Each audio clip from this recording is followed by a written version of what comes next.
human enhancement ethics and the risks of superintelligent AI systems, including in his book, Superintelligence.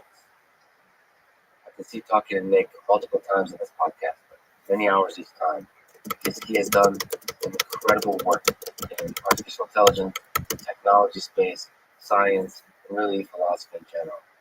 And we have to start somewhere. This conversation was recorded before the outbreak of the coronavirus pandemic, but both Nick and I'm sure, will have a lot to say about next time we speak. And perhaps that's for the best, because the deepest lessons can be learned only in retrospect, when the storm has passed. I do recommend you read many of his papers on the topic of existential risk, including a technical report titled Global Catastrophic Risks Survey that he co-authored with Anders Sandberg. For everyone feeling the medical, psychological, and financial burden of this crisis, I'm sending love your way. Stay strong. We're in this together. We'll beat this thing. This is the Artificial Intelligence Podcast. If you enjoy it, subscribe on YouTube, review it with 5 stars on Apple Podcasts, support it on Patreon, simply connect with me on Twitter at Lex Friedman, spelled Fridman. As usual, I'll do 1 or 2 minutes of ads now, but never any ads in the middle. They can break the flow of the conversation. I hope that works for you and doesn't hurt the listening experience.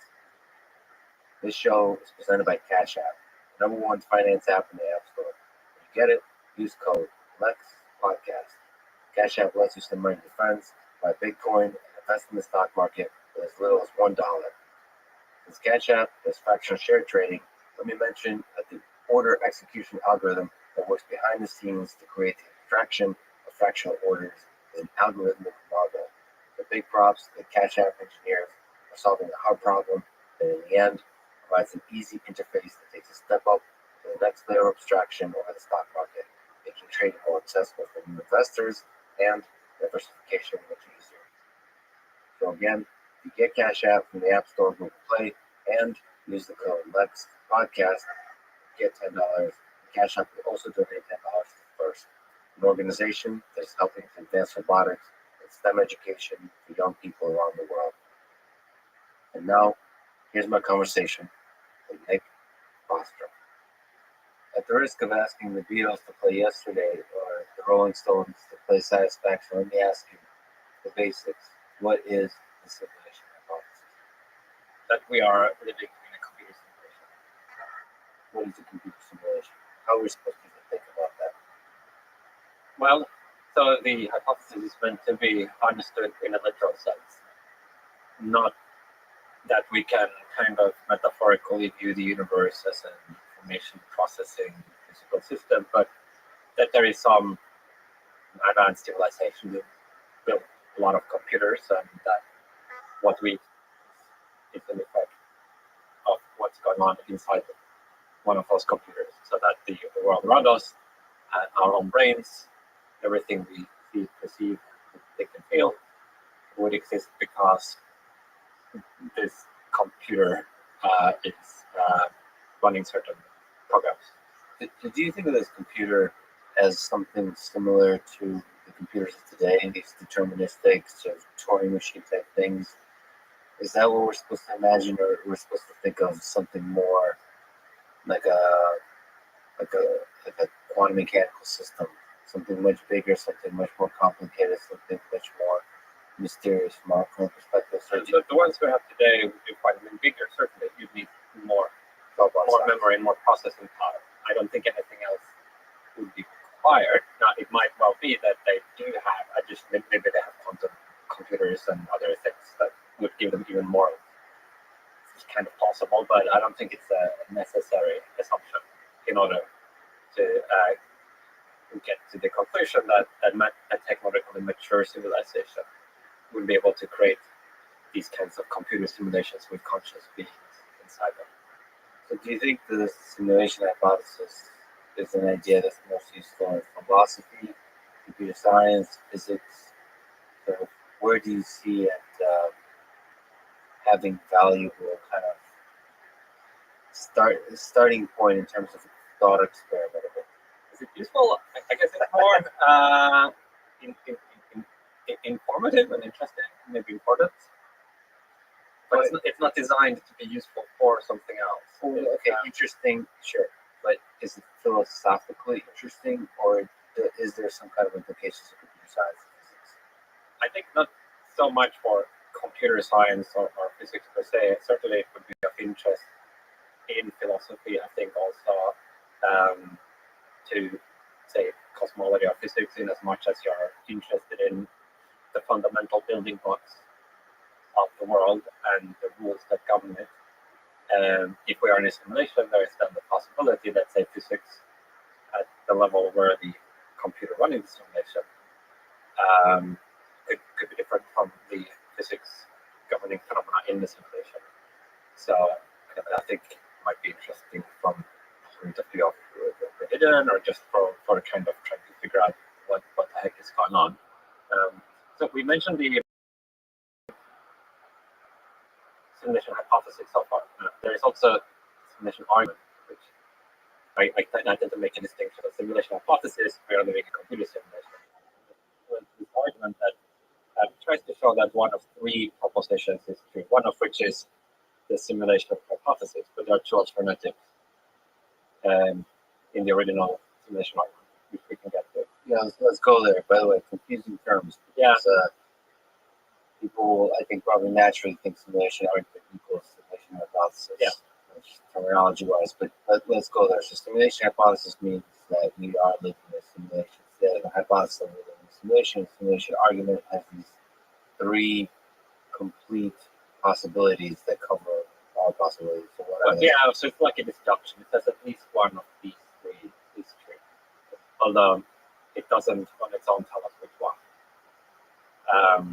So the first one is that almost all civilizations at our current stage of technological development go extinct before they reach technological maturity. So there is some great filter that makes it so that basically none of the civilizations throughout, maybe vast cosmos will ever get to realize the full potential of technological development. This could be, theoretically speaking, this could be because most civilizations kill themselves illegally or destroy themselves illegally, or it might be super difficult to build a simulation. So the span of time. Theoretically, it could be both. Now, I think it looks like we would technologically be able to get there in a time span that is short compared to, say, the lifetime of planets and other sort of astronomical processes. Your intuition is to build simulations, not. Well, so this is interesting concept of technological maturity. It's kind of an interesting concept to have for other purposes as well. We can see, even based on our current limited understanding, what some lower bound would be on the capabilities that we could realize by just developing technologies that we already see are possible. So, for example, one of my research fellows here, Eric Drexler, back in the 80s, studied molecular manufacturing. That is, you could analyze using theoretical tools and computer modeling the performance of various molecularly precise structures that we didn't then and still don't today have the ability to actually fabricate. But you could say that, well, if we could put these atoms together in this way, then the system would be stable and it would, rotate at this speed and have these computational characteristics. And he also outlined some pathways that would enable us to get to this kind of molecular manufacturing in the fullness of time. You can do other studies we've done. You can look at the speed at, say, it would be possible to colonize the galaxy if you had mature technology. We would have an upper limit, which is the speed of light. We have sort of a lower current limit, which is how fast current rockets go. We know we can go faster than that by just making them bigger. And you can then start to describe the technological affordances that would exist once the civilization has had enough time to develop, even at least those technologies we already know are possible. Then maybe they would discover other new physical phenomena as well that we haven't realized that would enable them to do even more. But at least there is this kind of basic set of capabilities. Can you just look on that? How do we jump from molecular manufacturing to deep space exploration to mature technology? Like, what's the connection? Well, so these would be two examples of technological capability sets that can have a high degree of confidence are physically possible in our universe, and that a civilization that was about to continue to develop its science and technology would eventually attain. You can intuit, like, you can kind of see the set of breakthroughs that are likely to happen. So you can see, like, what would you call it, the technological set? With computers, maybe these days, one is we can just imagine bigger computers using exactly the same parts that we have, so you can kind of scale things that way, right?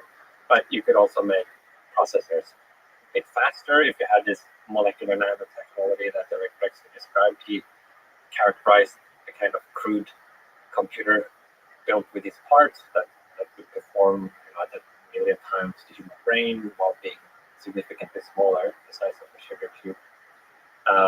And he made no claim that that's the optimum computing structure. Like, well, you could build a faster computers that would be more efficient, but at least you could do that if you had the ability to that run science.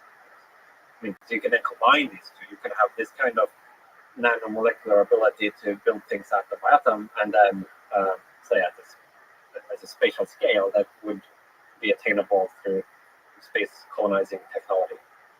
You could then start, for example, to characterize a lower bound on the amount of computing power that a technological mature civilization would have if it could grab resources, planets and so forth, and then use this molecular nanotechnology to optimize them for computing. You'd get a very, very high lower bound on the amount of compute.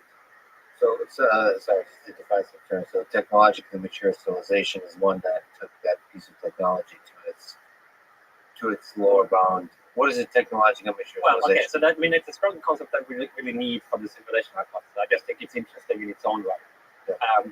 So it would be the idea that there is at some stage of technological development where you basically maxed out and you developed all those general purpose, widely useful technologies that could be developed, or at least kind of come very close to the material, 99.9% there or something. That's an independent question. You can think either that there is such a ceiling, or you might think the technology tree just goes on forever. Where does your sense fall? I would guess that there is a maximum that you would start to asymptote toward. So new things will keep springing up. A new ceiling. In terms of basic technological capability, but I think that there's like a finite set of those that can exist in this universe. Moreover, I mean, I wouldn't be that surprised if we actually reached close to that level fairly shortly after we have, say, machine superintelligence. So I don't think it would take millions of years for a human-originated civilization to begin to do this. It likely to happen on historical timescales. But that's an independent speculation from the simulation argument. I mean, for the purpose of the simulation argument, it doesn't really matter whether it goes indefinitely far up or whether there's a ceiling, as long as we know we can at least get to a certain level. And then it also doesn't matter whether that's going to happen in 100 years or 5,000 years or 50 million years. If we don't make any difference, please. Can you look around that a little bit? Like, there's a big difference between 100 years and 10 million years. Yeah. So it doesn't really not matter, because you just said, does it matter if we jump scales to beyond historical scales? So you described that. So for the simulation argument, sort of, doesn't it matter that we, if it takes 10 million years, it gives a lot more opportunities for civilization? Yeah, well, so it would shift around the probabilities between these three alternatives. That is, if we are very, very far away from being able to create these simulations, if it's like, say, billions of years into the future, then it's more likely that we will fail ever to get there. There's more time for us to kind of, go along the way. There's a similarly for other civilizations. So it is important to think about how hard it is to build a simulation. In terms of figuring out which of the discounts. But for the simulation argument itself, which is agnostic as to which of these three alternatives is true. Okay. It's like you don't have to like the simulation argument would be true whether or not we thought this could be done in 500 years or it would take 500 years. No, for sure. The simulation argument stands. I mean, I'm sure there might be some people who oppose it, but it doesn't matter. I mean, it's very nice those three cases covered. The fun part is at least not saying what the probabilities are, but kind of thinking about, kind of intuitive reasoning about like what's more likely, what are the kind of things that would make some of the arguments less for like. Let's actually, I don't think we went through them. So number one is we destroy ourselves before we ever create simulation. Right. So that's kind of sad, but we have to think not just what might destroy us. I mean, so there could be some whatever disasters, some meteors slamming the Earth a few years from now that can destroy us, right? But you'd have to postulate, in order for this first system to be true, that almost all civilizations throughout the cosmos also failed to reach technological maturity. And the underlying assumption there is that there's likely a very large number of other intelligent civilizations. Well, if there are, then they would virtually all have to succumb in the same way. I mean, and that leads off another. I guess there are a lot of little digressions that we haven't taken out. Go there. So, Go there. yeah, Keep dragging us back. But there's a set of basic questions that always come up in conversations with interesting people, like the Fermi paradox. Like there's like, you can almost define what their person is interesting. Whether at some point the question of the Fermi paradox comes up. Well, so for what it's worth, it looks to me that the universe is very big. I mean, in fact, according to the most popular current cosmological theory, is infinitely big. And so then it would follow pretty trivially that it would contain a lot of other civilizations, in fact, infinitely many. If you have some local stochasticity and infinitely many, it's like, infinitely many lumps of matter, one next to the other, there's kind of random stuff in each one, then you're going to get all possible outcomes with probability one infinitely repeated. So then certainly there would be a lot of extraterrestrials out there. I mean, even short of that, if the universe is very big, there might be a finite but large number. If we were literally the only one, then of course, if we went extinct, then all of civilizations at our current stage would have gone extinct before becoming technological material. So then it kind of becomes trivially true that a very high fraction of those went extinct. But if we think there are many, I mean, it's interesting because there are certain things that possibly could kill us, like if you look at existential risks, and it might be a different, like the best answer to what would be most likely to kill us might be a different answer than the best answer to the question, if there is something that kills almost everyone, what would that be? Because that would have to be some risk factor that was kind of uniform overall possible civilization. Yeah, so in this, for the sake of this argument, you have to think about not just us, but like every civilization dies out before they create the civilization. Yeah, or okay, so what's number two? Well, so number two is the convergence hypothesis. That is that maybe like some of these civilizations do make it to technological maturity, but out of those who do get there, they all lose interest in creating these simulations. So they have the capability of doing it, but they choose not to. Not just a few of them decide not to, but out of a million, maybe not even a single one of them would do it. And I think when you say lose interest, that sounds like unlikely because it's like they get bored or whatever, but it could be so many possibilities within that. I mean, losing interest could be it could be anything exceptionally difficult to do to fundamentally changing the sort of the fabric of reality if you do it, ethernes, all those kinds of things could be exceptionally strong pressures. Well, certainly, ethical concerns. Not really too difficult to do. In a sense, that's the first assumption that you get to technological maturity where you would have the ability, using only a tiny fraction of your resources, to create many simulations. So would it be the case that they would need to spend half of their GDP forever in order to create one simulation, and they have this difficult debate about whether they should, invest half of their GDP for this? It more be like, well, if any little fraction of the civilization feels like doing this at any point during maybe their, millions of years of existence, then there will be millions of simulations. But certainly there could be many conceivable reasons for why there would be this covered. Many possible reasons for not running ancestor simulations or other computer simulations, even if you could do so cheaply. By the way, what's an ancestor simulation? Well, that would be a type of computer simulation that would contain people like those we think have lived on our planet in the past, and like ourselves, in terms of the types of experiences they have, and where those simulated people are conscious. Not just simulated in the same sense that a non-player character would be simulated in a computer game, where it kind of has like an avatar body and then a very simple mechanism that moves it forward and backwards, but something where the simulated being has a brain, let's say, that's simulated at a sufficient level of granularity that it would have the same subjective experiences as we have. So where does consciousness fit into this? Do you think simulation, is there different ways to think about how this can be simulated, just like you're talking about now?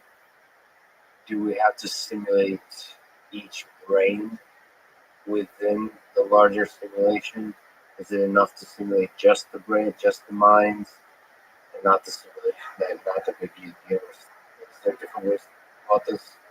Yeah, I guess there is a kind of premise in the simulation argument rolled in from philosophy of mind, that is that it would be possible to create a conscious mind in a computer, and that what determines whether some system is conscious or not is not like whether it's built from organic biological neurons, but maybe something like what the structure of the computation is that it implements.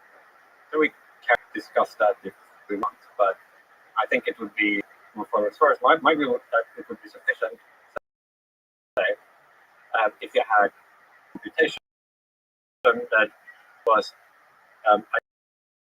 identical to the human brain down to the level of neural relation with 100 million neurons connected in the same way with the same kind of synaptic weights and so forth. You actually had the same behavior coming out of this as a human with that. And then I think that would be conscious. Now, it's possible you could also generate consciousness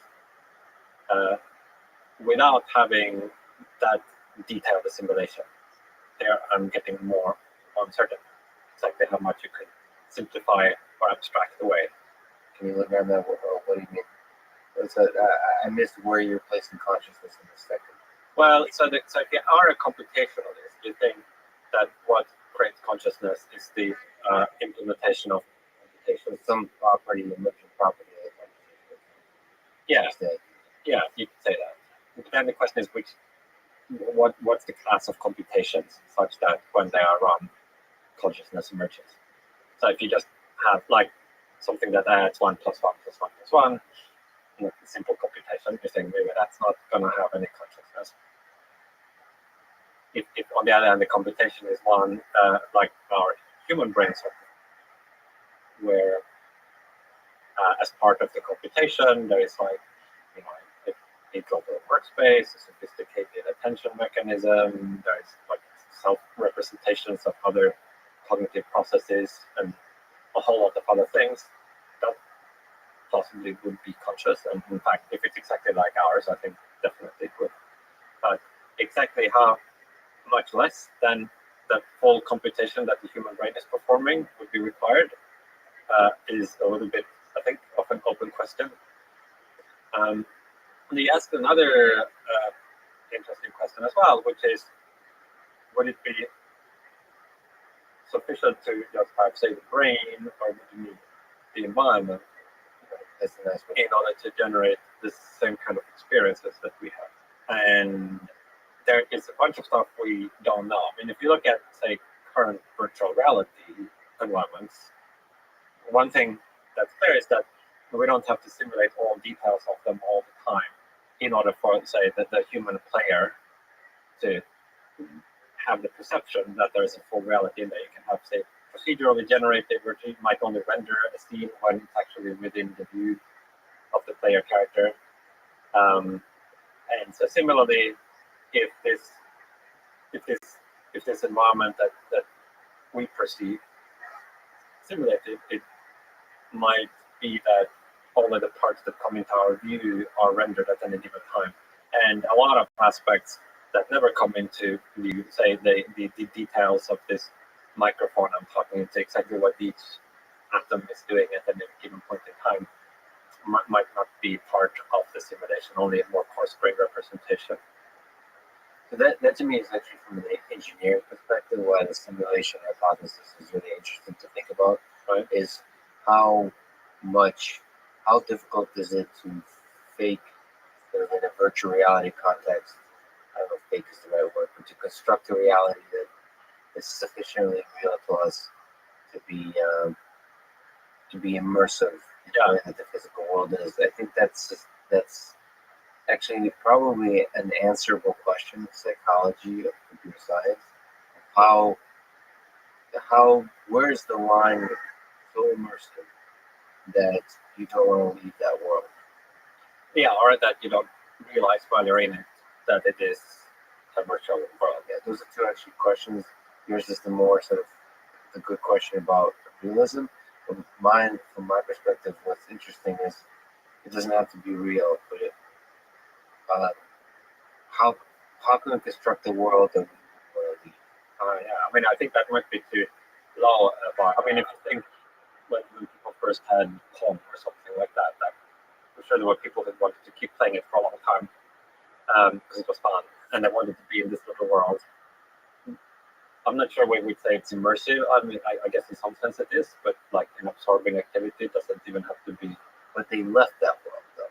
That's the so like I think that bar is deceivingly high. So they eventually left. So you can play Pong or StarCraft or the more sophisticated games for hours, for months. You know, while the work has to be a big addiction. But eventually they escape that. So you mean when it's absorbing enough that you would spend you would choose to spend your entire life with it, and then thereby changing the concept of what reality is. Because your reality becomes the game, not because you're fooled, but because you've made that choice. Yeah, and different people might have different preferences regarding that. Some might, even if they had any perfect virtual reality, might still prefer not to spend the rest of their lives there. I mean, in philosophy, there's this experience machine thought experiment. Have you come across this? So Robert Nozick had this thought experiment where you imagine some crazy super neuroscientists of the future have created a machine that can give you any experience you want if you step in there. And for the rest of your life, you can kind of pre-program that in different ways. So your fond dreams could come true. You could whatever you dream, you want to be like a great artist, a great lover, like a wonderful life. All of these things, if you step into the experience machine, will be your experiences. Happy, and but you would kind of disconnect from the rest of there in the tank. And so Nozick thought that most people would choose not to enter the experience machine. Many might want to go there for a holiday, but they wouldn't want to sort of check out of existence permanently. And so he thought that was an argument against certain views of value, according to what we value is a function of what we experience. And because in the experience machine, you can have any experience you want, and yet many people would think there would not be much value. So therefore, what we value depends on other things than what we experience. So Okay, can you take that argument further? I mean, what about the fact that maybe what we value is the up and down of life? So you can have up and downs in the experience machine, right? But what can't you have in the experience machine? Well, I mean, that then becomes an interesting question to explore. But for example, real connection with other people, if the experience machine is the solo machine where it's only you, like that's something you wouldn't have there. You would have this objective experience that would be like big people. But if you gave somebody flowers, there wouldn't be anybody there who actually got happy. It would just be a little simulation of somebody smiling, but the simulation would not be the kind of simulation I'm talking about in the simulation argument, where the simulated creature is conscious. It would just be a kind of smiley face that would look perfectly real to you. So we're now drawing a distinction between appear to be perfectly real and actually being real. Yeah. So that could be one thing. I mean, like a big impact on history, maybe is also something you won't have if you check into this experience machine. So some people might actually feel the life I want to have for me is one where I have a big positive impact on how history unfolds. So you could kind of explore these different possible explanations for why it is you wouldn't want to go into the experience machine if that's what you feel. And one interesting observation regarding this Nozick thought experiment and the conclusions he wanted to draw from it is how much is a kind of a status quo effect. So a lot of people might not want to get this on current reality to plug into this dream machine. But if they instead were told, well, what you've experienced up to this point was a dream. Now, do you want to disconnect from this and enter the real world? You have no idea maybe what the real world is. Or maybe you could say, well, you're actually a farmer in Peru growing, peanuts, and you could live for the rest of your life in this. Or would you want to continue your dream life as Alex Friedman, going around the world, making podcasts, doing research? So if the status quo was that they were actually in the experience machine, I think a lot of people might then prefer to live the life that they are familiar with rather than sort of bail out into. So the change itself, the leap. Yeah, so it might not be so much the reality itself that we are, but it's more that we are maybe involved in certain projects and relationships, and we have, a self-identity and these things that our values are kind of connected with carrying that forward. And then whether it's inside a tank or outside a tank in Peru, or whether inside the computer or outside the computer, that's kind of less important to what we ultimately care about. Yeah, but so just to linger on it, it is interesting. I find maybe people are different, but I find myself quite willing to take the leap to the farmer in Peru, especially as the virtual reality system become more realistic. I find that possibility. I think more people take that leap. But so in this topic, just to make sure we are on the same. So in this case, the farmer in Peru would not be a virtual reality. That would be the real your life, like before this whole machine started. Well, I kind of assumed from that description you're being very specific, but that kind of idea just like washes away the concept of what's real. And I'm still a little hesitant about your kind of distinction between real and illusion, because when you can have an illusion that looks real, what I don't know how you can definitively say something is real or not. Like what's a good way to prove that something is real in that context? Well, so I guess in this case it's more a stipulation. In one case, you're floating in a tank with these wires by the super duper neuroscientist plugging into your head, giving you like Friedman experiences. In the other, you're actually tilling the soil in Peru, growing peanuts, and then those peanuts are being eaten by other people all around the world who buy the exports. And so these two different possible situations in the one and the same real world. you could choose to occupy.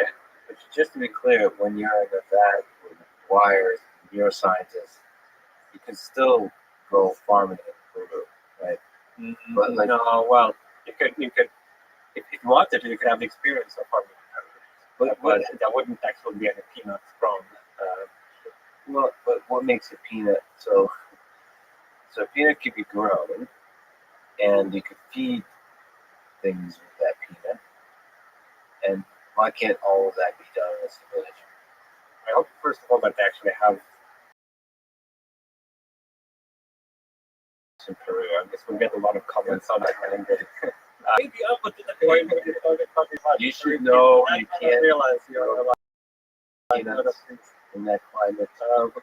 no, I mean, I think in the simulation, I think there's a sense, the important sense in which it would all be real. Nevertheless, there's distinction inside the simulation and outside the simulation, or in the case of nothing, whether you're in the vat or outside the vat. Some of those differences may or may not be important. I mean, that comes down to your values and preferences. So if the experience machine only gives you the experience of growing peanuts, but you're the only one in the experience machines. So there's other, you can, within the experience machine, others can plug in. Well, there are versions of the experience machine. So in fact, you might want to have distinguished different thought experiments, different versions of it. So in the original thought experiment, maybe it's only you, right? Just you. So, and you think, I wouldn't want to go in there. Well, that tells you something interesting about what you value and what you care about. Then you can say, well, what if you add the fact that there would be other people in there and you would interact with them? Well, it starts to make it more attractive, right? Then you could add in, well, what if you could also have important long-term effects on human history and the world? You could actually do something useful, even though you were in there. That makes it maybe even more attractive. Like you could actually have a life that had a purpose and consequences. And so as you sort of add more into it, it becomes more similar to the baseline reality that you were comparing it to. Yeah, but I just think inside the experience machine, without taking those steps you just mentioned, you still have an impact on long-term history of the creatures that live inside that, of the quote-unquote fake creatures that live inside that experience machine. And that, like, at a certain point, if there's a person waiting for you inside that experience machine, maybe your newly found wife, and she dies, she has fear, she has hopes, and she exists in that machine. When you plug out, when you unplug yourself and plug back in, she's still there, going on about her life. Well, in that case, yeah, she starts to have more of an independent existence. Independent existence. But it depends, I think, on how she's implemented in the experience machine. Take one limit case where all she is a static picture on the wall, a photograph. You think, well, I can look at her, right? But that's it. There's no. But then you think, well, it doesn't really matter much what happens to that any more than a normal photograph. If you tear it up, right? It means you can't see it anymore, but you haven't harmed the person whose picture you tore up. But if it's actually implemented, say, at a neural level of detail, so that she's a fully realized digital mind with the same behavioral repertoire as you have, then very possibly she would be a conscious person like you are. And then what you do in this experience machine would have real consequences for how this other mind felt. So you have to specify which of these experience machines you're talking about. I think it's not entirely obvious that it would be possible to have an experience machine that gave you a normal set of human experiences, which include experiences of interacting with other people, without that also generating consciousnesses corresponding to those other people. That is, if you create another entity that you perceive and interact with, that to you looks entirely realistic.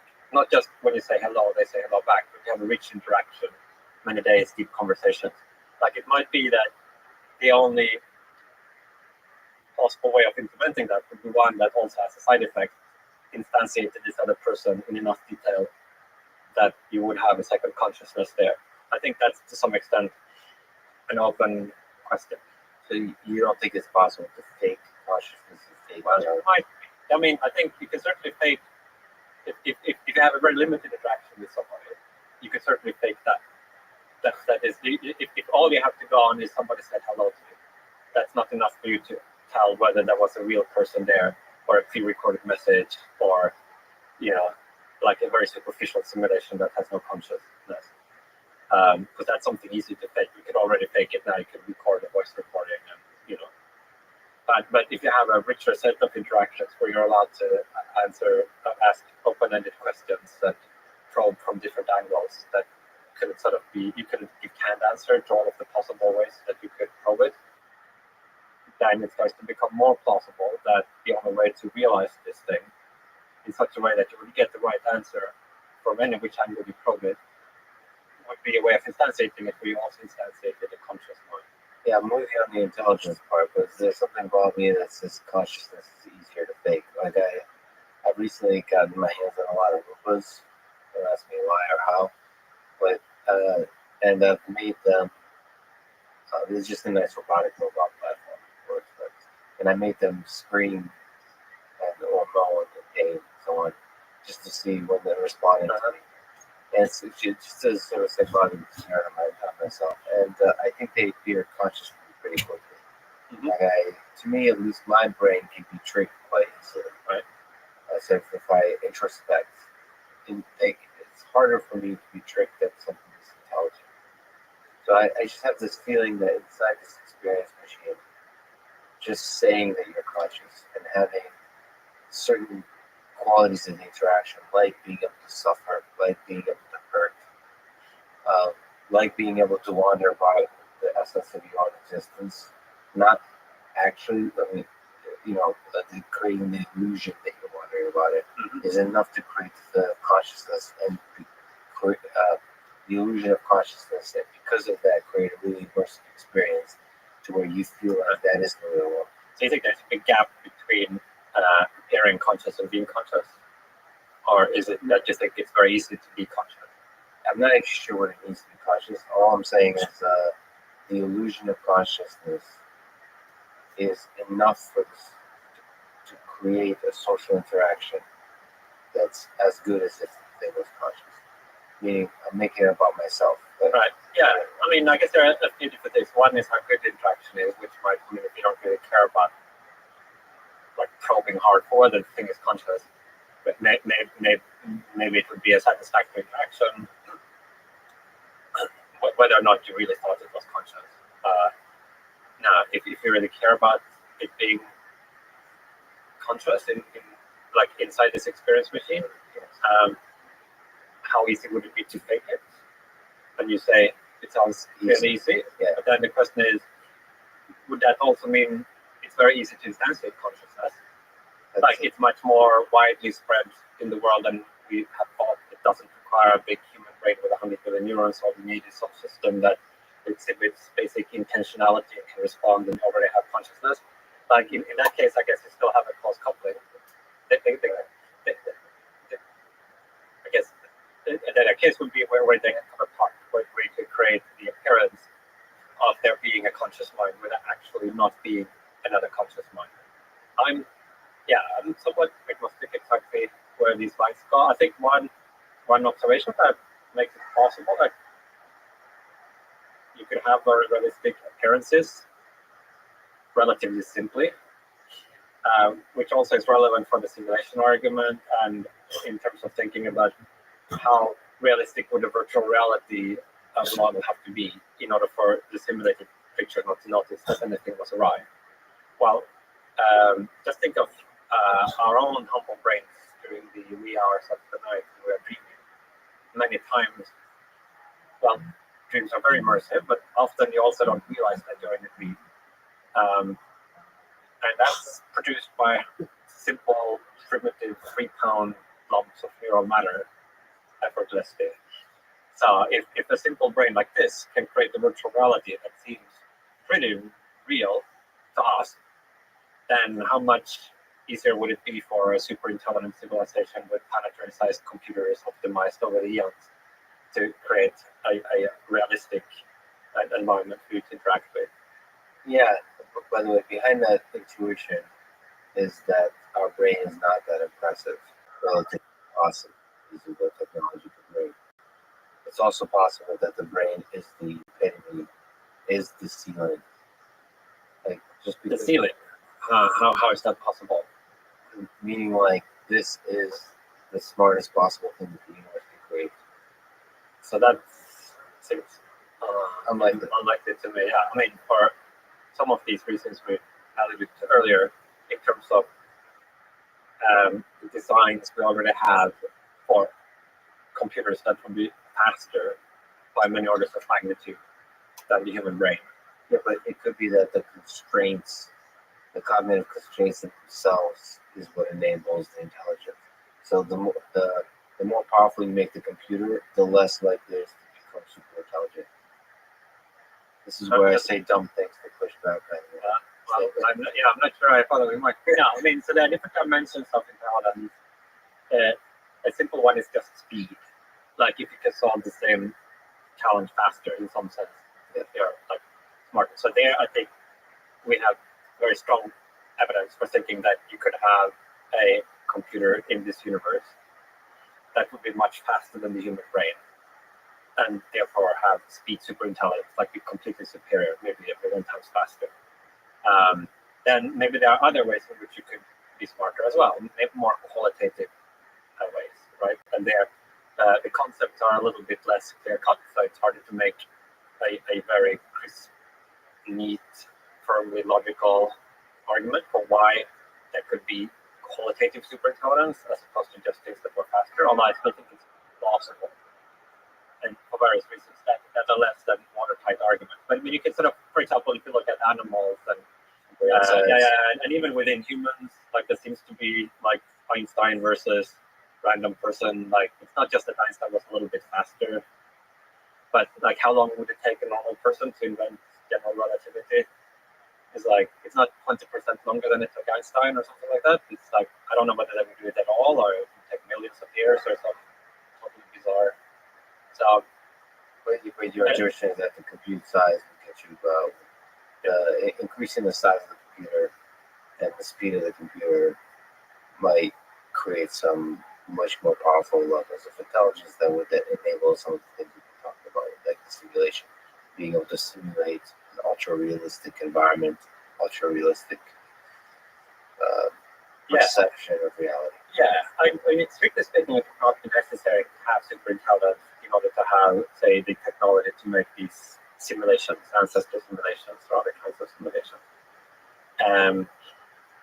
As a matter of fact, I think if we are in a simulation, it would most likely be one built by a civilization that had superintelligence. And it certainly would help a lot. I mean, you can build more efficient, larger scale structures, have superintelligence. I also think that if you have the technology to build these simulations, that's like a very advanced technology. It's just kind of easier to get the technology to superintelligence. So I'd expect by the time that could make these fully realistic simulations of human history with human brains in there, and like before that, they got to that stage, they would have figured out how to create machine superintelligence or maybe biological enhancements of their own brains if they were biological creatures to start with. So we talked about the three parts of the simulation argument. One, we destroy ourselves before we ever create the simulation. Two, everybody somehow loses interest in creating the simulation. Three, we're living in a simulation. So you've kind of, I don't know if your thinking has evolved at this point, but you kind of said that we know so little that these three cases might as well be equally probable. So probabilistically speaking, where do you stand on this? Yeah, I don't think equal necessarily would be the most supported probability assignment. So how would you, without assigning actual numbers, what's more or less likely? Well, I mean, I historically tended to punt on the question of like as between these three. So maybe you ask me another way is which kind of things would make it each of these more or less likely? What kind of thing? certainly in general terms, if you take anything that say increases or reduces the probability of one of these, we tend to flush probability around on the other. So if one becomes less probable, like the other would have to just kind of add up to one. Yes. So if we consider the first hypothesis, the first alternative, that there's this filter that makes it so that virtually no civilization reaches technological maturity. In particular, our own civilization. If that's true, then it's like very unlikely that we would reach technological maturity. Because if almost no civilization at our stage does it, then it's unlikely that we do it. So hence, sorry, can you look at that for a second? well, so if it's the case that almost all civilizations at our current stage of technological maturity at our current stage of technological development fail to reach maturity, that would give us very strong reason for thinking we will fail to reach technological maturity. And also, so the flip side of that is the fact that we've reached it means that many other civilizations have Yeah, so that means if we get closer and closer to actually reaching technological maturity, there's less and less distance left where we could go extinct before we are there. And therefore, the probability that we will reach increases as we get closer. And that would make it less likely to be true that almost all civilizations at our current stage fail to get there. Like we would have this, the one case we studied ourselves would be very close to getting there. That would be strong evidence that it's not so hard to get to technological maturity. So to the extent that we, feel we are moving nearer to technological maturity, that would tend to reduce the probability of the first alternative and increase the probability of the other two. It doesn't need to be a monotonic change. Like if every once in a while some new threat comes into view, some bad new thing we could do with some novel technology, for example, that could change our probabilities in the other direction. But that technology, again, you have to think about as that technology has to be able to equally, in an even way, affect every civilization out there. Yeah, pretty much. I mean, that strictly speaking, is not true. I mean, there could be two different existential risks in every civilization. One or the other. But none of them kills more than 50%. But gotcha. Incidentally, so in some of my other work, on machine superintelligence, like some existential risks related to sort of superintelligent AI and how we must make sure, to handle that wisely and carefully. It's not the right kind of existential catastrophe to make the first alternative true. Like it might be bad for us if the future lost a lot of value as a result of it being shaped by some process that optimized for some completely non-human value. But even if we got by machine superintelligence, that machine superintelligence might still attain technological maturity. So, I see. So you're not human exclusive. This could be any intelligent species that achieves. Like it's all about the technological maturity. It's not that the humans have to attain it. Right. So like superintelligence can replace us, and that's just as well for this mission. Still, yeah. I mean, it could interact with the second alternative. Like if the thing that replaced us was either more likely or less likely than we would be to have an interest in creating ancestor simulations. That could affect probabilities. But yeah, to a first order, that if we all just die, then yeah, we won't produce any simulations because we are dead. But if we all die and get replaced by some other intelligent thing that then gets to technological maturity, the question remains, of course, if might not that thing then use some of its resources to do this stuff. So can you reason about this stuff? Because given how little we know about the universe, is it reasonable to reason about these probabilities? So like how little? Well, maybe you could disagree, but to me, it's not trivial to figure out how difficult it is to build a simulation. We kind of talked about it a little bit. We also don't know, like as we try to start building it, like start creating virtual worlds and so on, how that changes the fabric of society. Like there's all these things along the way that can fundamentally change so many aspects of our society, about our existence, that we don't know anything about.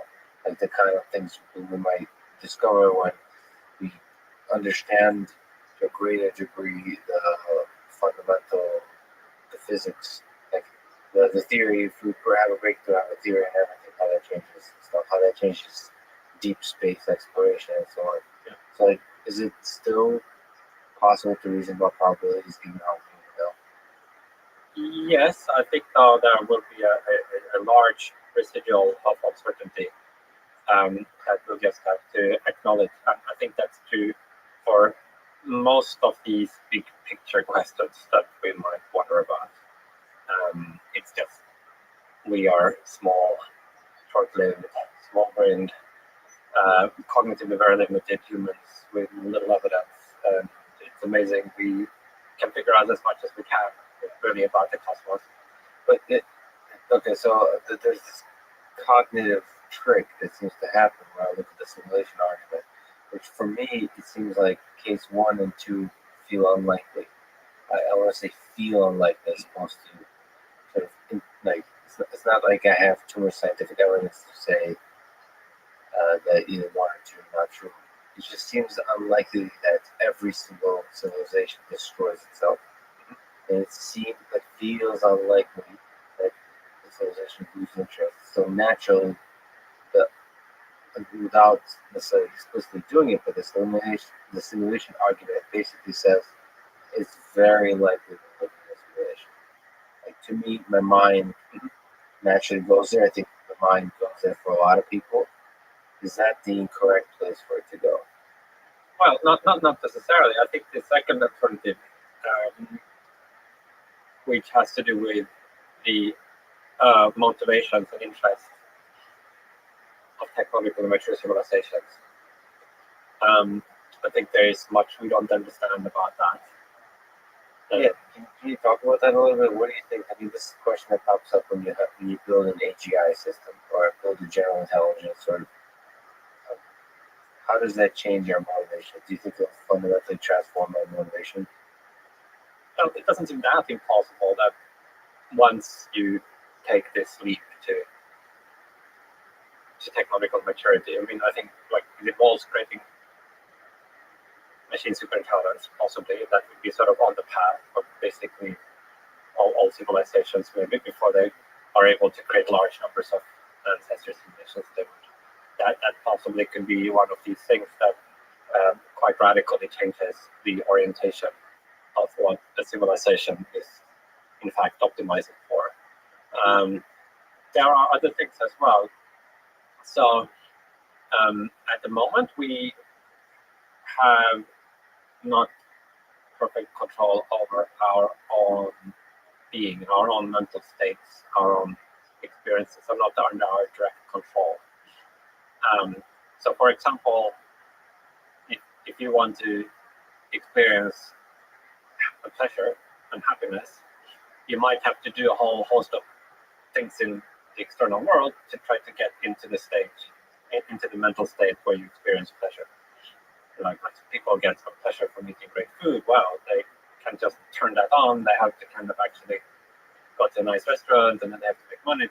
So there's like all this kind of activity that maybe arises from the fact that we are trying to ultimately produce mental states, but the only way to do that is by a whole host of complicated activities in the external world. Now, at some level of technological development, I think we'll become autopotent in the sense of gaining direct ability to choose our own internal configuration and enough knowledge and insight to be able to actually do that in a meaningful way. So then it could turn out that there are a lot of instrumental goals that would drop out of the picture and be replaced by other instrumental goals, because we could now serve some of these final goals in more direct ways. And who knows how well that shakes out after civilizations reflect on that and converge on different attractors and so on and so forth. And that could be new instrumental considerations that come into view as well that we are just oblivious to, that would maybe have a strong shaping effect on actions. very strong reasons to do something or not to do something. We just don't realize they're there because we are so dumb, bumbling through the universe. But if almost inevitably on route to attaining the ability to create many analysis simulations, you need to have this cognitive enhancement or advice from super intelligences or you yourself, then maybe there's like this additional set of considerations coming into view. And just it's obvious that the thing that makes sense is to do X.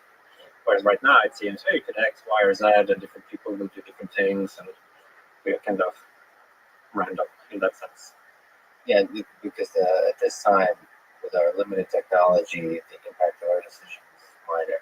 I mean, that's starting to change in some ways. But, well, I'm not sure it follows that the impact of our decisions is minor. Well, it's starting to change. I mean, I suppose 100 years ago was minor. It's starting to... Well, it really depends on how you view it. So, what people did 100 years ago still have effects on the world today. Oh, I see, as a civilization together. Yeah, so it might be that the greatest impact of individuals is not at technological maturity or very far down. It might be earlier on when there are different tracks, civilization could go down. Maybe the population is smaller, things still haven't settled out. If you count indirect effects, that those could be bigger than the direct effects that people have later on. So part 3 of the argument says that, so that leads us to a place where eventually somebody creates a simulation. I think you had a conversation with Joe Rogan. I think there's some aspect here where we got stuck a little bit. How does that lead to we're likely living a simulation? So this kind of probability argument, if somebody eventually creates a simulation, why does that mean that we're now in a simulation? Well, what you get to if you accept alternative 3 first is there would be more simulated people with our kinds of experiences than non-simulated ones. Like if in kind of if you look at the world as a whole, by the end of time as a brief stuff, there would be more simulated ones than non-simulated ones. Then there is an extra step to get from that. If you assume that, suppose for the sake of the argument that that's true, how do you get from that to the statement we are probably in a simulation? So here you're introducing an indexical statement, like it's that this person right now is in a simulation. There are all these other people, that are in simulations and some that are not in a simulation. But what probability should you have that you yourself is one of the simulated ones in that setup? So I call it the bland principle of indifference, which is that in cases like this, when you have two, sets of observers, one of which is much larger than the other, and you can't, from any internal evidence you have, tell which set you belong to, you should assign a probability that's proportional to the size of these sets, so that if there are 10 times more simulated people with your kinds of experiences, you would be 10 times more likely to be one of those. Is that as intuitive as it sounds? I mean, that seems kind of, if you don't have enough information, you should rationally just assign the same probability as the size of the set. It seems pretty plausible to me. Where are the holes in this? Is it at the very beginning the assumption that everything stretches to infinite time, essentially? You don't need infinite time. You should need how long is the time? Well, however long it takes, for a universe to produce an intelligent civilization that attains the technology to run some ancestry simulation. Gotcha. At some point, when the first simulation is created, that stretch of time, just a little longer, that they'll all start creating simulations. There might be different. If you think of there being a lot of different planets, and some subset of them have life, and then some subset of those get to intelligent life, and some of those maybe eventually start creating simulations, they might get started at quite different times. Like maybe on some planet it takes a billion years longer before you get like monkeys or before you get even bacteria than on another planet. So then like this might happen kind of at different cosmological epochs. Is there a connection here to the doomsday argument that's sampling their Connection in that they both involve an application of anthropic reasoning, that is reasoning about these kind of indexical propositions. But the assumption you need in the case of the simulation argument is much weaker than the assumption you need to make the doomsday argument go through. What is the doomsday argument? And maybe you can speak to the anthropic reasoning in more general. Yeah, so that's a big and interesting topic in its own right, anthropics. But the doomsday argument is really first discovered by Brandon Carter, who was a theoretical physicist, and then developed by philosopher John Leslie. I think it might have been discovered initially in the 70s or 80s, and Leslie wrote this book, I think, in 96. And there are some other versions as well, Richard Gott is a physicist, but let's focus on the Carter-Leslie version, where it's an argument that we have systematically underestimated the probability that humanity will go extinct soon. Now, I should say most people probably think at the end of the day there is something wrong with this doomsday argument, that it doesn't really hold. It's like there's something wrong with it, but it's proved hard to say exactly what is wrong with it. And different people have different accounts. My own view is it seems inconclusive. But and I can say what the argument is. Yeah, that would be great. Yeah, so maybe it's easiest to explain via an analogy to sampling from urns. So imagine you have a big, imagine you have two urns in front of you, and they have balls in them that have numbers. So there's the two urns look the same, but inside one there are 10 balls. Ball number 1, 2, 3, up to ball number 10. And then in the other urn, a million balls, numbered 1 to a million. And somebody puts one of these in front of you and ask you to guess what's the chance it's the 10 ball urn. You say, well, 50-50. I can't tell which urn it is. But then you're allowed to reach in and pick a ball at random from the urn. And let's suppose you find that it's ball number 7. So that's strong evidence for the 10 ball hypothesis. Like, it's a lot more likely that you would get such a low numbered ball if there are only 10 balls in the urn. Like, it's in fact 10% then, right? Then if there are a million balls, it would be very likely you would get number 7. So you perform a Bayesian update, and if your prior was 50-50 that it was the 10 ball urn, you become virtually certain after finding the random sample for 7 that it only has 10 balls in it.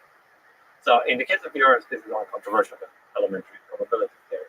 The doomsday argument says that you should reason in a similar way with respect to different hypotheses about how many balls there will be in the urn of humanity, how many humans there will ever be by the time we go extinct. So to simplify, let's suppose we only consider 2 hypotheses, either maybe 200 billion humans in total, or 200 trillion humans in total. Like you can fill in more hypotheses, but it doesn't change the principle. So it's easiest to see if we just consider these 2. So you start with some prior based on ordinary empirical ideas about threats to civilization and so forth. And maybe you say it's a 5% chance that we will go extinct by the time there will have been 200 billion only. You're kind of optimistic, let's say. And probably will make it through, colonize the universe. But then, according to this doomsday argument, you should think of your own birth rank as a random sample. So your birth rank is your sequence in the position of all humans that have ever existed. And it turns out you're about human number 100 billion. Give or take. That's like roughly how many people have been born before you. It's fascinating because probably we each have a number. We would each have a number in this. I mean, obviously, the exact number would depend on where you started counting, like which ancestors was human enough to count as human. But those are not really important. There are relatively few of those. So yeah, so you're roughly 100 billion. Now, if there are only going to be 200 billion in total, that's a perfectly unremarkable number. You're somewhere in the middle, like run-of-the-mill human, completely unsurprising. Now, if they're going to be 200, you would be remarkably early. Like what are they? Out of these 200 trillion humans, that you should be human number 100 billion. That seems it would have a much lower conditional probability. And so, analogous to how in the EARN case, you thought after finding this low numbered random sample, you updated in favor of the EARN having few holes. Similarly, in this case, you should update in favor of the human species having a lower total number of members. That is doomed soon.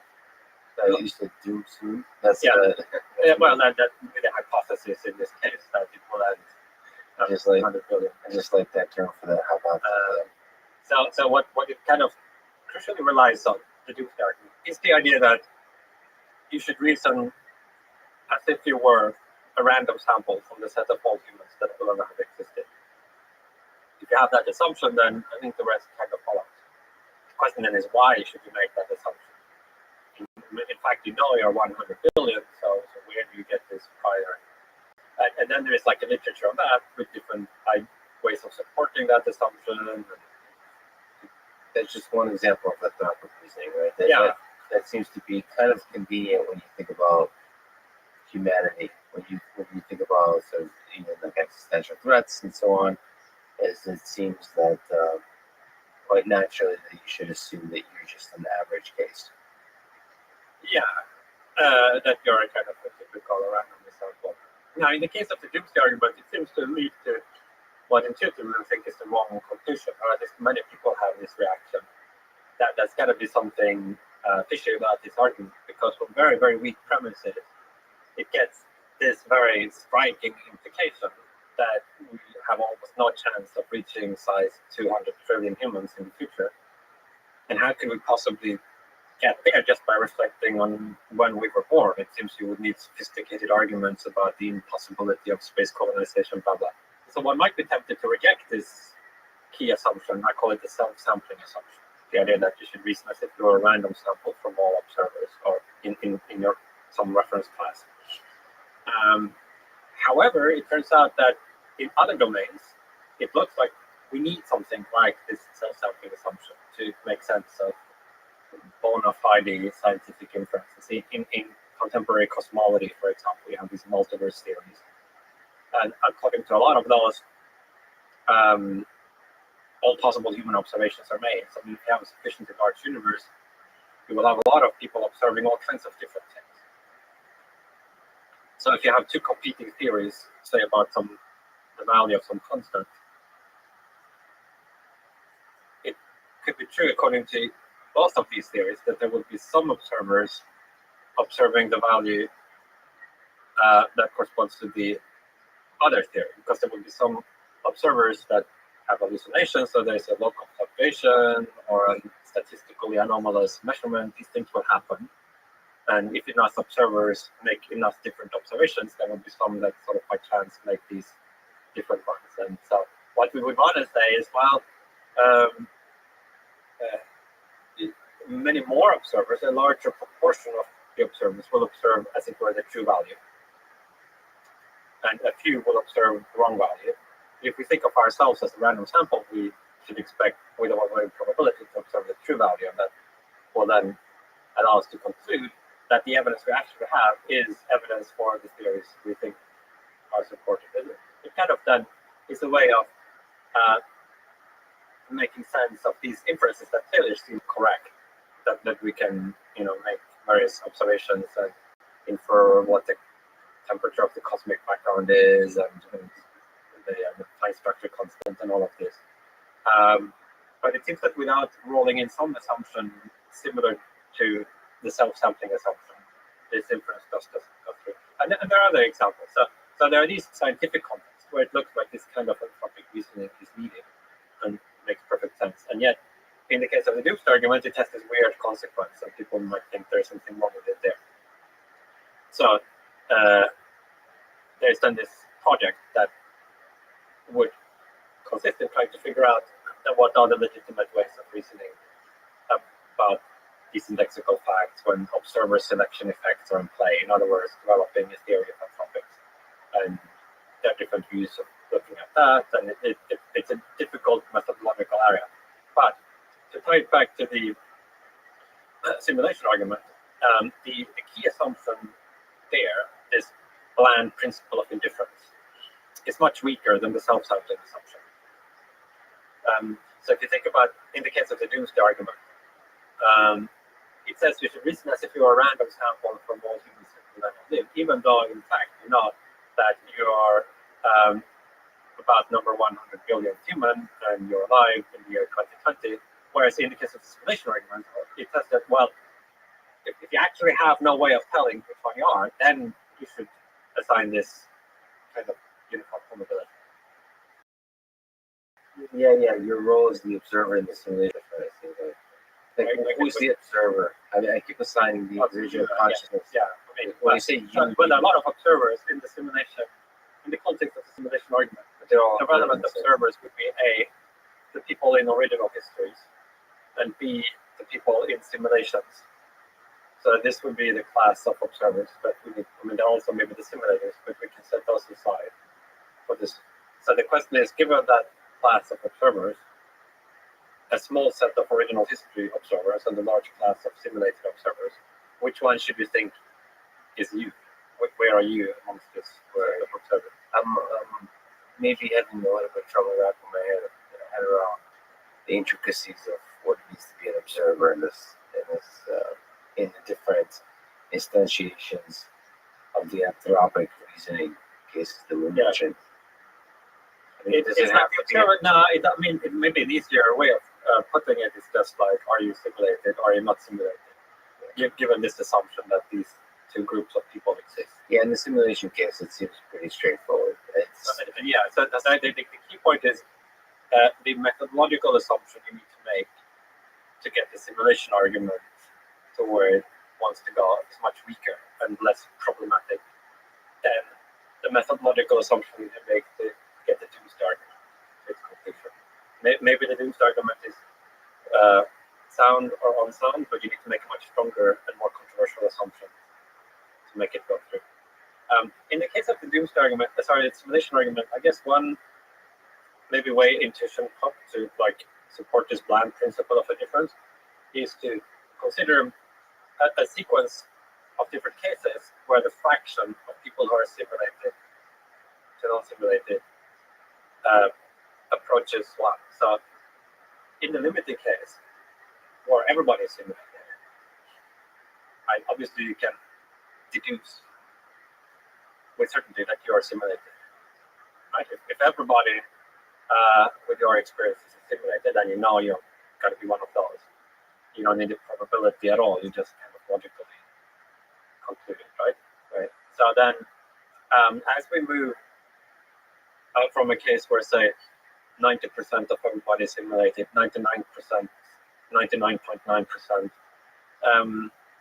it should seem possible that the probability assigned should sort of approach one certainty as the fraction approaches the case where everybody is in a simulation.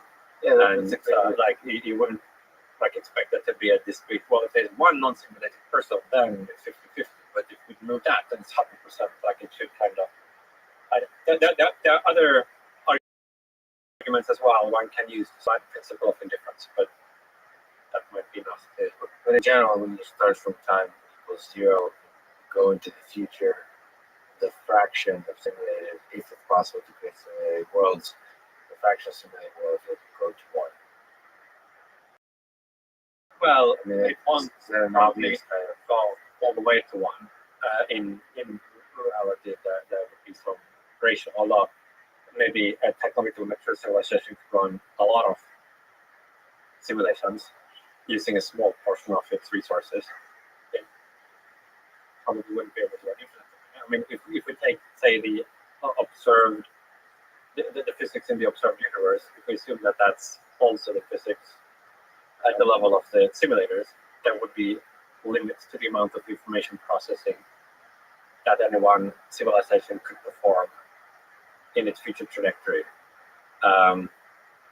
Right. I mean, there's like, well, first of all, there's a limited amount of matter you can get your hands on, because with the positive cosmological constant, the universe is accelerating. There's like a finite sphere of stuff, even if you travel with the speed of light, that you could ever reach. You have a finite amount of stuff. And then if you think there's like a lower limit to the amount of loss you get when you perform an erasure of a computation, or if you think, for example, just matter gradually over cosmological timescales, decay, maybe protons decay, other things, and you radiate out gravitational waves. Like there's all kinds of seemingly unavoidable losses that occur. So eventually, we'll have something like a heat death of the universe, or a cold death, or whatever. But yeah, it's finite. But of course, we don't know which if there's many ancestral simulations. We don't know which level we are. There could be. Couldn't there be like an arbitrary number of simulations that spawned ours, and those had more resources? There's a physical universe to work with. So what do you mean that could be? Sort of, okay, so if simulations spawn other simulations, it seems like each new spawn has fewer resources to work with. Yeah.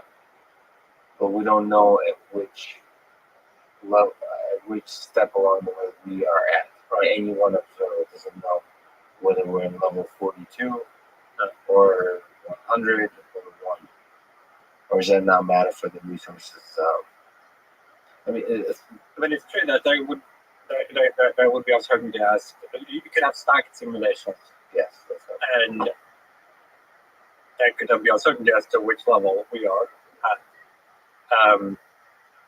As you remarked, also, all the computations performed in a simulation within them also have to be expanded at the level of the simulation. So the computer in basement reality, where all these simulations with the simulations are taking place, like that computer ultimately, it's CPU or whatever it is, like that has to power this whole tower, right? So if there is a finite compute power in basement reality, that would impose a limit to how tall this tower can be. And if each level kind of imposes a large extra overhead, you might think maybe the tower would not be very tall, that most people would be low down in the tower. I love the term basement reality. Let me ask, one of the popularizers, you said there's many instances. When you look at sort of the last few years of the simulation hypothesis, just like you said, it comes up every once in a while, some community discovers it and so on. But I would say one of the biggest popularizers of this idea is Elon Musk. Do you have any kind of intuition about what Elon thinks about when he thinks about simulation? Why is this of such interest? Is it all the things we've talked about, or is there some special kind of intuition about simulation that he has? I mean, you might have a better. I think. I mean, why it's of interest. I think it's like seems pretty obvious why, if to the extent that one thinks the argument is credible, why it would be of interest. It would, if it's correct, tell us something very important about the world. One way or the other, whichever of the three alternatives for a simulation. That seems like arguably one of the most fundamental discoveries, right? Now, interestingly, in the case of someone like Elon, so there's like the standard arguments for why you might want to take the simulation hypothesis seriously, the simulation argument, right? In the case that if you're actually Elon Musk, let us say, there's a kind of an additional reason in that what are the chances you would be Elon Musk? Like, it seems like maybe there would be more interest in simulating the lives of very unusual and remarkable people. So if you consider not just where all of human history or the whole of human civilization are simulated, but also other kinds of simulations which only include some subset of people. Like in those simulations that don't include a subset, it might be more likely that they would include subsets of people with unusually interesting or consequential lives. You're Elon Musk. You got to wonder, right? It's more likely. Yeah, or if you are like if you're Donald Trump, or if you are Bill Gates, or you're like some particularly like distinctive character. You might think that I mean, if you just think of yourself into the shoot, right? It's got to be like an extra reason to think. That's kind of So interesting. right. So on a scale of like farmer in Peru to Elon Musk, the more you get towards the Elon Musk, the higher the probability. You'd imagine that would be some extra boost from that. There's an extra boost. So he also asked the question of what you would ask an AGI, saying the question being, what's outside the simulation? Do you think about the answer to this question? If we are living in a simulation, what is outside the simulation? So the programmer of the simulation. Yeah, I mean, I think it connects to the question of what's inside the simulation in that if you had views about the creators of the simulation, it might help you make predictions about what kind of simulation it is, what might happen, what happens after the simulation if there is some after, but also like the kind of setup. So these two questions will be quite closely intertwined. But do you think it would be very surprising to is the stuff inside the simulation, is it possible for it to be fundamentally different than the stuff outside? Yeah. Like another way to put it, can the creatures inside the simulation be smart enough to even understand or have the cognitive abilities or any kind of information processing capabilities enough to understand the mechanism that created them? I might understand some aspects of it. I mean, it's a level of, it's kind of levels of explanation, like the degrees to which you can understand. So does your dog understand what it is to be human? Well, it's got some idea, like humans are these physical objects that move around and do things. And a normal human would have a deeper understanding of what it is to be a human. And maybe some very experienced psychologist or a great novelist might understand a little bit more about what it is to be human. And maybe super intelligence could see right through your soul. So similarly, I do think that we are quite limited in our ability to understand all of the relevant aspects of the larger context that we exist in.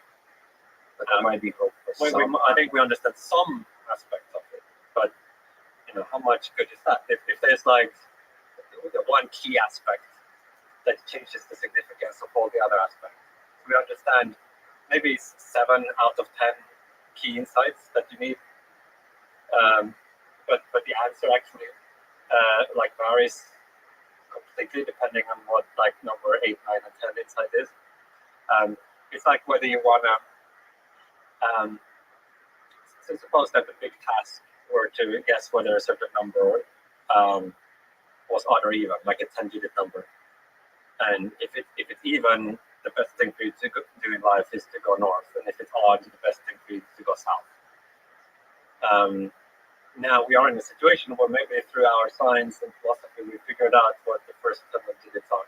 We have a lot of information, right? Most of it we figured out, but we are clueless about what the last 3 digits are. So we are still completely clueless about whether the number is odd or even, and therefore whether we should go north or go south. I feel that's an analogy, but I feel we're somewhat in that predicament. We know a lot about the universe.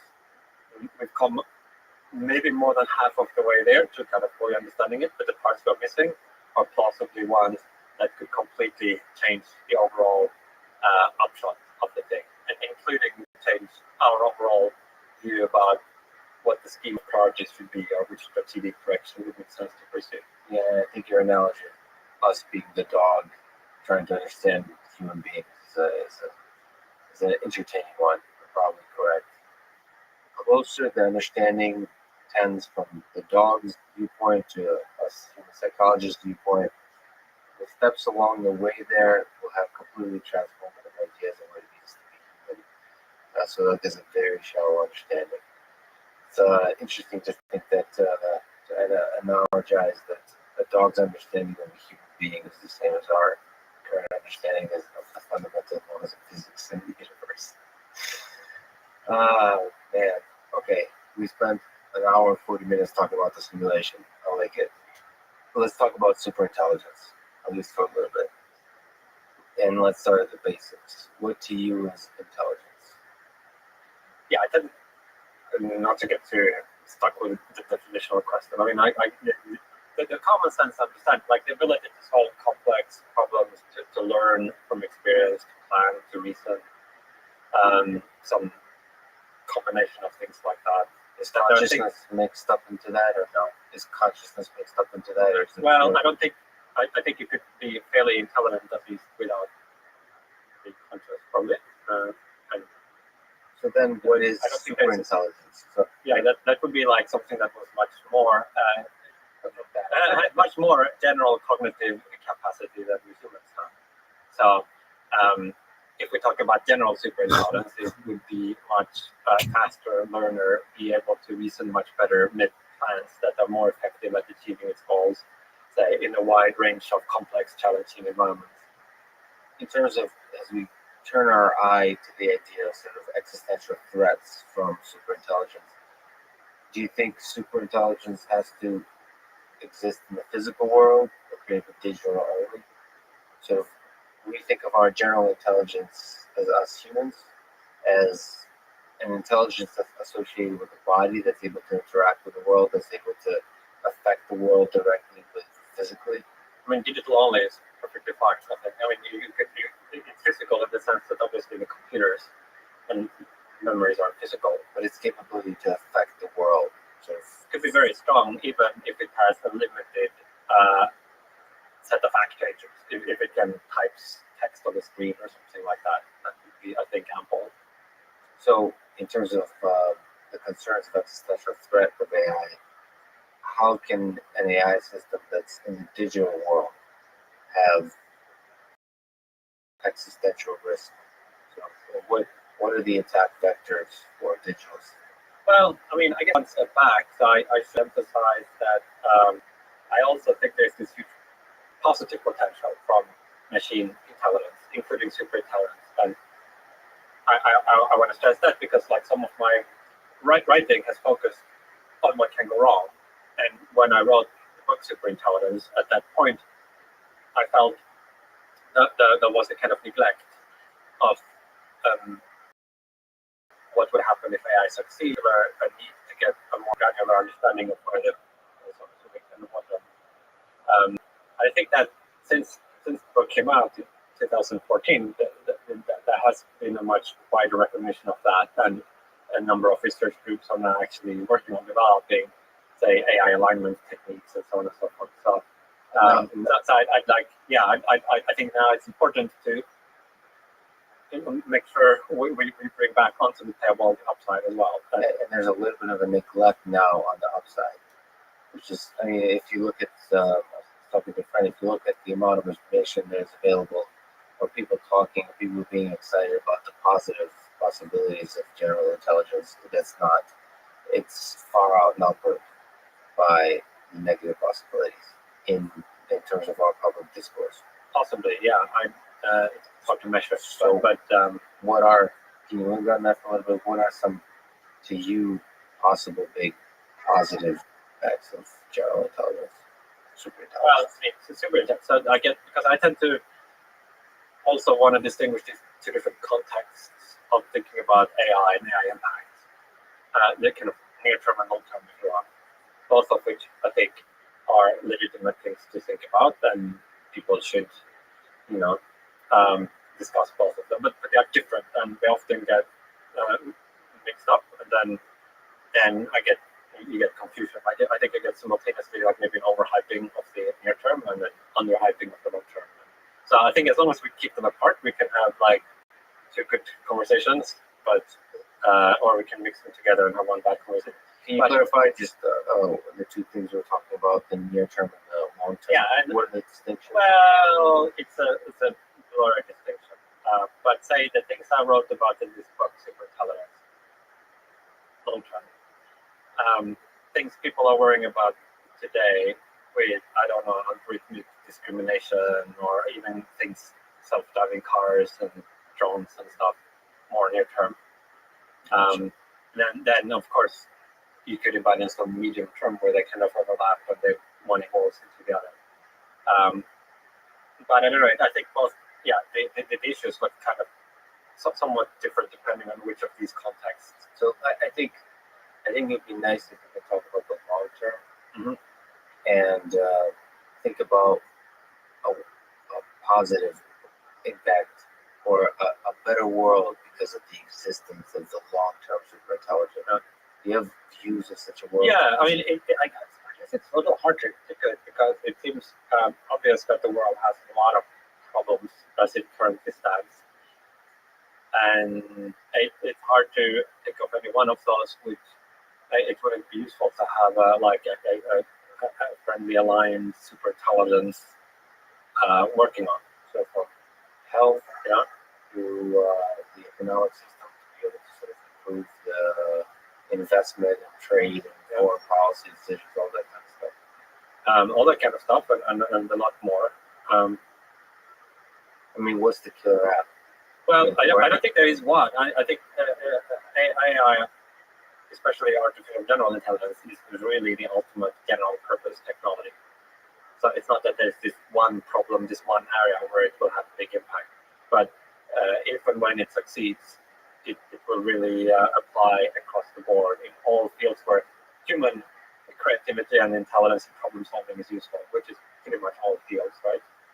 Then the thing that it would do is give us a lot more control over nature. It wouldn't automatically solve the problems that arise from conflict between humans. Fundamentally political problems. Some subset of those might go away if you just had more resources and cooler tech, but some subset would require coordination that is not automatically achieved just by having more technical capability. But anything that's not of that sort, I think you just get like an enormous boost with this kind of cognitive technology once it goes all the way. Now, again, that doesn't mean I'm like thinking, people don't recognize what's possible with current technology. Like sometimes things get overhyped, but I mean those are perfectly consistent views. The ultimate potential being enormous, and then it's a very different question of how far out from that or what can we do with near-term technology. Yeah, so what's your intuition about the idea of intelligence explosion? There's this. You start to think about that leap from the near term to the long term. The natural nation, like me, sort of building machine learning systems today, it seems like it's a lot of work to get to general intelligence. But there's some intuition of exponential growth, of exponential improvement, of intelligence explosion. Can you maybe try to elucidate, try to talk about what's your intuition about the possibility of an intelligence explosion? That it won't be this gradual, slow process. There might be a phase shift. Yeah, I think it's we don't know how explosive it will be. I think from what it's worth, it seems fairly likely to me that at some point there will be some intelligence explosion, like some period of time where progress in AI becomes extremely rapid. Roughly in the area where you might say it's kind of humanish equivalent in core cognitive faculties. That concept of human equivalent starts to break down when you look too close at it. But and just how explosive does something have to be for it to be called an intelligence explosion? Like, does it have to be like overnight, literally, or a few years? So, but overall, I guess if you plotted the opinions of different people in the world, I guess I would be somewhat more probability towards the intelligence explosion scenario than probably the average AI researcher, I guess. So, and then the other part of the intelligence explosion, or just forget explosion, is progress, is once you achieve that gray area of human level intelligence, is it obvious to you that we should be able to proceed beyond it to get super intelligence? Yeah, that seems. I mean, as much as any of these things can be obvious, given we've never had one, people have different views, more people have different views. There's like some degree of uncertainty that always remains for any big futuristic philosophical grand question. That just we realize humans are fallible, especially about these things. But it does seem, as far as I'm judging things based on my own impressions, it seems very unlikely that there would be a ceiling at or near human cognitive capacity. That's such a, I don't know, that's such a special moment. It's both terrifying and exciting to create a system that's beyond our intelligence. So maybe you can step back and say, like, how does that possibility make you feel that we can create something?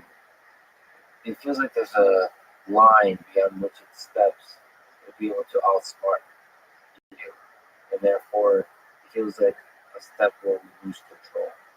Well, I don't think the latter follows. That is, you could imagine, and in fact, this is what a number of people are working towards, making sure that we could ultimately project higher levels of problem-solving ability while still making sure that they are aligned, like they're in the service of human values.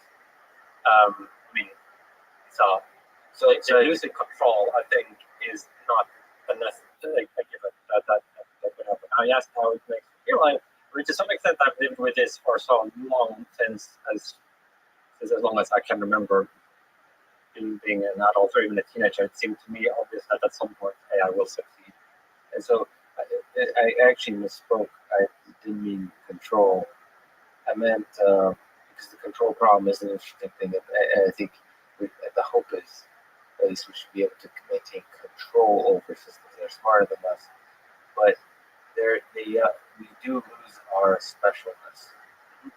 It's sort of we lose our place as the smartest, coolest thing on earth, and there's an ego involved with that humans are very good at dealing with. I mean, I value my intelligence as a human being. It seems like a big transformative step to realize there's something out there that's more intelligent. I mean, you don't see that as such a fundamentally. I think yes. I think it is small. I mean, I think there are already a lot of things out there that are. I mean, certainly if you think the universe is big, there's going to be other civilizations that already have super intelligences, or that just naturally have brains the size of beach balls that are like completely leaving us in the dust. And we haven't saw face to face. We haven't gone face to face, but I mean that's an open question.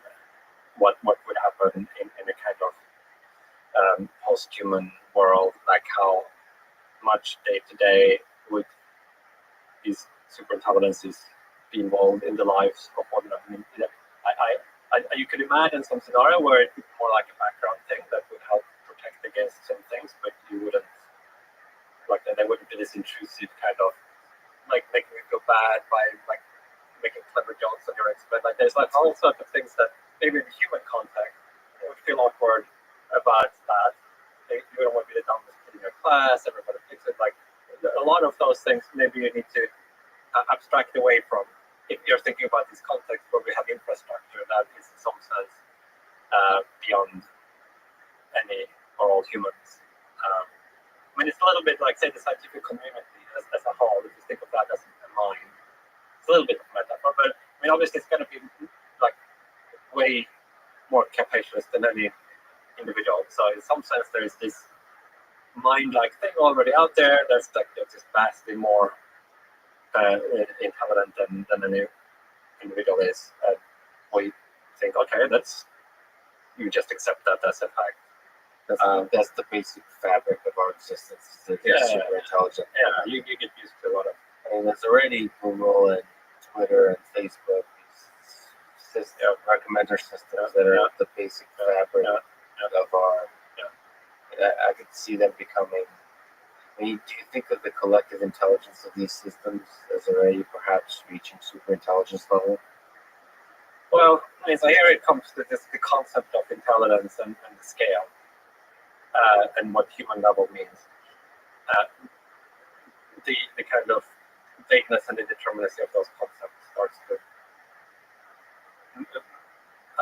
dominate how you would answer that question. So, like, take the Google search engine has a very high capacity of a certain kind, like remembering and retrieving information, particularly like text or images that are you have a kind of string, a word string key, that obviously is superhuman at that, but a vast set of other things it can't even do at all, not just not do well, but so you have these current AI systems that are superhuman in some limited domain, and then like radically subhuman in all other domains.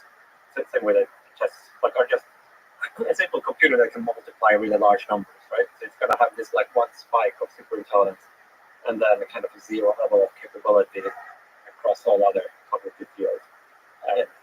Yeah, I don't necessarily think the generalness. I mean, I'm not so attached with it, but I consider it's a gray area and it's a feeling. But to me, sort of Alpha Zero is somehow much more intelligent, much more intelligent than Deep Blue.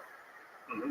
And to say which domain, you can say, well, these are both just board games. They're both just able to play board games. Who cares if they do better or not? But there's something about the learning, the self-play, that makes it crosses over into that land of intelligence that doesn't necessarily need to be general. In the same way, Google is much closer to Deep Blue currently in terms of its search engine than it is to sort of the Alpha Zero. And the moment these recommender systems really become more like Alpha Zero, but being able to learn a lot without the constraints of being heavily constrained by human interaction, that seems like a special moment in time. And certainly learning ability seems to be an important facet of general intelligence. That you can take some new domain that you haven't seen before and you weren't specifically pre-programmed for, and then figure out what's going on there and eventually become really good at it. So that's something Alpha Zero has much more of than Deep Blue had.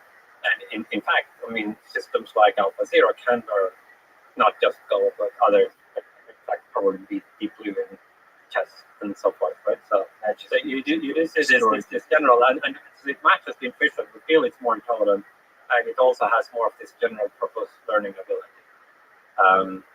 And if we get systems that have even more general purpose learning ability, it might also trigger an even stronger intuition that they're actually starting to get smart. So if you were to pick a future, what do you think a utopia looks like with AGI systems? Sort of, is it the Neuralink brain computer interface world where we're kind of really closely interlinked with AI systems? Is it possibly where AGI systems replace us completely while maintaining the values and the consciousness? Is it something like it's a completely invisible fabric, like you mentioned, of society where it just aids in a lot of stuff that we do, like curing diseases and so on? What is utopia if we get to pick? Yeah, I mean, it's a good question and a deep and difficult one. I'm quite interested in it. I don't have all the answers yet, but or might never have. But I think there are some different observations one can make. One is if this scenario actually did come to pass, it would open up this vast space of possible modes of being. On one hand, material and resource constraints would just be like expanded dramatically. So it would be a big pie, let's say, right? Also, it would enable us to do things including to ourselves, or like that. It would just open up this much larger design space and option space than we have ever had access to in human history. So I think two things follow from that. One is that we probably would need to make a fairly fundamental rethink of what ultimately we value. Like think things through more from first principles. And the context would be so different from the familiar that we could have just take what we've always been doing and then like, oh well, we have this cleaning robot that like cleans the dishes in the sink and a few other small things. And, like I think we would have to go back to first principles. So even from the individual level, go back to the first principles of what is the meaning of life, what is happiness, what is fulfillment. Yeah. And then also connected to this large space of resources is that it would be possible, and I think something we should aim for is to do well by the lights of more than one value system. That is, we wouldn't have to choose only one value criteria and say we're going to do something that scores really high on the metric of, say, humanism, and then it's like a zero by other criteria, like kind of wire-headed brains in a vat, and it's like a lot of pleasure, that's good, but then like no beauty, no achievement, like that. Or pick it up. I think to some significant, not unlimited sense, but the significant sense, it would be possible to do very well by many criteria. Like maybe you could get like 98% of the best according to several criteria at the same time, given this this great expansion of the option space.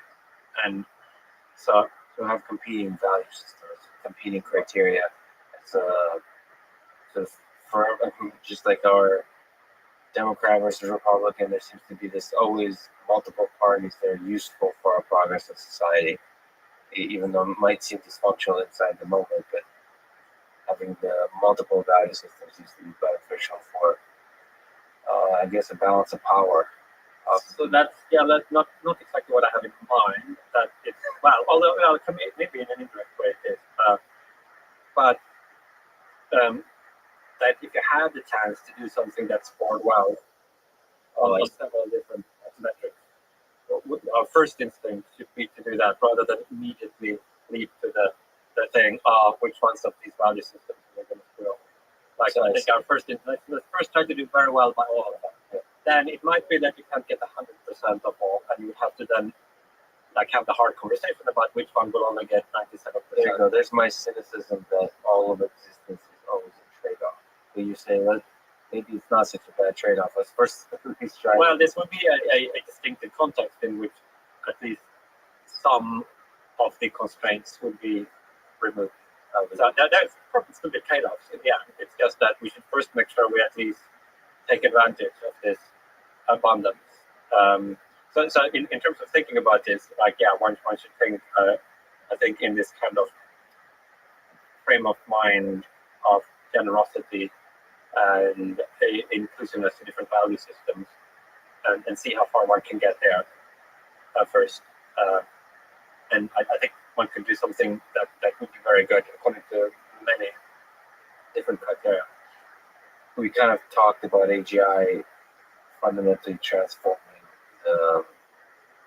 the value system of our existence, the meaning of life. But today, what do you think is the meaning of life? The silliest or perhaps the biggest question? What's the meaning of life? What's the meaning of existence? What gives your life fulfillment, purpose, happiness, meaning?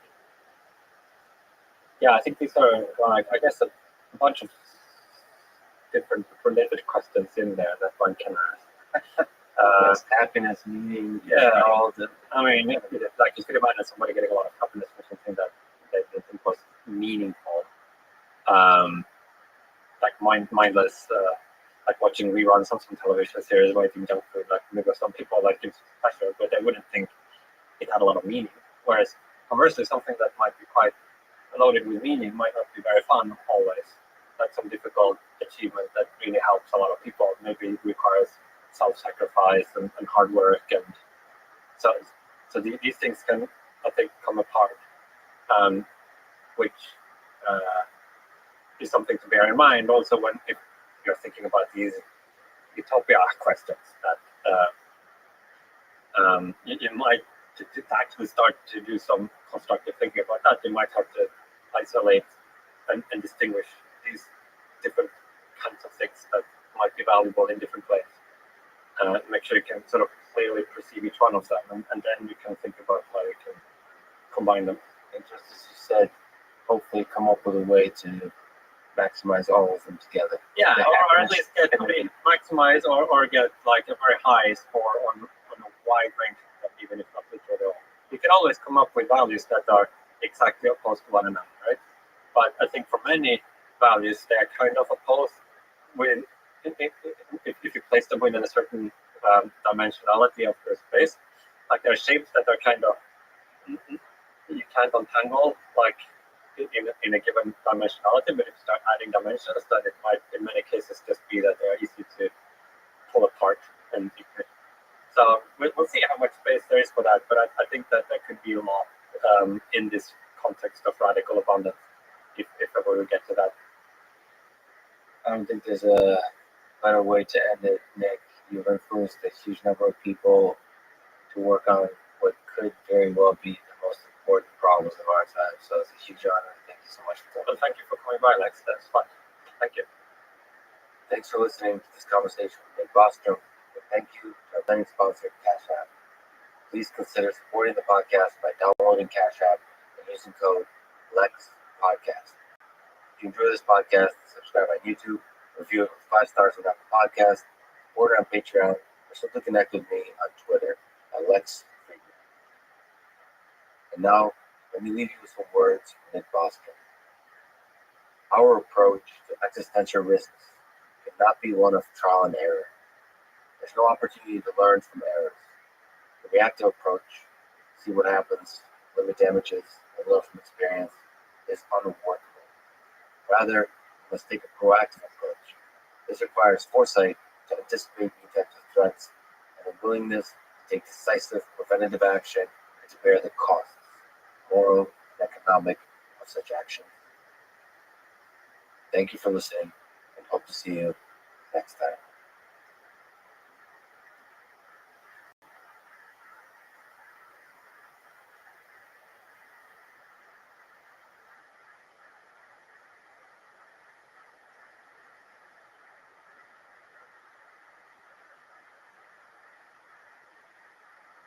The following is a conversation with Sean Carroll.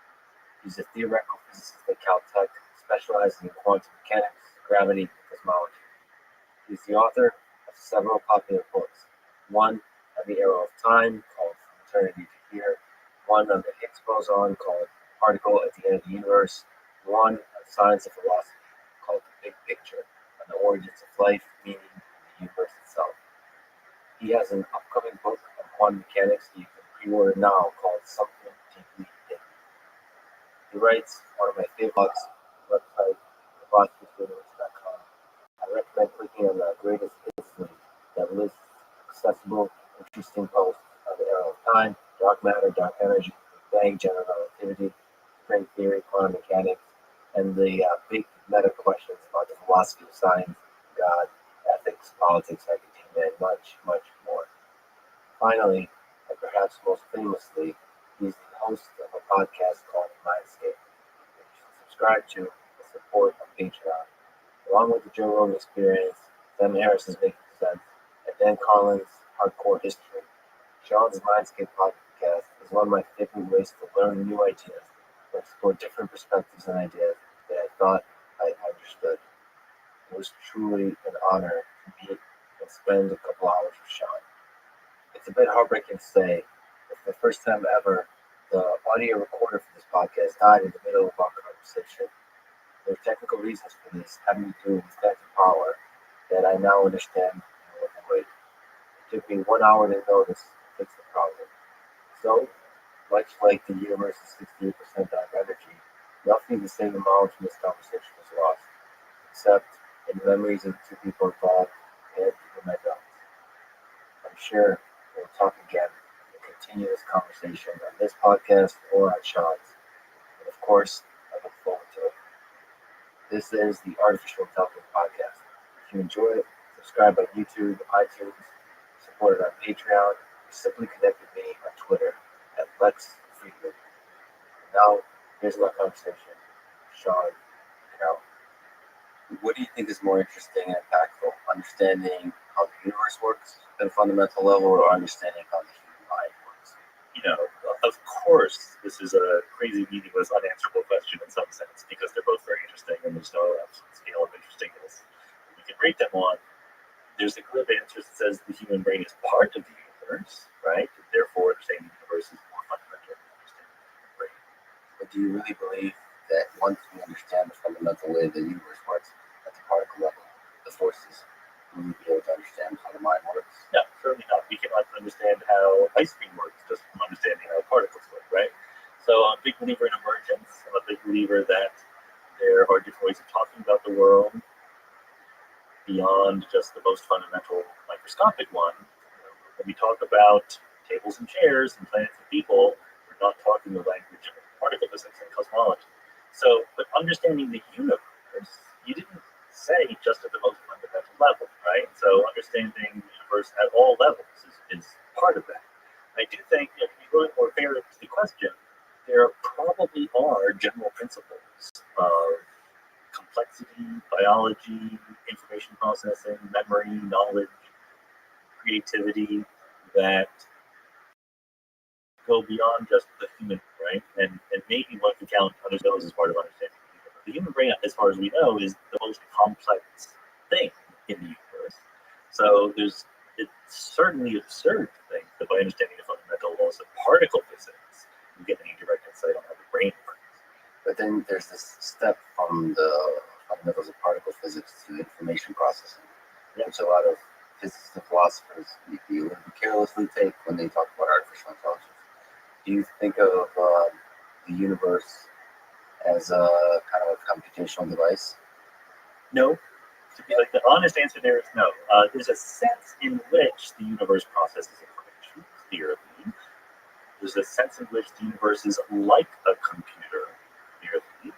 But sometimes I think, I tried to say this once on my blog and no one agreed with me, but the universe is more like a computation than a computer. Because the universe happens once. A computer is a general purpose machine. I think you can ask it different questions even upon the calculator, right? It's set up to answer certain kinds of questions. The universe isn't that. So information processing happens in the universe, but it's not what the universe is. Because I know your MIT colleague Seth Lloyd feels very differently about this, right? Well, you're thinking of the universe as a closed system. So what makes a computer more like a PC, like a computer machine, is that there's a human that everyone's comes up to it and moves the mouse around. So input gives it input, and that's why you're saying it's just a computation, a deterministic thing that's just unrolling. But the immense complexity of it is nevertheless like processing. There's a state, and it changes with rules, and there's a sense for a lot of people that if the human brain operates within that world, then it's simply just a small subset of that. And so there's no reason we can't build arbitrarily great intelligence. Yeah. Do you think of intelligence in this way? Intelligence is tricky. I don't have a definition of it offhand. So I remember this panel discussion that I saw on YouTube. I wasn't there, but Seth Lloyd was on the panel, and so was Martin Rees, the famous astrophysicist. And Seth gave his shtick for why the universe is a computer, explained this, and Martin Rees said, so what is not a computer? And Seth was like, oh, that's a good question. I'm not sure. Because if you have a sufficiently broad definition of what a computer is, then everything is, right? And the simile or the analogy gains force when it excludes something. Is the moon going around the Earth performing a computation? I can come up with definitions in which the answer is yes, but it's not a very useful computation. I think that it's absolutely helpful to think about the universe in certain situations, certain contexts, as an information processing device. I've been guilty of writing a paper called Quantum Circuit Cosmology, where we modeled the whole universe as a quantum circuit. As a circuit, yeah. And qubits, kind of thing. Qubits, basically, right? Yeah. So it's becoming more and more entangled. So we want to digress a little bit. That's right. Kind of fun. So here's a mystery about the universe that's so deep and profound that nobody talks about. Space expands, right? And we talk about in a certain region of space a certain number of degrees of freedom, a certain number of ways that the quantum fields and the particles in that region can arrange themselves. That number, degrees of freedom in a region of space, is arguably finite. We actually don't know how many there are, but there's a very good argument that says it's a finite number. So as the universe expands and space gets bigger, are there more degrees of freedom? If it's an infinite number, it doesn't really matter. Infinity times 2 is still infinite. But if it's a finite number, then there's more space, there's more degrees of freedom. So where did they come from? That would mean the universe is not a closed system. More degrees of freedom popping into existence.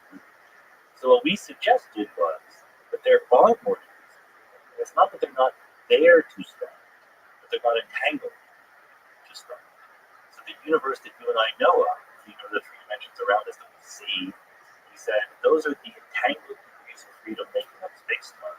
As the universe expands, there's a whole bunch of qubits in their zero state that become entangled with the rest of space-time through the action of these quantum circuits.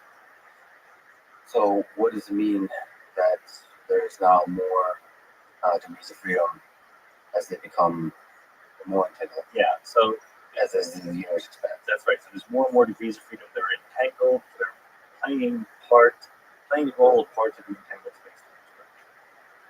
So the underlying philosophy is that space-time itself arises from the entanglement of some fundamental quantum degrees of freedom. Wow. Okay. So at which point is most of the entanglement happening? Are we talking about close to the Big Bang, or are we talking about throughout the time of the Yeah, so the idea is that at the Big Bang, almost all the degrees of freedom that the universe could have were there, but they were unentangled with anything else. And that's a reflection of the fact that the Big Bang had a low entropy, it was a very simple, very small place. And as space expands, more and more degrees of freedom become entangled with the rest of the world. Well, I have to ask John Carroll, what do you think of the thought experiment from Nick Bostrom that we're living in a simulation? So I think, let me contextualize that a little bit more. I think people don't actually take this thought experiment. I think it's quite interesting. It's not very useful, but it's quite interesting. From the perspective of AI, a lot of the learning that can be done usually happens in simulation. For examples, so it's a constructive question to ask, how difficult is our real world to simulate? Right. Which is kind of a dual part of, if we're living in a simulation, if somebody built that simulation, how hard, if you were to try to do it yourself, how hard would it be? So obviously we could live in a simulation. If we just wanted the physical possibility, I completely agree that it's physically possible. I don't think that we actually are. So take this one piece of data into consideration. We live in a big universe, okay? There's 2 trillion galaxies in our local universe, 200 billion stars in each galaxy, etc. It would seem to be a waste of resources to have a universe that big going on to do the simulation. So in other words, I want to be a good Bayesian. I want to ask, under this, what do I expect to see? So the first thing I would say is I wouldn't expect to see a universe that's big. Okay? The second thing is I wouldn't expect the resolution of the universe to be as good as it is. So it's always possible that if our superhuman simulators only have finite resources, that they don't render the entire universe, right? That the part that's out there, that's 2 trillion galaxies, isn't actually being simulated fully. Okay. But then the obvious extrapolation of that is that only I am being simulated fully. Like the rest of you are just non-player characters, right? I'm the only thing that is real. The rest of you are just chatbots. Beyond this wall, I see the wall, but there is literally nothing on the other side of it. That is sort of the Bayesian prediction of what it would be like to do an efficient simulation of me. So, none of that seems quite realistic. I don't see. I hear the argument that it's just possible and easy to simulate lots of things. I don't see any evidence from what we know about our universe that we look like a simulated universe. Now, maybe you could say, well, we don't know what we would look like. That's just abandoning your Bayesian responsibility. Your job is to say, under this theory, here's what you would expect to see. Yes, it's certainly, if you think about simulation, it's a thing that's like a video game where only a small subset is being measured. But say all the laws of physics, the entire closed system of the quote-unquote universe, it had a creator. Yeah, always possible. Right, so that's not useful to think about when you're thinking about physics. The way Nick Bostrom phrased it, if it's possible to simulate a universe, eventually we'll do it. Right?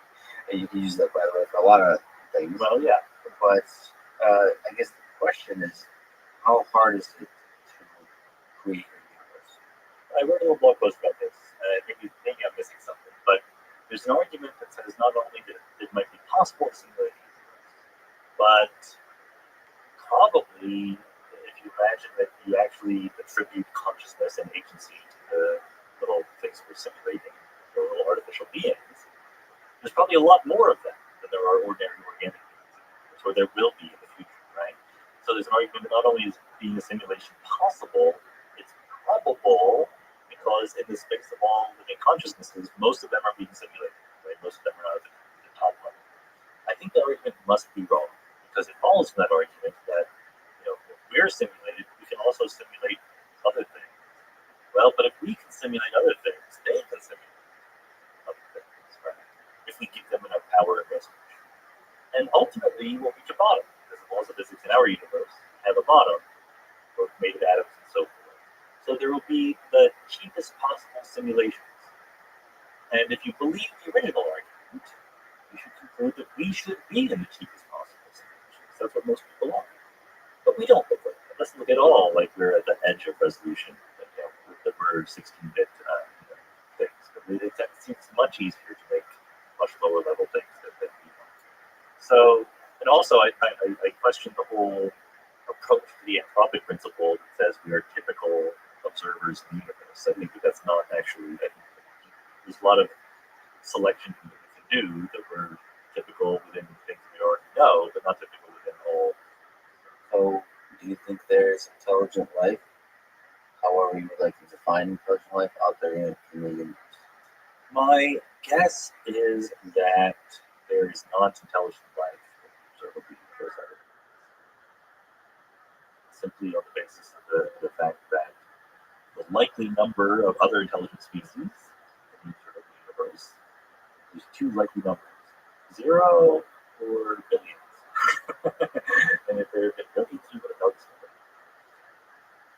For there to be literally like a small number, like, Star Trek, there's a dozen intelligent civilizations in our galaxy, but not a billion.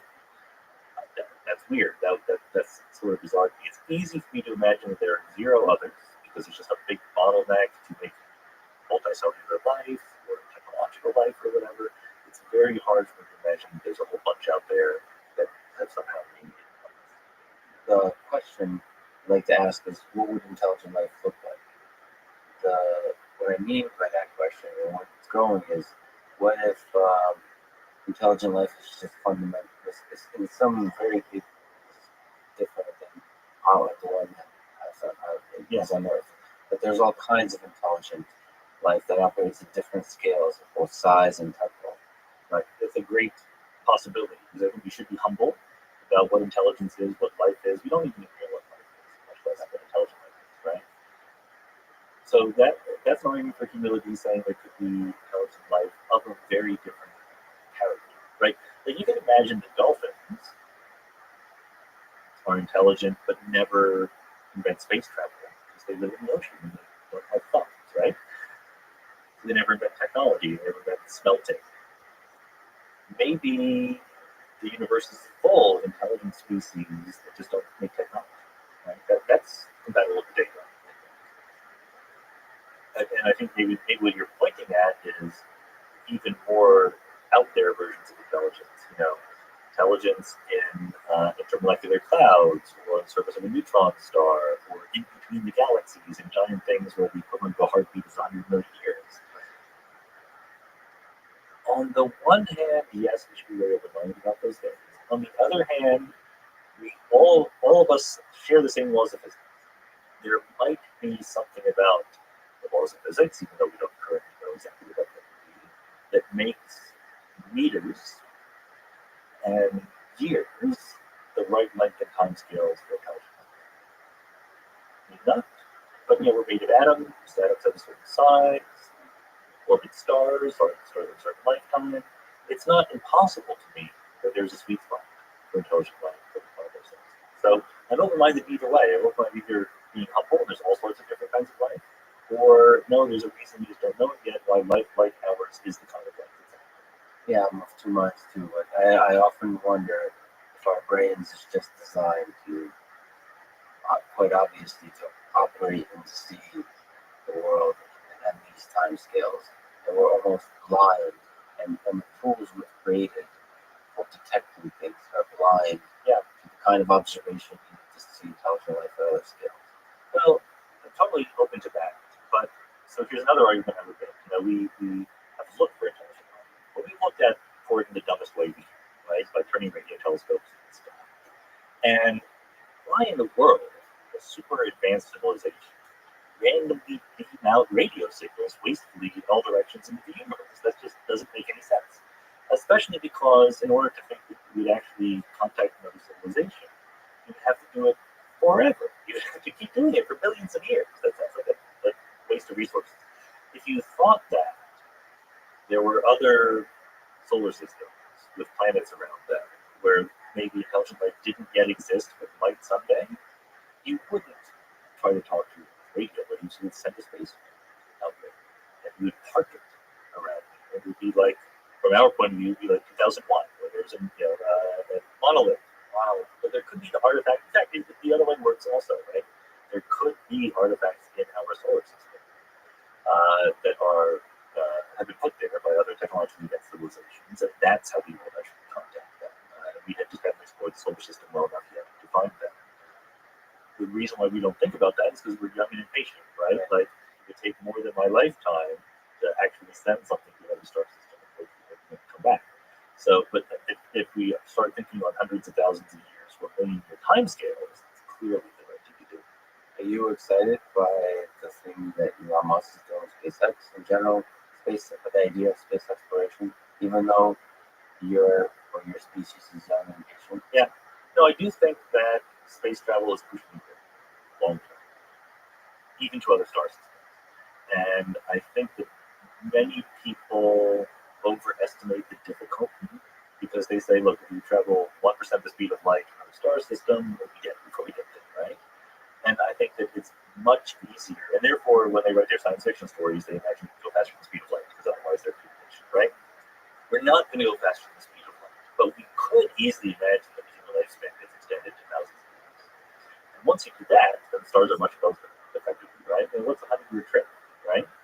So I think that going to be the future, the far future, not my lifetime once again, but baby steps. And Unless your lifetime is extended. well, within a race against time, right? A friend of mine who actually thinks about these things said, you and I are going to die, but I don't know about the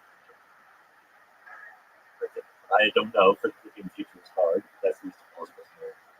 And so, yeah, no, I think that, as we discussed earlier, there are threats to the Earth, known and not unknown, right? Having spread humanity and biology elsewhere is a really important concept. What kind of questions can science not currently answer that might soon? When you think about the problems and mysteries before us, that maybe within reach of science. I think the obvious one is the origin of life. We don't know how that happened. There's a difficulty in knowing how it happened historically, actually, literally on Earth. But starting life from non-life is something I kind of think we're close to, right? You really think so? How difficult is it to start life? Well, I've talked to people, including on the podcast, about this. Life requires three things. So life as we know it. So there's a difference between life, who knows what it is, and life as we know it, which we can talk about with some technology. So life as we know it requires compartmentalization, like a little membrane around your cell. Metabolism, taking food, eat it, let that make you do things. And then replication. Okay, so you have some information about who you are and be passed on to future generations. In the lab, compartmentalization seems pretty easy, not hard to make lipid bilayers that come into little cellular walls pretty easily. Metabolism and replication are hard, but replication we're close to. People have made RNA-like molecules in the lab that I think the state of the art is they're not able to make one molecule that reproduces itself, but they're able to make two molecules that reproduce each other. Yeah, that's okay. That's pretty close. Metabolism is harder, believe it or not, even though it's sort of the most obvious thing. Some sort of controlled metabolism, and the actual cell in our bodies is quite complicated. It's hard to see it just popping into existence all by itself. But we're making progress. In fact, I don't think we're spending nearly enough money on it. If I were the NSF, I would flood this area with money because it would change our view of the world if we could actually make life in the lab and understand how it was made originally. And I'm sure it would have some ripple effects that help cure diseases and so on. And just Well, that that's right. So synthetic biology is a wonderful big frontier where we're making cells. Right now, the best way to do that is to borrow heavily from existing biology. Right? Craig Venter, several years ago, created an artificial cell. But all he did was, not all he did, it was a tremendous accomplishment, but all he did was take out the DNA from the cell and put in entirely new DNA and let it boot up and go. What about the leap to creating intelligent life on Earth? Yeah. However, again, define intelligence, of course, but let's just even say Homo sapiens, the modern intelligence in our human brain. Do you have a sense of what's involved in that leap and how big of a leap that is? So AI would count in this, or real life organism in some sense. AI would count. Okay. Yeah, of course, AI would count. Well, let's say artificial consciousness, right? So I do not think we are on the threshold of creating artificial consciousness. I think it's possible. I'm not, again, very educated about how close we are, but my impression is not that we're really close because we understand how little we understand of consciousness and what it is. So if we don't have any idea what it is, it's hard to imagine what the threshold of making it ourselves. But it's doable, it's possible. I don't see any obstacles in principle. So yeah, I would have some interest in that happening. I think in general, consciousness, I think we would be just surprised how easy consciousness is once we create intelligence. Yeah. I think consciousness is a thing that that's just something we all fake. Well, good. No, actually, I like this idea that in fact consciousness is way less mysterious than we think. Yeah. Because we're all at every time, at every moment, less conscious than we think we are, right? We can fool things. And I think that plus the idea that you not only have artificial intelligence systems, but you put them in a body, right? Give them a robot body. That will help the faking a lot. Yeah, I think creating consciousness in artificial consciousness is as simple as asking a Roomba to say I'm conscious and refusing to be talked out of it. Could be. And I mean, and I'm almost being silly, but that's what we do.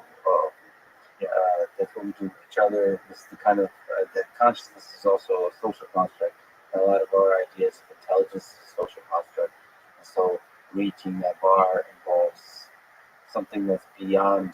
Doesn't necessarily involve the fundamental understanding of how you go from electrons to neurons to cognition. No, actually, I think that is an extremely good point. And in fact, what it suggests is, so yeah, you referred to Kate Darling, who I had on the podcast, and who does these experiments with very simple robots, but they look like animals, and they can look like they're experiencing pain. And we human beings react very negatively to these little robots looking like they're experiencing pain. And what you want to say is, they're just robots, it's not really pain. It's just some electrons going on. But then you realize, you and I are just electrons going around, and that's what pain is also. And so what I would have an easy time imagining is that there's a spectrum between these little robots that Kate works with and a human being, where there are things that sort of by some strict definition, Turing test level thing, are not conscious, but nevertheless walk and talk like they're conscious. And it could be that the future is, Siri is close, right? And so it might be the future has a lot more agents like that. And in fact, rather than someday going, aha, we have consciousness, we'll just creep up on it with more and more negative reflection. And in the future, maybe the present, for example, we haven't met before, and it may basically assuming that I'm human. It's a high probability at this time because but in the future there might be question marks on that. Yeah, no, absolutely. Certainly, videos are almost the point you should trust them on. Photos you can't trust, right? Videos is easier to trust, but we're getting worse. We're getting better at faking that, right? So physical body people, what's so hard about faking that? That's very depressing, this conversation. To me, it's exciting. To me, you're doing it, so it's exciting to you. But it's a sobering thought. We're very bad, right, at imagining what the next 50 years will be like when we're in the middle of a phase transition. again, in general, I'm not blind to all the threats. Yeah. I am excited by the power of technology to solve, to protect us against the threats as they evolve. I'm not as much as the thinker, optimistic about the world, but in everything I've seen, all the brilliant people in the world that I've met are good people. So the army of the good, in terms of the development of technology, is large. Okay, you're way more optimistic than I am. I think that goodness and badness are equally distributed among intelligent and unintelligent people. I don't see much of a correlation. Neither of us have. Yeah, exactly. Again, opinions are free, right? Nor definitions of good and evil. We come without definitions or without opinions. So, what kind of questions can science not currently answer and may never be able to answer? Well, the obvious one is what is good and bad? What is right and wrong? I think that there are questions that science tells us what happens, what the world is, and what it does. It doesn't say what the world should do or what we should do because we're part of the world. But we are part of the world, and we have the ability to feel that something's right, something's wrong. And to make a very long story very short, I think that the idea of moral philosophy is systematizing our intuitions of what's right and what's wrong. And science might be able to predict ahead of time what we will do, but it won't ever be able to judge whether we should. So, you're kind of unique in terms of scientists. It doesn't have to do with a podcast, but even just reaching out, I think you referred to as sort of doing interdisciplinary science. So you reach out and talk to people that are outside of your discipline, which I always hope that's what science was for. In fact, I was a little disillusioned when I realized that academia is very siloed. Yeah. And so the question is, how, at your own level, how do you prepare for these conversations? How do you think about these conversations? How do you open your mind enough to have these conversations? And then maybe a little bit broader, how can you advise other scientists to have these kinds of conversations? Not at the podcast. The fact that you're doing a podcast is awesome, and other people hear them. But it's also good to have it without mics, in general. It's a good question, but a tough one to answer. I think about, a guy I know is a personal trainer, and he was asked on the podcast, how do we, psych ourselves up to do a workout? How do we make that discipline go and work out? It's like, why are you asking me? Like, I can't stop working out. Like, I don't need to psych myself up. So, and likewise, you ask me, like, how do you get to like interdisciplinary conversations and all sorts of different things, all sorts of different people? Like, that's what gets me going, right? Like, I couldn't stop doing that. I did that long before I recorded. In fact, a lot of the motivation for starting recording it was making sure I would read all these books that I had purchased, right? Like all these books I wanted to read, not enough time to read them. And now, if I have motivation to interview at Churchland, I'm going to finally read her book, And it's absolutely true that academia is extraordinary, right? We don't talk to people. We rarely do. And in fact, when we do, it's punched. Like the people who do it successfully generally first became very successful within their little scientific discipline, and only then did they start expanding out. If you're a young person, I have graduate students. I try to be very, very candid with them about this. That it's most graduate students cannot become faculty members, right? It's a tough road, and so live the life you want to live, but do it with your eyes open about what it does to your job chances. And the more broad you are, and the less time you spend hyper specializing in your field, the lower your job chances. That's just an academic reality. It's terrible. I don't like it, but it's a reality. And for some people, that's fine. Like, there's plenty of people who are wonderful scientists who have zero interest in branching out and talking to things to anyone outside their field. But it is disillusioning to me. Some of the romantic notion I had of the intellectual academic life is belied by the reality of it. The idea that we should reach out beyond our discipline, and that is a positive good, is just so rare in universities that may as well not exist at all. But that said, even though you're saying you're doing it like a personal trainer because you just can't help it, you're also an inspiration to others. Like, I can speak for myself. I also have a career I'm thinking about, right? And without your podcast, I may have not have been doing this at all, right? So it makes me realize that these kinds of conversations is kind of what science is about in many ways. So the reason we write papers, this exchange of ideas, it's much harder to do interdisciplinary papers, I would say. Yeah. Right? Sure. And conversations are easier. So conversation is the beginning. And in the field of AI, it's obvious that we should think outside of pure computer vision competitions or data sets. We should think about the broader impact of how this can be, reaching out to physics, to psychology, to neuroscience, and just having these conversations. So you're an inspiration. And so Well, thank you very much.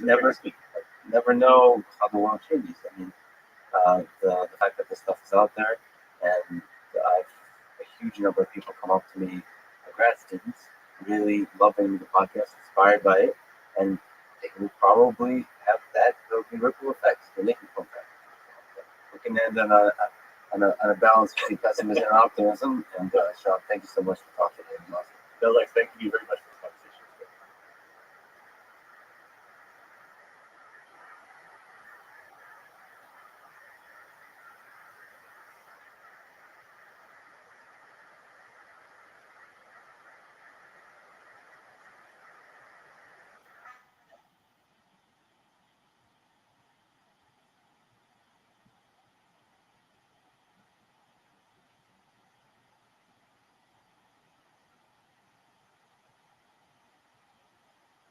The following is a conversation with Roger Manga. He's an engineer director at Google, leading the TensorFlow team. TensorFlow is an open source library at the center of much of the work going on in the world of learning, both the cutting edge research and the large scale application of knowledge-based approach. But it's quickly becoming much more than a software library. It's now an ecosystem of tools for the deployment of machine learning in the cloud, on the phone, in the browser, on both generic and specialized hardware, GPU, GPU, and so on. Plus, there's a big emphasis on growing a passionate community of developers. Roger, Jeff Dean, and a large team of engineers at Global Brain are working to define the future of machine learning with TensorFlow 2.0, which is now in alpha.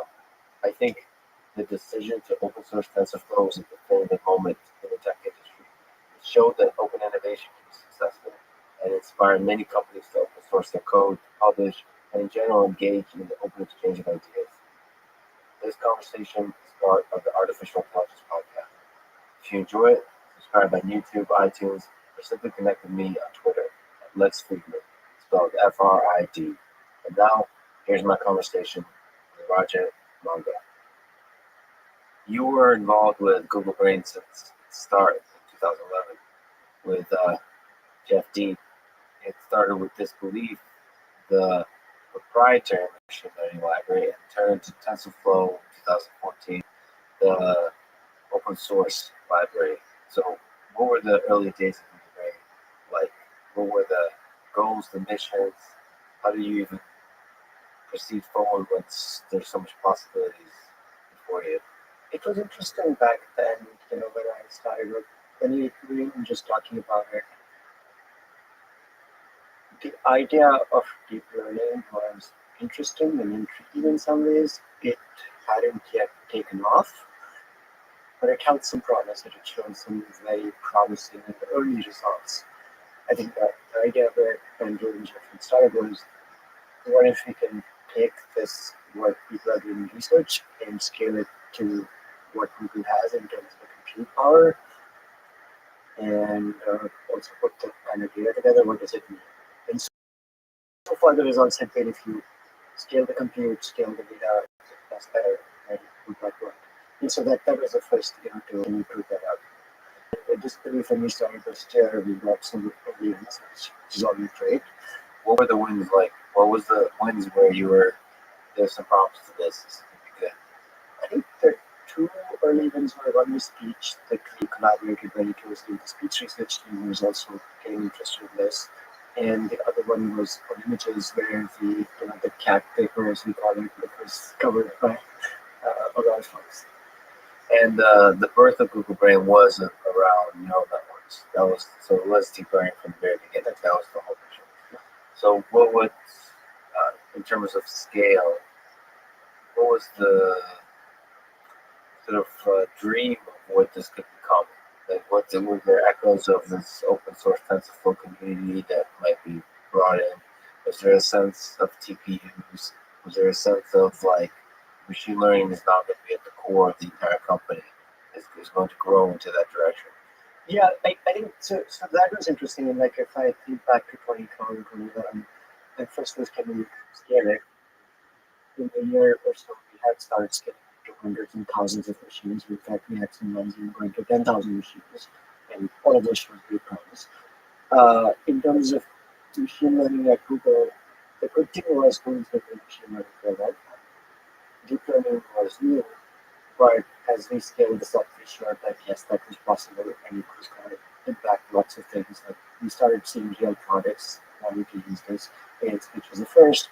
There were image things like photos came out of in many other products as well. So that was exciting. As we went into that a couple of years, externally also academia started to, there was lots of push on, okay, deep learning is interesting, we should be doing more, and so on. And so by 2014, we were looking at, okay, this is a big thing, it's going to grow, and not just internally, externally as well. Yes, maybe Google's ahead of where everybody is, but a lot of this started to make sense and come together. So the decision to open source, I was just chatting with Chris Lacker about this. The decision to open source TensorFlow, I would say, so for me personally, seems to be one of the big seminal moments in all of software engineering ever. I think that when a large company like Google decides to take a large project that many lawyers might argue has a lot of IP, just decide to go open source with it, and in so doing lead the entire world and saying, you know what, open innovation is a pretty powerful thing. It's okay to do. Uh, that was, I mean, that was an incredible moment of time. So do you remember those discussions happening? Whether open source should be happening? What was that like? I would say, I think so the initial idea came from Jeff, who's a big corporate enterprise. I think it came off of two big things. One was research-wise, we were research doing. We were putting all our research out there. We were building on all this research, and we wanted to push the state-of-the-art forward. And part of that was to share the research. That's how I think deep learning and machine learning has really grown so fast. So the next step was, okay, now would software help with that? It seemed like there were existing a few libraries out there, Rothschild and other few others, but they were all done by academia, and the level was significantly different. The other one was from a software perspective, Google had done lots of software that we used internally, and we published papers. Often there was an open source project that came out of that, but somebody else picked up that paper and implemented, and they were very successful. Back then, it was like, okay, there's Hadoop, which has come off of tech that we built. We know the tech we built is way better for a number of different reasons. We've invested a lot of effort in that. And turns out we have full cloud, and we're not really providing hard tech, but we are saying, okay, we have Airtable, which is the original thing. We're going to now provide edge space APIs on top of that, which isn't as good, but that's what everybody's used to. So there's this like, can we make something that is better and really just provide? Helps the community in lots of ways, but also helps push the standard forward. So how does cloud fit into that? There's a TensorFlow open source library, and how does the fact that you can use so many of the resources that Google provides in the cloud fit into that strategy? So TensorFlow itself is open, and it goes anywhere, right? And we want to make sure that continues to be the case. On Google Cloud, we do make sure that there's lots of integration with everything else, and we want to make sure that it works really, really well there. So you're leading the TensorFlow effort. Can you tell me the history and the timeline of the TensorFlow project in terms of major design decisions, like the open source decision, but really what to include and not. There's this incredible ecosystem that I'd like to talk about. There's all these parts, but what if just some sample moments that define what TensorFlow eventually became. And I don't know if you were allowed to say history, but it's just by deep learning, everything moves so fast in just a few years. It's already history. Yes, yes. So looking back, we were building TensorFlow as we open sourced it in 2015, November 2015. We started on it in summer of 2014, I guess. And somewhere like late 2014, and we decided that there's a highlight in the open source it. So we started thinking about that and making sure we're getting down that path. At that point, by that point, we've seen lots of different use cases at Google. So there were things like, okay, yes, we want to run at large scale in the data center. Yes, we need to support different kind of hardware. We had GPUs at that point. We had our first GPU at that point was about to come out to roughly around that time. So the design sort of included those.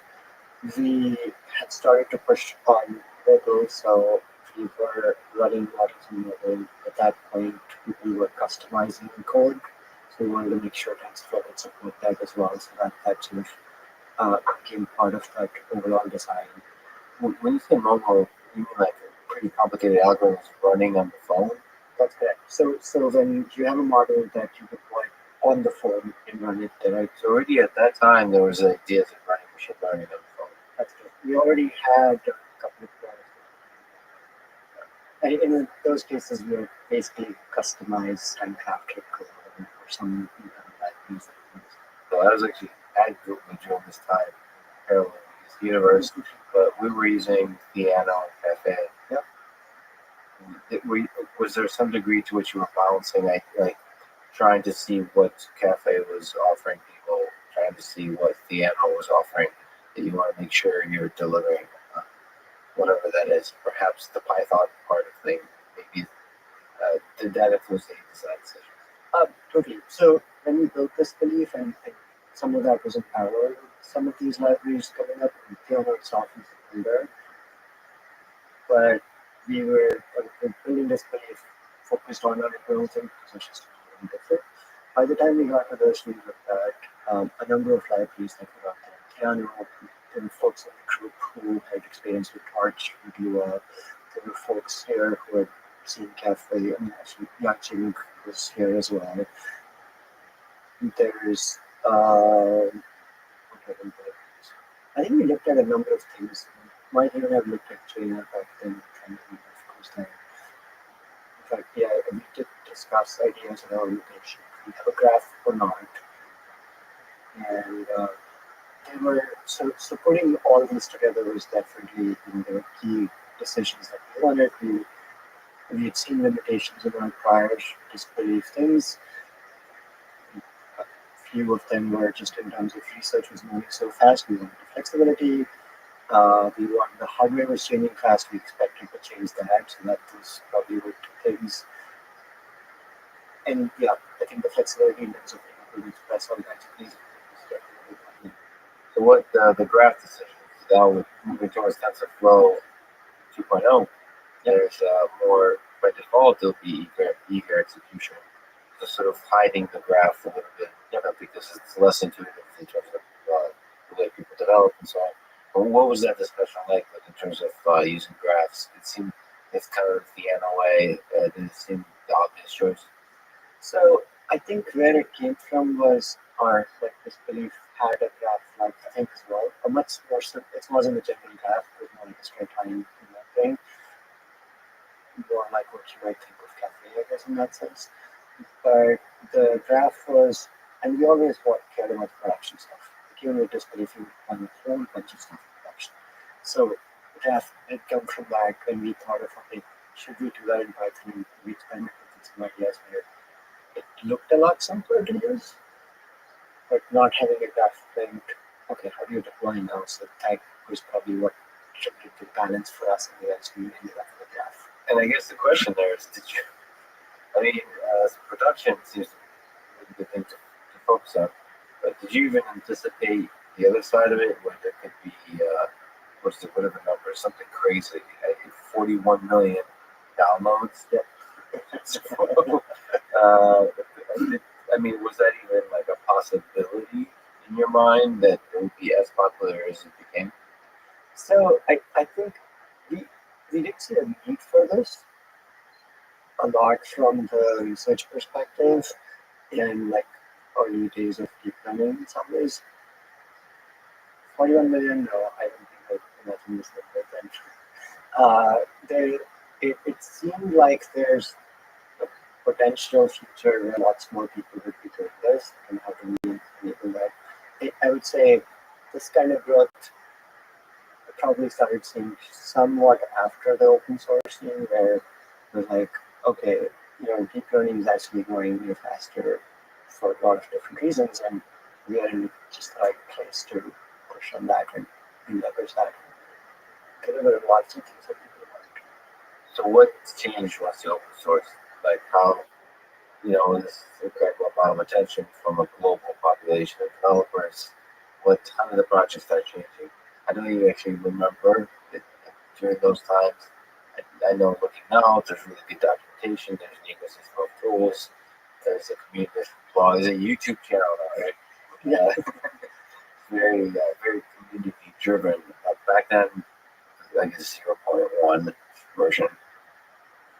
Is that the version? I think it's called 0.6 or 5, something like that. What changed leading to 1.0? It's interesting. I think we've gone through a few things there. When we started out, when we first came out, people loved the documentation because it was just a huge step up from everything else. Because all of those are academic projects people doing who don't require documentation. I think what that changed was instead of deep learning being a research thing, some people who were just developers could now suddenly take this out and do some interesting things with it, right? Who didn't know what machine learning was before then. And that, I think, really changed how things started to scale up in some ways and pushed on it. Over the next few months, as we looked at how do we stabilize things, as we look at not just researchers, now we want stability, people want to apply things. That's how we started planning for the model. And there's certain needs for that perspective, and so again, documentation comes out, designs, kinds of things to put that together. And so that was exciting to get that to a stage where more and more enterprises wanted to buy in and really get behind that. And I think post 1.0 and in the next few releases, the enterprise adoption is starting to take off. So between the initial release and 1.0, there was, researchers, of course, then a lot of hobbyists and really people excited about this who started to get on board, and over the 1.0 next thing, lots of enterprises. I imagine anything that's below 1.0 is pressure to be, and REST probably wants something that's stable. Exactly. And since now that TensorFlow is stable, it feels like deep learning in general is extremely dynamic field. There's so much changing. Do you have and TensorFlow has been growing incredibly. Do you have a sense of stability? I know you're in the midst of it. But yeah. It's in the midst of it. It's often easy to forget what enterprise wants and what people on that side want. They're still running models that are 3 years old, 4 years old. So consumption is still used by tons of people. Less than 50 is what, a couple of years old now, but tons of people use that, and they're fine. You don't need the last couple of bits of performance or quality. They want some stability and things that just work. And so there's value in providing that with that kind of stability and making it really simple, because that allows a lot more people to access it. And then there's the research crowd, which wants, they want to do these crazy things exactly like you're saying, like not just deep learning in the straight up models that used to be there. They want RNNs, and even RNNs have to do with their transformers now, and needs to combine with RL and GANs and so on. So there's definitely that area that like the boundary that's shifting and pushing the state of the art. But I think there's more and more of the past that's much more stable, and even stuff that was 3 years old is very, very usable by lots of people. So that part makes it all easy. So I imagine, maybe you can correct me if I'm wrong, one of the biggest use cases is essentially taking something like ResNet 50 and doing some kind of transfer learning on a very particular problem that you have. It's basically probably what the majority of the world does. And you want to make that as easy as possible. That's it. So I would say, for the hobbyist perspective, that's the most common case, right? In fact, the apps on phones and stuff that you will see, the early ones, that's the most common case. I would say there are a couple of reasons for that. One is that everybody talks about that. It looks great on slides. Yeah. It's a visual presentation. Yeah, exactly. What enterprises want is that is part of it, but that's not the big thing. Enterprises when you have data that they want to make predictions on, this is often what they used to do with the people who were doing ML was just regression models, linear regression, logistic regression, linear models, or maybe trading history trees and so on. Some of them still benefit from deep learning, but they want that's the getting model, the structured data and so on. So depending on the audience you look at, a little bit different. And they just have, I mean, the best of enterprise probably just has a very large data set, or deep learning can probably shy. That's good. And then I think the other thing that we put together for some group together is the global TensorFlow extended piece, which is the entire pipeline.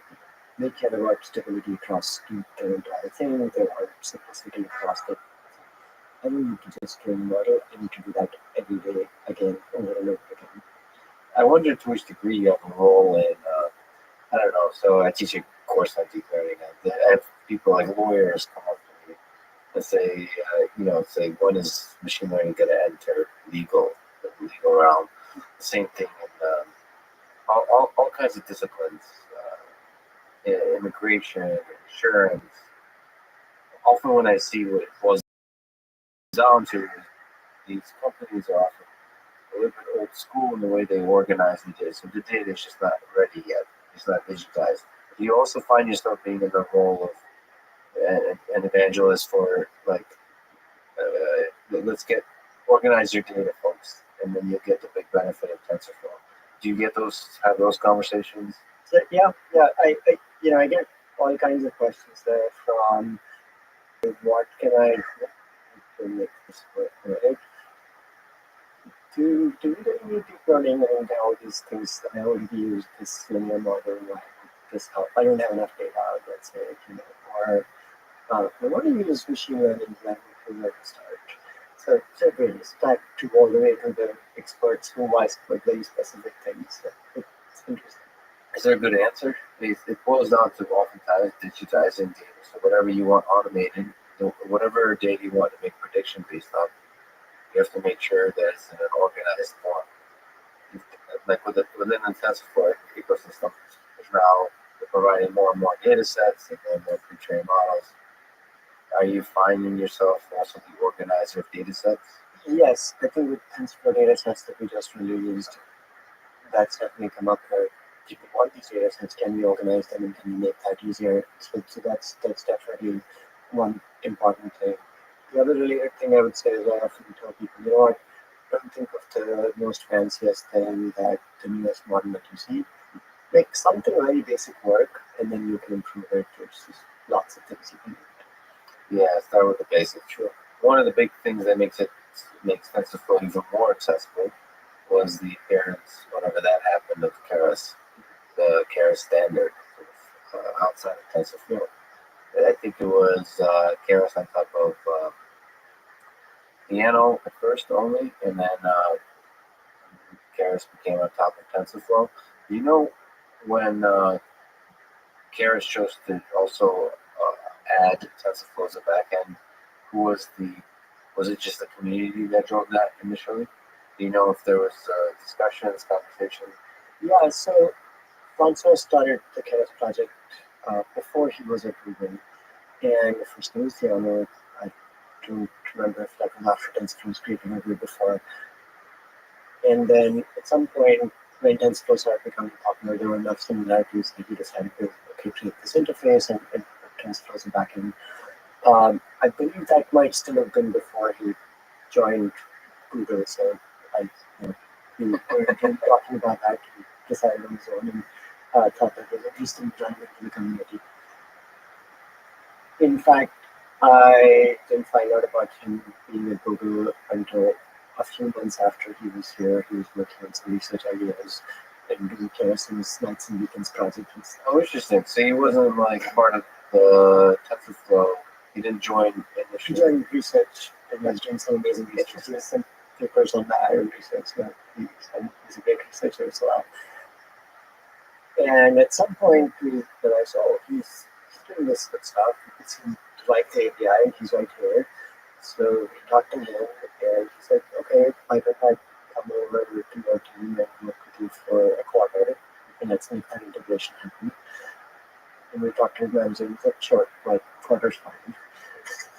And that quarter's been something like 2 years now. And so it's been So Keras got integrated into TensorFlow like in a deep way, and now with 2.0, TensorFlow 2.0, so Keras is kind of the recommended way for a beginner to interact with TensorFlow, which makes that initial sort of transfer learning or the basic use cases, even for enterprise, super simple. that's So what was that decision like? That seems like it's kind of a bold decision as well. a lot of time thinking about that one. We had a bunch of APIs sent by us.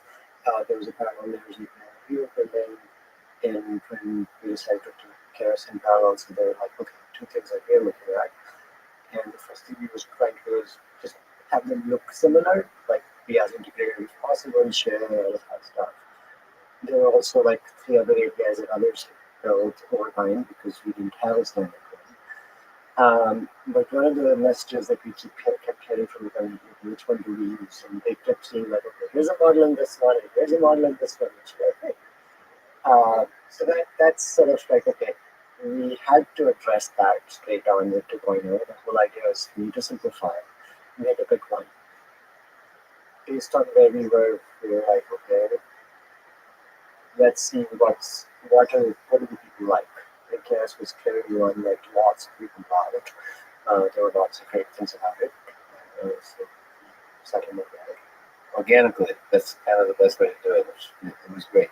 It was surprising, nevertheless, to sort of bring in an outside. I mean, there was a feeling like Keras might be almost like a competitor. It's a certain kind of a to TensorFlow, and in a sense, it became an empowering element of TensorFlow. That's right. Yeah, it's interesting how you can put two things together which can align. Right? In this case, I think Francois, the team, and I, a bunch of us chatted, and we all want to see the same kind of things. We all care about making it easier for the huge set of developers out there, and that makes sense. So Python has Guido and Rasa, who until recently held the position of benevolent dictator for life. Right? So does a huge, successful open source project like TensorFlow need one person who makes a final decision? So you did a pretty successful TensorFlow Dev Summit just now, last couple of days. There's clearly a lot of different new features that we incorporated, amazing ecosystem, so on. How are those design decisions made? Is there a BTFL in TensorFlow, and or is it more distributed again? I think it's somewhat different. I would say I've always been involved in the key design directions, but there are lots of things that are distributed where the number of people might be like being on who's really driven a lot of open source stuff, a lot of APIs, and there are a number of other people who've been, pushed and been responsible for different parts of it. We do have regular design reviews. Over the last year, we spent a lot of time looking up to the community and adding transparency. We're setting more processes in place, RFCs, special interest groups, to really grow that community and scale that. I think the kind of scale that the ecosystem's in I don't think we could scale with having me as the decision maker. So, Yeah. So yeah, the growth of that ecosystem. Maybe you can talk about it a little bit. First of all, when I started with Andrew Karpathy when he first did .NET.js, the fact that you could train a neural network in the browsers in JavaScript was incredible. Yep. So now TensorFlow.js is really making that a serious, like a legit thing, a way to operate, whether it's in the back end or the front end. Then there's the TensorFlow Extended, like you mentioned. There's TensorFlow Lite for mobile, and all of it, as far as I can tell, it's really converging towards being able to, save models in the same kind of way. You can move around, you can train on the desktop and then move it to mobile and so on. Like there's that cohesiveness. So can you maybe give me whatever I missed, a bigger overview of the mission of the ecosystem that's trying to be built and where is it moving forward? yeah. So in short, the way I like to think of this is our goal is to enable machine learning, and in a couple of ways. One is we have lots of exciting things going on in ML today. We started with deep learning, but we now support a bunch of other algorithms too. So one is to, on the research side, keep pushing in the state of the art. Can we, how do we enable researchers to build the next amazing thing? So BERT came out recently. It's great that people to do new kinds of research. There are lots of amazing research across the so that's one direction. The other is how do you take that across all the people outside who want to take that research and do some great things with it and integrate it to build real products to have a real impact on people. And sort of that's the other axis in some ways.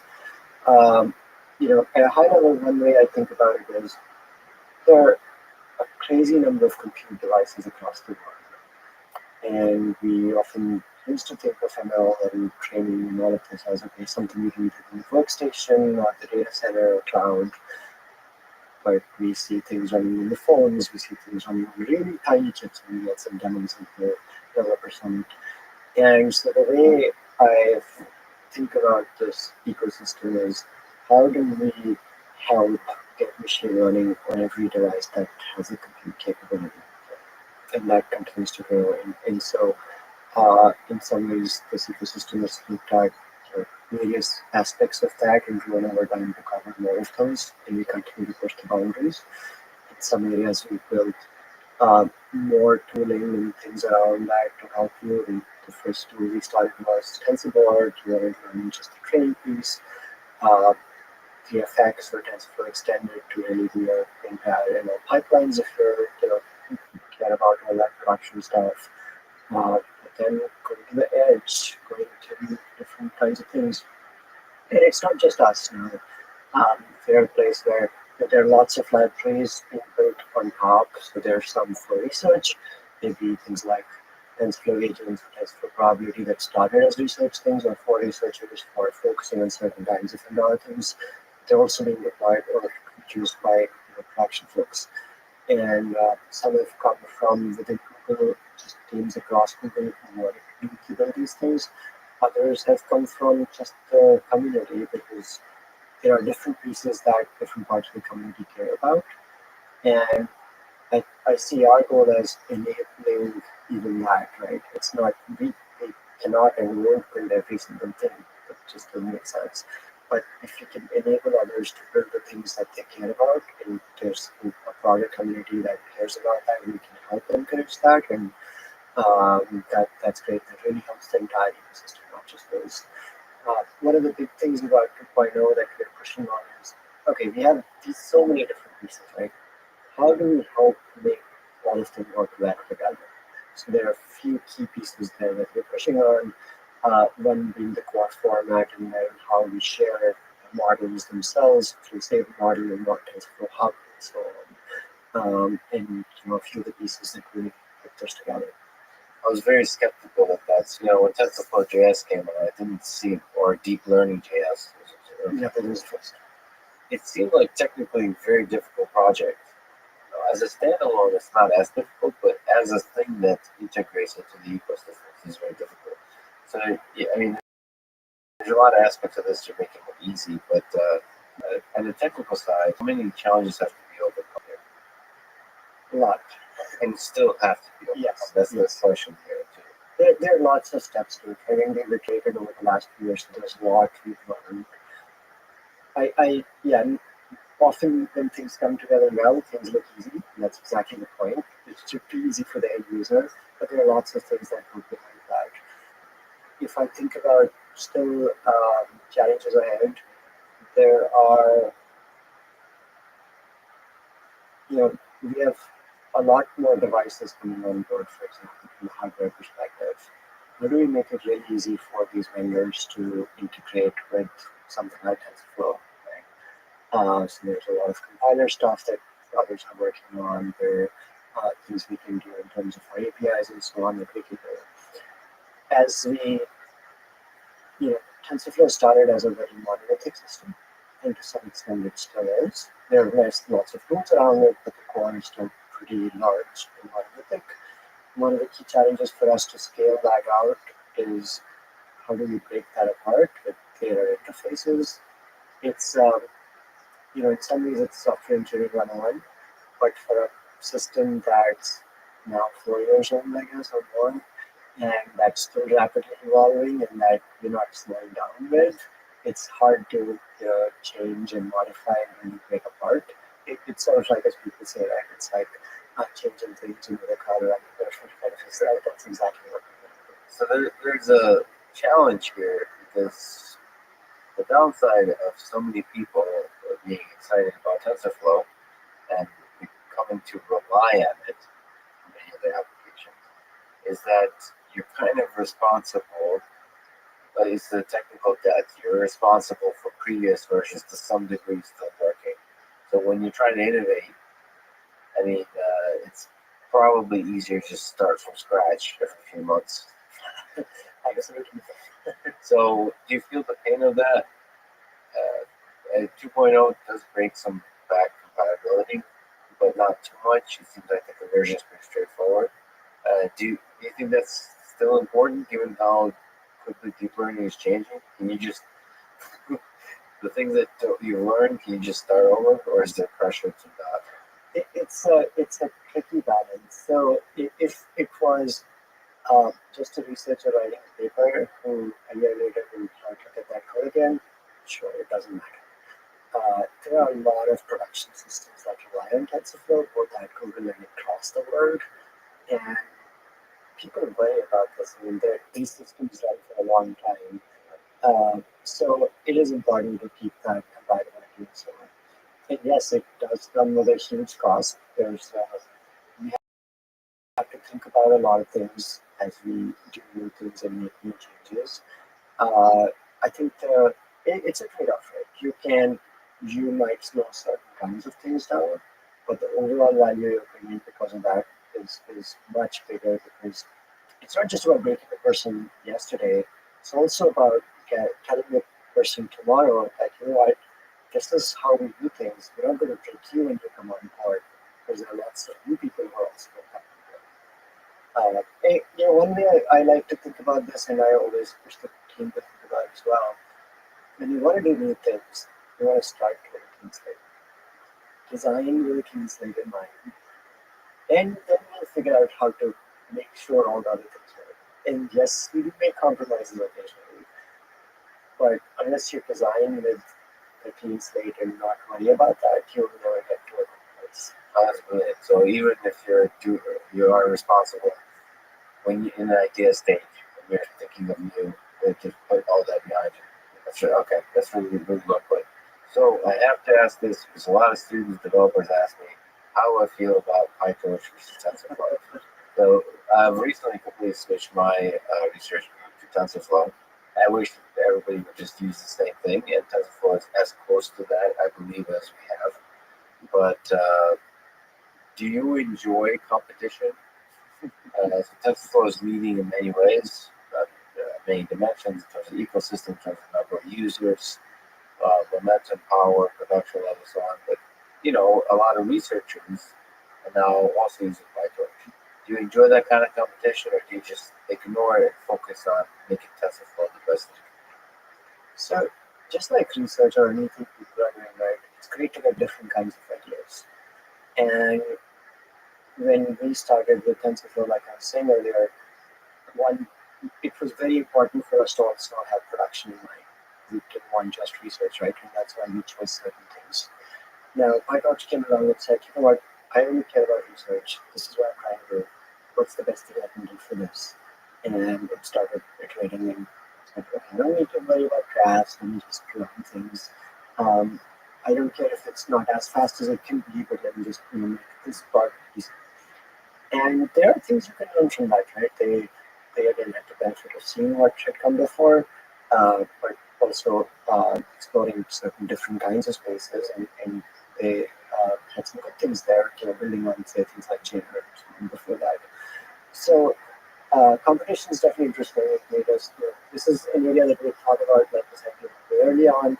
Over time, we had revisited this a couple of times. Should we add this again? At some point, we said, you know what, it seems like this can be done well. So let's try it again. And that's how we started pushing on the execution. And we combined those two together, which has finally come very well together to the point where it took us a while to get all the things together and so on. So let me ask, put another way, I think eager execution is a really powerful thing at it. You think he wouldn't have been Muhammad Ali versus Frazier, right? You think he wouldn't have been added PyTorch wasn't there? It might have taken one. Yeah. It was, I mean, we tried some variants of that before, so I'm sure it wouldn't have happened, but it might have taken one. I'm grateful that TensorFlow responded the way they did. It's doing some incredible work last couple of years. What other things that we didn't talk about are you looking forward in 2.0 that it comes about? So we talked about some of the ecosystem stuff, making it easily accessible to Keras, eager execution. Is there other things that we missed? Yeah, so I would say one is just where 2.0 is, and all the things that we talked about. I think as we think beyond that, there are lots of other things that it enables us to do, and that we're excited about. So what it's setting us up for are these really clean APIs. We've cleaned up the surface for what the users want. What it also allows us to do a whole bunch of stuff behind the scenes once we're ready with 2.0. So for example, in TensorFlow with graphs and all the things you can do, you can always get a lot of good performance if you spend the time to do it. Right. And we've clearly shown that, lots of people do that. With 2.0, with these APIs, where we can give you a lot of performance just for whatever if you're, because we see these, it's much cleaner. We know most people are going to do things this way. We can really optimize for that and get a lot of those things out of the box. And it really allows us to self-machine and distribute it and so on, really explore other spaces behind the scenes after the future versions as well. So right now the team's really excited about that. We're kind of see that. The other piece that I was talking about in terms of just restructuring the monolithic thing into more pieces and making it more modular, I think that's going to be really important for a lot of the other people in the ecosystem, other organizations, and so on. And things. Can you elaborate a little bit what you're making TensorFlow or this is more modular? So the way it's organized today is there are lots of repositories in the TensorFlow organization at GitHub. The core one where we have TensorFlow, it has the execution engine, it has the key backends for CPUs and GPUs, it has the work to do distributed stuff, and all of these just work together in a single library on binary. There's no way to split them apart. And there are some interfaces, but they're not needed.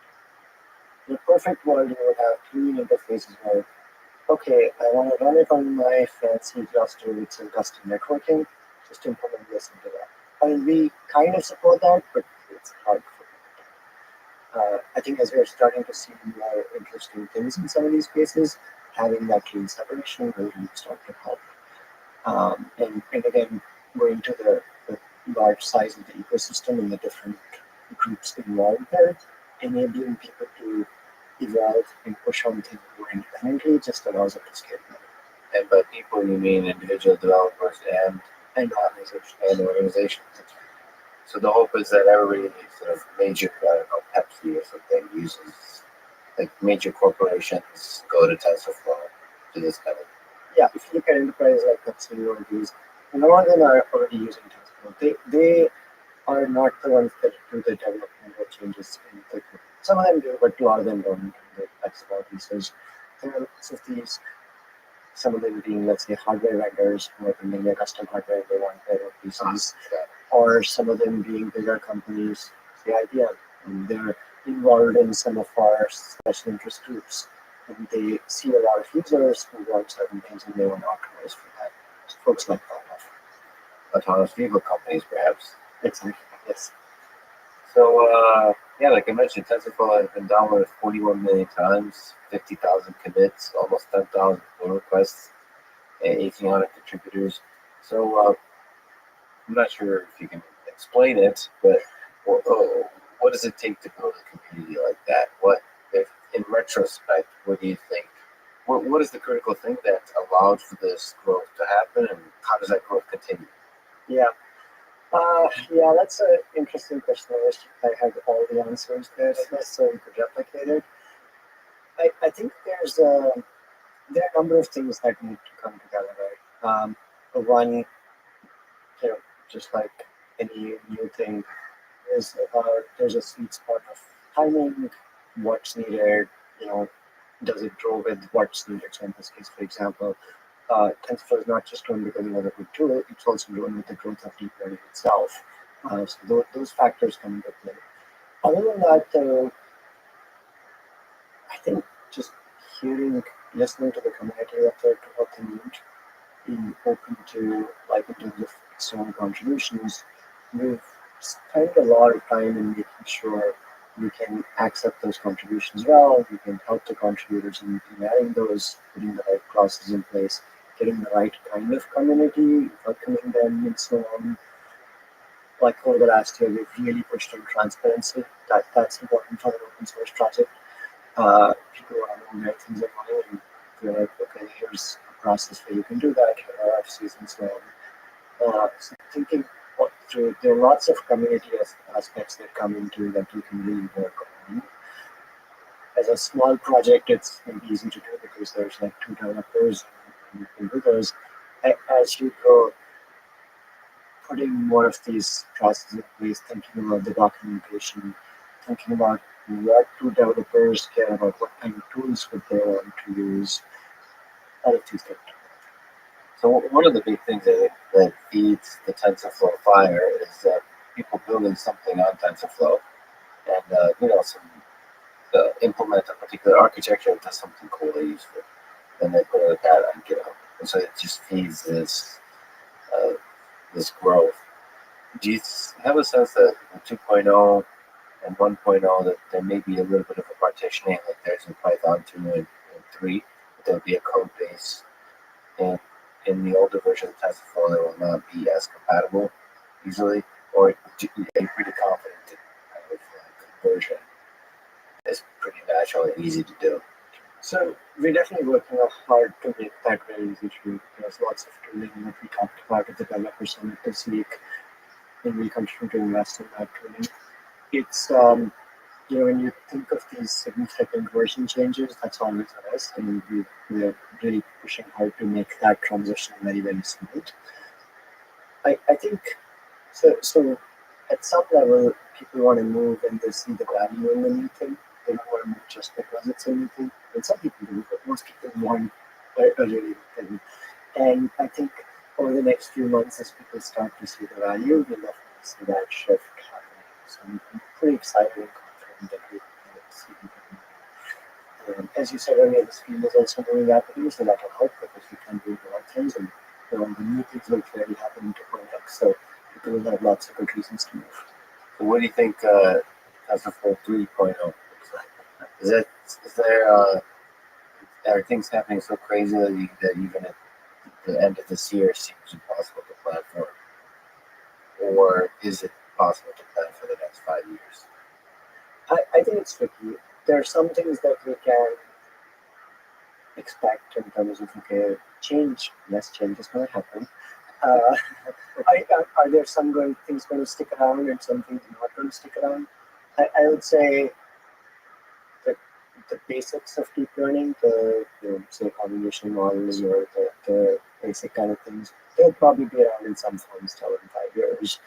The RNN GANs stay very likely based on where they are. And we have new things, probably, but those are hard to predict. And some directionally, some things that we can see as things that we're starting to do right with some of our projects right now is just to point out combining pre-execution in graphs where we're starting to make it more like just your natural programming language. You're not trying to program something else. Similarly with Swift TensorFlow, we're taking that approach. Can you do something down that way? So some of those ideas seem like that's the right direction. In 5 years, we expect to see more in that area. Other things we don't know is will hardware accelerators be the same? Will we be able to train with 4 bits instead of 32 bits? I think the TPU side of things is important. TPUs are already on version 3. It seems that the evolution of TPU and TensorFlow are sort of they're co-evolving almost in terms of both are learning from each other and from the community and from the applications where the biggest benefit is achieved. So you've been trying to sort of Garris to make TensorFlow as accessible and easy to use as possible. What do you think for beginners is the biggest thing they struggle with? Have you encountered that, or is basically what Garris is solving is that eager that we talked about? Yeah, for some of them, like you said, right, the beginners want to just be able to take some image model. They don't care if it's Inception or ResNet or something else, and do some training or transfer learning on that kind of model. Being able to make that easy is important. So, in some ways, if you do that by providing them simple models with, say, in hub or so on, they don't care about what's inside that box, but they want to be able to use it. So you're pushing on, I think, different levels. If you got just a component that you get which has the layers already switched out, the beginners probably just want that. Then the next step is okay, look at building layers with layers. If you go out to research that there are probably custom layers themselves or their own needs. So there's a whole spectrum there. And then providing the pre-trained models seems to really decrease the time from you trying to start. So you could basically in the Colab notebook achieve. So I'm basically answering my own question. What TensorFlow delivered on recently is trivial for beginners. So I was just wondering if there was other pain points you're trying to ease, but I'm not sure there were. No, there are probably different ones. I see high schoolers doing a bunch of things now. It's pretty amazing. It's both amazing and terrifying. So, yes. In a sense that when they grow up, it's some incredible ideas that be coming from them. So there's certainly a technical aspect to your work, but you also have a management aspect to your role with TensorFlow, leading the project, a large number of developers and people. So what do you look for in a good team? What do you think? Google has been at the forefront of exploring what it takes to build a good team, and TensorFlow is one of the most cutting edge technologies in the world. So in this context, what do you think makes for a good team? It's definitely something I think a fair bit about. I think in terms of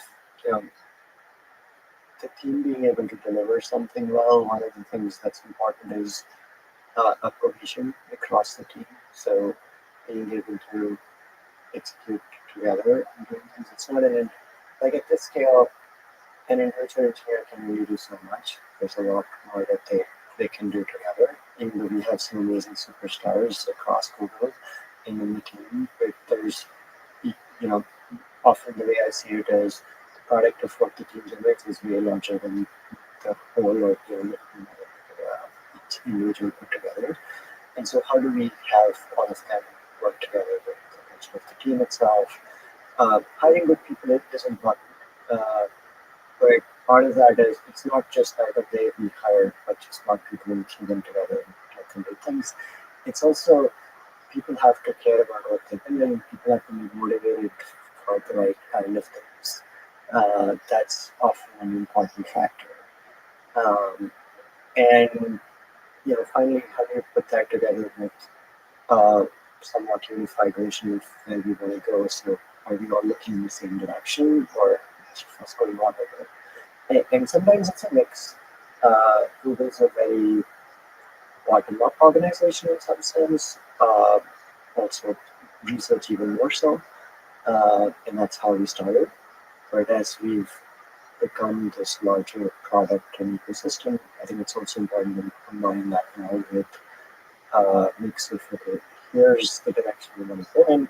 There's exploration we do around that, but it's keep staying in that direction, not just all over the place. And is there a way you monitor the health of the team? So like, is there a way you know you did a good job? The team is good.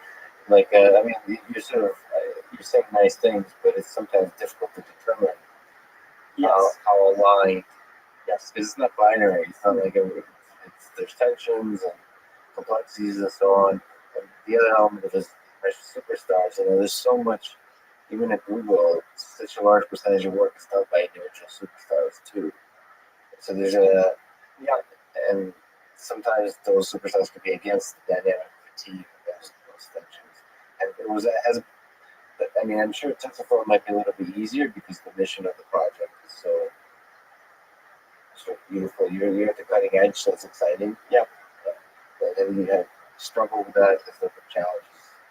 There are always people talented in different kinds of things. That said, I think we've been what's good about getting people who care and are, have the same kind of culture, and that's Google in general to a large extent. And also, like you said, given that the project has had so many exciting things to do, there's been room for lots of people to do different kinds of things in the world, which does make the problem a bit easier, I guess. It allows people to be what they're doing. If there's room around them, then that's fine. But yes, we do care about whether a superstar or not, that they need to work well with the team across people. And that's interesting to hear. So it's like superstar or not, the productivity broadly is above the team. Yeah. They might add a lot of value, but if they're putting the team in, that's fine. So in hiring engineers, it's so interesting, right? The hiring process. What do you look for? How do you determine a good developer or a good member of a team from just a few minutes or hours together? So again, no magic answers, I'm sure. Yeah. And Google has a hiring process that we've refined over the last 20 years, I guess, and that you probably heard and seen a lot about. So we do work with the same hiring process, and that's really helped.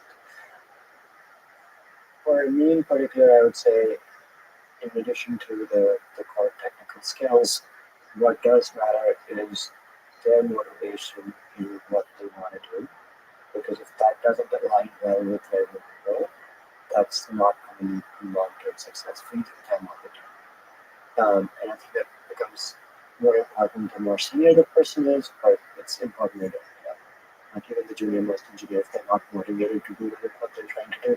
However smart they are, it's going to be hard for them to succeed. Does the Google hiring process touch on that passion? So like trying to determine, because I think as far as I understand, maybe you can speak to it, the Google hiring process sort of helps the initial, like, determines the skill set there, is your puzzle solving ability, problem solving ability good, but like, I'm not sure, but it seems that the determining whether the person is like fire inside, that wants to do anything, really, it doesn't really matter, it's just some cool stuff, I'm going to do it.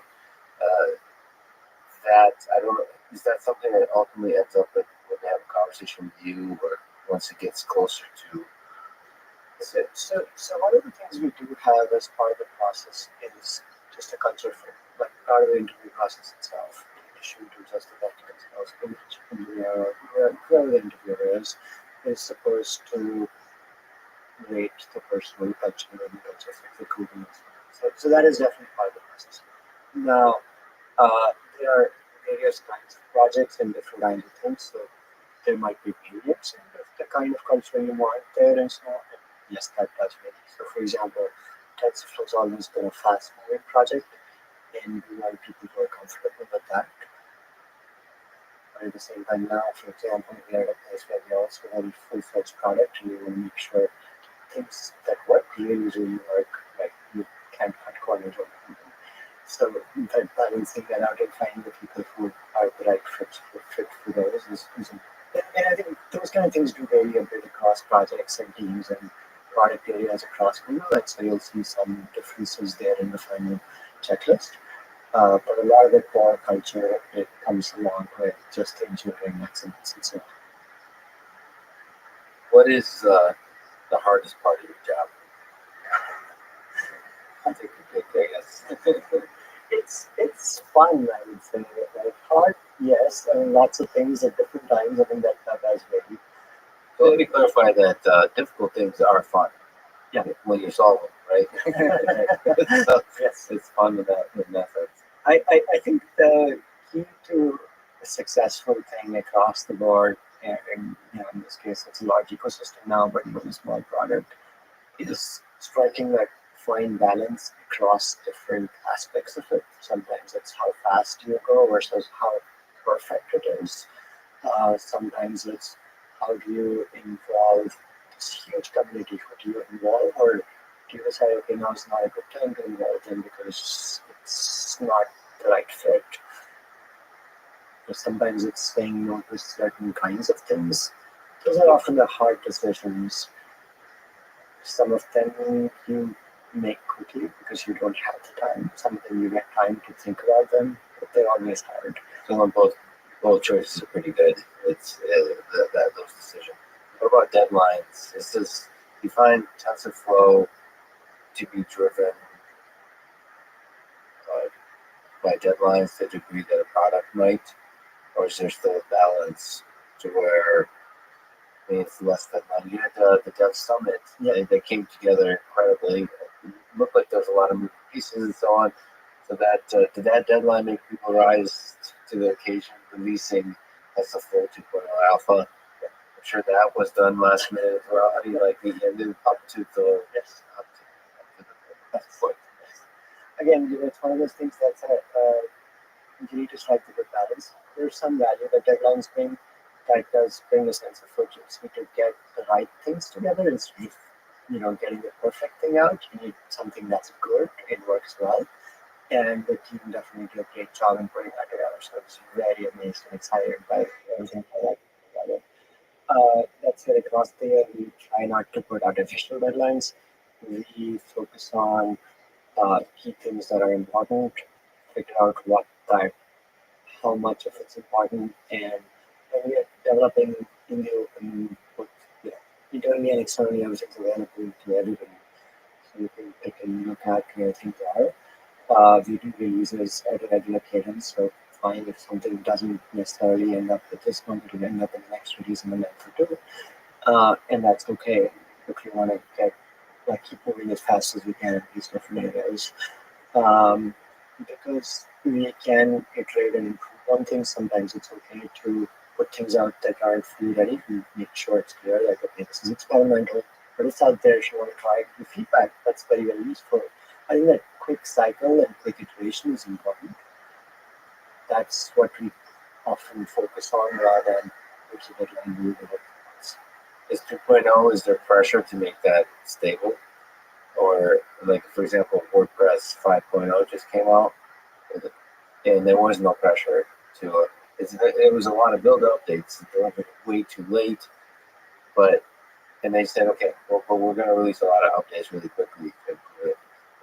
Do you see TensorFlow 2.0 in that same kind of way, or is there this pressure to once it hits 2.0, let's get to the release candidate, and then you get to the final? That's going to be the stable thing. So it's going to be stable in just like when Alex was where every API that's there is going to remain in work. It doesn't mean you can't change things in the covers. It doesn't mean you can't add things. So there's still a lot more for us to do. We continue to have more releases. So in that sense, there's still. I don't think we'll be done in like 2 months when we release this. I don't know if you can say but is there, there's not external deadlines for TensorFlow 2.0, but is there internal deadlines, artificial or otherwise, that you're trying to set for yourself? Or is it whenever it's ready? So we want it to be a great product, and that's a big important piece for us. TensorFlow is already out there. We have 41 million downloads for 1 month, so it's not like we have to have this. Yeah, exactly. So it's not like a lot of the features that we're really polishing and putting them together are there. You don't have to rush that just because. So in that sense, we want to get it right and really focus on it. That said, we have said that we're looking to get this out in the next few months, in the next quarter, and as far as possible, we let it right. Yeah, my favorite line was spring is a relative concept. I love it. Yes. Spoken like a true developer. So something I'm really interested in previous line of work is before TensorFlow, you led a team at Google on search ads. I think this is a very interesting topic on every level, on a technical level, because the best ads connect people to the things they want and need. Yep. So, and at the worst, they're just these things that annoy the heck out of you to the point of ruining the entire user experience of whatever you're actually doing. And so they have a bad rep, I guess.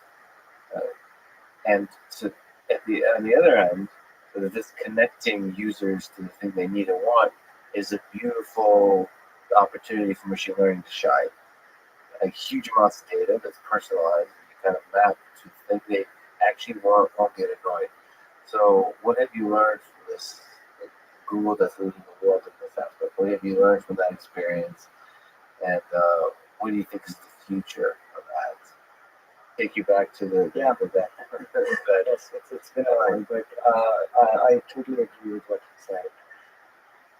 I think the search ads, the way it was always looked at and it still is it's an extension of what search is trying to do. The goal is to make the information, information accessible. That it's not just information, but products and other things that people care about. And so it's really important for them to align with what the users need. And the search ads, there's a minimum quality level before that ad can be shown. If we don't have an ad that hits the quality, that it cannot be shown. Even if we have it, and okay, maybe we use somebody there, that's fine. That is really, really important, and I think that is something I really liked about being there. Advertising is a key part. As a model, it's been around for ages, right? It's not a new model. It's been adapted to the web and became a core part of search in many other search engines across the world.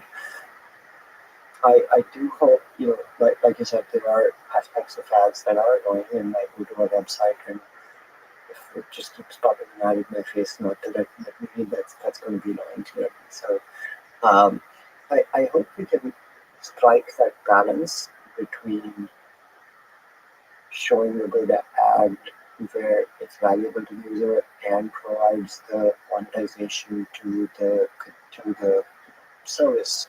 And this might be search, this might be a website, all of these. They do need the monetization for them to provide that service. But if it's done in a good balance between showing just some random stuff that's distracting versus showing something that's actually valuable. So do you see it moving forward as to continue being a model that that funds businesses like Google? That's a significant revenue stream. Because that's one of the most exciting things, but also limiting things in the internet is nobody wants to pay for anything. Yeah. And advertisements, again, coupled at their best, are actually really useful and not annoying. Do you see that continuing and growing and improving, or do you see sort of more Netflix type models where you have to start to pay for content? I think it's a mix. I think it's going to take a long while for everything to be paid if at all. Probably right. I think there's always going to be things that are sort of monetized with things like that. But over the last few years, I would say we've definitely seen that transition towards services it tends to provide, and people are willing to pay for that because they do see the value. Netflix is a great example. In the future, we're doing things. People pay for the apps they buy. More people, I find, are willing to pay for newspaper content, for the good news websites across the web. That wasn't the case a few years ago. And so, and I just see that changing myself as well. And just lots of people around. So definitely hopeful that we transition to that next model where maybe you get to try something for free with ads, but then there's a more clear revenue model that sort of helps go beyond that. So, speaking of revenue, how is it that a person can use TPU and a Google Colab for free? But what's the, I guess the question is, what's the future of TensorFlow in terms of empowering, say, I teach a class of 300 students, and they amassed by MIT, what is going to be the future of them being able to do their homework in TensorFlow? Like, where are they going to train these networks, right? What's that future look like with TPUs, with cloud services, and so on? I think a number of things there. I mean, TensorFlow, open source, you can run it wherever you should do it. On your desktop, and your desktops always keep getting more powerful, so you can do more. My phone is like, I don't know how many times more powerful than my first desktop. You probably train it on your phone now, right? Right. So in that sense, the power you have in your hand is a lot more. Clouds are actually very interesting from, say, students or courses perspective because they make it very easy to get started. The great thing about it is go to a website and just work. Installation, there's nothing to do. You're just there and things are working. That's really the power of cloud as well. And so I do expect that to grow. Again, Colab is a free service. It's great to get started, to play with things, to explore things. That said, with free you can only get so much. So just like we were talking about, free versus paid, and there are services you can pay for and better. Great. So if I'm a complete beginner, interested in machine learning and TensorFlow, what should I do? Probably start with going to our website and playing there. You should go to TensorFlow.org and start clicking at things. Yep. Check out tutorials and guides. There's stuff you can just click there and go to a Colab and do things in installation. You can get started right there. Okay, awesome. Raji, thank you so much for talking today. Thank you, Lex. Oh, that's great.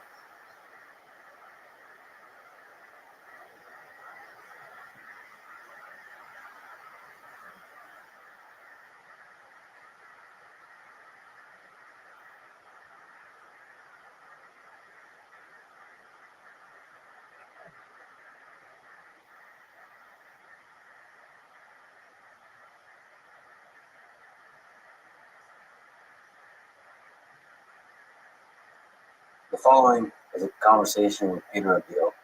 He's a professor at UC Berkeley and the director of the Berkeley Robotics Learning Lab.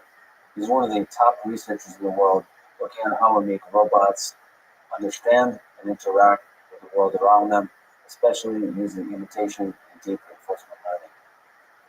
This conversation is part of the MIT course in Artificial General Intelligence and the Artificial Intelligence podcast. If you enjoy it, please subscribe on YouTube, iTunes, or your podcast provider of choice, or simply connect with me on Twitter at Lex Friedman, spelled F-R-I-D. And now, here's my conversation with Peter Rabbi. You mentioned that if there was one person you could beat, it would be Roger Federer. So let me ask, when do you think we'll have a robot that fully autonomously can beat Roger Federer at tennis? At Roger Federer level player at tennis? Well, first, if you could make it happen for me to meet Roger, let me know.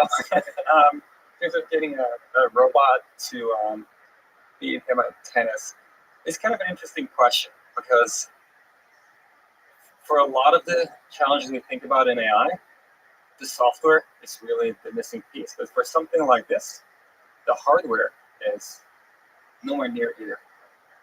To really have a robot that can physically run around, Boston Dynamics robots are starting to get there, but still not really human level.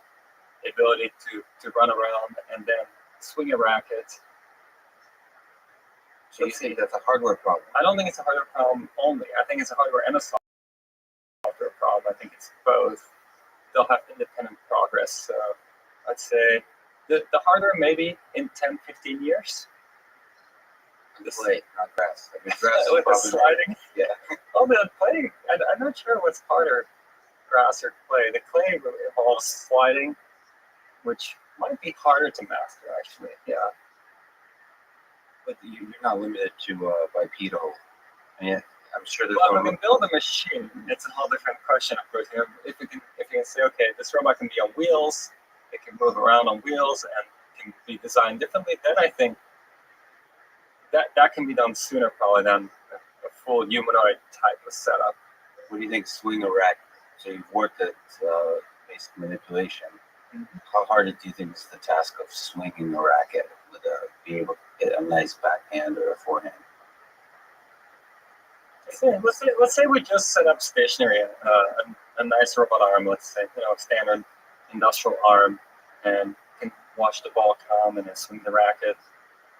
It's a good question. I'm not sure it would be super hard to do. I mean, I'm sure it would require a lot. If we're doing with reinforcement learning, it would require a lot of trial and error. It's not going to swing it right the first time around, but yeah, I don't see why I couldn't. So you think it's Swing it the right way. I think it's learnable. I think if you set up a ball machine, let's say on one side, and then a robot with a tennis racket on the other side, I think it's learnable, and maybe a little bit of pre-training and simulation.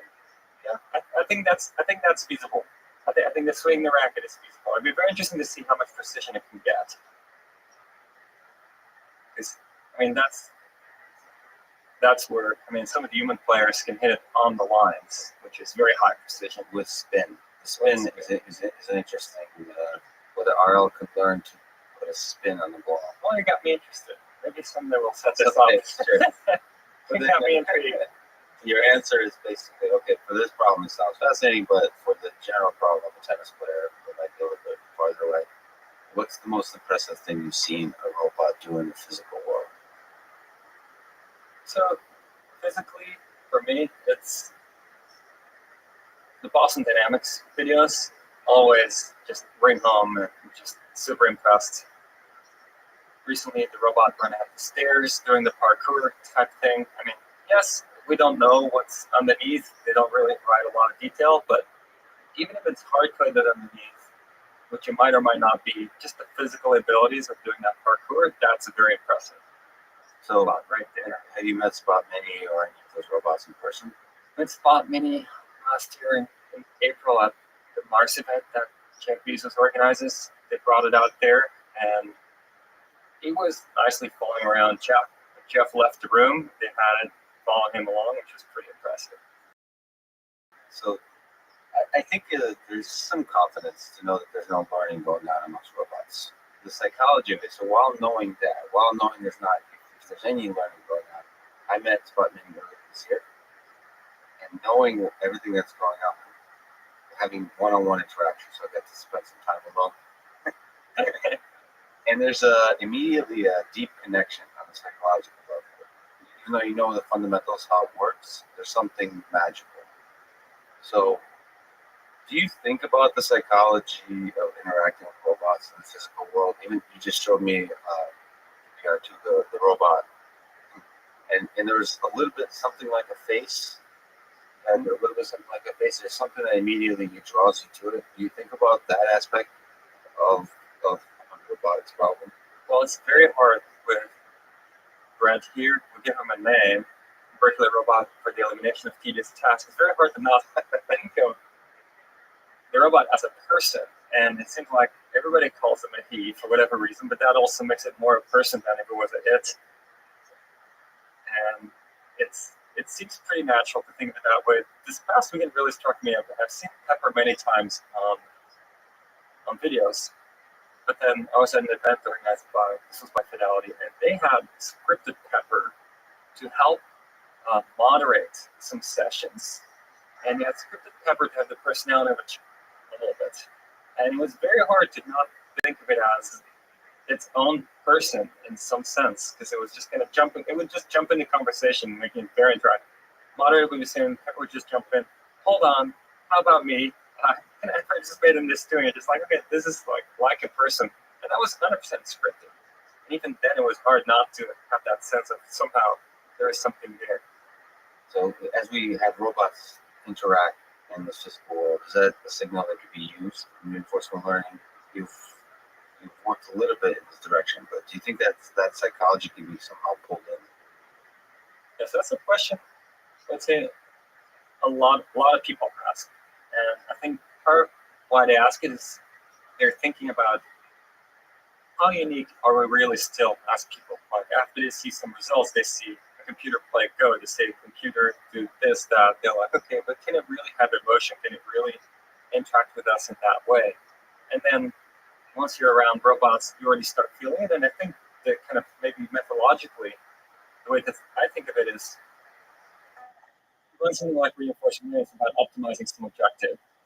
And there's no reason that the objective couldn't be tied into how much does a person like interacting with this system, and why could not the reinforcement learning system optimize for the robot being fun to be around? And why wouldn't it then naturally become more and more attractive and more, maybe like a person or like a pet? I don't know what it would exactly be, but more and more have those features and acquire them automatically. As long as you can formalize an objective of what it means to like something, how you exhibit what's the ground truth? How do you get the reward from human? Because you have to somehow collect that information. And you're saying if you can formulate it as an objective, it can be learned. There's no reason it couldn't emerge through learning. And maybe one way to formulate as an objective, you wouldn't have to necessarily score it explicitly. So standard rewards are numbers. Numbers are hard to come by. This is a 1.5 or 1.7 on some scale. It's very hard to do for a person. But much easier is for a person to say, okay, what you did the last 5 minutes was much nicer than what you did the previous 5 minutes. And that now gives a comparison. And in fact, there have been some results in that. For example, Paul Cristiano and collaborators at OpenAI had the Hopper, Majoko Hopper, one-legged robot that learns little backflips purely from feedback. I like this better than that. That's kind of equally good. And after a bunch of interactions, it figured out what it was the person was asking for, namely a backflip. And so I think the same thing. It wasn't trying to do a backflip. It was just getting a score from comparison score from the person based on the person having in their own mind, I wanted to do a backflip, but the robot didn't know what it was supposed to be doing. It just knew that sometimes the person said, this is better, this is worse. And then the robot figured out what the person was actually after was a backflip. And I imagine the same would be true for things like more interactive robots, that the robot would figure out over time, oh, this kind of thing apparently is appreciated more than this other kind of thing. So when I first picked up Richard Sutton's reinforcement learning book, before sort of this deep learning, before the reemergence of neural networks as a powerful mechanism for machine learning, RL seemed to me like magic. It was beautiful. So that seemed like what intelligence is, the RL reinforcement learning. So how do you think we could possibly learn anything about the world when the reward for the actions is delayed, is so sparse? Why do you think RL works? Why do you think you can learn anything under such sparse rewards, whether it's regular reinforcement learning or deep reinforcement learning? It's your intuition. The counterpart of that is, why is RL, why does it need so many samples, so many experiences to learn from? Because really what's happening is when you have a sparse reward, you do something, maybe for like, I don't know, you take 100 actions and then you get a reward. And maybe you get like a score of 3. And I'm like, okay, 3, not sure what that means. You go again and now you get 2. And now you know that sequence of 100 actions that you did the second time around somehow was worse than the sequence of 100 actions you did the first time around. But that's tough to now know which one of those were better or worse. Some might have been good and bad in either one. And so that's why you need so many experiences. But once you have enough experiences, effectively RL is teasing that apart. It's trying to say, okay, what is consistently there when you get a higher reward, and what's consistently there when you get a lower reward?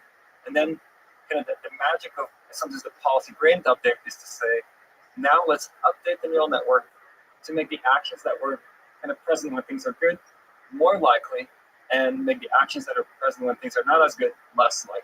So that is the counterpoint, but it seems like you would need to run it a lot more. Even though right now people could say that RL is very inefficient, but it seems to be way more efficient than one would imagine on paper. That the simple updates to the policy gradient, that somehow you can learn exactly as you just said. What are the common actions that seem to produce some good results? That somehow can learn anything. It seems counterintuitive at least. Is there some intuition behind it? Yeah, so I think there's a few ways to think about this. The way I tend to think about it mostly originally when we started working on deep reinforcement learning here at Berkeley, it's maybe 2011, 12, 13, around that time. John Schulman was a PhD student initially kind of driving it forward. And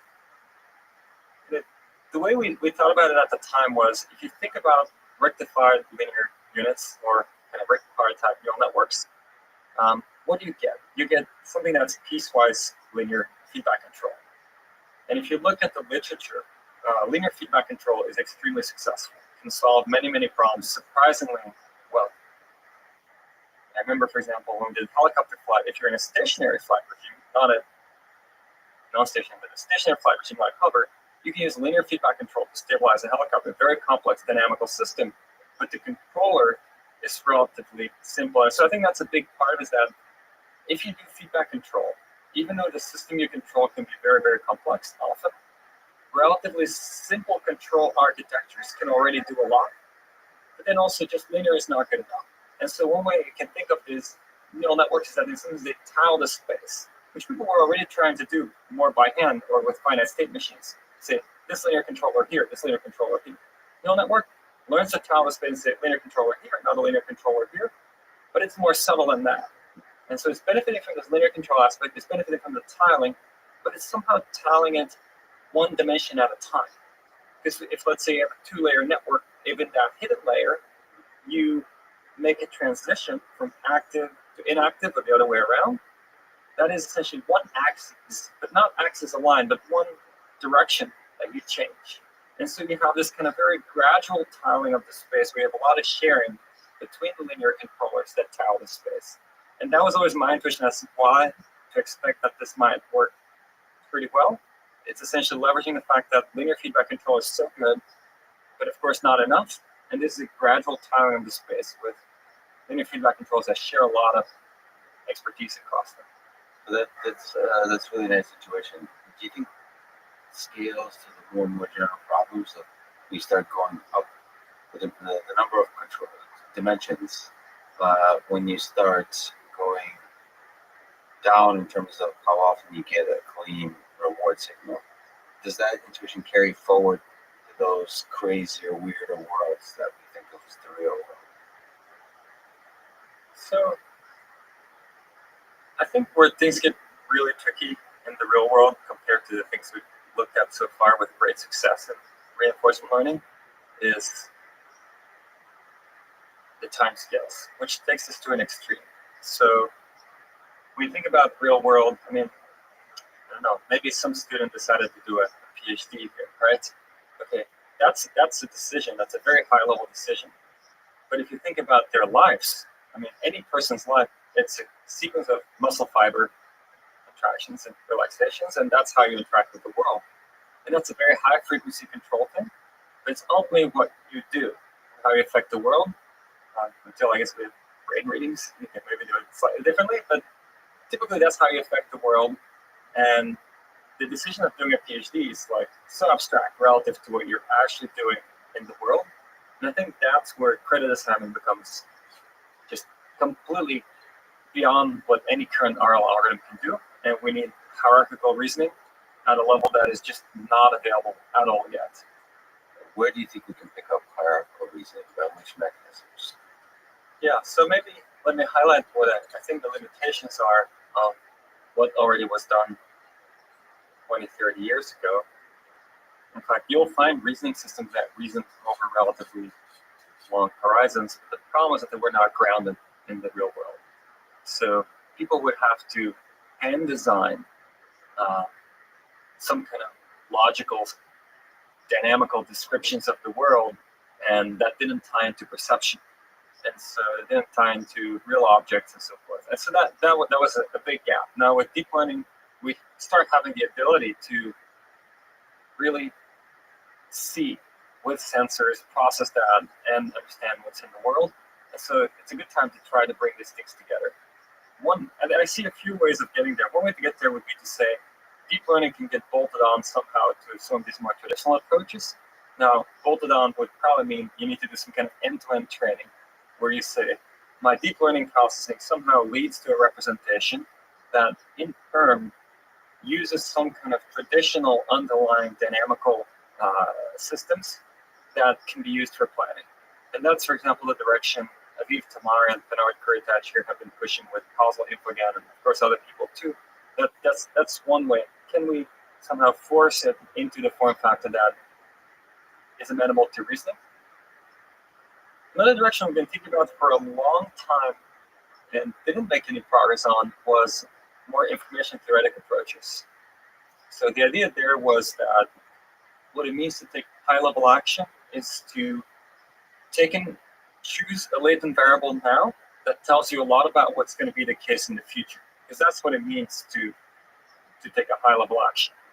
So when I decide I'm going to navigate to the gas station to get gas for my car, well, that'll now take 5 minutes to get there. But the fact that I get there, I could already tell that from the high-level action I took much earlier. That we had a very hard time getting success with. Not saying it's a dead end necessarily, but we had a lot of trouble getting that to work. And then we started revisiting the notion of what are we really trying to achieve? What we're trying to achieve is not necessarily hierarchy per se. We can think about what does hierarchy give us? We hope it would give us is better credit assignment. Kind of what is better credit assignment is giving us, it gives us faster learning, right? And so faster learning is ultimately maybe what we're after. And so that's what we ended up with the RL squared paper on learning to reinforcement learn, which at the time Rocky Von led. And that's exactly the meta learning approach where you say, okay, we don't know how to design hierarchy. We know what we want to get from it. Let's just end-to-end optimize for what we want to get from it and see if it might emerge. And we saw things emerge. The maze navigation had consistent motion down hallways, which is what you want. A hierarchical control should say, I want to go down this hallway. And then when there's an option to take a turn, I can decide whether to take a turn or not and repeat. Even had the notion of where have you been before or not, to not revisit places you've been before. It still didn't scale yet to the real world kind of scenarios I think you had in mind, but it was some sign of life that maybe you can meta learn these hierarchical concepts. I mean, it seems like through these meta learning concepts, we get at what I think is one of the hardest and most important problems of AI, which is transfer learning. So it's generalization. How far along this journey towards building general systems are we? Being able to do transfer learning well.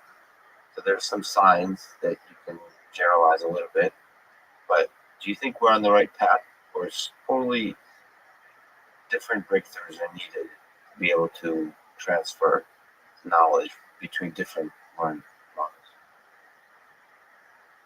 Yeah, I'm pretty torn on this. Now, I think there are some very impressive.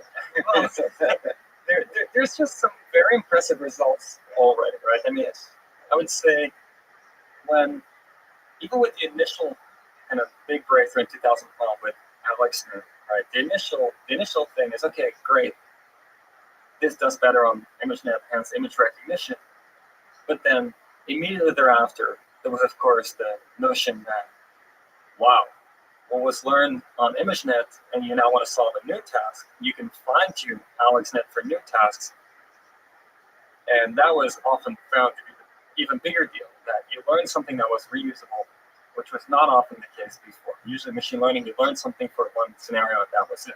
And that's really exciting. I mean, that's a huge application. That's the biggest success of transfer learning today, in terms of scope. And then that was a huge breakthrough. And then recently, I feel like similar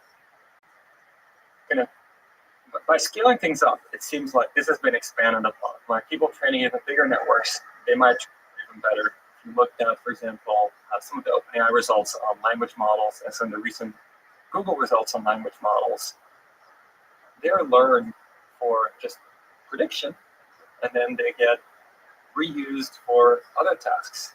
And so I think there is something there where somehow if you train a big enough model on enough things, it seems to transfer. Some DeepMind results that I thought were very impressive, the Unreal results, where it was learning to navigate mazes in ways where it wasn't just doing reinforcement learning, but it had other objectives, was optimizing for. So I think there's a lot of interesting results already. I think maybe where it's hard to wrap my head around is to which extent or when do we call something generalization, right? Or the levels of generalization involved in these different tasks, right? So You draw this up, by the way, just to frame things. I've heard you say somewhere it's the difference between learning to master versus learning to generalize. That it's a nice line to think about, and I guess you're saying it's a gray area of what learning to master and learning to generalize, where one I starts. think I might have heard this. I heard it somewhere else. And I think it might have been one of your interviews, maybe the one with Yoshua Benjamin. I'm not 100% sure, but I like the example. And I'm not sure who it was, but the example was essentially if you use current deep learning techniques, what we're doing to predict, let's say, the relative motion of our planets, it would do pretty well. But then now, if a massive new mass enters our solar system, it would probably not predict what will happen, right? That's a different kind of generalization. That's a generalization that relies on the ultimate simplest explanation that we have available today to explain the motion of planets, whereas just pattern recognition could predict our current solar system motion pretty well, no problem. And so I think that's an example of a kind of generalization that is a little different from what we've achieved so far. And it's not clear if just, regularizing more and forcing it to come up with a simpler explanation. Say, look, it's not simple, but that's what physics researchers do, right? They say, can I make this even simpler? How simple can I get this? What's the simplest equation that can explain everything, right? The master equation for the entire dynamics of the universe. We haven't really pushed that direction as far in deep learning, I would say. Not sure if it should be pushed, but it seems the kind of generalization you get from that you don't get in our current methods so far. So I just talked to Vladimir Vapnik, for example, who's a statistician, statistical learning, and he kind of dreams of creating sort of the E equals MC squared for learning, right? The general theory of learning. Do you think that's a fruitless pursuit in near term, within the next several decades? I think that's a really interesting pursuit, in the following sense, in that there's a lot of evidence that the brain is pretty modular. And so I wouldn't maybe think of it as a theory, maybe the underlying theory, but more kind of the principle, where there have been findings where people who are blind will use the part of the brain usually used for vision or other functions. And even after some kind of people get rewired in some way, they might be able to reuse parts of their brain for other functions. And so what that suggests is some kind of modularity. And I think it is a pretty natural thing to strive for, to see, can we find that modularity? Can we find this thing? Of course, it's not every part of the brain is not exactly the same. Not everything can be rewired arbitrarily. But if you think of things like the neocortex, which is a pretty big part of the brain, that seems fairly modular from what we're finding so far. Can you design something equally modular? And if you can just grow it, it becomes more capable, probably. I think that would be an interesting underlying principle to shoot for that is not unrealistic.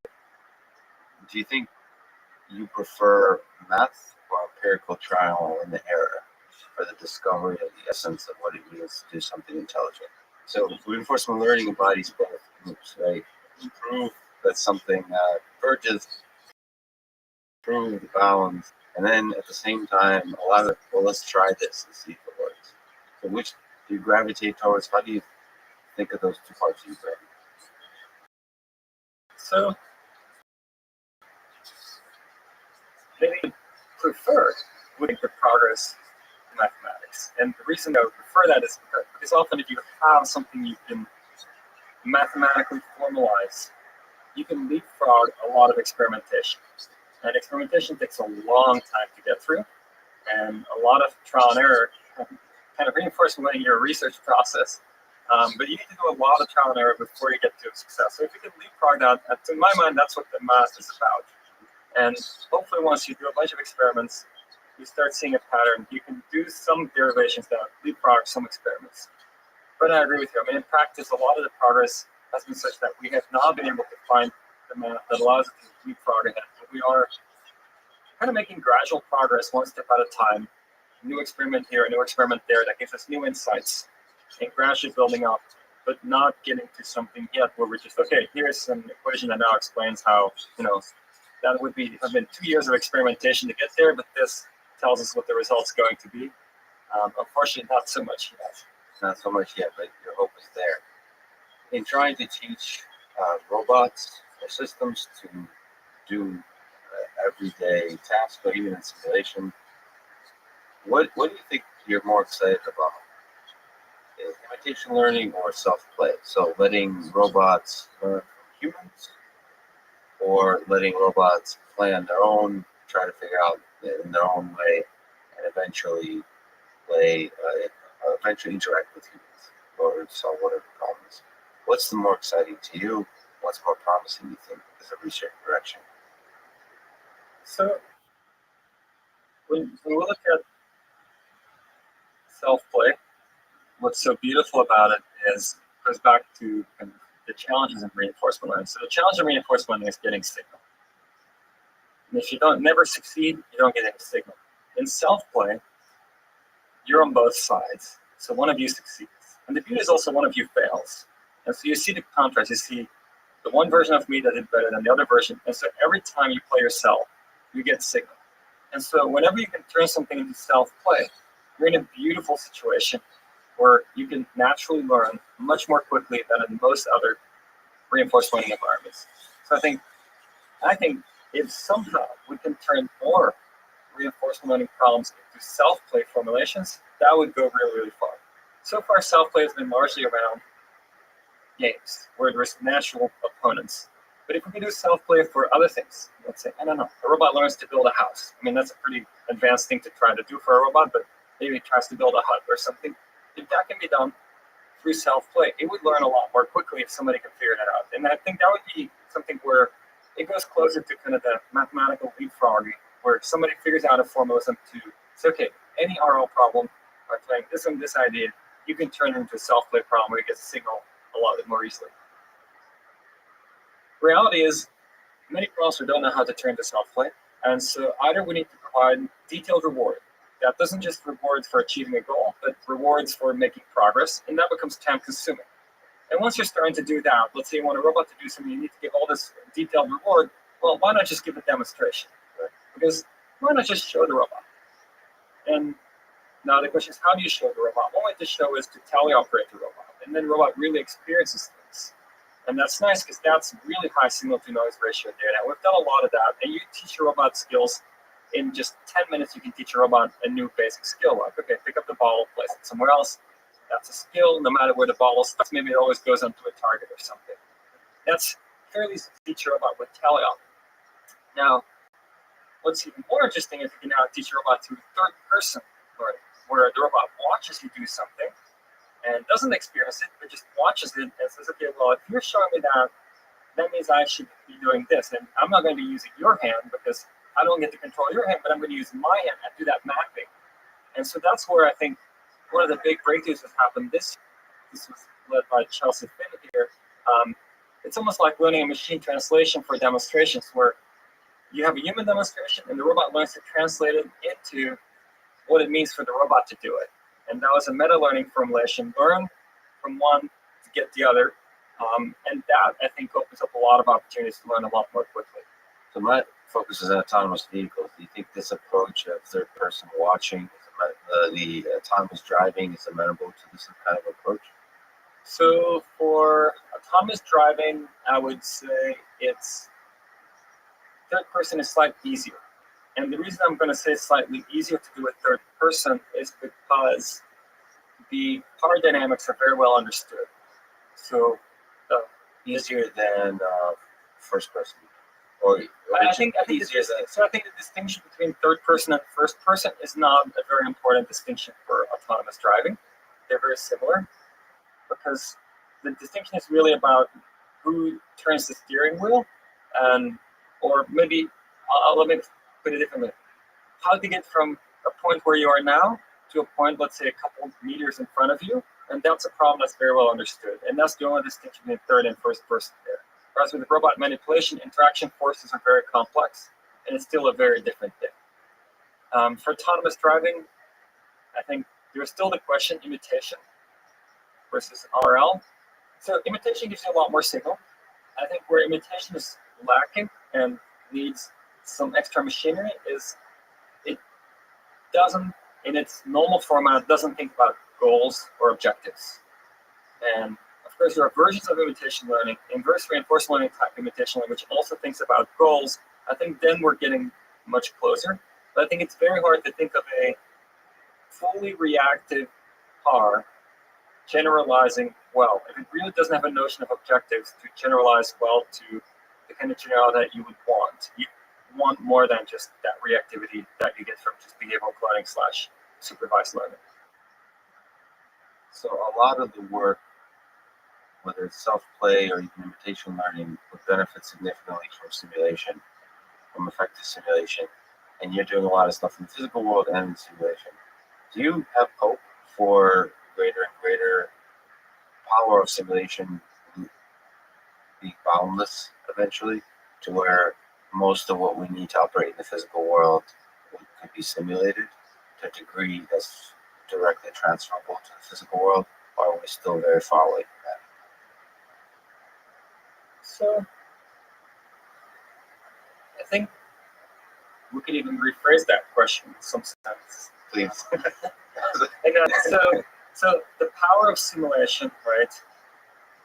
As simulators get better and better, of course, becomes stronger and we can learn more simulation. But there's also another version, which is where you say the simulator doesn't even have to be that precise. As long as it's somewhat representative, and instead of trying to get one simulator that is sufficiently precise to learn and transfer really well to the code, I'm going to build many simulators. Ensemble of simulators. Ensemble of simulators. Not any single one of them is sufficiently representative of the real world such that it would work if you train in there. But if you train in all of them, then there is something that's good in all of them. The real world will just be, another one of them. That's, not identical to any one of them, but just another one of them. Another sample from the distribution of simulators. Exactly. We do live in a simulation, so this is just one other one. I'm not sure about that, but yeah. It's definitely a very advanced simulator evidence. Yeah, it's pretty cool. I've talked to Stuart Russell. It's something you think about a little bit too. Of course, you're really trying to build these systems, but do you think about the future of AI? A lot of people are concerned about safety. How do you think about AI safety as you build robots that are operating in the physical world? What is how do you approach this problem in an engineering kind of way, in a systematic way? So when a robot is doing things, you kind of have a few notions of safety to worry about. One is that the robot is physically strong and, of course, could do a lot of damage. Same for cars, which we can think of as robots too in some way. And this could be completely unintentional. So it could be not the kind of long-term AI safety concerns that, okay, AI is smarter than us and now what do we do? But it could be just very practical. Okay, this robot, if it makes a mistake, what are the results going to? Of course, simulation comes in a lot there to test in simulation. It's a difficult question. And I'm always wondering, let's say you look at, let's go back to driving, because a lot of people know driving well, of course.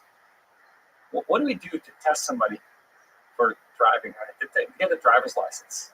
What do they really do? I mean, you fill out some tests, and then you drive, and I mean, For a few in minutes. suburban California, self-driving test is just you drive around the block, pull over, you do a stop sign successfully, and then you pull over again, and you're pretty much done. And you're like, okay, if a self-driving car did that, would you trust it that it can drive? And I'd be like, no, that's not enough for me to trust it. But somehow for humans, we've figured out that somebody being able to do that is representative of them being able to do a lot of other things. And so I think somehow for humans, we figured out representative tests of what it means if you can do this, what you can really do. Of course, testing humans don't want to be tested at all times. Self-driving cars or robots could be tested more often, probably. You can have replicas that get tested and are known to be identical, to use the same neural net and so forth. But still, I feel like we don't have this kind of unit tests or proper tests for robots, and I think there's something very interesting to be thought about there, especially as you update things. Your software improves. You have a better self-driving car, so you update it. How do you know it's indeed more capable on everything than what you had before, that you didn't have any bad things creep into it? So I think that's a very interesting direction of research that there is no real solution yet, except that somehow for humans we do. Because we say, okay, you have a driving test, you passed. You can go on the road now, and humans have accidents every million or 10 million miles, something pretty phenomenal compared to that short test that is being done. So let me ask, you mentioned that Andrew Ng, by example, showed you the value of kindness. And do you think the space of good policies for humans and for AI is populated by policies that with kindness or ones that are the opposite, exploitation, evil? So if you just look at the sea of policies we operate under as human beings, or if AI system had to operate in this real world, do you think it's really easy to find policies that are full of kindness that can actually fall into them? Or is it like a very I mean, there's kind of two optimizations happening for humans, right? So for humans, there's kind of the very long-term optimization, which evolution has done for us, and we're kind of predisposed to like certain things. And that's in some sense what makes our learning easier, because we know things like pain and hunger and thirst. And the fact that we know about those is not something that we were taught. That's kind of innate. When we're hungry, we're unhappy. When we're thirsty, we're unhappy. When we have pain, we're unhappy.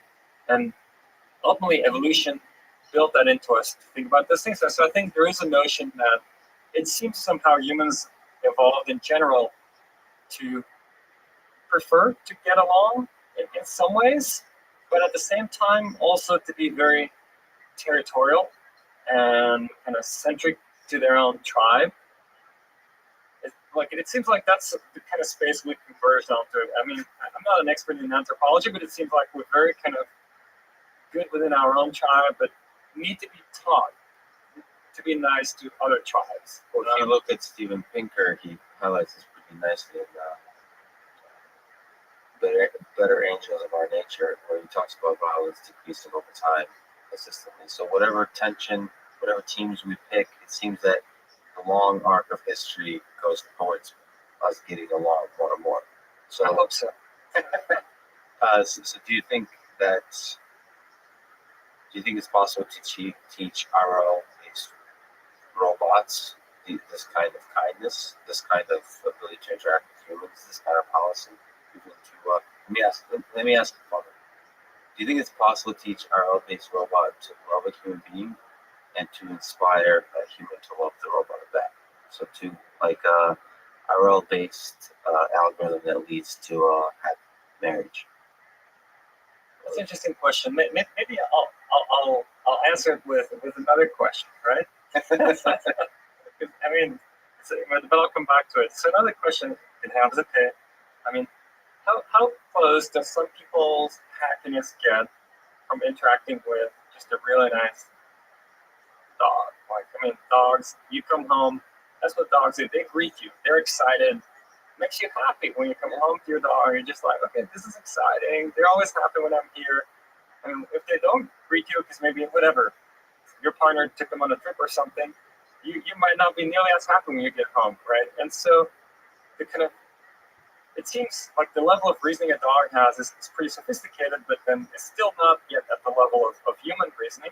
And so it seems like we don't even need to achieve human level reasoning to get like very strong affection with humans. And so my thinking is, why not, right? Why couldn't, with an AI, couldn't we achieve the kind of level of affection that humans feel among each other or with friendly animals and so forth?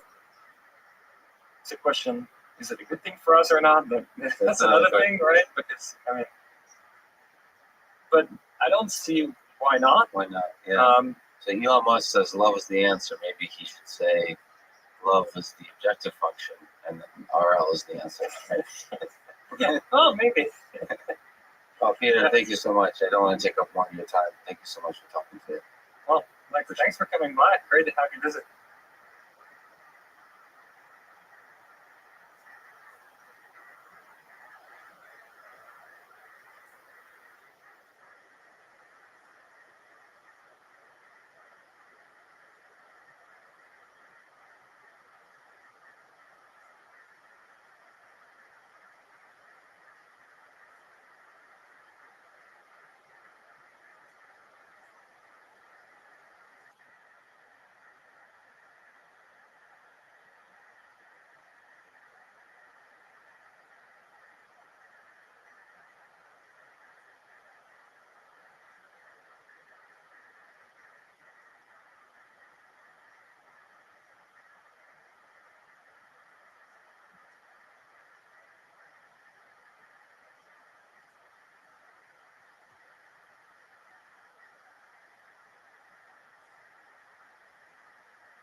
The following is a conversation with Peter Rabbi.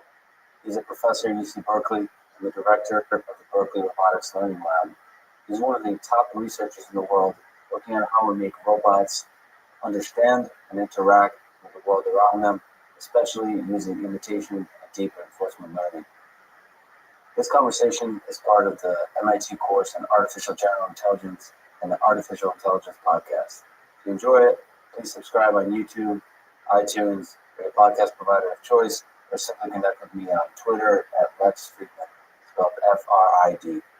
And now, here's my conversation with Peter Rabbi. You mentioned that if there was one person you could meet, it would be Roger Federer. So let me ask, when do you think we'll have a robot that fully autonomously can beat Roger Federer at tennis?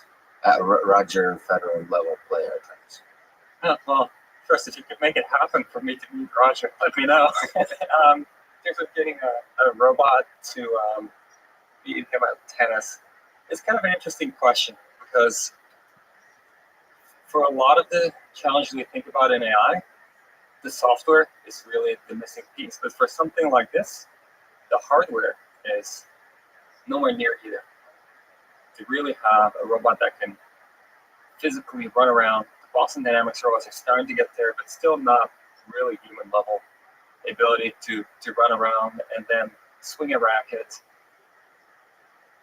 So you think that's a hardware problem? I don't think it's a hardware problem only. I think it's a hardware and a software problem. I think it's both. And I think they'll have independent progress. So let's say the hardware maybe in 10, 15 years. On the clay, not grass. I think grass With the is sliding. Yeah. Oh, the clay. I'm not sure what's harder, grass or clay. The clay involves sliding, which might be harder to master, actually. Yeah. But you're not limited to bipedal. I'm sure there's Well, no if we can build a machine, it's a whole different question, of course. If you can say, okay, this robot can be on wheels, it can move around on wheels, and can be designed differently, then I think that can be done sooner probably than a full humanoid type of setup. What do you think swing a rack? So you've worked at basic manipulation. How hard do you think is the task of swinging a racket? Would be able to hit a nice backhand or a forehand? Let's say we just set up stationary, a nice robot arm. Let's say standard industrial arm, and you can watch the ball come and then swing the racket. It's a good question. I'm not sure it would be super hard to do. I mean, I'm sure it would require a lot. If we do it with reinforcement learning, it would require a lot of trial and error. It's not going to swing it right the first time around, but yeah, I don't see why it couldn't. So you think it's Swing it the learnable? right way. I think it's learnable. I think if you set up a ball machine, let's say on one side, and then a robot with a tennis racket on the other side, I think it's learnable. And maybe a little bit of pre-training and simulation. Yeah, I think that's feasible.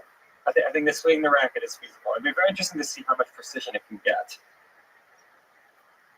Because I mean that's where some of the human players can hit on the lines, which is very high precision. With spin. The spin is interesting.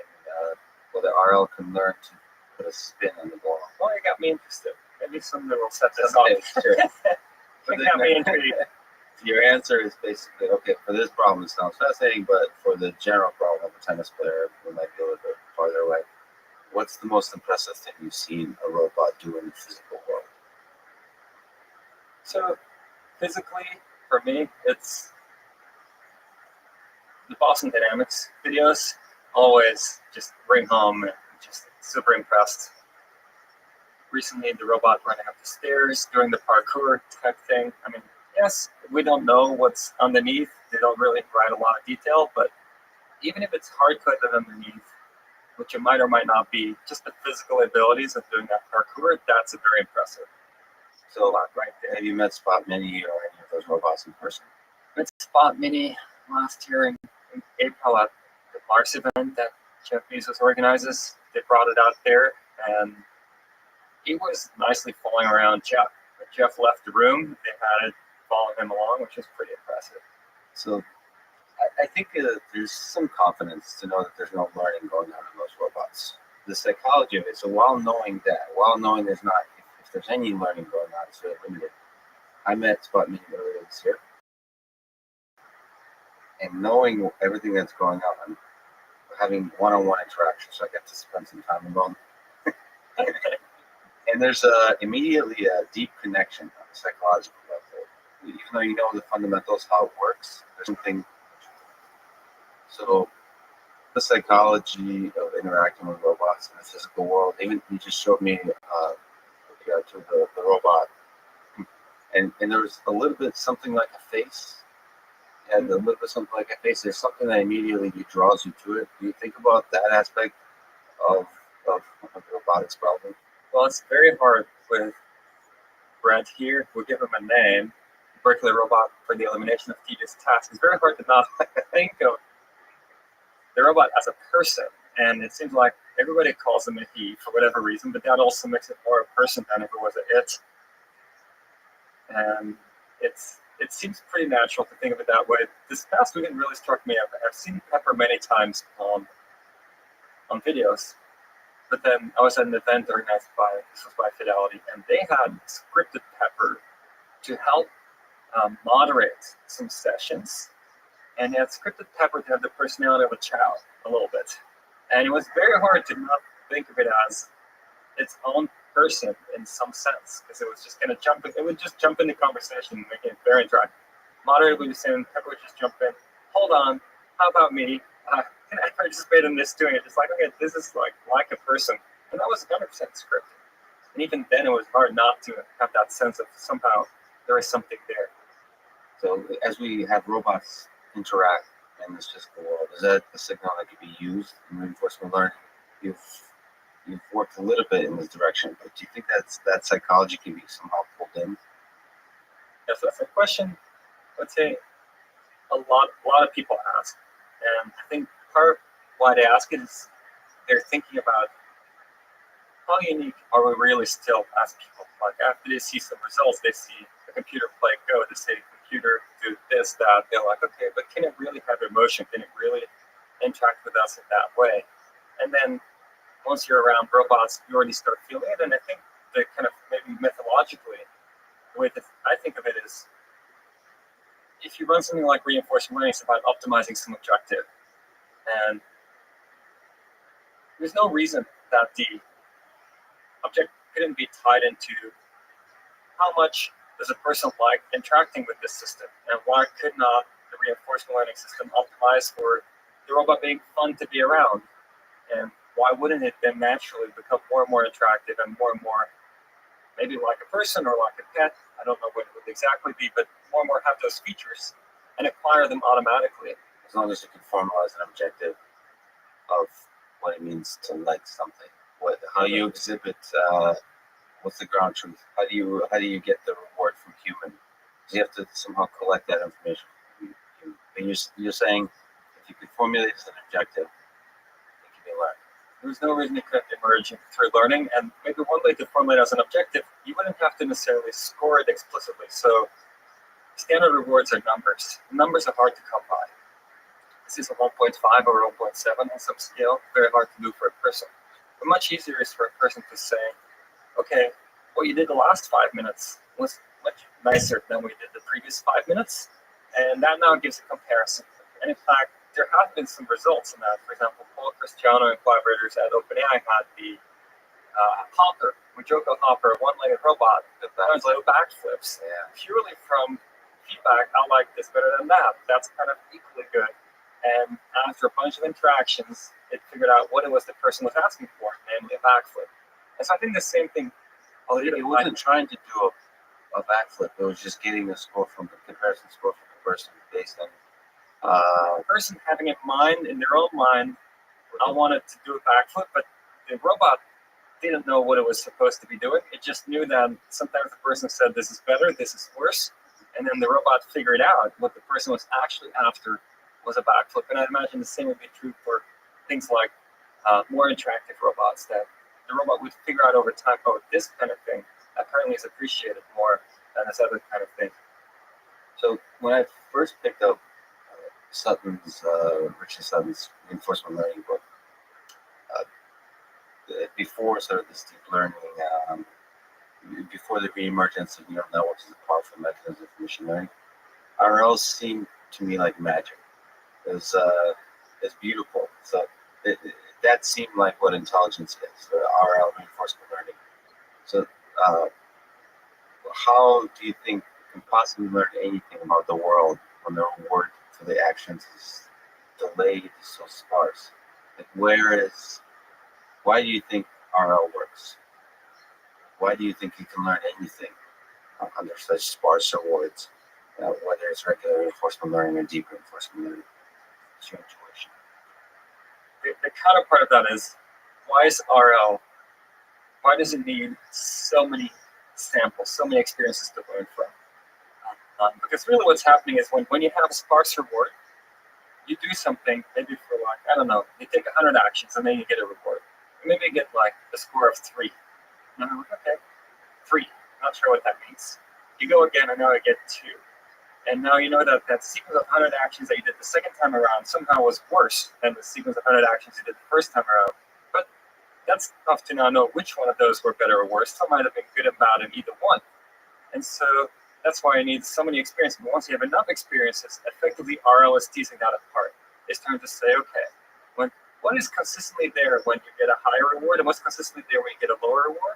And then kind of the magic of sometimes the policy gradient update is to say, now let's update the neural network to make the actions that were kind of present when things are good more likely, and make the actions that are present when things are not as good less likely. So that is the counterpoint, but it seems like you would need to run it a lot more. And even though right now you can say that RL is very inefficient, but it seems to be way more efficient than one would imagine on paper.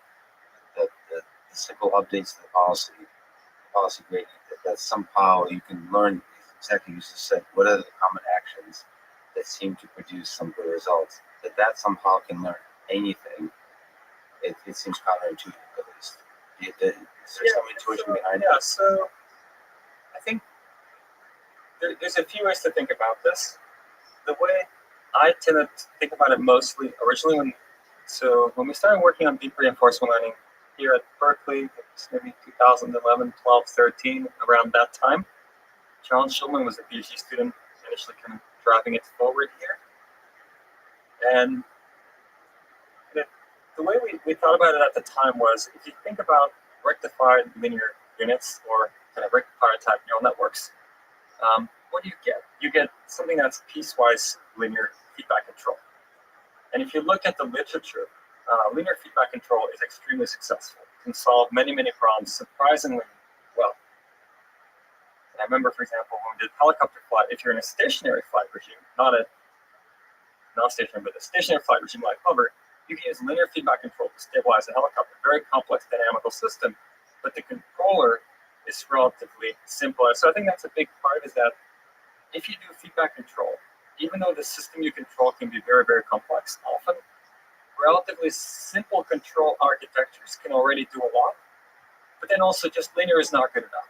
And so one way you can think of these neural networks is that in some ways they tile the space, which people were already trying to do more by hand or with finite state machines. Say, this linear controller here, this linear controller here. Neural network learns to tile the space, say linear controller here, another linear controller here, but it's more subtle than that. And so it's benefiting from this linear control aspect, it's benefiting from the tiling, but it's somehow tiling it one dimension at a time. Because if, let's say, you have a 2-layer network, even that hidden layer, you make a transition from active to inactive or the other way around. That is essentially one axis, but not axis aligned, but one direction that you change. And so you have this kind of very gradual tiling of the space. We have a lot of sharing between the linear controllers that tile the space. And that was always my intuition as to why to expect that this might work pretty well. It's essentially leveraging the fact that linear feedback control is so good, but of course not enough. And this is a gradual tiling of the space with linear feedback controls that share a lot of expertise across them. So that's really nice intuition.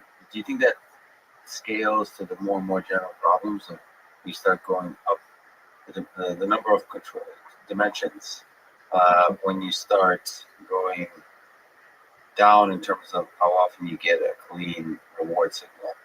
Does that intuition carry forward to those crazier, weirder worlds that you think is the real world? So I think where things get really tricky in the real world compared to the things we've looked at so far with great success in reinforcement learning is the time scales, which takes us to an extreme. So when you think about real world, I mean, I don't know, maybe some student decided to do a PhD here, right? Okay, that's a decision. That's a very high level decision. But if you think about their lives, I mean, any person's life, it's a sequence of muscle fiber contractions and relaxations, and that's how you interact with the world. And that's a very high frequency control thing. But it's ultimately what you do, how you affect the world. Until I guess we have brain readings, you can maybe do it slightly differently, but typically that's how you affect the world. And the decision of doing a PhD is like so abstract relative to what you're actually doing in the world. And I think that's where credit assignment becomes just completely beyond what any current RL algorithm can do. And we need hierarchical reasoning at a level that is just not available at all yet. Where do you think we can pick up hierarchical reasoning? By which mechanisms? Yeah, so maybe let me highlight what I think the limitations are of what already was done 20, 30 years ago. In fact, you'll find reasoning systems that reason over relatively long horizons, but the problem is that they were not grounded in the real world. So people would have to hand design some kind of logical, dynamical descriptions of the world, and that didn't tie into perception. And so it didn't tie into real objects and so forth. And so that was a big gap. Now with deep learning, we start having the ability to really see with sensors, process that, and understand what's in the world. And so it's a good time to try to bring these things together.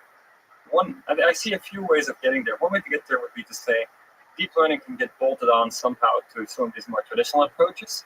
Now, bolted on would probably mean you need to do some kind of end-to-end training where you say, my deep learning processing somehow leads to a representation that in turn uses some kind of traditional underlying dynamical systems that can be used for planning.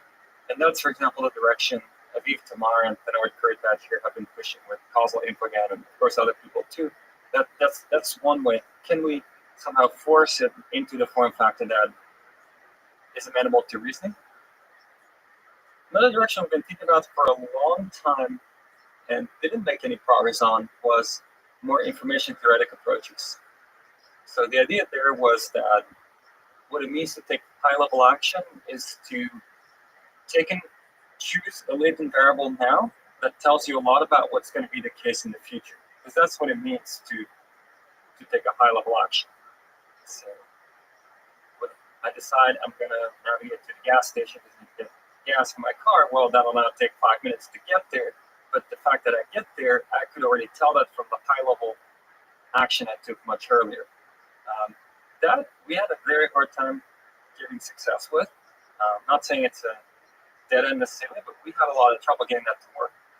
And then we started revisiting the notion of what are we really trying to achieve? What we're trying to achieve is not necessarily hierarchy per se. We can think about what does hierarchy give us? We hope it would give us is better credit assignment. Kind of what does better credit assignment is giving us? It gives us faster learning, right? And so faster learning is ultimately maybe what we're after. And so that's what we ended up with the RL squared paper on learning to reinforcement learn, which at the time Brock Idwan led. And that's exactly the meta learning approach where we say, okay, we don't know how to design hierarchy. We know what we want to get from it. Let's just end-to-end optimize for what we want to get from it and see if it might emerge. And we saw things emerge. The maze navigation had consistent motion down hallways, which is what we want. A hierarchical controller should say, I want to go down this hallway. And then when there's an option to take a turn, I can decide whether to take a turn or not and repeat.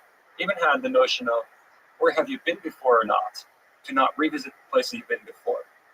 It still didn't scale yet to the real world kind of scenarios I think you had in mind, but it was some sign of life that maybe you can better learn these hierarchical concepts. I mean, it seems like through these meta learning concepts, we get at what I think hardest and most important problems of AI, which is transfer learning. So it's generalization. How far along this journey towards building general systems are we? Being able to do transfer learning well. So there's some signs that you can generalize a little bit, but do you think we're on the right path, or it's totally different breakthroughs are needed to be able to transfer knowledge between different learning models? Yeah, I'm pretty torn on this. Now, I think there are some very impressive. Well, there's just some very impressive results already, right? I mean, I would say when even with the initial kind of big breakthrough in 2012 with AlexNet, right? The initial thing is okay, great. This does better on ImageNet, hence image recognition. But then immediately thereafter, there was of course the notion that, wow, what was learned on ImageNet, and you now want to solve a new task, you can fine tune AlexNet for new tasks. And that was often found to be an even bigger deal, that you learned something that was reusable, which was not often the case before. Usually machine learning, you learn something for one scenario and that was it. And that's really exciting. I mean, that's a huge application. That's probably the biggest success of transfer learning today, in terms of scope, I think. That was a huge breakthrough. And then recently, I feel like similar kind of, by scaling things up, it seems like this has been expanded upon. Like people training even bigger networks, they might transfer even better. If you looked at, for example, some of the OpenAI results on language models and some of the recent Google results on language models, they're learned for just prediction, and then they get reused for other tasks. And so I think there is something there where somehow if you train a big enough model on enough things, it seems to transfer some DeepMind results that I thought were very impressive, the Unreal results, where it was learning to navigate mazes in ways where it wasn't just doing reinforcement learning, but it had other objectives it was optimizing for. So I think there's a lot of interesting results already. I think maybe where it's hard to wrap my head around this, to which extent or when do we call something generalization, right? Or the levels of generalization involved in these different tasks, right? So you draw this, by the way, just to frame things, I've heard you say somewhere, it's the difference between learning to master versus learning to generalize.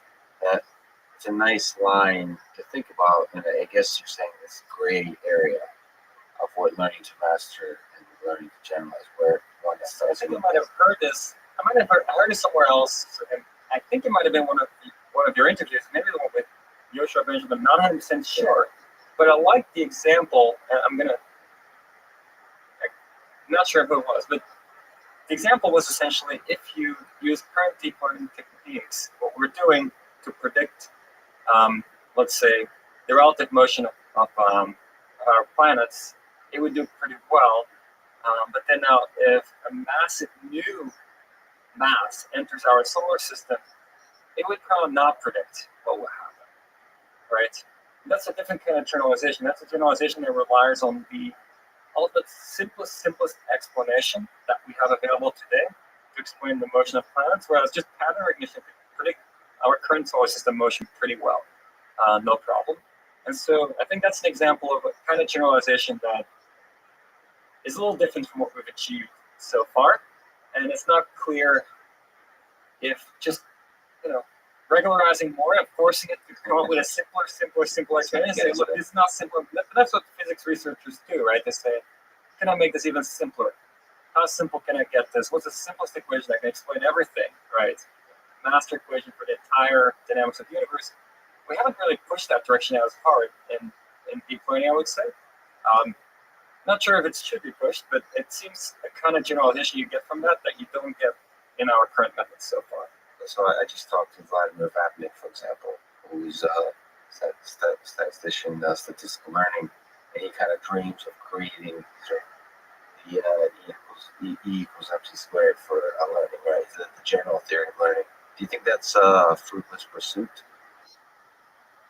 in near term, within the next several decades? I think that's a really interesting pursuit, and in the following sense, that there's a lot of evidence that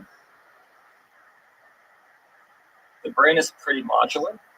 And so I wouldn't maybe think of it as a theory, maybe the underlying theory, but more kind of the principle, where there have been findings where people who are blind will use the part of the brain usually used for vision or other functions. And even after some kind of people get rewired in some way, they might be able to reuse parts of their brain for other functions. And so what that suggests is some kind of modularity. And I think it is a pretty natural thing to strive for, to see, can we find that modularity? Can we find this thing? Of course, it's not every part of the brain is not exactly the same. Not everything can be rewired arbitrarily. But if you think of things like the neocortex, which is a pretty big part of the brain, that seems fairly modular from what the findings so far. Can you design something equally modular? And if you can just grow it, it becomes more capable, probably. I think that would be the kind of interesting underlying principle to shoot for that is not unrealistic. Do you think you prefer math or empirical trial and error for the discovery of the essence of what it means to do something intelligent? So reinforcement learning embodies both groups, right? Prove that something converges, prove bounds, and then at the same time, a lot of the successes are, well, let's try this and see if it works. So which do you gravitate towards? How do you think of those two parts of your brain? So maybe I would prefer we could make the progress with mathematics. And the reason maybe I would prefer that is because often if you have something you can mathematically formalize, you can leapfrog a lot of experimentation. And experimentation takes a long time to get through, and a lot of trial and error, kind of reinforcement learning your research process.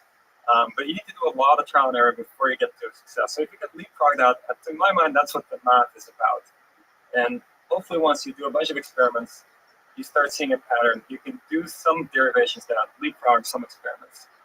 But I agree with you. I mean, in practice, a lot of the progress has been such that we have not been able to find the math that allows it to leapfrog ahead. And we are kind of making gradual progress one step at a time. New experiment here, a new experiment there that gives us new insights, and gradually building up, but not getting to something yet where we just, okay, here's an equation and now explains how, that would have been 2 years of experimentation to get there, but this tells us what the result's going to be.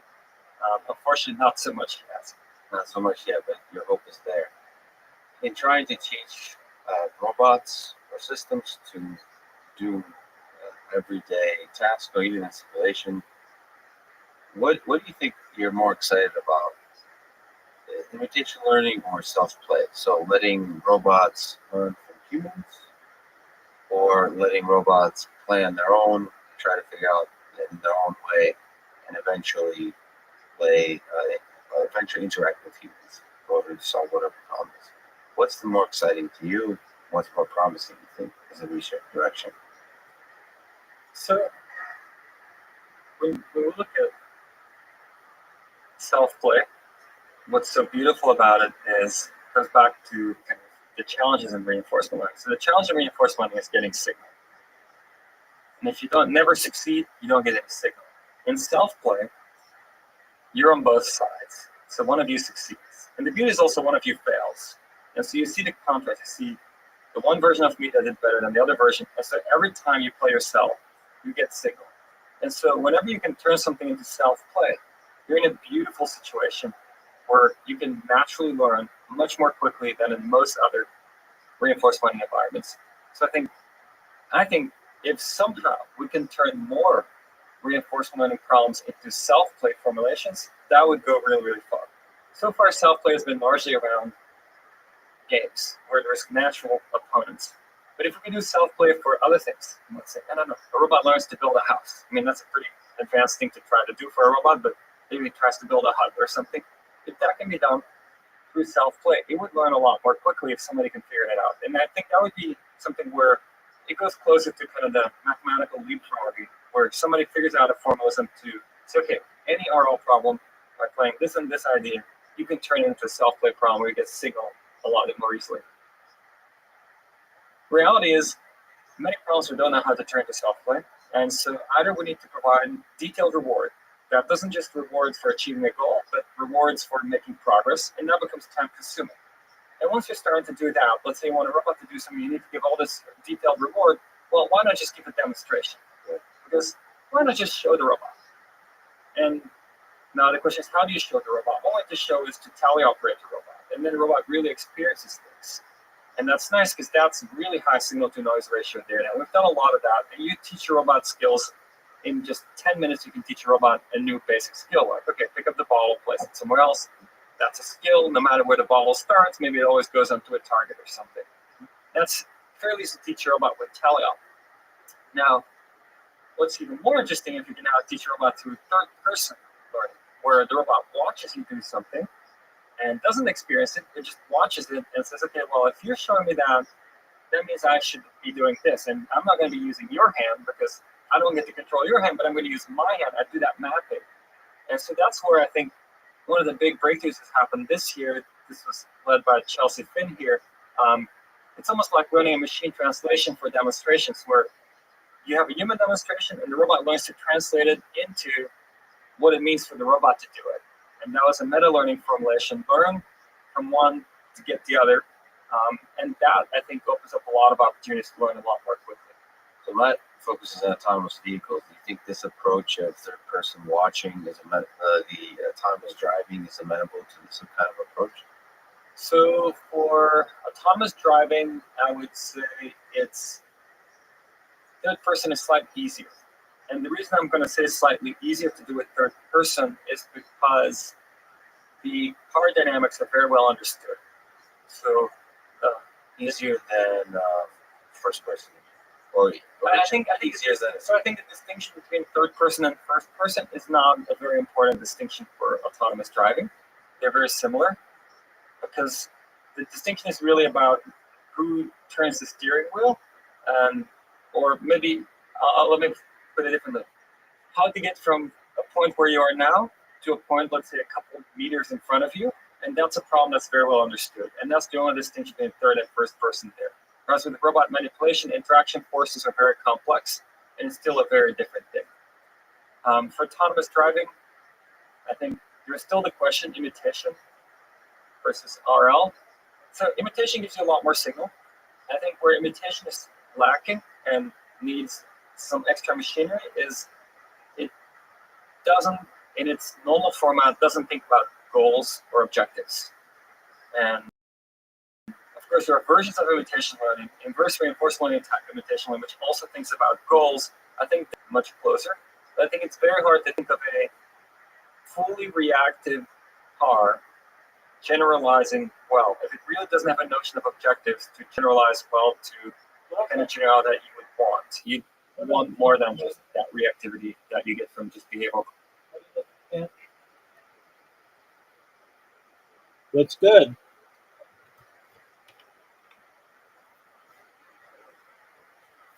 Look, Jeremy. Yo, bro. How you living, Kent? How are you?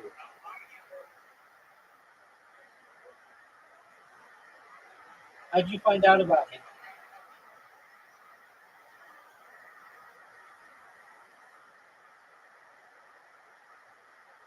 How'd you find out about him? Yeah, we met with him or something like that. How'd you find out about him?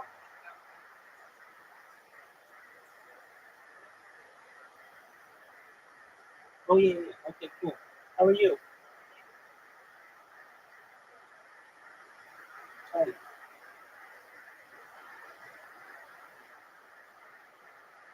What's new?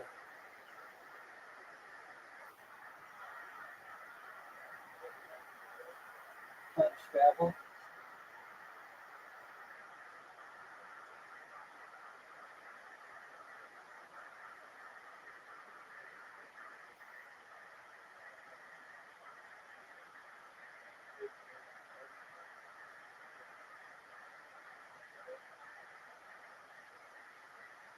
With Rothschild?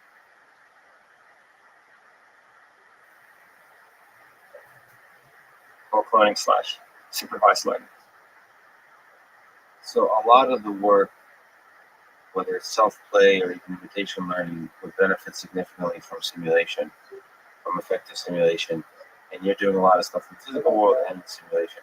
Do you have hope for greater and greater power of simulation being boundless eventually, to where most of what we need to operate in the physical world could be simulated to a degree that's directly transferable to the physical world?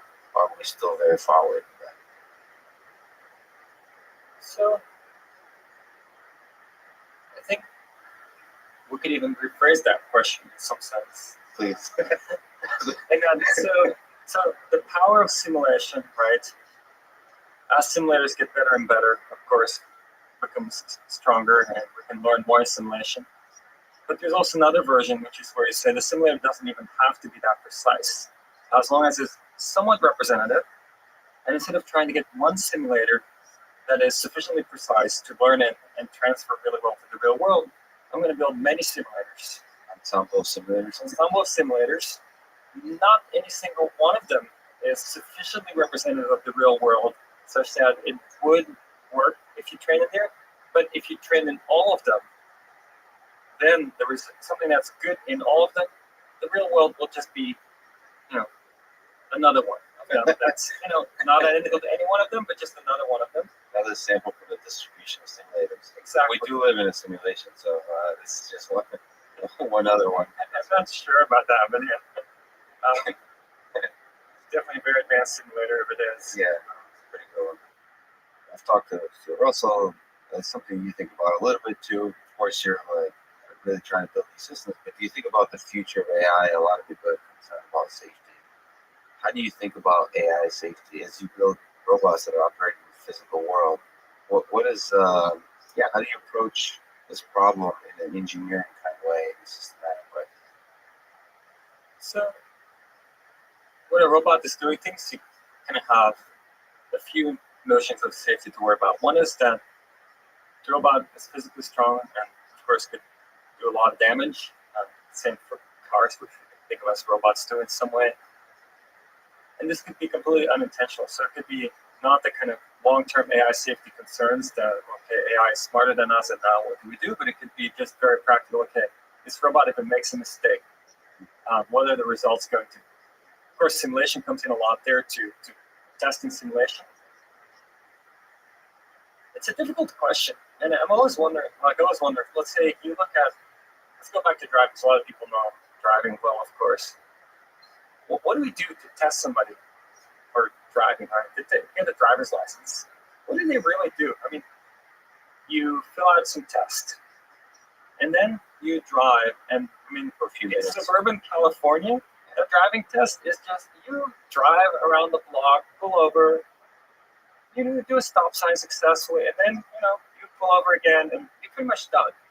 And you're like, okay, if a self-driving car did that, would you trust it that it can drive? And I'd be like, no, that's not enough for me to trust it. But somehow for humans, we've figured out that somebody being able to do that is representative of them being able to do a lot of other things. And so I think somehow for humans, we figured out representative tests of what it means if you can do this, what you can really do. Of course, testing humans don't want to be tested at all times. Self-driving cars or robots can be tested more often, probably. You can have replicas that get tested that are known to be identical, to use the same neural net and so forth. But still, I feel like we don't have this kind of unit tests or proper tests for robots. And I think there's something very interesting to be thought about there, especially as you update things. Your software improves. You have a better self-driving car stated. How do you know it's indeed more capable on everything than what you had before, that you didn't have any bad things creep into it? So I think that's a very interesting direction of research that there is no real solution yet, except that somehow for humans we do. So we say, okay, you have a driving test, you passed. You can go on the road now, and humans have accidents every million or 10 million miles, something pretty phenomenal compared to that short test that is being done. So let me ask, you mentioned an anchor egg, by example, showed you the value of kindness. Do you think the space of policies, good policies for humans and for AI, is populated by policies that kindness or ones that are the opposite. Exploitation, evil. So if you just look at the sea of policies we operate under as human beings, or if AI system had to operate in this real world, do you think it's really easy to find policies that are full of kindness that would naturally fall into them? Or is it like a very hard optimization problem? I mean, there's kind of two optimizations happening for humans, right? So for humans, there's kind of the very long-term optimization, which evolution has done for us, and we're kind of predisposed to like certain things. And that's in some sense what makes our learning easier, because I mean, we know things like pain and hunger and thirst. And the fact that we know about those is not something that we were taught. That's kind of innate. When we're hungry, we're unhappy. When we're thirsty, we're unhappy. When we have pain, we're unhappy. And ultimately, evolution built that into us to think about those things. So I think there is a notion that it seems somehow humans evolved in general to prefer to get along in some ways, but at the same time also to be very territorial and kind of centric to their own tribe. It seems like that's the kind of space we converge onto. I mean, I'm not an expert in anthropology, but it seems like we're very kind of good within our own tribe, but need to be taught to be nice to other tribes. Well, if you look at Steven Pinker, he highlights this pretty nicely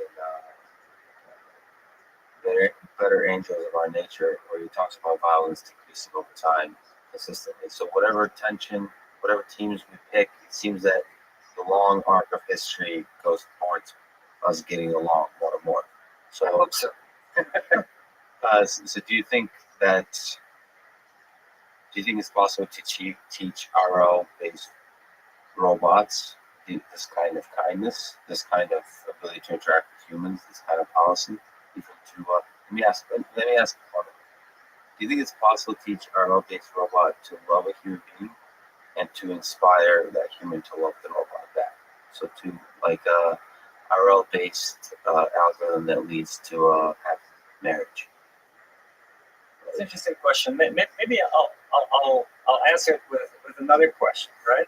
I mean, but I'll come back to it. So another question it has, okay, I mean, how close does some people's happiness get from interacting with just a really nice dog? Like, I mean, dogs, you come home, that's what dogs do. They greet you. They're excited. Makes you happy when you come home to your dog. You're just like, okay, this is exciting. They're always happy when I'm here. I mean, if they don't greet you, because maybe whatever, your partner took them on a trip or something, you might not be nearly as happy when you get home, right? And so it seems like the level of reasoning a dog has is pretty sophisticated, but then it's still not yet at the level of human reasoning. And so it seems like we don't even need to achieve human level reasoning to get like very strong affection with humans. And so my thinking is, why not, right? Why couldn't, with an AI, couldn't we achieve the kind of level of affection that humans feel among each other, or with friendly animals and so forth? It's a question, is it a good thing for us or not? That's another thing, right? Because, I mean, but I don't see why not. Why not? Yeah.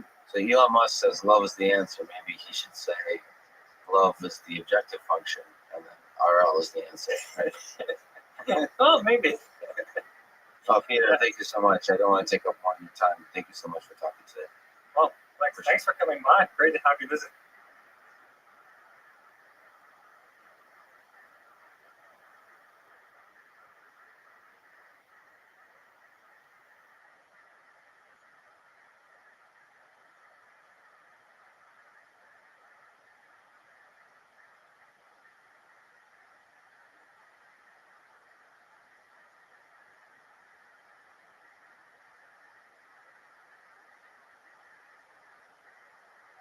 Following this conversation with Thomas Sandler, he's a professor at CMU, the co-creator of Vibratus, which is the first AI system to beat top human players in the game of Heads Up No Limit Texas Hold'em. He has published over 450 papers on game theory and machine learning, including the best paper in 2017 at NIPS. Now renamed to New Reps, which is where I caught up with him for this conversation. His research and companies had wide-reaching impact in the real world, especially because he and his group not only propose new ideas, but also build systems to prove that these ideas work in the real world. This conversation is part of the MIT course on Artificial General Intelligence and the Artificial Intelligence podcast. If you enjoy it, subscribe on YouTube, iTunes, or simply connect with me on Twitter at Lex Friedman, spelled F-R-I-D. And now, here's my conversation with Thomas Sanhal. Can you describe the high level game of poker, Texas Hold'em, heads up Texas Hold'em, for people who might not be familiar with this card game? Yeah, happy to. So heads up nobody Texas Hold'em has really emerged in the AI community as main benchmark for testing these application-independent algorithms for imperfect information game solving. And this is a game that's actually played by humans. We don't see that much on TV or casinos because, well, for various reasons, but you do see it in some expert-level casinos, and you see it in the best poker movies of all time. It's actually an event in the World Series of Poker, but mostly it's played online, and typically for big sums of money. And this is a game that usually only experts play. So if you go to your home game on a Friday night, it probably is not going to be heads up no limit Texas Hold'em. It might be no limit Texas Hold'em in some cases, but typically for a big group, but it's not as competitive. While heads up means it's two players, so it's really like me against you. Am I better or are you better? Much like chess or Go in that sense, but then imperfect information game, which makes it much harder because I have to deal with issues of you knowing things that I don't know, and I know things that you don't know, instead of pieces being nicely laid on the board for both of us to see. So in Texas Hold'em, there's two cards that you only see that Yes. belong to you, Yeah. and there is a gradually layout of cards that add up to 5 cards that everybody can see. Yeah, So the imperfect nature of the information is the 2 cards that you're holding up front. yeah. So as you said, you first get 2 cards in private each, and then you there's a betting round. Then you get 3 cards in public on the table. Then there's a betting round. Then you get the 4th card in public on the table. There's a betting round. Then you get the 5th card on the table. There's a betting round. So there's a total of 4 betting rounds and 4 tranches of information revelation, if you will. Only the first tranche is private, and then it's public from there. And this is probably by far the most popular game in AI and just the general public in terms of imperfect information. So it's probably the most popular spectator game to watch, right? So, which is why it's a super exciting game to tackle. So it's on the order of chess, I would say, in terms of popularity, in terms of AI setting it as the bar of what is intelligence. So in 2017, the greatest, how do you pronounce it? Lebradas beats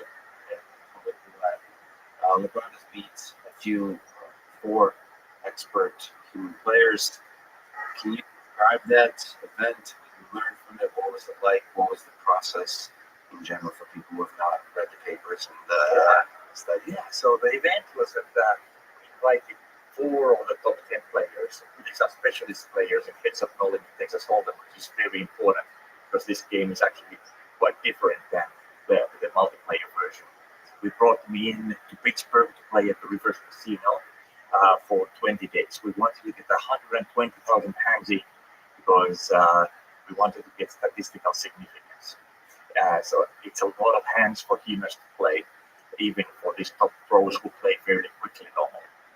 So we couldn't just have one of them play so many hands.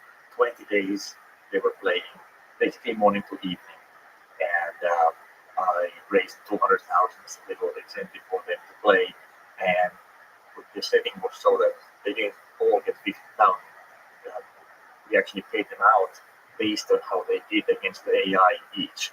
So they had an incentive to play as hard as they could, whether they're way ahead or way behind or right at the mark of beating the AI. And you don't make any money unfortunately. Right. No, we can't make any money. So originally, a couple of years earlier, I actually explored whether we could actually play for money because that would be, of course, interesting as well to play against the top people for money. But the Pennsylvania Gaming Board said no. So we couldn't. So this is much like an exhibit, like for a musician or a boxer or something like that. Nevertheless, they were keeping track of the money, and Robertus won close to $2 million, I think. So if it was for real money, if you were able to earn money, that was quite impressive, and inspiring achievement. Just a few details. What were the players looking at? Were they behind the computer? What was the like? They were playing much like they normally do. These top players, when they play this game, they play mostly online. So they used to play through UI. Yes, and they did the same thing here. So there was this layout. You can imagine there's a table on the screen. There's the human sitting there, and then there's the AI sitting there. And the screen shows everything that's happening. The cards coming out and shows the bets being made. And we also had the betting history for the human. So if the human forgot what had happened in the hand so far, they could actually reference back and so forth. Is there a reason they were given access to the betting history? Or Well, we just it didn't really matter. They wouldn't have forgotten anyway. These are top quality people, but we just wanted to put out there so it's not a question of a human forgetting and the AI somehow trying to get advantage of their memory. so what was that like? I mean, that was an incredible accomplishment. So what did it feel like for the event? Did you have doubt, hope, or where was your confidence at? Yeah, that's great. Great question. So 18 months earlier, I had organized a similar race versus AI competition with our previous AI called Cloudicon, and we couldn't beat the humans. This time around, it was only 18 months later, and I knew that this new AI Libratus was way stronger, but it's hard to say how you'll do against the top humans before you try. So I thought we had about a 50-50 shot. And the international betting sites put us as a 4-1 or 5-1 underdog. So it's kind of interesting that people really believe in people and over AI. Not just people don't just believe in themselves, but they have overconfidence in other people as well compared to the performance of AI. And so we were a 4-1 or 5-1 underdog. And even after 3 days of beating the humans in a row, we were still 50-50 on the international betting sites. Do you think there's something special and magical about poker in the way people think about it? In the sense, even in chess, there's no Hollywood movies. Poker is the star of many movies. And there's this feeling that certain human facial expressions and body language, eye movement, all these tells are critical to poker. Like you can look into somebody's soul and understand their betting strategy and so on. So that's probably why, possibly, do you think that is why people have confidence that humans will outperform? Because AI systems cannot, in this construct, perceive these kinds of tells. They're only looking at betting patterns and nothing else, the betting patterns and statistics. So what's more important to you if you step back at human players, human versus human? What's the role of these tellers, these ideas that we emphasize? Yeah. So I'll split it into 2 parts. So one is, why do humans trust humans more than AI and all have overconfidence in humans? I think that's not really related to the tell question. It's just that they've seen these top players, how good they are, and they're really fantastic. So it's just hard to believe that an AI could beat them. So I think that's where that comes from. And that's actually maybe a more general lesson about the AI, that until you've seen it overperform a human, it's hard to believe that it could. But in the tells, a lot of these top players, they're so good at hiding tells that among the top players, it's actually not really worth it for them to invest a lot of effort trying to find tells in each other because they're so good at hiding them. So yes, at the kind of Friday evening game, tells are going to be a huge thing. You can read other people, and if you're a good reader, you'll read them like an open book. But at the top levels of poker now, the tells become a much smaller and smaller aspect of the game as you go to the top levels. The amount of strategies, the amount of possible actions is very large, 10 to the power of 100 plus. Uh, so there has to be some. I've read a few of the papers related. It has to form some abstractions of various hands and actions. So, what kind of abstractions are effective for the game of poker? Yeah, so you're exactly right. So when you go from a game tree that's 10 to the 161, especially in an imperfect information game, it's way too large to solve directly, even with our fastest equilibrium finding algorithms. So you want to abstract it first. And abstraction in games is much trickier than abstraction in MPPs or other simulator settings. Because you have these abstraction pathologies. If I have a finer grained abstraction, the strategy that I can get from that for the real game might actually be worse than the strategy I can get from a coarse grained abstraction. You have to be very careful. Now, the kinds of abstractions, just to zoom out, we're talking about, there's the hands abstractions, and then there's betting strategies. Betting actions, yeah. Betting actions. So there's information abstraction to talk about general games. Information abstraction, which is the abstraction of what chance does. And this would be the cards in the case of poker. And then there's action abstraction, which is abstracting the actions of the actual players, which would be in the case of poker. Yourself and the other players? Yes, yourself and other players. And for information abstraction, we were completely automated. So these are algorithms. They do what we call potential aware abstraction, where we don't just look at the value of the hand, but also how it might materialize into good or bad hands over time. And it's a certain kind of bottom-up process with integer programming there, and clustering, and various aspects how you build this abstraction. And then in the action abstraction, there it's largely based on how humans and other AIs have played this game in the past. But in the beginning, we automated action abstraction technology, which is provably convergent, that it finds the optimal combination of excites, but it's not very scalable. So we couldn't use it for the whole game, but we used it for the first couple of betting actions. So what's more important, the strength of the hand, so the information abstraction, or the how you play them, the actions? Does it, the romanticized notion again is that it doesn't matter what you have, that the actions, the betting, maybe the way you win, no matter what it is. So that's why you have to play a lot of hands, so that the roll of luck gets small. So you could otherwise get lucky and get some good hands, and then you're going to win the match.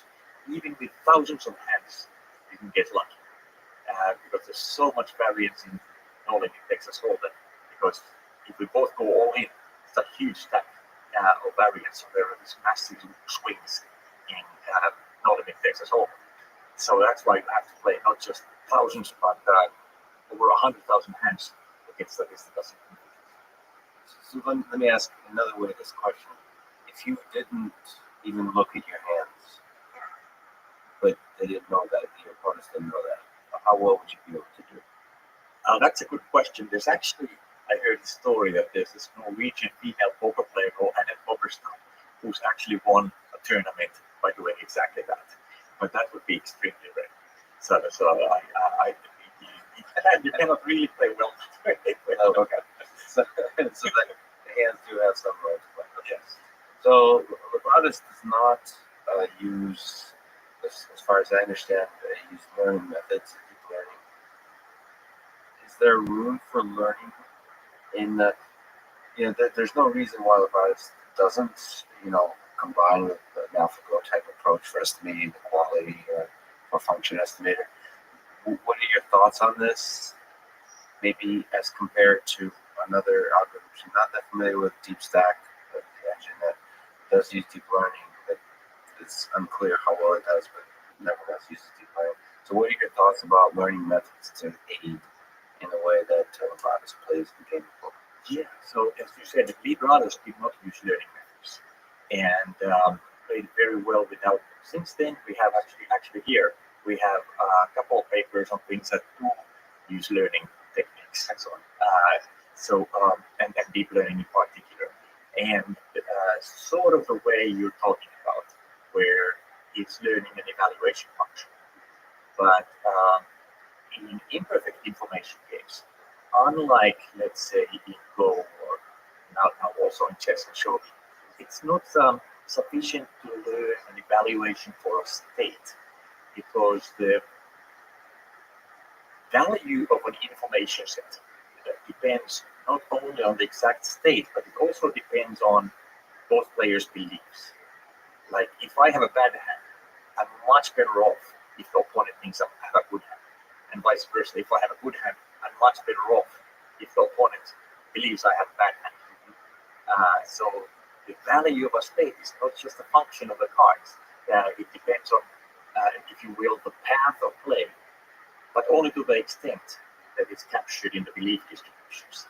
So that's why it's not as simple as it is in perfect information games. And I don't want to say it's simple there either. It's of course very complicated computationally there too, but at least conceptually it's very straightforward. There's a state, there's an evaluation function, you can try to learn it. Here, you have to do something more.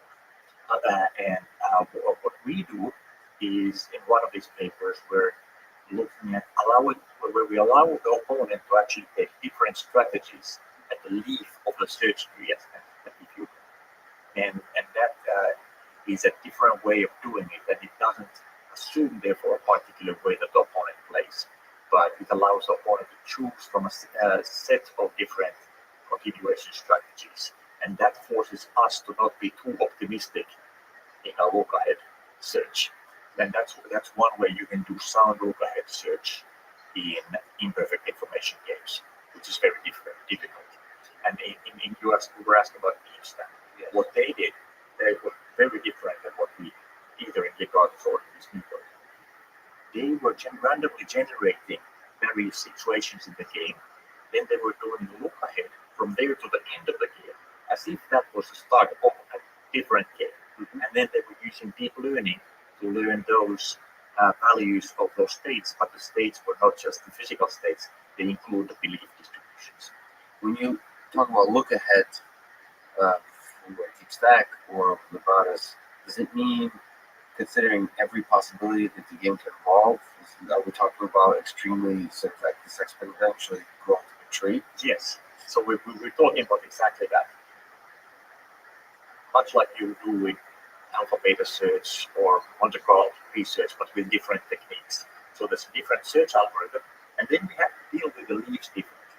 So if you think about what Rothschild did, we didn't have to worry about this because we only did it at the end of the game. So we would always terminate into a real situation, and we would know what the payout is.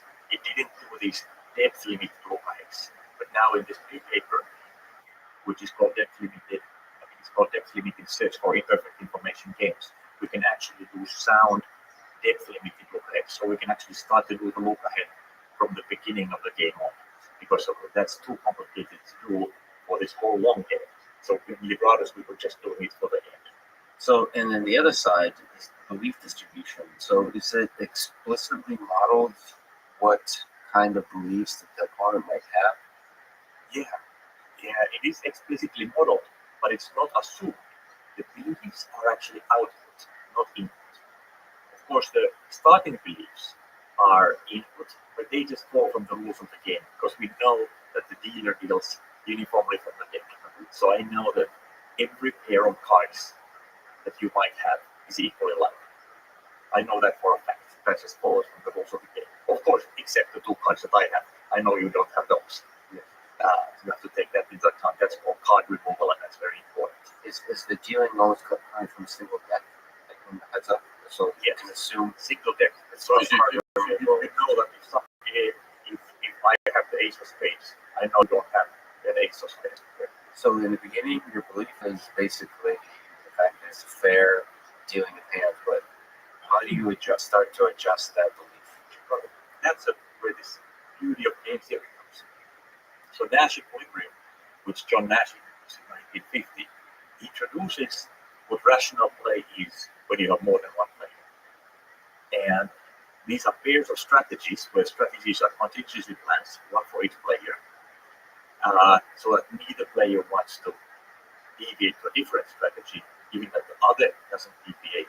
But as a side effect, you get the beliefs from baseball. So Nash equilibrium really isn't just deriving in these imperfect information games. Nash equilibrium, it doesn't just define strategies, it also defines beliefs for authors. And it defines beliefs for each state. So each state, each we call information sets. And each information set in the game, there's a set of different states that we might be in, but I don't know which one we're in. Nash equilibrium tells me exactly what is the probability distribution over those real world states in my mind. How does Nash equilibrium give you that distribution? So why? So I'll do a simple example. So you know the game rock, paper, scissors. So we can draw it as player one moves first, and then player two moves. But of course, it's important that player two doesn't know what player one moved. Otherwise, player two would win every time. So we can draw that as an information set where player one makes one of three moves first, and then there's an information set for player two. So player two doesn't know which of those nodes will see. But once we know the strategy for player one, Nash equilibrium will say that you play 1/5 rock, 1/5 paper, 1/5 scissors. From that, I can derive my beliefs on the information set that they're 1/5, 1/5, 1/5. So base research. But is that specific to a particular player, or is it something you quickly update with those specific players? The game theory isn't really player specific. So that's also why we don't need any data. We don't need any history of these particular demons played in the past or how any AI or human had played before. It's all about rationality. So we just think the AI just thinks about what would a rational opponent do, and what would I do if I were rational. I am rational. That's the idea of game theory. So it's really a data-free, opponent-free approach. So it comes from the design of the game as opposed to the design of the player. Exactly. There's no opponent modeling per se.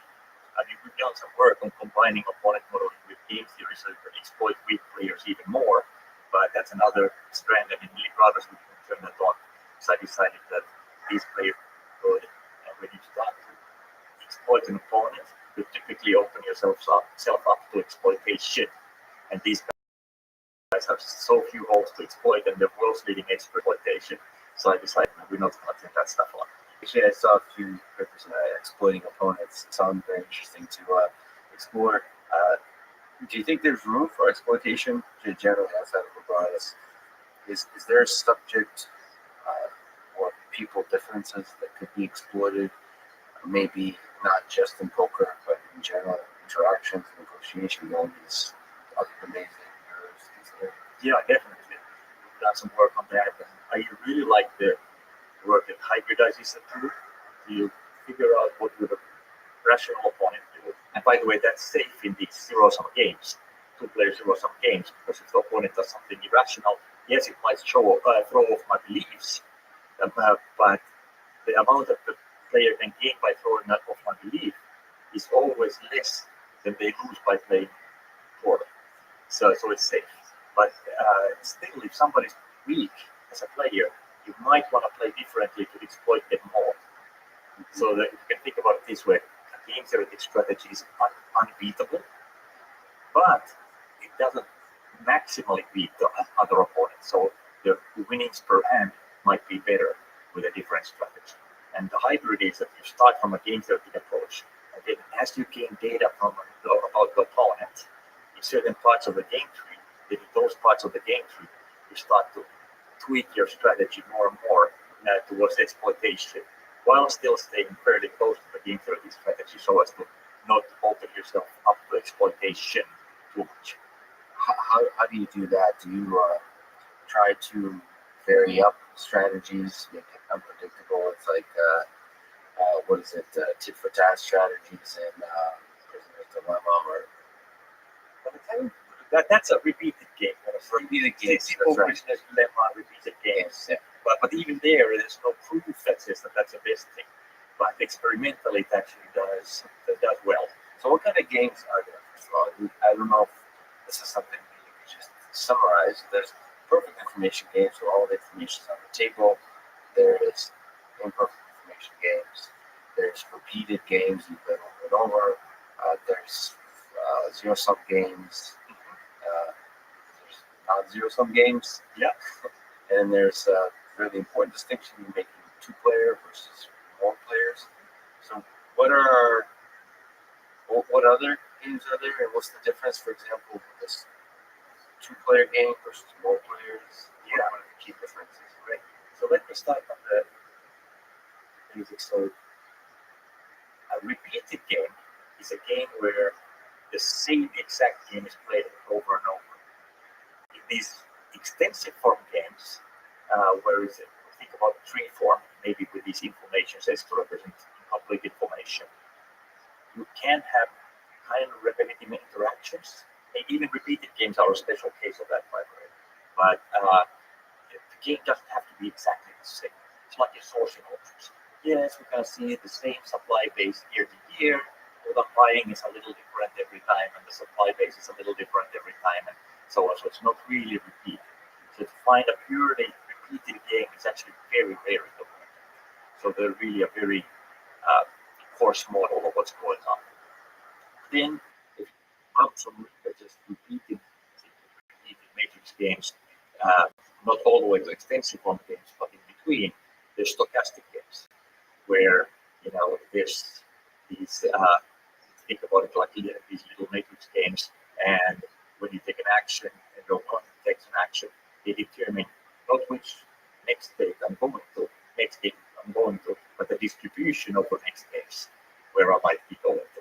So that's the stochastic game, but it's like matrix games repeated, stochastic games, extensive form games. That is from less to more general. And poker is an example of the last one.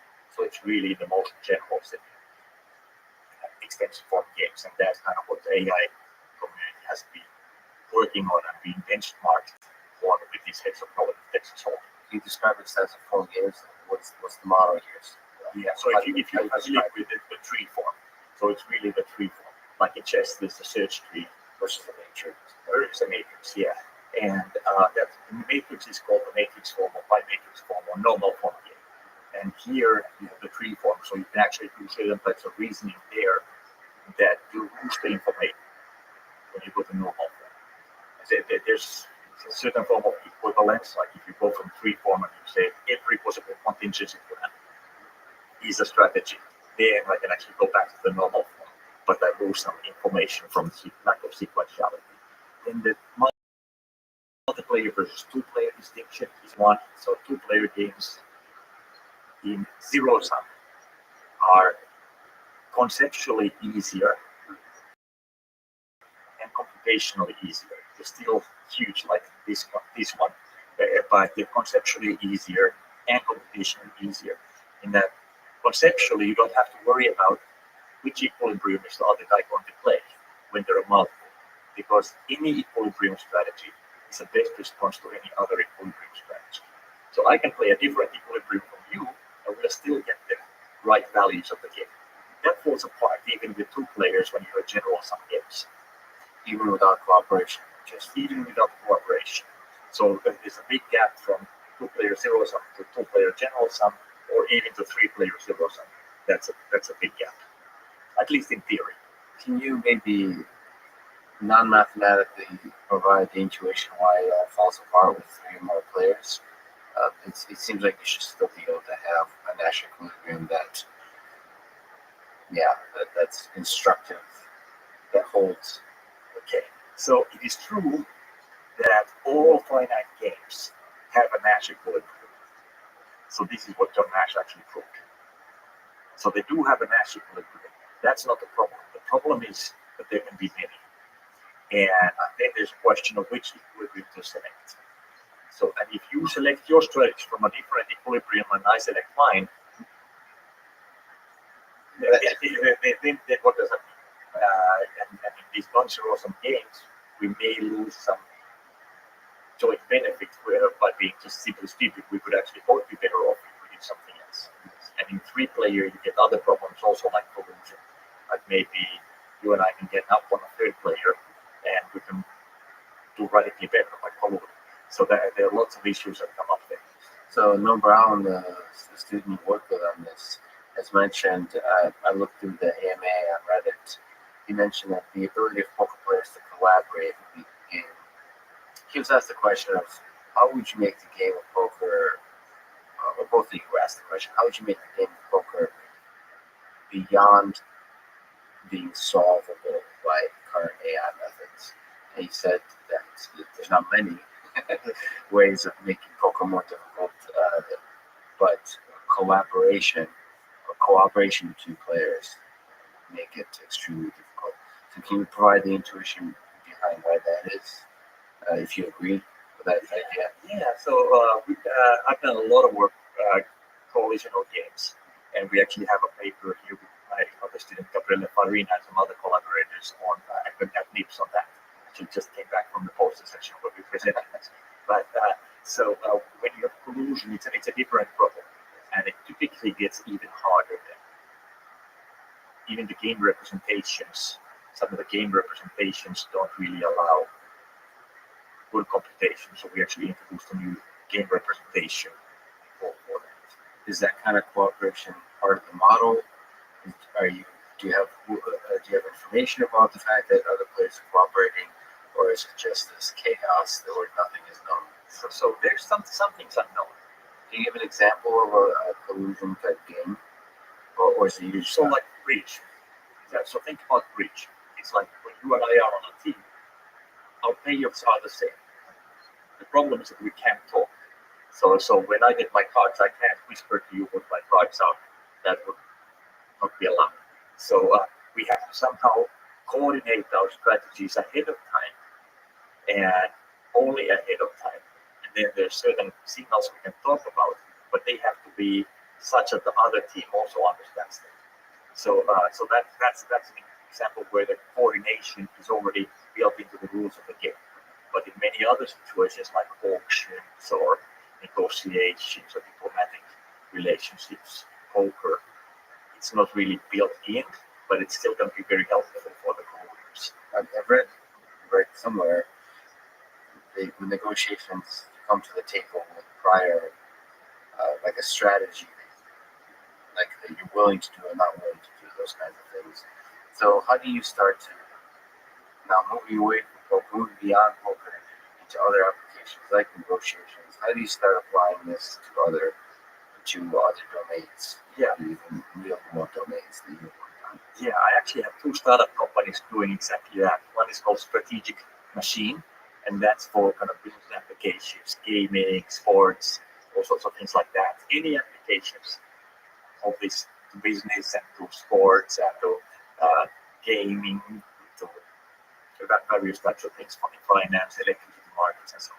And the other is called Strategy Robot, where we are taking these to military security, cybersecurity, and intelligence applications. I think you worked a little bit in how do you put it, advertisement, sort of suggesting ads kind of thing. Yeah, auction. That's another company, Optimized Markets, but that's much more about a combinatorial market and optimization-based technology. That's not using these game theoretic reasoning technologies. Okay, so what high level do you think about our ability to use game theoretic concepts to model human behavior? Do you think human behavior is amenable to this kind of modeling, to outside of poker games? And where have you seen it done successfully? I'm not sure the goal really is modeling humans. Like for example, if I'm playing a zero-sum game, I don't really care that the opponent is actually following my model of rational behavior, because if they're not, that's even better for me. Right. So to succeed with the opponents in games, the prerequisite is that you formalize the interaction in some way that can be amenable to analysis. I mean, you've done this amazing work with mechanism designing games that have certain outcomes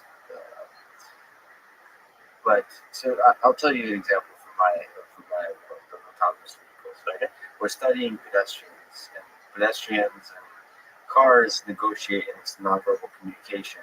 There's this weird game dance of tension where pedestrians are basically saying, "I trust that you won't kill me."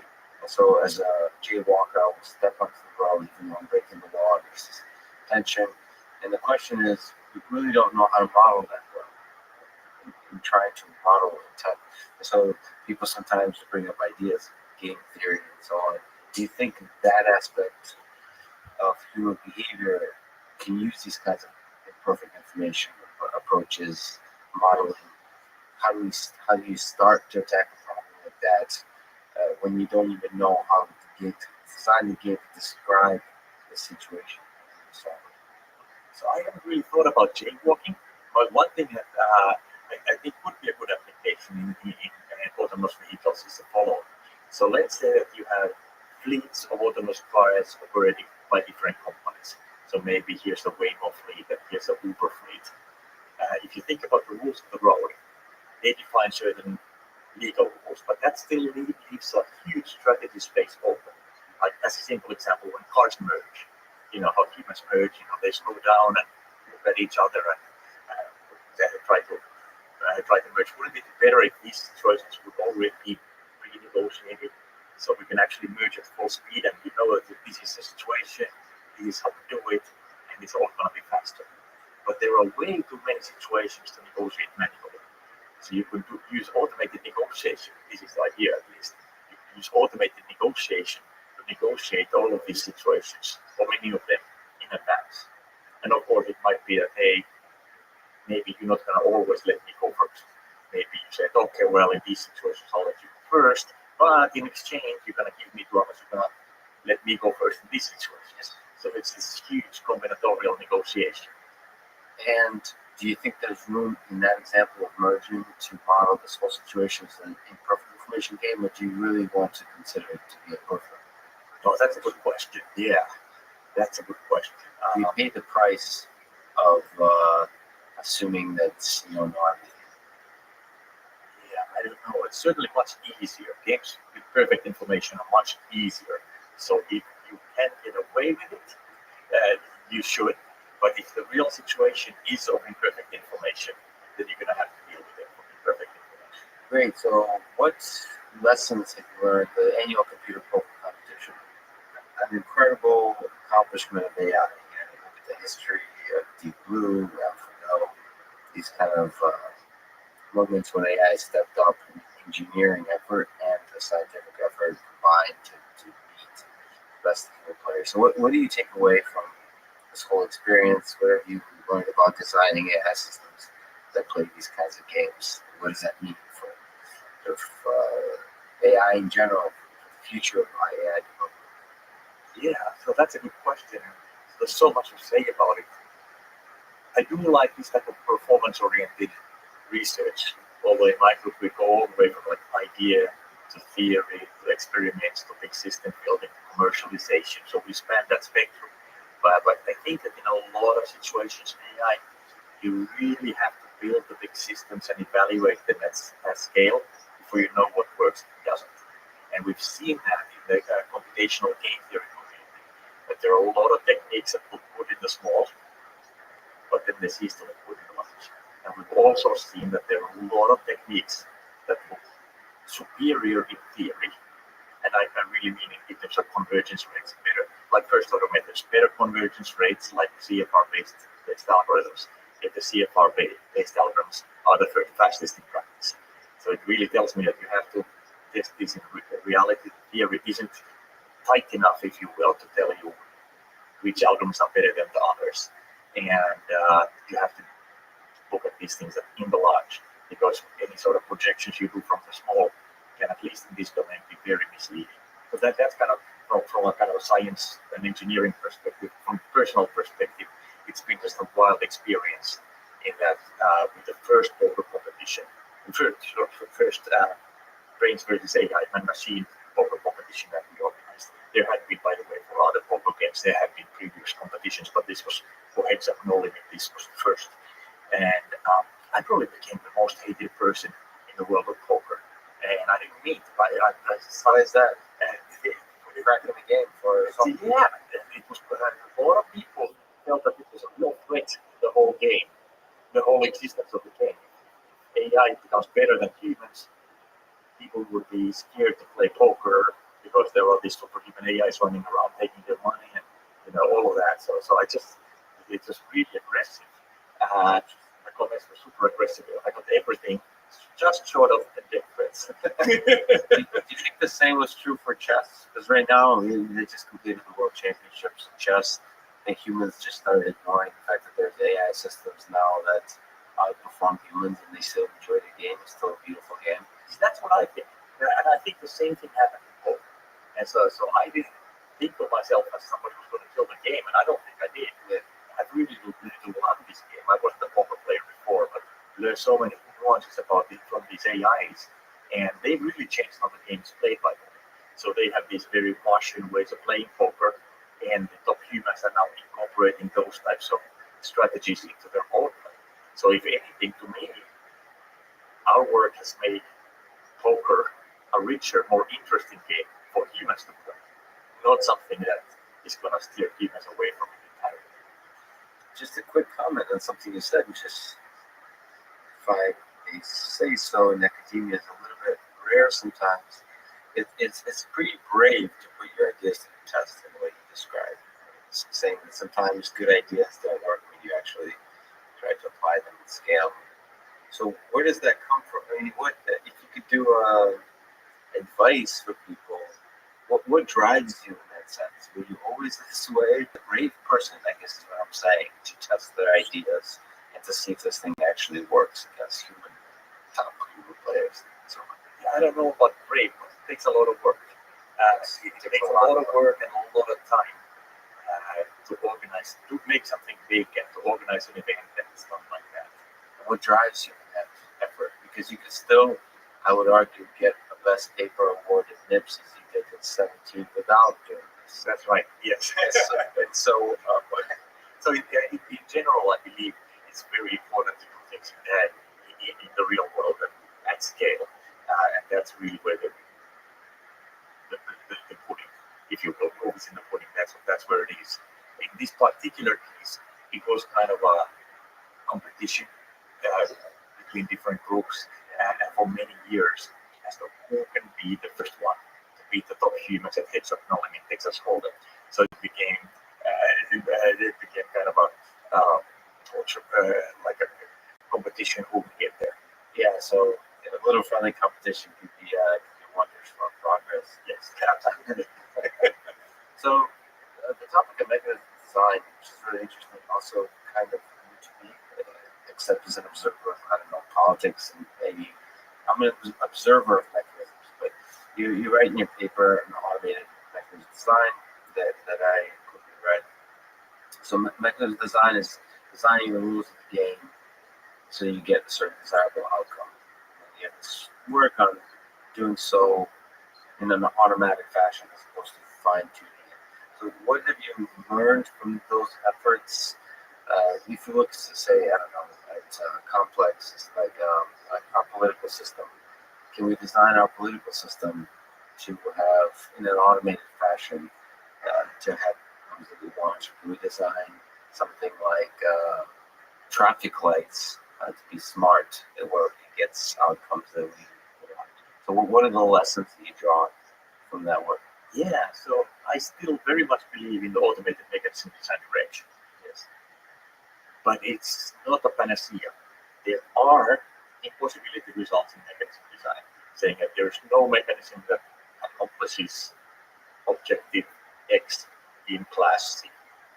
So it's not going to, there's no way using any mechanism design tools, manual or automated, to do certain things in mechanism design. Can you describe that again? So, meaning it's possible to achieve that? Yeah. Certainly impossible. So these are not statements about human ingenuity who might come up with something smart. These are proofs that if you want to accomplish properties X in class C, that is not doable with any mechanism. Good thing about automated mechanism design is that we're not really designing for a class. we're designing for specific settings at a time.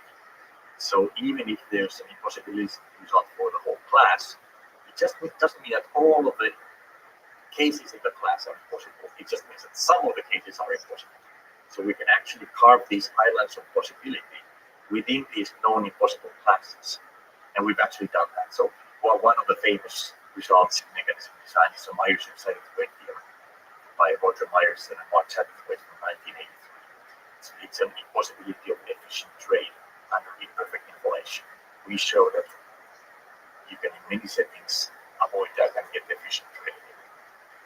Depending on how they design the game. Okay, so It depends on how you design the game, and of course, it doesn't in any way contradict the impossibility result. The impossibility result is still there, but it just finds spots within this impossible class where in those spots you don't have that possibility. sorry if I'm going a bit philosophical, but what lessons do you draw towards, like I mentioned, politics or human interaction and designing mechanisms for outside of just these kind of trading or auctioning or purely formal games, human interaction, like a political system? Do you think it's applicable to politics or to business, to negotiations, these kinds of things, designing rules that have certain outcomes? Yeah, I think so. Have you seen that successfully done? Yeah. Oh, we mechanism design or automated mechanism? Automated mechanism design. So mechanism design itself has had fairly limited success so far. There are certain cases, but most of the real world situations are actually not sound from a mechanism design perspective. Even in those cases where they've been designed by very knowledgeable mechanism design people, the people are typically just taking some insights from the theory and applying those insights into the real world rather than applying the mechanisms directly. So one famous example of it is the FCC spectrum auctions. So I've also had a small role in that. Very good economists have been excellent economists have been working on that, no game theory. Yet the rules that are designed in practice there, they're such that being truthful is not the best strategy. Usually mechanism design, we try to make things easy for the participants, so telling the truth is the best strategy. But even in those very high stakes auctions where you have tens of dollars worth of spectrum auction, truth telling is not the best strategy. and by the way, nobody knows even a single optimal bidding strategy for those auctions. What's the challenge of coming up with an optimal? Because there's a lot of players and there's Not a lot of players, but many items for sale. And these mechanisms are such that even with just two items or one item, bidding truthfully wouldn't be the best practice. If you look at the history of AI, it's marked by several events. AlphaGo being a world champion, Go player. I would put Regatta's winning the Heads of No Limit Hold'em in one of such event. And what do you think is the next such event? Whether it's in your life or in the broadly AI community that you think might be out there that would surprise the world? So that's a great question, and I don't really know the answer. In terms of game solving, Heads of No Limit Texas Hold'em really was the one remaining widely agreed upon benchmark. So that was the big milestone. Now, are there other things? Yeah, certainly there are, but there is not one that the community has kind of focused on. So what could be other things? There are groups working on StarCraft. There are groups working on Dota 2. These are video games. Yes. Or you could have like Diplomacy or Hanabi, things like that. These are like recreational games, but none of them are really acknowledged as kind of the main next challenge problem, like chess or Go or Heads of No Limit Texas Hold'em was. So I don't really know in the game solving space what is or what will be the next benchmark. I hope that there will be a next benchmark, because really the different groups working on the same problem really drove these application-independent techniques forward very quickly over 10 years. Do you think there's an open problem that excites you that start moving away from games into real world games, like say the stock market trading. Yeah, so that's kind of how I am. So I am probably not going to work as hard on these recreational benchmarks. I'm doing 2 startups on game solving technology, strategic machine, and strategy robot, and we're really interested in pushing this stuff into practice. What do you think would be really, a powerful result that would be surprising, that would be, that if you can say, it's 5 years, 10 years from now, something that statistically you would say is not very likely, but if there's a way to do, would achieve. Yeah, so I think that overall, we're in a very different situation in game theory than we are in, let's say, machine learning. So in machine learning, it's a very mature technology and it's very broadly applied and proven success in the real world. In game solving, there are almost no applications yet.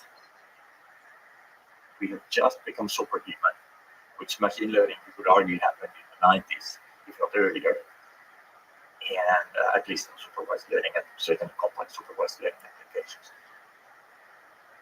Now, I think the next challenge problem, I know you're not asking about this way, you're asking about the technology breakthrough, but I think the big breakthrough is to be able to show that, hey, maybe most of, let's say, military planning, most of business strategy will actually be done strategically using computational game theory. That's what I would like to see as the next 5 or 10 year goal. Maybe you can explain to me again, forgive me if this is an obvious question, but machine learning methods, neural networks are suffering from not being transparent, not being explainable.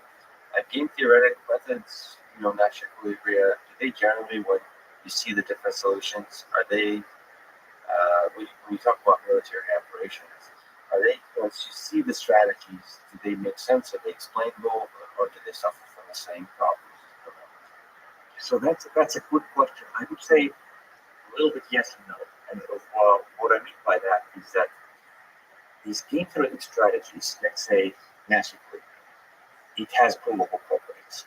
So it's unlike, let's say, deep learning where you kind of cross your fingers, hopefully it'll work, and then after the fact, when you have the weights, you're still crossing your fingers, and I hope it will work. Here, you know that the solution quality is there. There's provable solution quality arguments. Now, that doesn't necessarily mean that the strategies are even understandable.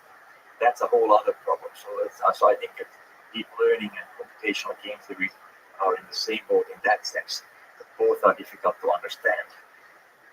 But at least the game theoretic techniques, they have these guarantees of quality. So did you see business operations, strategic operations, and military in the future being at least the strong candidates being proposed by automated systems? Do you see that?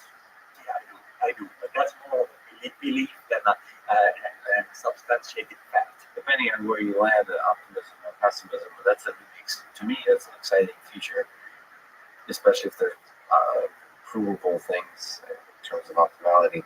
So, looking into the future, there's a few folks worried about especially if you look at the game of poker, which is probably one of the last benchmarks in terms of games being solved. They worry about the future and the existential threats of artificial intelligence, so the negative impact in whatever form on society. Is that something that concerns you as much, or are you more optimistic about the positive impacts of AI? Well, I am much more optimistic about the positive impacts.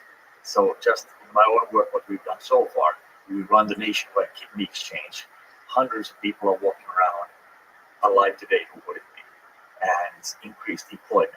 You have a lot of people now running kidney exchanges and at transplant centers, interacting with the kidney exchange. We have extra surgeons, nurses, anesthesiologists, hospitals, all of that. So employment is increasing from that, and the world is becoming a better place.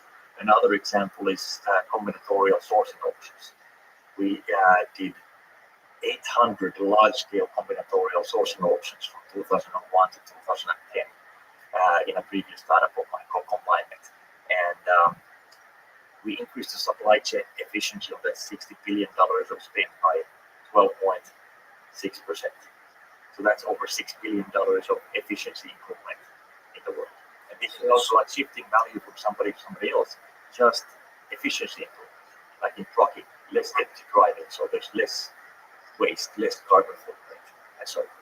It's a huge positive impact in the near term, but sort of to stay in it for a little longer, because I think game theory has a role to play here. Well, let me actually come back to that as one thing. I think AI is also going to make the world much safer. So that's another aspect that often gets overlooked. Well, let me ask this question. Maybe you could speak to the safer. So I talked to Max Tegmark, Stuart Russell, who are very concerned about existential threats. But AI, an ultimate concern is about value misalignment. So AI systems basically operating towards goals that are not the same as human civilization, human beings.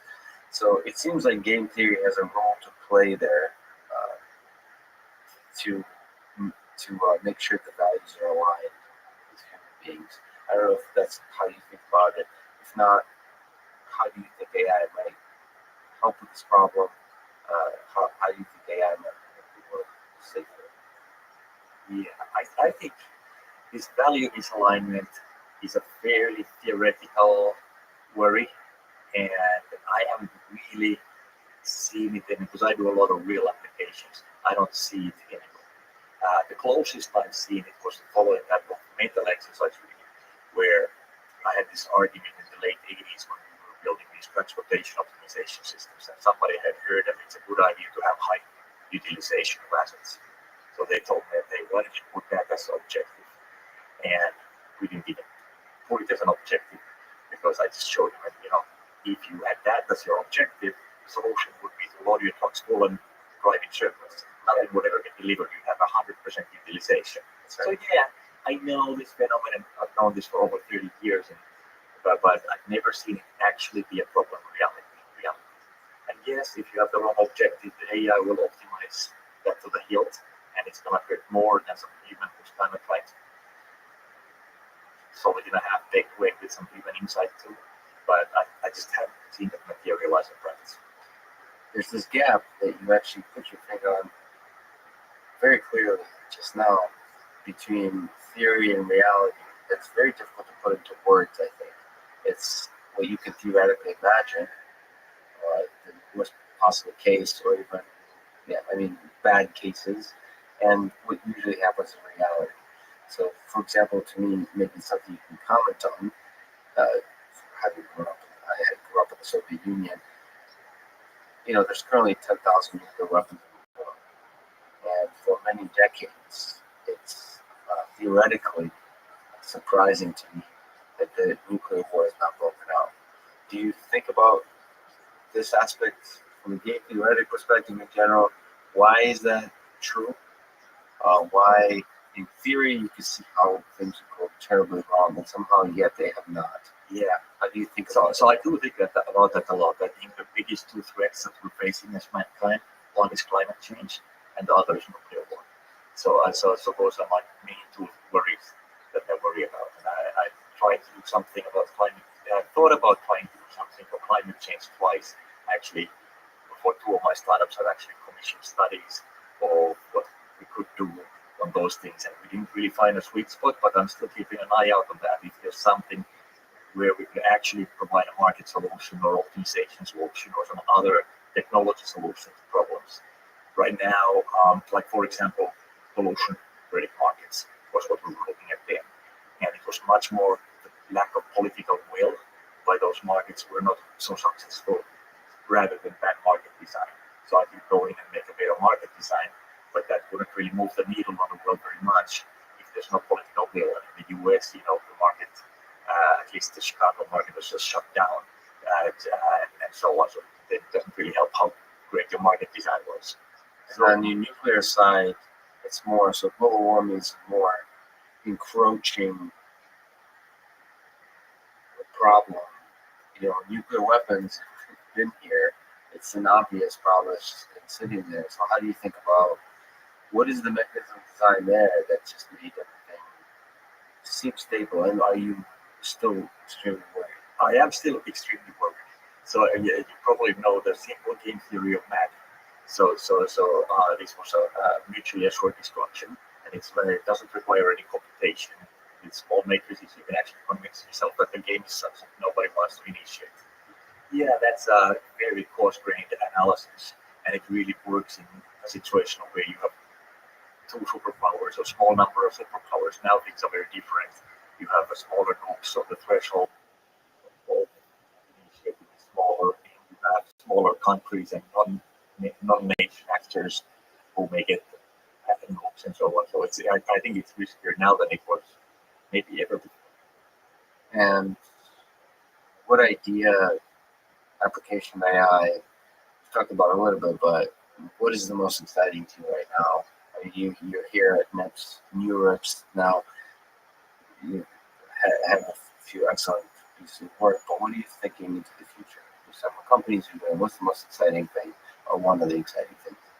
The number one thing for me right now is coming up with these scalable techniques for game solving and applying them into the real world. I'm still very interested in market design as well, and we're doing that in optimized markets. But I'm most interested in number one right now is strategic machine strategy role of getting that technology out there and seeing as you're in the trench doing it, what needs to be actually filled, what technology gaps still need to be filled. So it's so hard to just put your feet on the table and imagine what needs to be done. But when you're actually doing real applications, the applications tell you what needs to be done. And I really enjoy that interaction. Is it a challenging process to apply some of the state-of-the-art techniques you're working on and having various players in the industry or military or people who could really benefit from it actually use it? What's that process like? Of, in autonomous vehicles, we work with automotive companies, and they're in many ways they're a little bit old-fashioned. It's difficult to really want to use this technology. There's clearly will have a significant benefit, but the systems aren't quite in place to easily have them integrated in terms of data, in terms of compute, in terms of all this kind of thing. So is that one of the bigger challenges that you're facing? How do you tackle that challenge? Yeah, I think that's always a challenge. And that's kind of slowness and inertia, really. Let's do things the way we've always done it. You just have to find the internal champions at the customer who understand that, hey, things can't be the same way in the future. Otherwise, bad things are going to happen.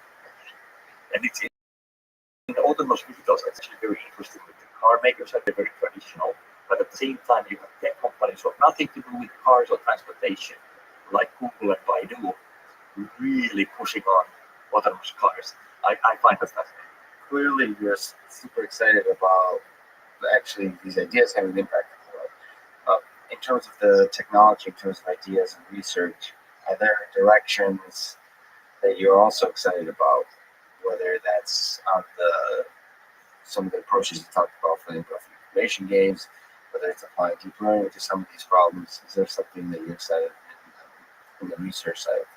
Yeah, lots of different things in the game solving. So solving even bigger games, games where you have more hidden action of the player actions as well. Poker is a game where really the chance actions are hidden, or some of them are hidden, but the player actions are public. Multiplayer games of various sorts, collusion, opponent exploitation, and even longer games. Some games that basically go forever, but they're not repeated. So see extensive fun games that go forever. What would that even look like? How do you represent that? How do you solve that? What's an example of a game like that? Is this some of the stochastic games that you mentioned? Let's say business strategy. So it's and not just modeling like a particular interaction, but thinking about the business from here to eternity. Or let's say military strategy. So it's not like war is going to go away.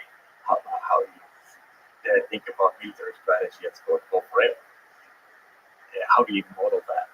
How do you know whether a move was good that somebody made? And so on. So that's kind of one direction. I'm also very interested in learning much more scalable techniques for integer programming. So we had a nice ML paper this summer on that, the first automated algorithm configuration paper that has theoretical generalization characters. So if I see this many training examples, my algorithm this way, it's going to have good performance for the real distribution, which I can't see. So, which is kind of interesting that, algorithm configuration has been going on now for at least 17 years seriously, and there has not been any generalization here before. Well, this is really exciting, and it's a huge honor to talk to you. Thank you so much, Tomas. Thank you for bringing awareness to the world and all the great work you're doing. Well, thank you very much. It's been fun. Good questions.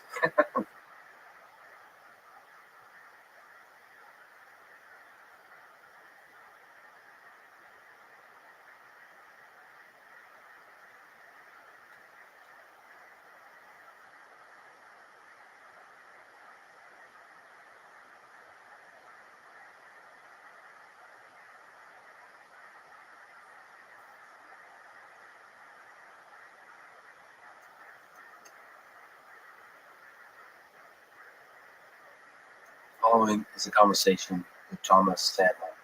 He's a professor at SAMU, the co-creator of Vibratus, which is the first AI system to beat top humor players in the game of Heads Up Golden and Texas Hold'em. He has published over 450 papers on game theory and machine learning, including the best paper in 2017 at NIPS, now renamed to New Reps, which is where I caught up with him in this conversation. His research and companies had wide-reaching impact in the real world, especially because he and his group not only propose new ideas, but also build systems to prove that these ideas work in the real world. This conversation is part of the MIT course on Artificial General Intelligence and the Artificial Intelligence podcast. If you enjoy it, subscribe on YouTube, iTunes, or simply connect with me on Twitter.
What's happened, you bad motherfucker?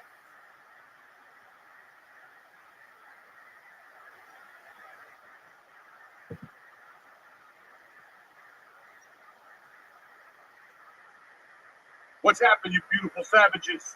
The church is in session. Tuesday, the 6th of May. Looking good, feeling good. Everybody's ready to rock. Lisa Ayat's here looking handsome as a devil. We'll be back, Jack. Hey, Uncle Joe here. Listen, every once in a while I hear a little boost in the bedroom. Like we the other day. It was like 15 seconds of that blue gas. You know what I'm saying? Blue Chew is the OG brand offering chewable tablets for better sex, and it's now better than ever. Trust what I'm telling you. Introducing Blue Chew Max, which combines the active ingredients of Viagra, Cialis, into one powerful chewable. Bam! Listen, you take one of these things, you put in your wallet, you bump into a pigeon on the pond, and there you have it. You pop one of these pills, she asks you what it is, you tell her it's a breath mint, and then you go fucking bananas. Great sex is just a few clicks away. Sign up on their website, answer a few questions. It's very easy, all right? And if you're approved, you'll get your prescription in just days. The mailman delivers it, nobody knows nothing, not even your mother. Maybe you live with your grandmother in the basement but you're a move who shrinks dick. You know what I'm saying? Make life easier by getting harder and discover your options at BlueChew.com. And we got a special deal for the church family on a Tuesday morning. You ready for this? Try your first month of Blue Chew for free when you press in promo code Joey. Joey, Joey. Ladies, if you're listening to this, go ahead. What are you going to get? Put 5 of those in your little purse. You go down the shore, you jump up and down with your men. They're a little lame, they're drinking cocktails, you blast them with some coffee, and you hit them with a Blue Chew. Forget about it. 12 minutes later, you're in the bedroom getting your headphones. You follow me? Visit BlueChew.com for more details and important safety information. And I want to thank Blue Chew for sponsoring the show. I want to thank you guys also. Enjoy the episode.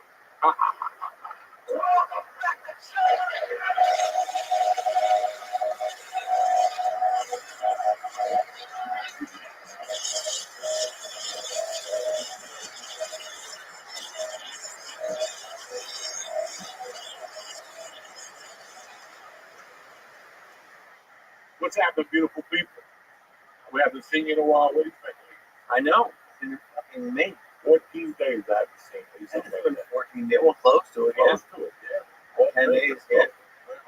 You know, I miss my little Dewey. But you know, He was torturing somebody. yeah, you know I always miss you. Where were you back? Things could happen. I don't know if you got bugged yet. So, Trust me, that's like the biggest question on the internet. stop. We don't want to you brought it up. We want to bug you something like people. You know what? We just want to bug them on the wrong state. Like next time you go away with John, we'll bug you Virginia. One of those places. May 30th. There you go. See, I can feel it. I can fucking feel it. Yeah, it's been a great couple of weeks. Last week I didn't do shit. I was not feeling it at all. Yeah, I wasn't feeling it last week. I didn't do comedy.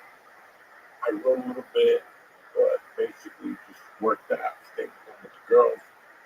I was pretty quiet all weekend too. I didn't do anything until last night. Last night was the first night. I said, you know what? Let me wash my mouth and get out of the house. No, when you say you didn't do anything, how many milligrams? You feel like I didn't do shit. I did do 1,000 milligrams a night. Friday night, I think I just stayed like a mushroom chocolate bar, like I was saying. And I got a little big lead, but it was just like a passing. Right. You know what I'm saying? Nothing really stuck me. There was no anchors to the ground. It's Saturday, I went to the community party, started at 1. But I knew it was going to be through food. Oh, yeah. So I took 600 milligrams at about 11 o'clock in the morning. Just to be ready, tip top, but cool as soon as I walked in that 1. No stories. Sure enough, I sat down with a couple of sangrias just to loosen up the fucking whatever. But then, like, none of whenever if I ever am that high in this food deal, I'm not gonna say hi to people. No, I don't want to straight to the food. No. I walked in, sat down, said hello, gave the kid his fucking envelope, and I died. You know, maybe why fucking right. Dude, you saw me at their house a couple years ago. I walked in, didn't say a word, and then bagels appeared, and it like saved my life. But Those were good fucking things. yeah, soon bagels come in brown paper bag. That's the old school way. That's what you know is real. But you never go live into the fucking silver container. Drew shows up with a brown paper bag he's been carrying for years. That's there's everything in there. My fungo powder, everything, just to keep everything alive. Well, that's I. Why? God damn it! What's up? I had some bagels like in Maine. Because before people would be like, "Oh, I had like," I didn't know what they meant. It was my first like not New York bagel, and I was like, "Oh yeah, this is what they're talking You've about." been eating New York bagels since I fucking knew you. Yeah, but then I the Sarah Lee bagels, the ones you bring home and put in the toaster. I'm like, please, you can't do that shit. Again, you live in the great. That's what I'm talking about. Even when you're in the greatest city, you still take I did it in Maine. You should start hanging out with my brother George more. circuitry. You don't need a bagel. You live on fucking, what do you live? Times Square, right? A couple blocks from Times Square, you live. Okay. You don't eat, and all of a sudden you go to Maine, and now you decide you want a fucking bagel. Like a bagel. I eat bagels here all the What is Maine known for? Grapes. So, They ain't got no blueberries. I didn't know that. blueberries, yeah, it could be grapes, something like that. You know, so what makes you want to eat those things? They brought it to the office. Well, then, that's just because they brought it. If I brought a piece of shit to fucking hot dog, would you eat it? No. You're Jewish and you wanted to save the thing, so you opted on the food they brought in. I gotta be honest, mine is one thing. You don't even eat breakfast. You're fucking. I unless it's free in there. Oh, okay. If it's free in there. That was Hey, baby. You in New York, maintain it. You're a fucking Marine. Maintain it. No more goofy bagels, no more Sara Lee bagels. None of that shit. You're in New York, you're a Jew. Act like it. so once I like pick it up and throw it away. When you see, don't even pick it up. Just go, I'm gonna go get a bagel. I go, why? This bagel's here. No. This is Musha. This is dog shit. This is dog shit. I'm on the East Coast. I don't deserve to do this to myself anymore. I did it for fucking 20 years in California. I'm not doing it. Right? I'm not doing this. And you walk out, you slam the door, the fuck like honey. They treat you start. That's when they know you fucking make business. I should start wearing a scarf. Why don't I wear a scarf? Listen, I don't know. You wear a scarf, I'll stand. But yeah, I went to this fucking place. I was stumbling with a little thing. I had it for life. I got some good reasons. 39, 38, 36%. What the fuck is going on this year? That's good. Oh my God, this fucked me up. And I wasn't that together. First, I started off slow. I just tomatoes up and mix around. Because I love tomatoes. So I just make tomatoes and pepper. I wanted to start off slow. The base mashed potato. Fucking gooey breakfast. Hell of a score. I would be gooey breakfast. Just a clam this big. You put 2 teaspoons of bread. Yeah, just want to hide the food. Yeah, no. Hide the clam of what? And breadcrumb. That's like eating a 400-pound chick. You gotta find the clip. You know, nobody wants to do that. Nobody wants to play find the clip. You know, it's the same fucking thing, right? Nobody wants to play that game. Okay? It's tough enough to find the G string. And then it gets cupped in between a little fat leg over here. And you gotta pull it out with a fucking scissor and cut it like a biblical cord. None of the chubby girls I had ever worked on. That was very sad. You gotta wear it just listen to the song. Listen to it's a size small. Yeah. But you just don't play the fucking ass. It's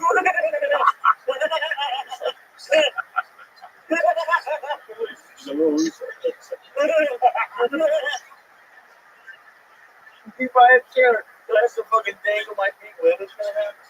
So yeah, that then the chicken came with the fucking potatoes, scarpiola. Okay. 0 points.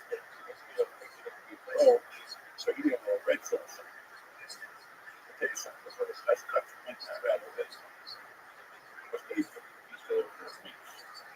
Did you eat the chicken? Oh, it's a banquet hall. I thought it was in the house. I don't know. Then, this is good.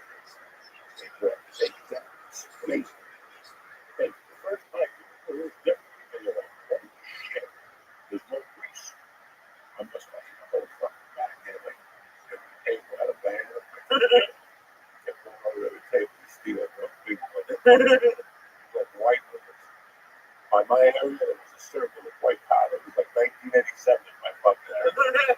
There was white powder everywhere. My sweats, my fucking shirt, my jeans. I ate a whole bag of this fucking thing. Delicious. I'll tell you what else I ate. I told you I'm super hungry. Yeah. I want to see what these Krispy Kremes are. Just stuffing them down. Glazed Krispy Kreme. Look, tell you what. Not bad. I know you want to fucking rip. Were they hot? Or did they warm them up? Listen, not bad. Oh, of course, it's a Krispy Kreme. It's always good. But they only got 3 things. They got the white bread, the clear, the chocolate with the sprinkle, and maybe something else. Yeah, but it's McDonald's. And that's how you know they want us dead. If they had had Krispy Kreme at McDonald's, when I was going to McDonald's 4 or 5 times a week, I would be dead right now. Listen, they just put a casket outside. Like the first guy, like a business called McDorgans. I put it next to McDonald's, you know, now, and then like bury people in their favorite, like quarter-pounder casket. Fucking, yeah, McNuggets. the nugget casket, the whole fucking thing. And we like right now, we fucking opened up a funeral car. Just put like caskets made out of it. No French fries. Yeah, you put a whole family together. French fries. Well, family together, you put in the car, eat French fries, bury them. Bury them. And 200 years from now, exhume them. The skeletons will be dust, but the French fries will still be there in the package with one finger. Will be stuck on the bone by the time you go get it just dissolves. Dude, that's crazy. Have you seen that? Where like scientists will have like a McDonald's meal under a glass for like 30 years, and there's not even mold. Like that's how like there's like 3 or 4 of these. Man, I think I eat more fast food than like you know how they have like that Spotify rap where they're the top 1% of YouTube listeners. I think I was probably for a while the top 1% of. I would eat fast food every day when I was 3 or 4. I love fast food, and it's disgusting. And I still like it. Some of you may come to the same way. Wendy's is just, Oh, they ruined it. Was the best. It was Wendy's was number 1 when I was growing up. When the cups were yellow, and they had a. It's more they were talking about this Hardy Park. They had a salad bar. It had pudding and yellow on it for free, and then and then the spicy chicken sandwich. This sandwich used to be big, and now it looks like they microwave. I hate Wendy's was number 1, and now it's what else should it? I never had chili. Wendy's had chili. Chili kept me together in 1997. Now, maybe 2000, because the chili and something else was on the dollar menu. Solid burger, the burger, the little pack of baked potato. So $1 for $6. And I get the chili, the baked potato, which you eat the skin even back then. I like the skin, right? I always eat the skin first, but not the skin looks a little fucked up. Potato is okay, and then I eat the cheeseburgers. I'm surprised you get the chili. Isn't that just like available cheeseburgers? And they just put it there? So much for the same day. So whatever I got, it was on that Josh Woodstock. I just, you got turkey burgers, Josh rolls, that's it. Some of the place, some of the Wendy's, and the other places, what's Chinese restaurant? It's well known. It's been there for fucking. Oh, like an LA place. Yeah. Oh, Right now, the brand and Sunset is a Chinese. oh, is it it's not the Chinese theater, is it? Oh, it's like a little fucking brand. I don't know where. Sunset Illustrated has a Chinese place on the corner. I went to for years. I kept it fucking there. So I would go there, get lunch, at the same time get my headshots done. There was like 20 things in that to do. There was 1,000 things in that mall. They taught karate upstairs. They fucking. Then across the street was the other headshot lady, and she was really evil. Her husband was like Santa Claus. And we were going there every day to make copies, and then the husband died. But somebody told me that she husband died. She was going to get dibs on her. It must have been like 90 days, 90 days. And I remember me and my friend Ricky Hughes had the biggest crush on that Asian woman. He was over there every day trying to hit her. She was a bug. She was like, no, she was mine. So we would go over there and make those printing copies. That whole neighborhood was like an actor neighborhood. So everything you needed was in those couple streets. Fuck it. When they killed me, I forgot the name of that channel. Well, we'll look up during the break. But if you go there and you can get like the lunch special, Special huge. how could is it? Do you get anxiety about that? Like, 'cause I know it didn't seem like you minded being burnt when you were back then. Like, I was used to it. It was just, Listen, after a while, you get used to it, and you think you're going to be there for the rest of your life. So nothing really You look at your credit card bill, minimum payment, 300, good luck. You know, you used to look at your credit card, go hell, 60,000. You look at this bill and go, I'm never going to get out of it. Like that number could be 6 million. So at 60 grand. I'm never going to get out of it. There's a number that you could always get yourself on for the next job.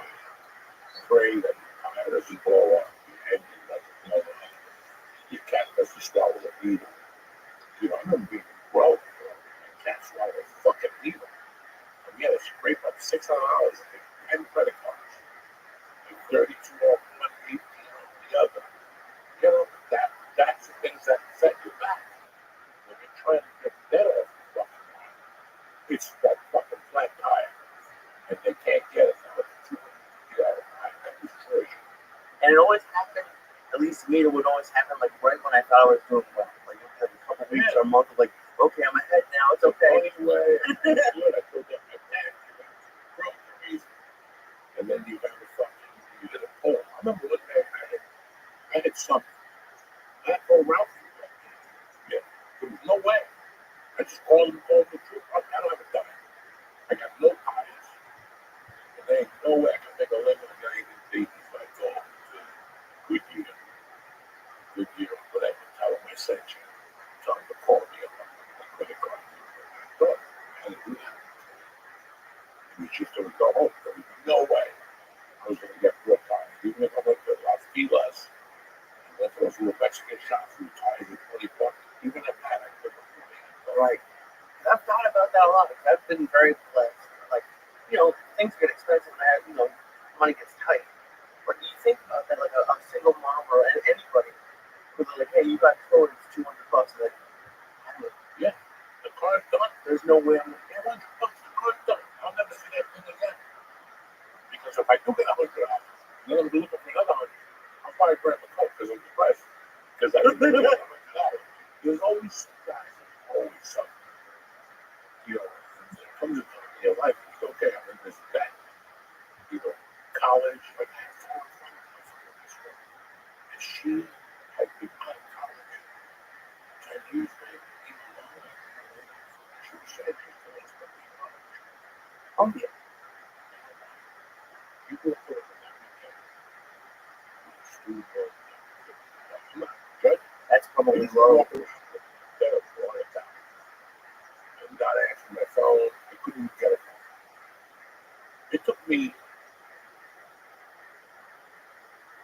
12 years to get credit. I was starting to spread. That's why I'm going to go to spread.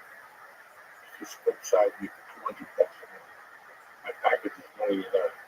So every time I went over, they shut my fucking phone off. I had to run down and pay $2.25. You know, but Sprint built me back up. Right. Everybody had a loan and paid it back. There was just so many things. But I disappeared for some.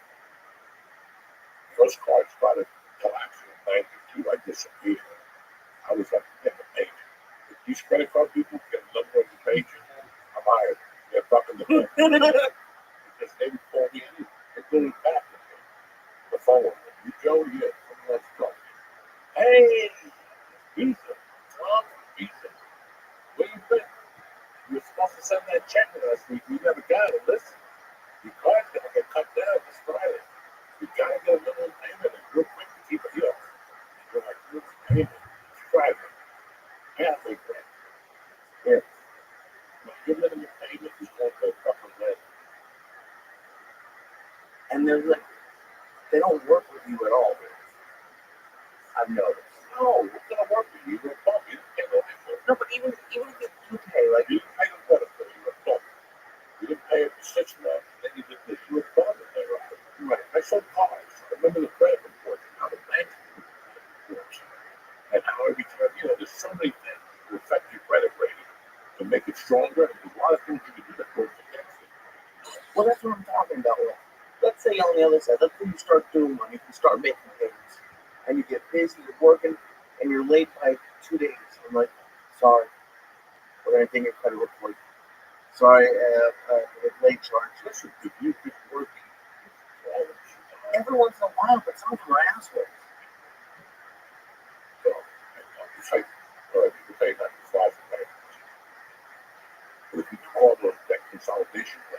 That's not the books. Oh, really? Yeah, because they cut a deal and then so listen, in my situation, when you look at a bankruptcy, it's your debt for 7 That's a long time to be debt. That's debt. That's debt. I was dead for like 13 years. It wasn't hard for you to like get. I mean, you weren't even. I had a credit card that was 250. Okay. That was 82%. If I put a sandwich out at the airport, it was just a trap. My wife took me a good on card. Just to turn it was 30%. So if I got a cheeseburger, it was $42. And that shit was ticked. That's another company. I would call them and say, hey, $2.98, you gotta make a payment right now before we shut down the clock. You know, it was fucking good. You know, like that. The pager, which doesn't fucking get you anything. And then, well, a friend of ours opened up a Sprint store in Hollywood on Sunset, right by the comic store, the podcast. Yeah. Right there, used to be a Sprint store. Okay. You just come in, get you hooked up, 200, come in. Fucking did it. That there was a little bit of I just, to this day, I'm still very Very scary. very because I'm happy to rate the ads. Happy that when you go to get the book, that's it. Yours, not yours. But out of the shit, that's the quickest way of shooting yourself. I get it, that. Now listen, you gotta look at me. I'm showing you a No, I'm gonna tell you the truth. The other day I was watching this fucking sporting event. And my wife told me, that's just weird that there's a sport betting line on the TV. And I go, Terry, this is it. Listen, when you grew up in this area as a child, guys don't care. Oh, so eventually you put it on the first prime time, which means $5 to win 25 or lose 30. You know, and you can't. And I grew up with 3 or 4 people that forget about it. But I predict in the next 10 years, 5 years, the gambling is going to be worse than it's ever been because it's introduced to these kids at a young age. When I was 18, I would call a guy up a black family. Now, 200 on your books, even at 18, 19, little Joey. The kid around the corner had 3 or 4 accounts. He's fucking 10. He's 10, FanDuel, another one, you know. And these kids figure it out. I don't give a fuck. The same way we figured out how to get somebody to buy liquor for us, they figure out how to open up, don't go in front of the public sleeping. Yeah, that's 1,000 things, right? And even then, like I'm sure kids get credit cards on their phones now, and all you have to do is attach it to a bank account. When like luckily a lot of these major like people have like they verify everything. You never know, they could get into their parents' account and place bets. I'm sure that happens. It's the whole like even just everything the phone brings to kids is great. Everything in your world is on your fucking phone. Like somebody steals your phone and they grab me, you're done. You're done because they've allowed it. They've allowed it. With Apple Pay, this Pay, Google Pay. No, I don't. I got my phone. We got an ATM card I got in my pocket. And that's where I pay. I don't need that. Like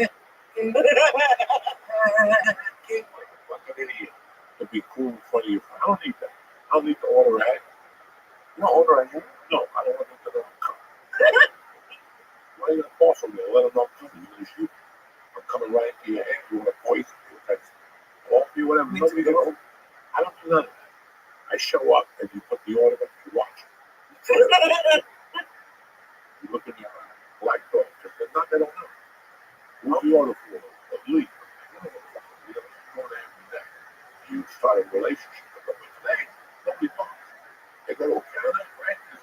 They put a bag on the thing, but you walk in, you look at it, thank you, you walk out. You don't know, they don't know you from Adam. No, people steal that stuff all the time. Yeah, I would go. Can you imagine if my day, shit, I'd be for freeway. went to Starbucks, fucking lifting. I see it all the time. And people just, they leave it there. They wait for the Uber. How many times have I been at Starbucks with my daughter? And there's a couple of drinks and fucking cherry drinks. And all of a sudden, some fucking dude walked in like he just ran out of a track. You know, like he just get chased out of the racetrack in Freehold, which is closed. But he comes out and he's like, he Uber. So Uber picks up coffee. Uber will pick up anything you want. I'm too old school. I can't do it. No, I don't order that. Unless I like, if I have to order, like there's 2 or 3 things I can order from my favorite restaurants. I can order chicken parm, and they'll cook it for me. I can order anything, and they'll pick it up. I trust that. Right. Everybody else. I'm gonna go there and order and see what they do with it. The Chinese restaurant. Like, I want to see them make it. It's right there in the kitchen. But you can't use it to see the kitchen because there's 2 restaurants in my neighborhood you can see the kitchen Chinese places. I had no idea that was part of like the. Yeah, that's the whole thing. They get the food on the block. They can't. They throw gasoline on that motherfucker. They throw that. They still yelling, "Ow! Ow!" Do they ever get mad at you for just staring at them? Like, No, I'm fucking amazed by it. I'm listen, if I go to how many restaurants you go to there? Whatever the fuck. The kitchen's wide open. The chef. I would never work for them. No? Like if I was a chef, listen, this is what I need is a bunch of fucking jerk-offs looking at me. Go fuck yourself. El Nino has 3 tables for VIPs that you just look in the kitchen. yeah, they have tables in the kitchen. No, I'm not doing that. I gotta perform like a seal now. It's hard enough. I gotta cook. Now I gotta have 3 idiots like, looking at me with a fucking glass. And whole, I forgot it was Cinco de Mayo yesterday. What a fucking fucked up. You didn't like Cinco de Mayo? Well, it's like a bullshit holiday because even Mexicans don't do it. It's for white people. It's just margarita. Like right now, if you go anywhere on Route 22, Mexican explosion. That's what you're gonna see. A bunch of white girls about to get raped. You know what I'm saying? With that fucking tequila and shit, letting themselves off. Somebody slips a roofie with a tequila, you're done. You wake up on that. Yeah, I'll tell you what happened. You come up, you should have stayed home.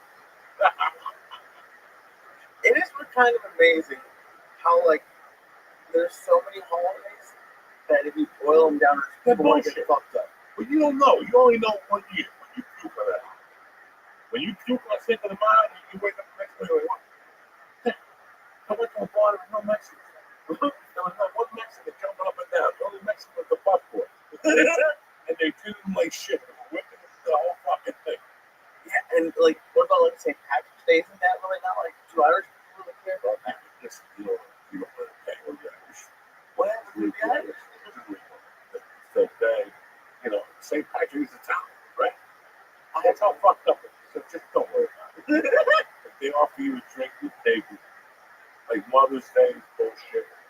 It just makes me sentimental. Mother's Day is everything. Right? In your world, Mother's Day is every other night. All of them thinking about it, whatever. Right? You hope so. And Father's Day, that's the worst. That's the worst of all the fucking holidays. You don't like? No! I fight hard every day for that little fucking lunch. So what? You want? No, it's not nice. A little bark with it. Happy Father's Day. Let's go eat. There's nothing there. It's a homemade holiday. That's true. It's like I think they're going to change a bunch of holidays back. They're trying to bring back Columbus Day, something else. No more President's Day. That shit got cut out. That's it. There's one change that I saw that I wanted to get your opinion on, which is they're opening Alcatraz. Let's just say they do. Can you imagine like being sent there? It's fucked up. After a guy bugs you, you go send him there. Have you been to Alcatraz? Yeah. You take that bill like 2 times. It's tremendous. You take the fucking boat out there. I don't think people would survive out there. Yeah, I think it's got a big difference in weather, climate. That's a cold motherfucker out there. probably. I'm going to repeat it. That's a cold motherfucker out there. I'm going to repeat it. That's a cold motherfucker. every day you go to those stadiums, it breeze. I can't even think of it. Over from Barry Bonds was in the ocean. What the fuck, man? Those games were fucking you freeze to death. You would see those people out there like freeze. I know in California, I knew it was a little cold. I didn't know it was that cold. I mean, it's, No, never know what up there with Felicia. I left her back there for 100 degrees. I had a white t-shirt. And I landed in San Francisco and I had to stop and fish in New York and get one of those welcome to San Francisco sweatshirts. In July, it was fucking 60 and freezing because that wind comes off that ocean, blazing. Blazing. You remember, what's the famous writer? The coldest winter I ever spent was the summer in San Francisco. oh shit, I remember. Yeah, the coldest winter I ever spent was the summer in San Francisco. And Martin Twain, there you go. So Alcatraz was a prison, unless they reheated. It's so malfunctioning. Yeah, no, they couldn't put people there now. It doesn't listen. Here's what the purpose of a prison is punishment. Right? It's not even go on vacation or anything. That's the real purpose of a fucking prison. And to try to get rehabilitated, they don't give a fuck about it. They can put with a hole, no windows. It's gonna rehabilitate. That's right, you know what I'm saying? But like, what's that Colorado Supermax? You don't even see Supermax. Really? That's fucking ground. Oh shit, it's like 2 or 3 floors in. Oh no, I didn't know that. Yeah. I wish we had all this shit used so we could show people.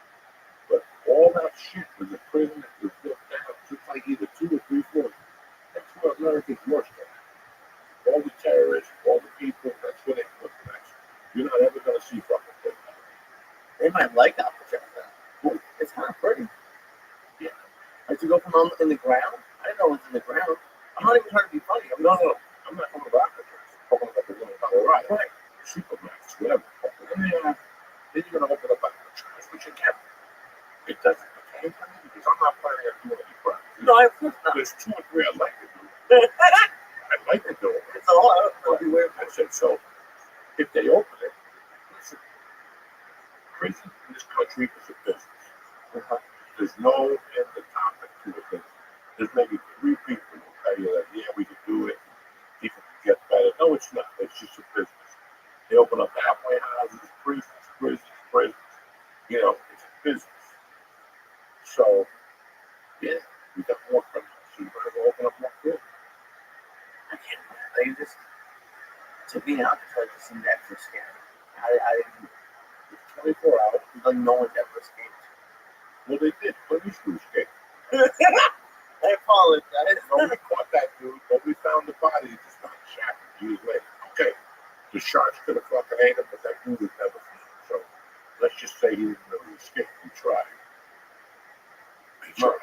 A bunch. I think it was like 12 or 14. I think I read today. And nobody. No, the one guy was like they didn't find him. But it's I don't know. Like the amount of money it would cost to rebuild it. Like you said, prison is a business. You don't think we should be spending like our money on the building? I don't know. It's just fucked up. You know, who's gonna put it? Homeless people. I guess. Give them their own island. Homeless island out there. Send the migrants out there with them. Oh, Shit, they have to sweatshirt. So they have to camouflage. That's all I agree with. I think that flies in my favorite migrants. But no, all the jokes aside, listen. It's like anything else. If you build out, right? You build out the trust, we build it. I don't know what it's called. Like construction. This is the first I heard. oh, okay. So, yeah. Listen, keep opening them up. There's a bunch of other prisons that are fucking shut down. They're ratty. Listen, it's a prison. It's not supposed to be the Four Seasons. It's fucking prison. Yeah, you got your little lollipop, the Italians up there from Northern California, go to them out and play tennis and ride whistles. You got the one on the East Coast, I forget what it is. You got prison camps for the market. Pretty nice, but you're very good for it. You pay for the dirt. Well, You know what I'm saying? You maintain it. Now it's time to celebrate. That's all well, it is. But if not, music takes off. Right. So, you know me, bro. I ain't planning on going back to jail, but fuck. I don't think I ended up the one in Cuba they use. Oh, Guantanamo. Guantanamo. But they use a Guantanamo, too. What's that? Oh, it's just for migrants? I didn't know that. But why are we building, see again, I don't want to get into politics, but why are we building a jail for migrants? Send them down. Oh, yeah, that makes sense. That makes sense. See, when you're like, let's say I did have paper, but I came from Cuba 14 months ago. I do something wrong. I throw a wrapper on the floor. The cop pulls me over, takes me down to whatever violation. They can take me back to Cuba.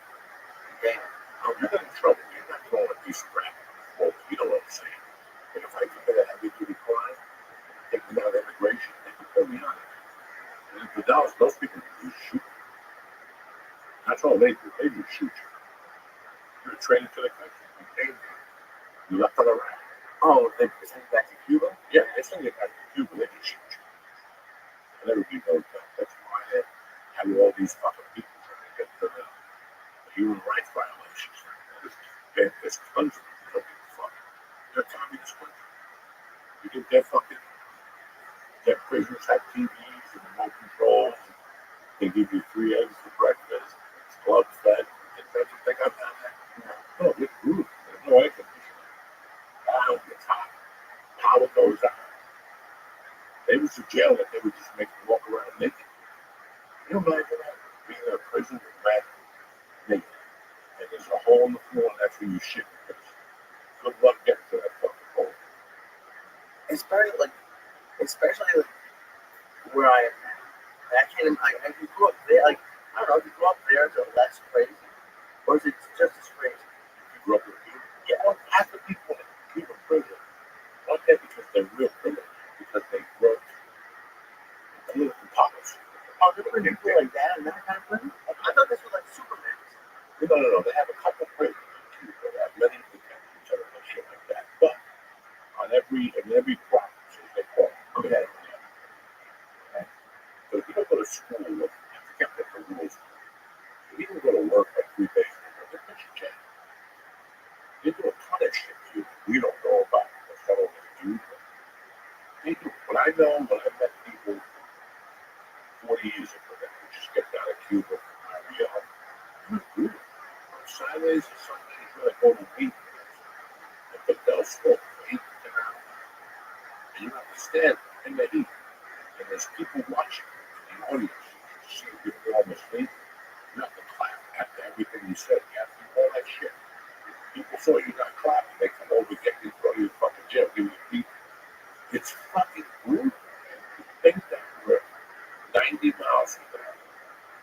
And it's been close to 60 years that nobody has done shit. Right? I mean, and that's like it's a hard question because you know I don't want to get political, but like, there has to be some fine line. Like you are an immigrant, right? So like, you understand where these people are coming from. Like, a lot of people are in tough situations. And, like that's kind of what America was built on, but they all like a little like a lot too far. It's really weird how I feel about all this stuff. When I first moved to Jersey, a couple miles away is a club that we found. What do you call it? Triple I. It's a club that my friends don't know. It's just a strip club that's Bucknell. But the first time I went there to see him, he said, "All those houses look cute." So after a couple minutes, all I wanted was to come up and talk. I started talking to her when I was young and nice. She was about 25. And you look at this girl, she was beautiful. She dressed her up, shaved her eyebrows. She's a fucking nut. She's blonde, she's funny. And, I would do it like 30 bucks. Just sit here. I would ask her creepy questions. And she would wait for sometimes. She goes, Wednesday. The whole thing I like it. Ever since the club closed down, I love these fucking people doing that. But I would talk to her, man, and it would make me really fucking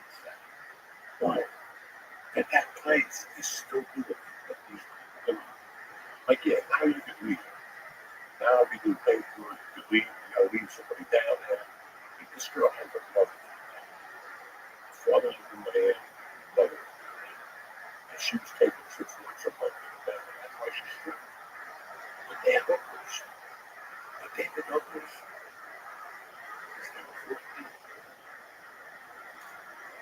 In Cuba, what time? What time? With the truth, all these fucking houses that were not gonna fuck 14-year-old. And you know that these girls come up here and they're buck wild. Cuban chicks, they go off the raps, they're buck wild. I'll say shit to you that you're like, oh my god. Like she was talking about sucking my ball with my asshole, sucking the true sperm on it. And I'm like, why are you talking about this? Ain't gonna happen. They're on a different fucking level. And I was talking, I don't want to do this. Since I was 14. Sometimes I'd be sitting there watching the game and she'd come over and yell and go, come on, I have a good time. We think you did something. Get in one of these chicks or something. I'm like, he's fucking insane. That's their mentality. But I would ask them different things for food. And man, it's not good. It's not good. What happened? Just that I'm no weak. You know, and yeah, you get like a laundry list every month. Shit, 3 cans of ginger ale, 8 eggs, you know, like 30 days. We eat 2 eggs a day, right? Every 30 days, that's 60 eggs. They get 8 eggs. For a month, they can probably get like 2 cups of coffee for a month. You gotta keep reusing the filter. Figure out they call it white coffee. That's what they call it. It's white coffee. Some shit. Now you have the coffee. Just soil or all the fucking those great tobaccos were grown. That soil has been abused. There's no good soil left. They've been banking on that soil since fucking 1920. It's 2025. That soil is fucking. That's why they're coming from the Dominican Republic. Are they not? Because the Dominican cigars are big. Really, you know. Yeah, that's, you know, they got a grid that hasn't been built. There's been, I think, a pirate built. The electrical big grid. Every time there's a storm, they lose power for 3 or 4 days. And it's still a communist country. It's still a communist country. They're on the other side of that. Again, I'm talking democracy because my cousins, okay? My cousins belong to the National Cuban Band. And guess what? They don't suffer. They don't suffer. They have beautiful homes, swimming pools. They get great money. My cousin performs every time. I'm not talking shit about it. I'm just telling you the realities of that fucking communist country. These people, they barely eat. They have no shoes. You see the cars in Cuba? Fucking a Cuban, fucking fix your car up there. Right, they're all like 70-year-old cars, Yeah. right? Yeah, 70-year-old fucking cars. They still got them on the road. The elbow. And I just don't know. Our on the communist side, like, so we don't let anything go in. It's like, is that the deal? We have an embargo. We have an embargo. So nothing Americans can go in there. We can't help them. We can't do anything. So they were maintained for years off of Russia. And then Russia went broke. And then they cut them off. So I think the only thing people know is sugar. Yeah. They trade, but not sufficient. The government takes all the big packages. You know what I'm saying? They just give you a little bite. Oh yeah. You know, but then again, we're not. Listen, you can sit here and talk about Cuba. There's places in Africa that are like that. I mean, listen, man, we do flower around and all that. What's Palestine? You know, think about all these places now on Earth. Think about what our fucking freedoms are. We get up, look at our dog. We get up and fucking go smoke pot and stuff like that. Man, that's just fucking people that. And they have to think about how lucky was I that God let me be born in the United States. Oh yeah. If you ever think about it, you could be born in Africa with flies on you, and people come up to you with a dish in their mouth, talking to you and shit. You're like, I don't know what the. And I'm not saying that's bad. They might be looking at us. Yeah. Well, look at those Billy Goats in America with everything. Do you ever think of that? That's when it really gets scary. How much is money? And I wasn't born to fucking, you know, an idiot with a fucking cow scare of 1922, whatever fucking, you know, you gotta go, you know what I'm saying? Absolutely. You have to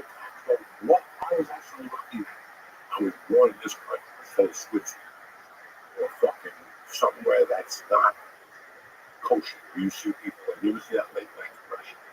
All those people have the fucked up lips. You gotta send them money. You know, they can't help it.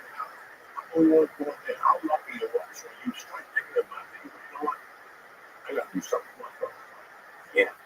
Convertible. It's pretty fucking interesting. Let's take a breather. We're going to talk to you about a couple of things today. DraftKings, Nick, Blue Chew. You know how we do it. We'll be back. Hey, Uncle Joey here. Listen, I'm trying to class up my life. And that includes nicotine pouches. Nick is the best. So that's what Uncle Joey's going to use. I'll tell you something. These pouches are made with natural coconut fiber instead of wood pulp, and the flavors are amazing. Right now, I'm going to pop my favorite over here. This little raspberry lemonade is tremendous. My favorite. Listen, they got a bunch of flavors and nicotine strength to choose from. So the world is your oyster. They even have a 0 milligram option available this month, so you can dial in the perfect experience. Listen to me. It's time to upgrade your nicotine pouches with Nick, just like I did. Right now, today, my listeners, the church family, get 35% off when you order through my exclusive link at nykbpouches.com/church. CHURCH. You can use the code up to 3 times. 3 times. Don't wait. Get 35% off right now on nykbpouches.com/church. And check out the church bundle with my favorite players. That's nykbpouches.com/church. NYKB products are only for adults of legal age, you little young but all of you. And every order is age verified. Don't even try it. This product contains nicotine. And warning, it's an addictive chemical. But listen, get down with Nick, Jack. Yo, Uncle Joey's here, and UFC 315 is almost here. I almost made that the whole run. We got 2 big title fights with Muhammad versus Bella Mondelana and Valentin Shevchenko versus Marion Fiore. It's going to be a good time, so you better get those bets in with DraftKings Sportsbook and official sports betting partner of the UFC. If you're brand new to DraftKings, here's something big. New customers can bet $5 and get $200. Bang, bang, and no bonus bets. That's insane. But we got it going on over at DraftKings.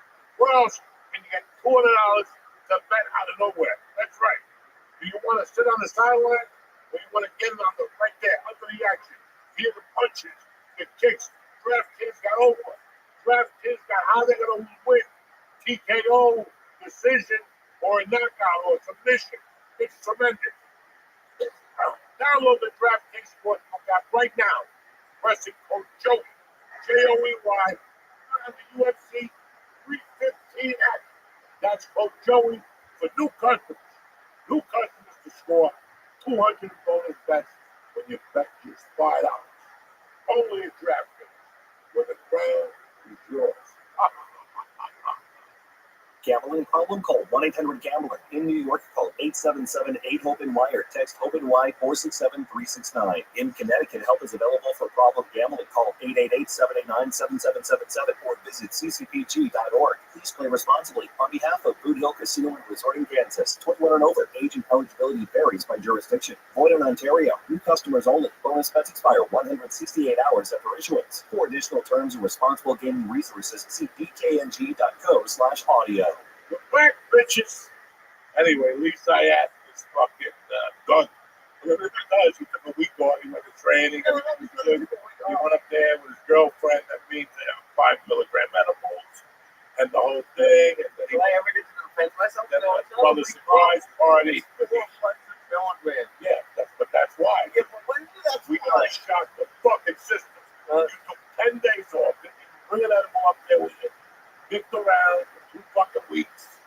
You know, how you want to come in? You know what I'm talking about? You go to 70s, listen. Give me a look, right?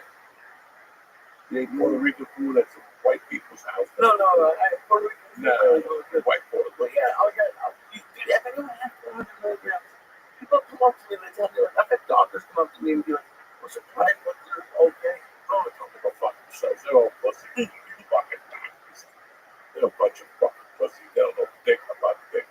They know something.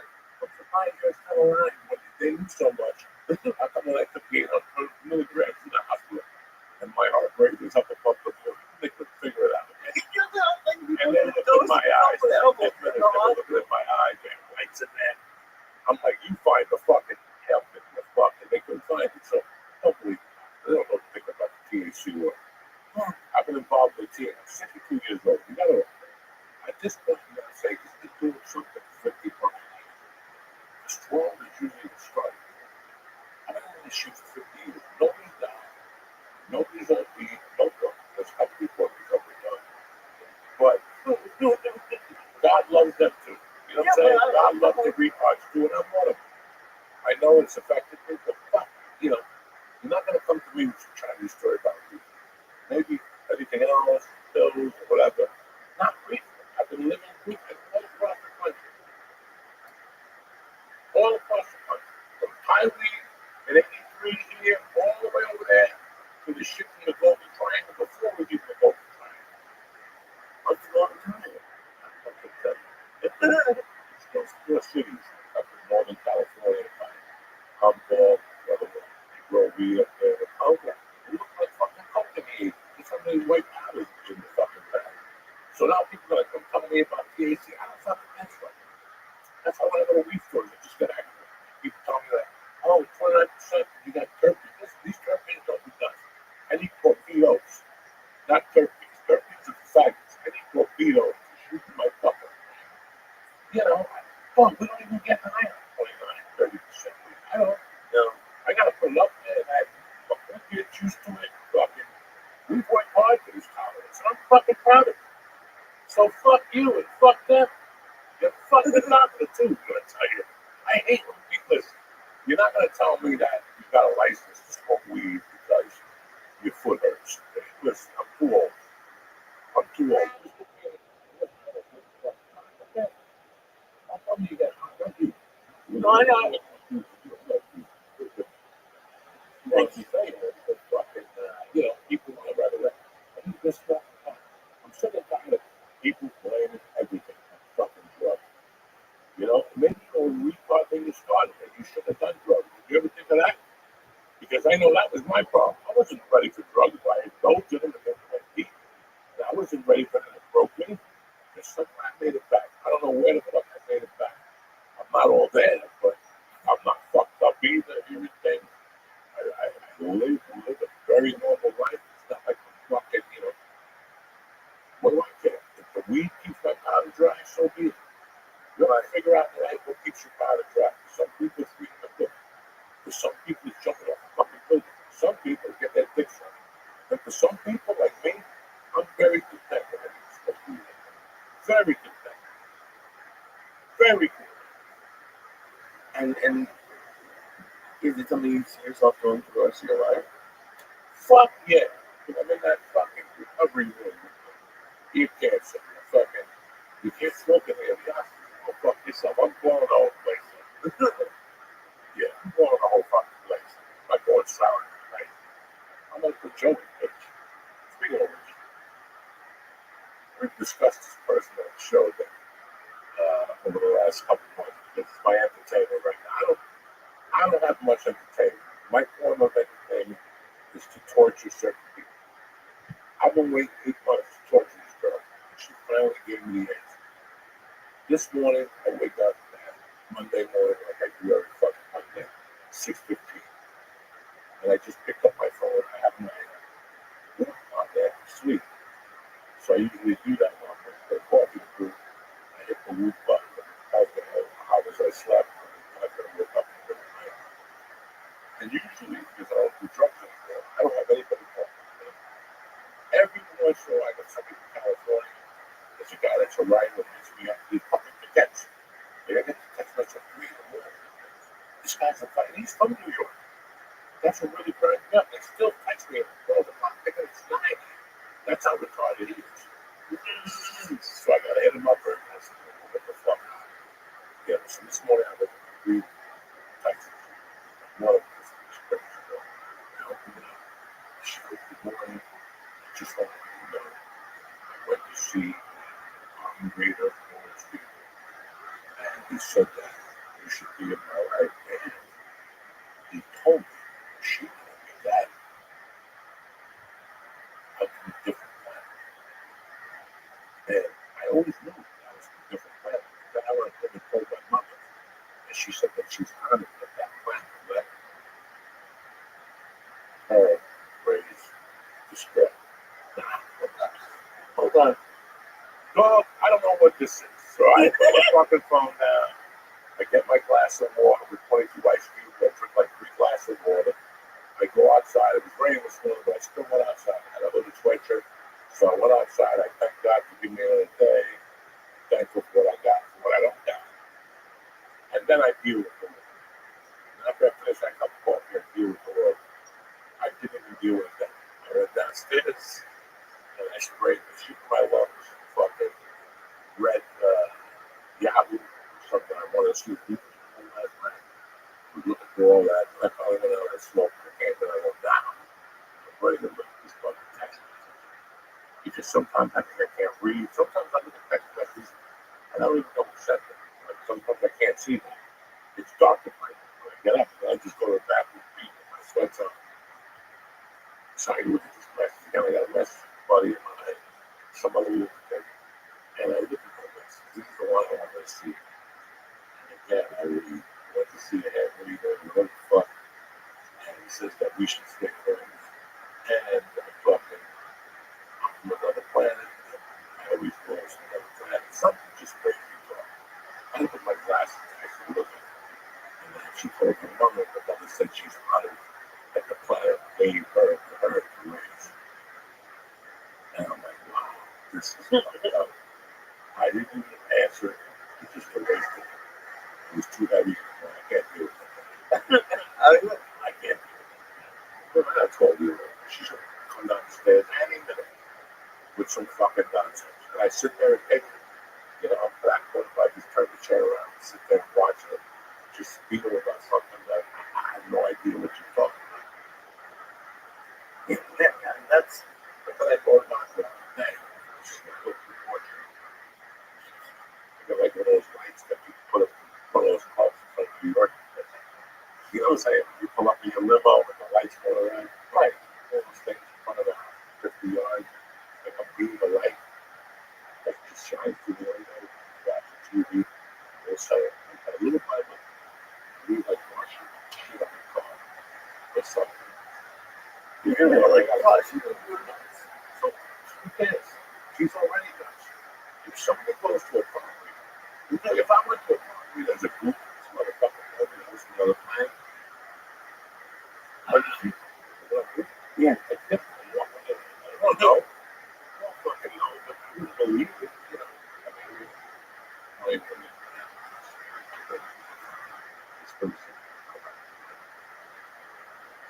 it's just fucking weird what's happening now. It's real. Yeah. You see that? He just had his hand up like Chiller Peter, remember? He had that little Jew hoof up. And he was scared. He couldn't even know what. This is 400 million. I ain't like 6, motherfucker. I didn't do these things. I ain't through here with you. And I on the way up, and I smoked a blunt because it was bumping a bunch of traffic. And I couldn't see, so I said, fuck it, if you want my license on the face, if you're not going to see what all the flame about, I had this apple blunt left over. I smoked it yesterday, and it goes good. The way we came. You know, we run away from it. Fuck it. My wife got me down for it, but I killed that shit. And I was so sick last night. I had stomach aches. I had like 6 of those McNuggets, fries, and I got Dr. Pimp. And I was fucking fucked up. Mr. Pimp, whatever, Dr. Pepper, I don't know. I have a feeling in the hand. Yeah, the hook. Ooh, is right. Yeah, the adults, they ain't fucking around. We're adults now. You know what I'm saying? The church in LA was something different. You could 2-3 years ago. I told you, they pick it back up again. Then you start fucking around with those elephants from New Hampshire, the faggy bagels, and the whole fucking deal. And then now this is why you like it. You can be 400 and fucking do backwards, my man. You know, first of all, no, I couldn't. Yes, you could. Now you're 400. Look at you. I ain't gonna remember the score of the Celtics. That's how fucked up you are on Sunday. Oh, but it's okay. You need this much. You need too much. You need us. You got a family week. That's bullshit. Work, surprise party for mom. Come on. We gotta figure it out. We gotta come about some sex club. I gotta have sex. I gotta have Eric come back here. Take you to the sex club. That's what you need. I don't want to go to the sex club forever. You need something. You need something. You need two something. See, there was one. You live in the city. You need a bagel. I've never seen it. What? What? What? There was a sex club that opened up in Connecticut right next to the church. It was found. Join. No, nobody fucking. Did you bring me people? No, they closed it. That's, I don't understand. They work on strength. You are freaks from the church. That's all the freaks. All those people that pray to God, they're the ones that fuck little hookers on Tuesday nights after bingo and all this shit. They go down there and fuck a black chicken and they tell their wife they're racist. You know, that's what Christians and Catholics do. They're disgusting people. So, a fucking hooker house next to the church would be a perfect. Well, I run the hooker house. Yeah. That's But anyway, they ended up taking these girls like Robert Wells. I was running a whole assault phone, video, to a house, make little fucking they make those noises, you know, kind of ripped up. isn't she gonna pick it the box for? Huh? Isn't she gonna hear this? She won. Wouldn't she hear this? No, she don't want it. She's stupid. She wouldn't even put this up. No, you know, she's too stupid. How long do you think this Right now, it's May 6th, but I'm gonna get the wheels rolling. Unfortunately, you can't just live with one look. Gotta have a green or roll, have something in the car. They got to leave a light in the car. That's easy. That's easy. That's around the road. I don't know where she lives. That's the problem. That's the only thing. I gotta follow her home with my wife's car or something. She's fucking. Yeah. It's so serious. It's so serious. It's not like It's gotta, if somebody tells me that that's another planet now, we gotta put this. We gotta put this. We gotta put this. You know, like the hat Norton wore? I thought he was got the video of those hats, the space rangers, the space hats that you put on, right? You should put one on the car. Just to let them know we're coming for you or whatever. Well, I gotta watch that movie with the Martians and the old people. What's that movie when the Martians come to the old folks' home? They get all that energy to fucking swim. Oh, man, come on. You motherfuckers are the side. One of the greatest movies of all time. Yes, they're old people. They're in old folks' home. The Martians came and put the egg in the swimming pool. So if you swam in the fucking pool, you got the strength of the Martians. These guys are 60, 70 fucking breakdancing. That's right. I did see that now.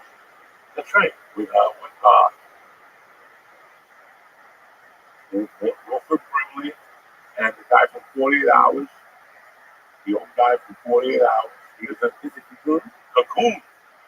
Cocoon is a badass fucking. So if you put something like that, you gotta watch Cocoon to see how the Martians attack. Maybe really works.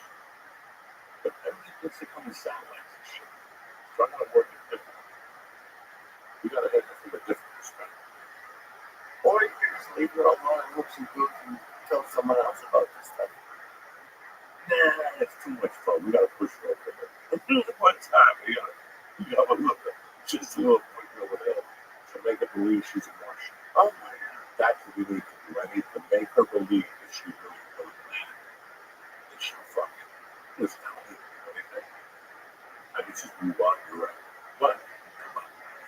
I haven't had that type of fun since Heavy Broward, the CIA. You know what I'm saying? When I told them about the Joe is the CIA, that was my best friend.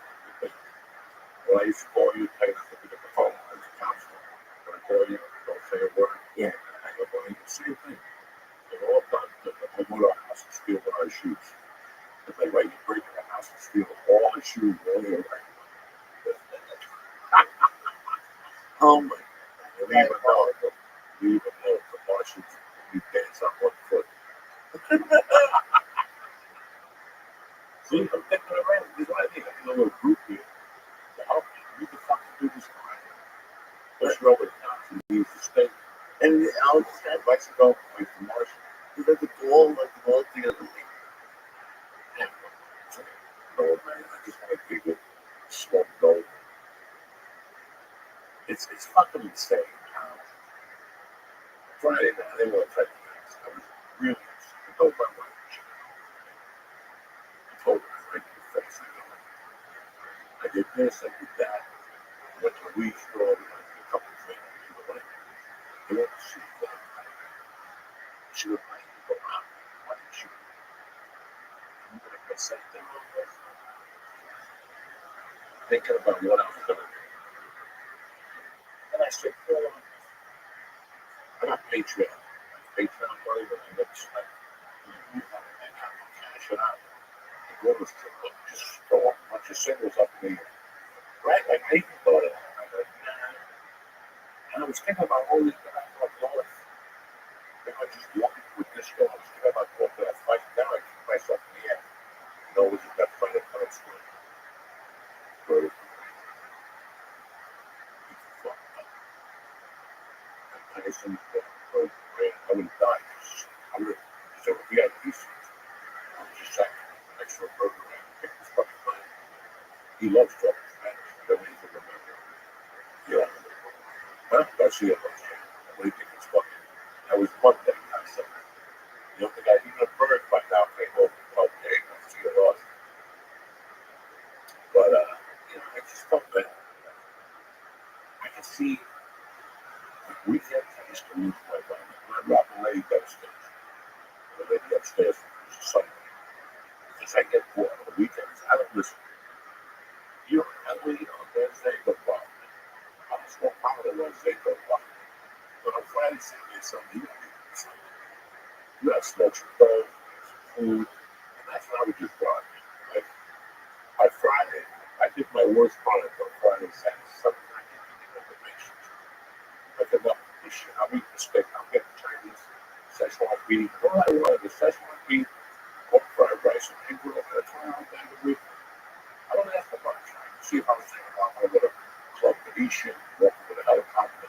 No, I don't know all that shit. I just want shredded beef, like Chinese restaurant in Fort Lee, pork fried rice and egg roll, a little wonton soup and some noodles, and then walk across the bridge. How's that?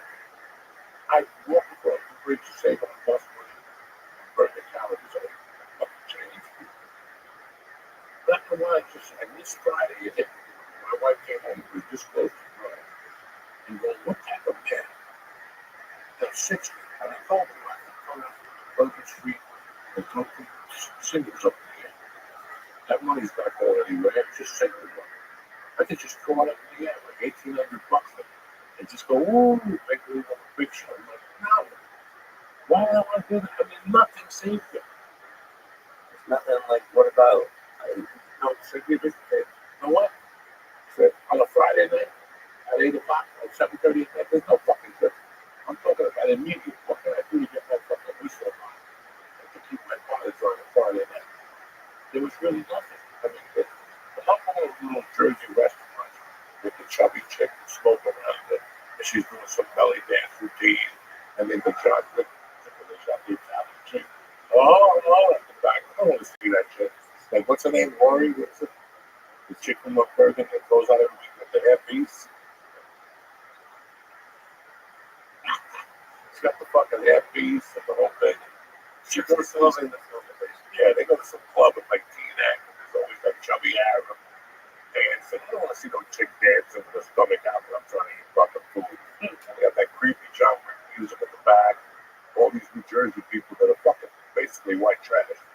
I was sitting there making believe there's a bunch of mokes walking around with giant shirts on a Friday night with hats, jet hats, and tattoos. I'm like, nobody's gonna push it right.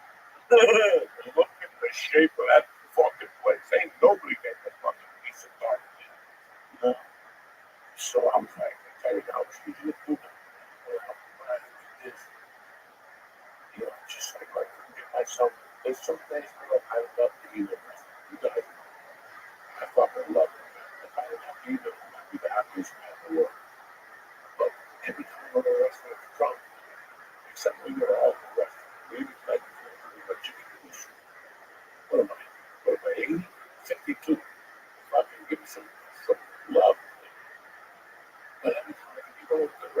It's before the people. You want a cocktail? Just get a fucking food. Yeah, get yourself. You know what I mean? I'm just trying to fucking, you know. So I mean, Friday night's a shoot night. I think we're right. All the restaurants are packed. It's a wait list. You want to go fight people. It's not even work. Food comes late. They don't come at all. Yeah. What happened to my fucking steak? You want the steak? No. I'm sitting here in this fucking post making a comeback. You know, the fuck is wrong with people? And it would be, it would be better to do it on a slower night because I want when there was busy.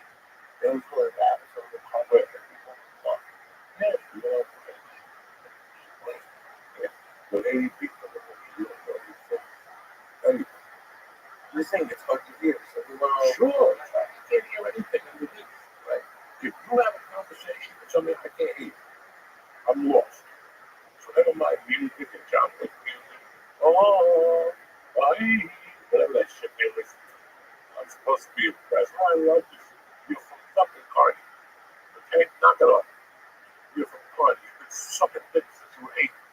And now you want to tell me about fucking, the fucking wrong with people.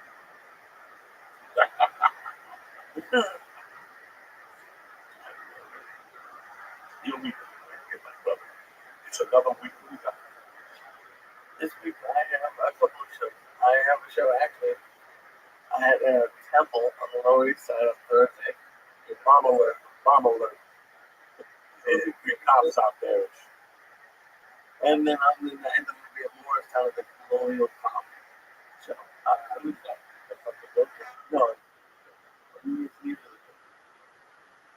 it's cool. I got it right. Okay. It's cool. I'm not. I'll do cover about it. Ali Akbar! Anyway, that's what you're going to hear outside the little Jew show Thursday. Ali Akbar, the spitball. But yeah. And then I would do gospel. And What? what do you? Yeah. That's the end of the one. Because he's part of the brother. He's part of the brother. And then he said that he's done. We got next Wednesday, Thursday, like the program. We'll be on the show. This Thursday, I'm going to stop by Alpha Brooklyn on Thursday night. Sure for me there. We stretch my arm. See my brother now. Wednesday, maybe a film show. Slip. So last week was just, the stitches got loose. I started my court case last week. Fucking Zoom. Listen, I don't know if you've ever been to court. You go to court on Zoom, that's a complete different fucking sound. I don't know how I'm looking at it. The judge looked like me. But she was a woman with glasses on. And she popped up on the screen. I'm looking at her like, well, these motherfuckers, that's a me. That's a Mayman with me with glasses on. The judge is like, all right, get out the nose. Thank God she did. Thank God. What was that? I'm like, she just came on the screen. I was looking at her. That motherfucker looked at me. Glasses. Bunch of wrinkly face like mine. I'm like, what's going on with this fucking? I'm listening, you know. She was right. She wasn't really a judge. She was a mediator. Mediation. Over the program. When it goes to trial June 30th. See, I started trial June fucking 30th. Every day after 5 o'clock. It's 5 o'clock. It's 2 o'clock. So June 30th, 2 o'clock. And it's not criminal charge, but it's a civil suit. It's a week. Like 4 of them using my license. This motherfucker went off. He went off. I don't know. I really don't know where I think. So That's what he looks I like. don't know. God damn it. I'm going to drop the original. You have to like sit in and you're gonna watch the trial go on. It's not, I think, I don't know if they're doing jury, just a judge.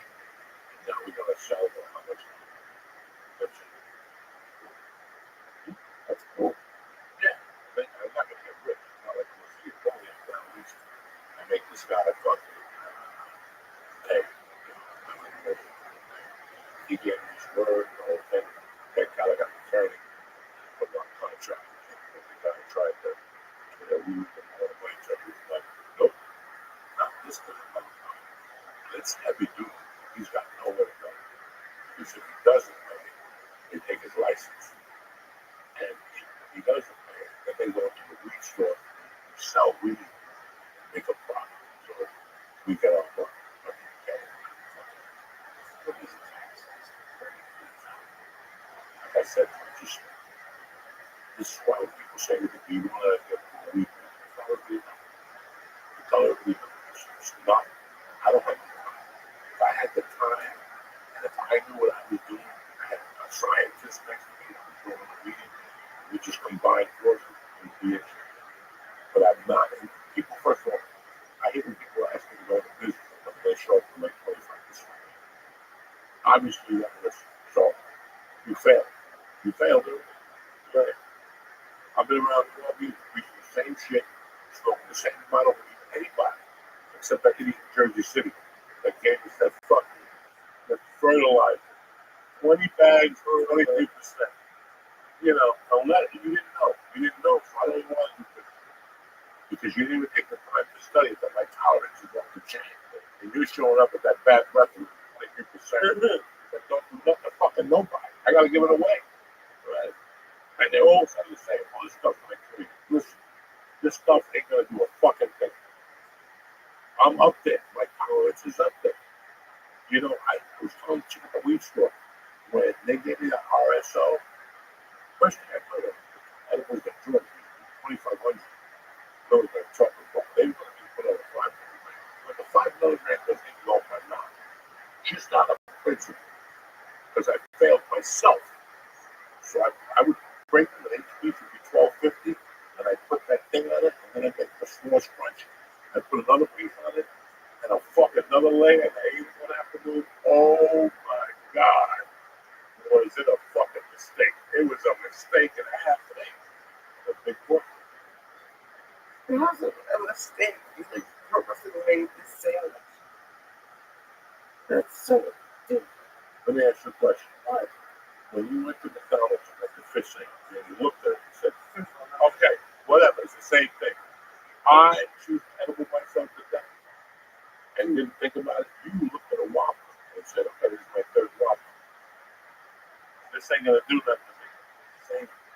dude, yeah. But I've never heard of RSO sandwich. That's what you got. Why 8,000. don't really do this? Say like me. Life is, you can't walk on one leg. Pretty sure we're gonna be dead. Did you ever think about that? I'm fucking pissed off. I'm 62. I got a bunch of life left. So I have a bunch of life. I'm serious. Like I have a bunch of life. I feel like having a party. I feel like 10 hookers, stagnated, and pull their hands, fucking and sucking, you know. But I can't. I'm a fucking old man. I can't. I have a heart on for 8 minutes. And then it disappears for 2 hours. The chicks are sitting around biting their nails on my fucking mouth. Okay? So, but I what? got a lot of fucking things going on. And I feel good about it. I never thought that I would have to. I have to. I'm like, I have nothing. Podcast. But I have a lot of things going on in my house. I really this whole new set of life. I always ask myself, what could I let people? That's my game. I play that. Bottle rockets out of my head. That's the thing. And what's more, I'm really happy with my house. I can't believe I tell you. I'm not even glad with the price. But why do you go keep boring? You got everything. You know, anything TV, not. This is back in like 2000, 90s. It used to drive me crazy when people go. Then you were so sat down like that house. You never see me do it. And that's exactly what happened. How would you want to leave your house? Everything you like, no matter what it is. Is that I'm a lazy fuck in the sense that I come up here to it's 2 hours out of my life. I don't have to decide no more time. I come up in the morning and 18 people. I'm sandwiches somewhere. No,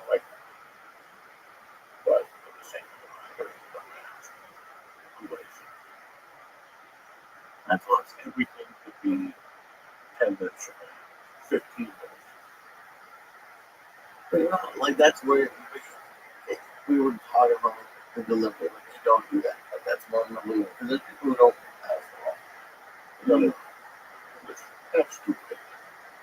Okay, that is stupid. I'm talking about getting up at 7, reading, drinking coffee, writing a little bit, go to work, whatever. You have to leave the fucking house. Okay? Those are loose. Those people are fucking loose. Okay? You gotta wash your pussy every morning. Those are the people that complain about life. And I'll tell you, get in the fucking shower. You know, I look at the contrast. I look at the difference. I think about 94. When I would wake up, not a dime of money. Not a dime. Hungry, puke the night before, did everything I did in code, sold every CD I got. So before I get started, I gotta walk to the hill and steal a Bruce Springsteen out and walk into the store and sell it to the $12 like I eat breakfast. Now it's a different shit. Now I wake up and but every morning, the first sign of depression starts when you don't shower. That's number one. Get up, don't shower, walk over to the rowboat, and you got 3 days. Like you got 3 days. You're hooked. The first thing I do after I drink that coffee is I wash my pussy. You open up that curtain, you go, God, thank you. Give me a fucking another day. I'm gonna be better than I was yesterday. I'm gonna be stoned than I was yesterday. Like, hey, you thought I was high yesterday, God, wait till you see me today. This forest with a guy, you all went down by 6:30. I give 0 fucks, John. But it's crazy. Like, then you do what you gotta do. For me, listen, I always have a good day when I go to the gym. If I have good numbers in the gym, my tickets are the numbers in terms of what you want to I went to boxing training. My thing was 14, 25. It's never been 14, 25. Did you yeah. Just to strain it. Just because I see the exercise. So what I did was I wanted to get my heart at 175 and stay there. Why is that? Because that's what doubles. I should be at 150. But I'm going to move my cardiac intake. So I go to 175 and keep it over 20 minutes. It's like a long pace, you know. So that's what I did. That's my best thing. I stop. I got a fucking freshly made juice. I go home. I take the garbage out. I do whatever everything my wife needs me to do. Sometimes I go to the food shop. Sometimes I go to fucking CVS and get 18. You know, I do shit now. That's not bad. I mean, I feel like 3 o'clock. If I go home, I go, where's the phone? My wife is home. Exactly. Too bad. So we go. It's chicken and biscuits. There's an Edwards cookie last week. There's chicken and biscuits. Like cans and cheese. Oh, I should be getting a lump on my neck any fucking day now. So that this is so fucking good joy. You know, listen, I don't have a computer that has 4 TVs.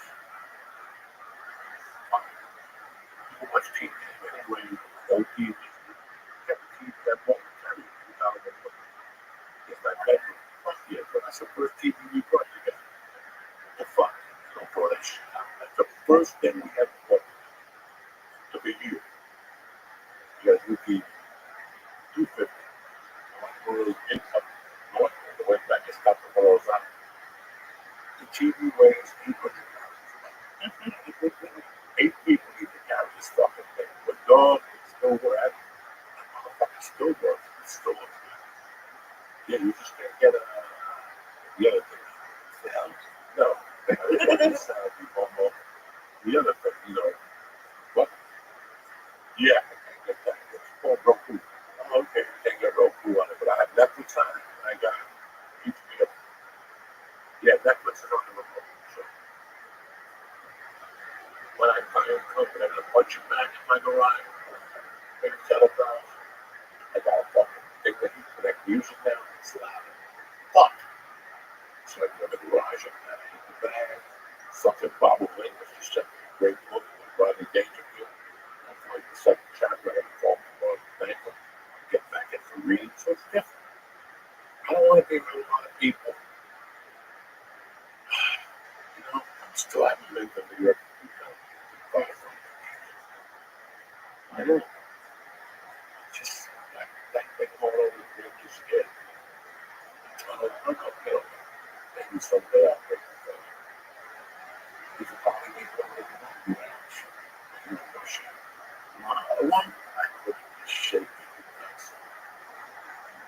I said, I got nothing this week. They're all best spots. If I do anything, I've been right. Really excited for 27. Really excited about it. Philly at the 17th. Then July, we'll figure out what the fuck they got. I'm trying to get a little more on the house.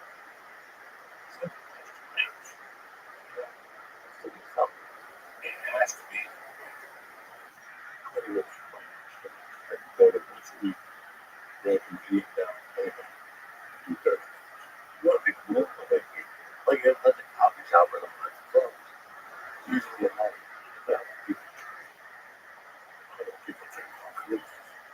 Maybe what is People feel loose. People feel that high if they want. It doesn't have this bar that's you, a whole of it. So people can hear the crowd. The side, the back of you telling me your buddies have to get it.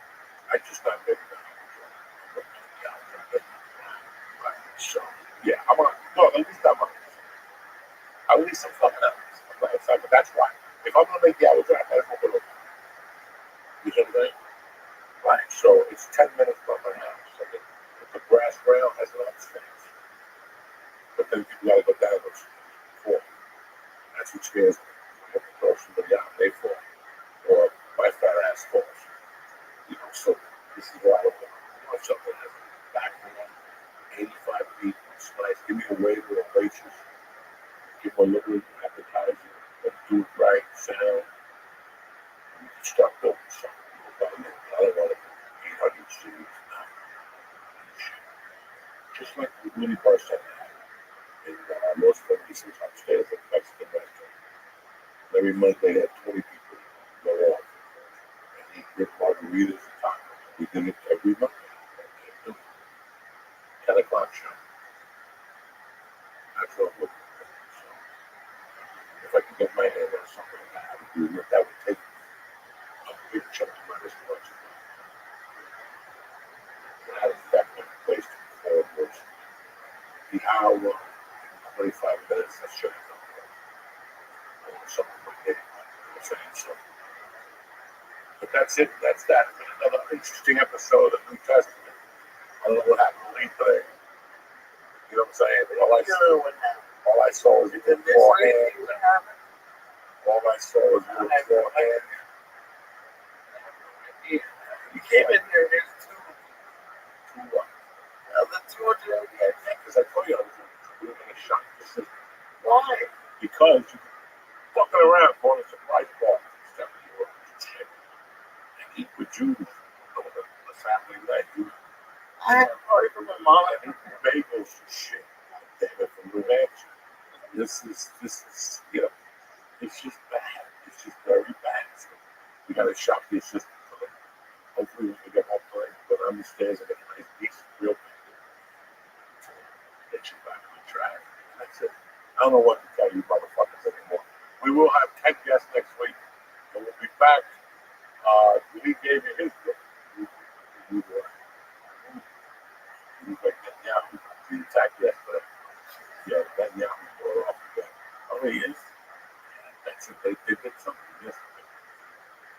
But yeah, you know, he's doing it now. The Houthis or something. Those motherfuckers. How do you like bump into one of you Houthi motherfuckers? You know what I'm saying? Shooting down ships and shit. They're the same people that killed Tom Hanks in that movie, right? The Houthis, they stole the boat. Yeah. Don't keep everything. Who gives a fuck? The New Testament will be back next week. We love you. Stay black.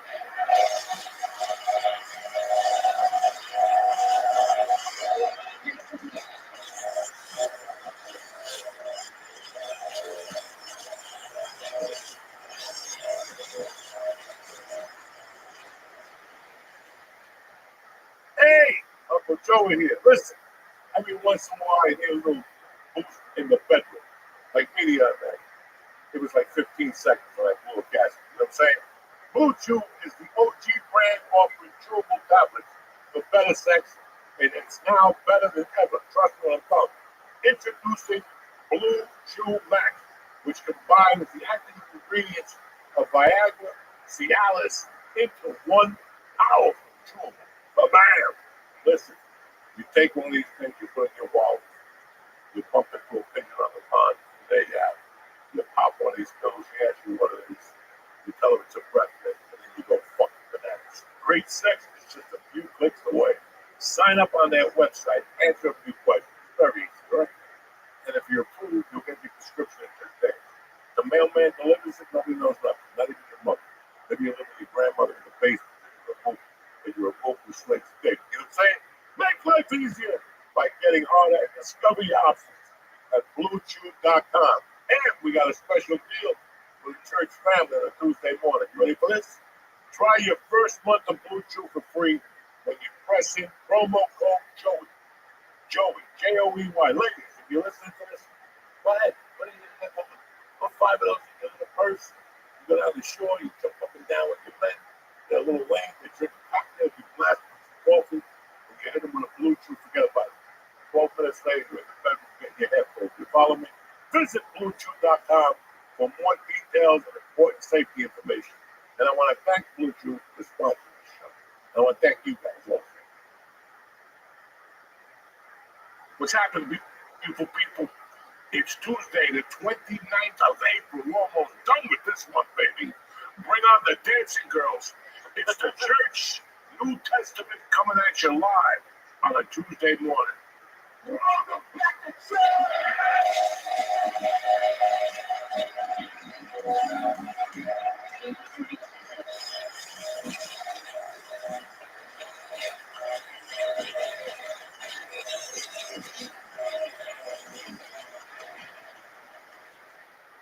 What's happening, beautiful people? Uncle Joey with his beautiful and Jewish co-host Isaiah, looking beautiful on a Tuesday morning. What's happening?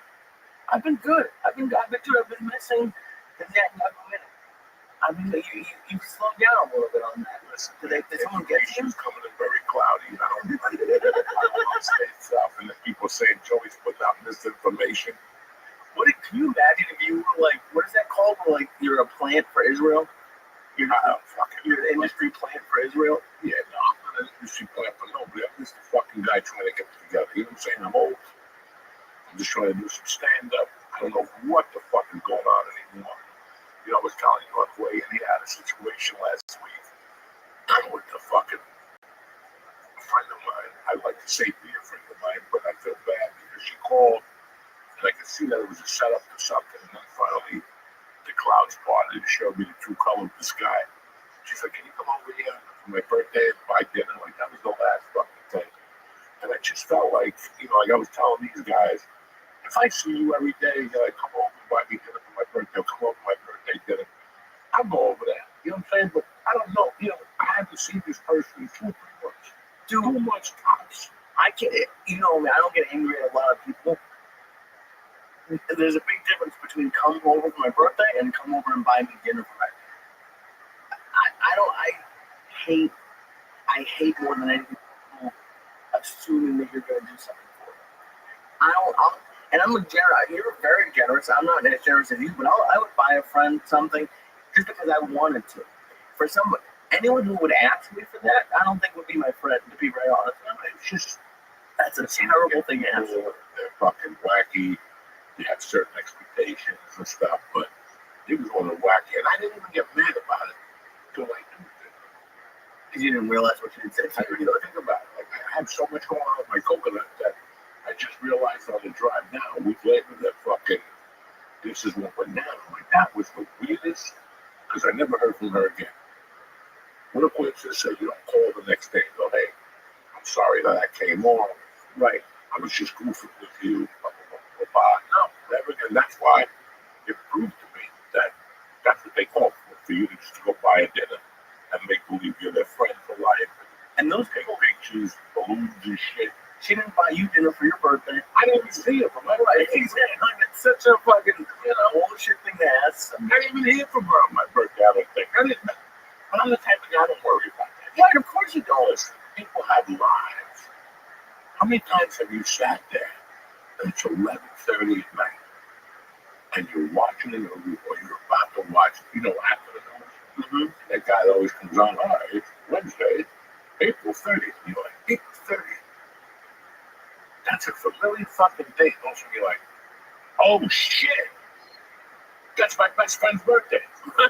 So busy all day. Now we didn't pick up the phone at 2:30 and call him. I gotta call me like, "Hey, look, dog, how long have we been friends? I'm sorry."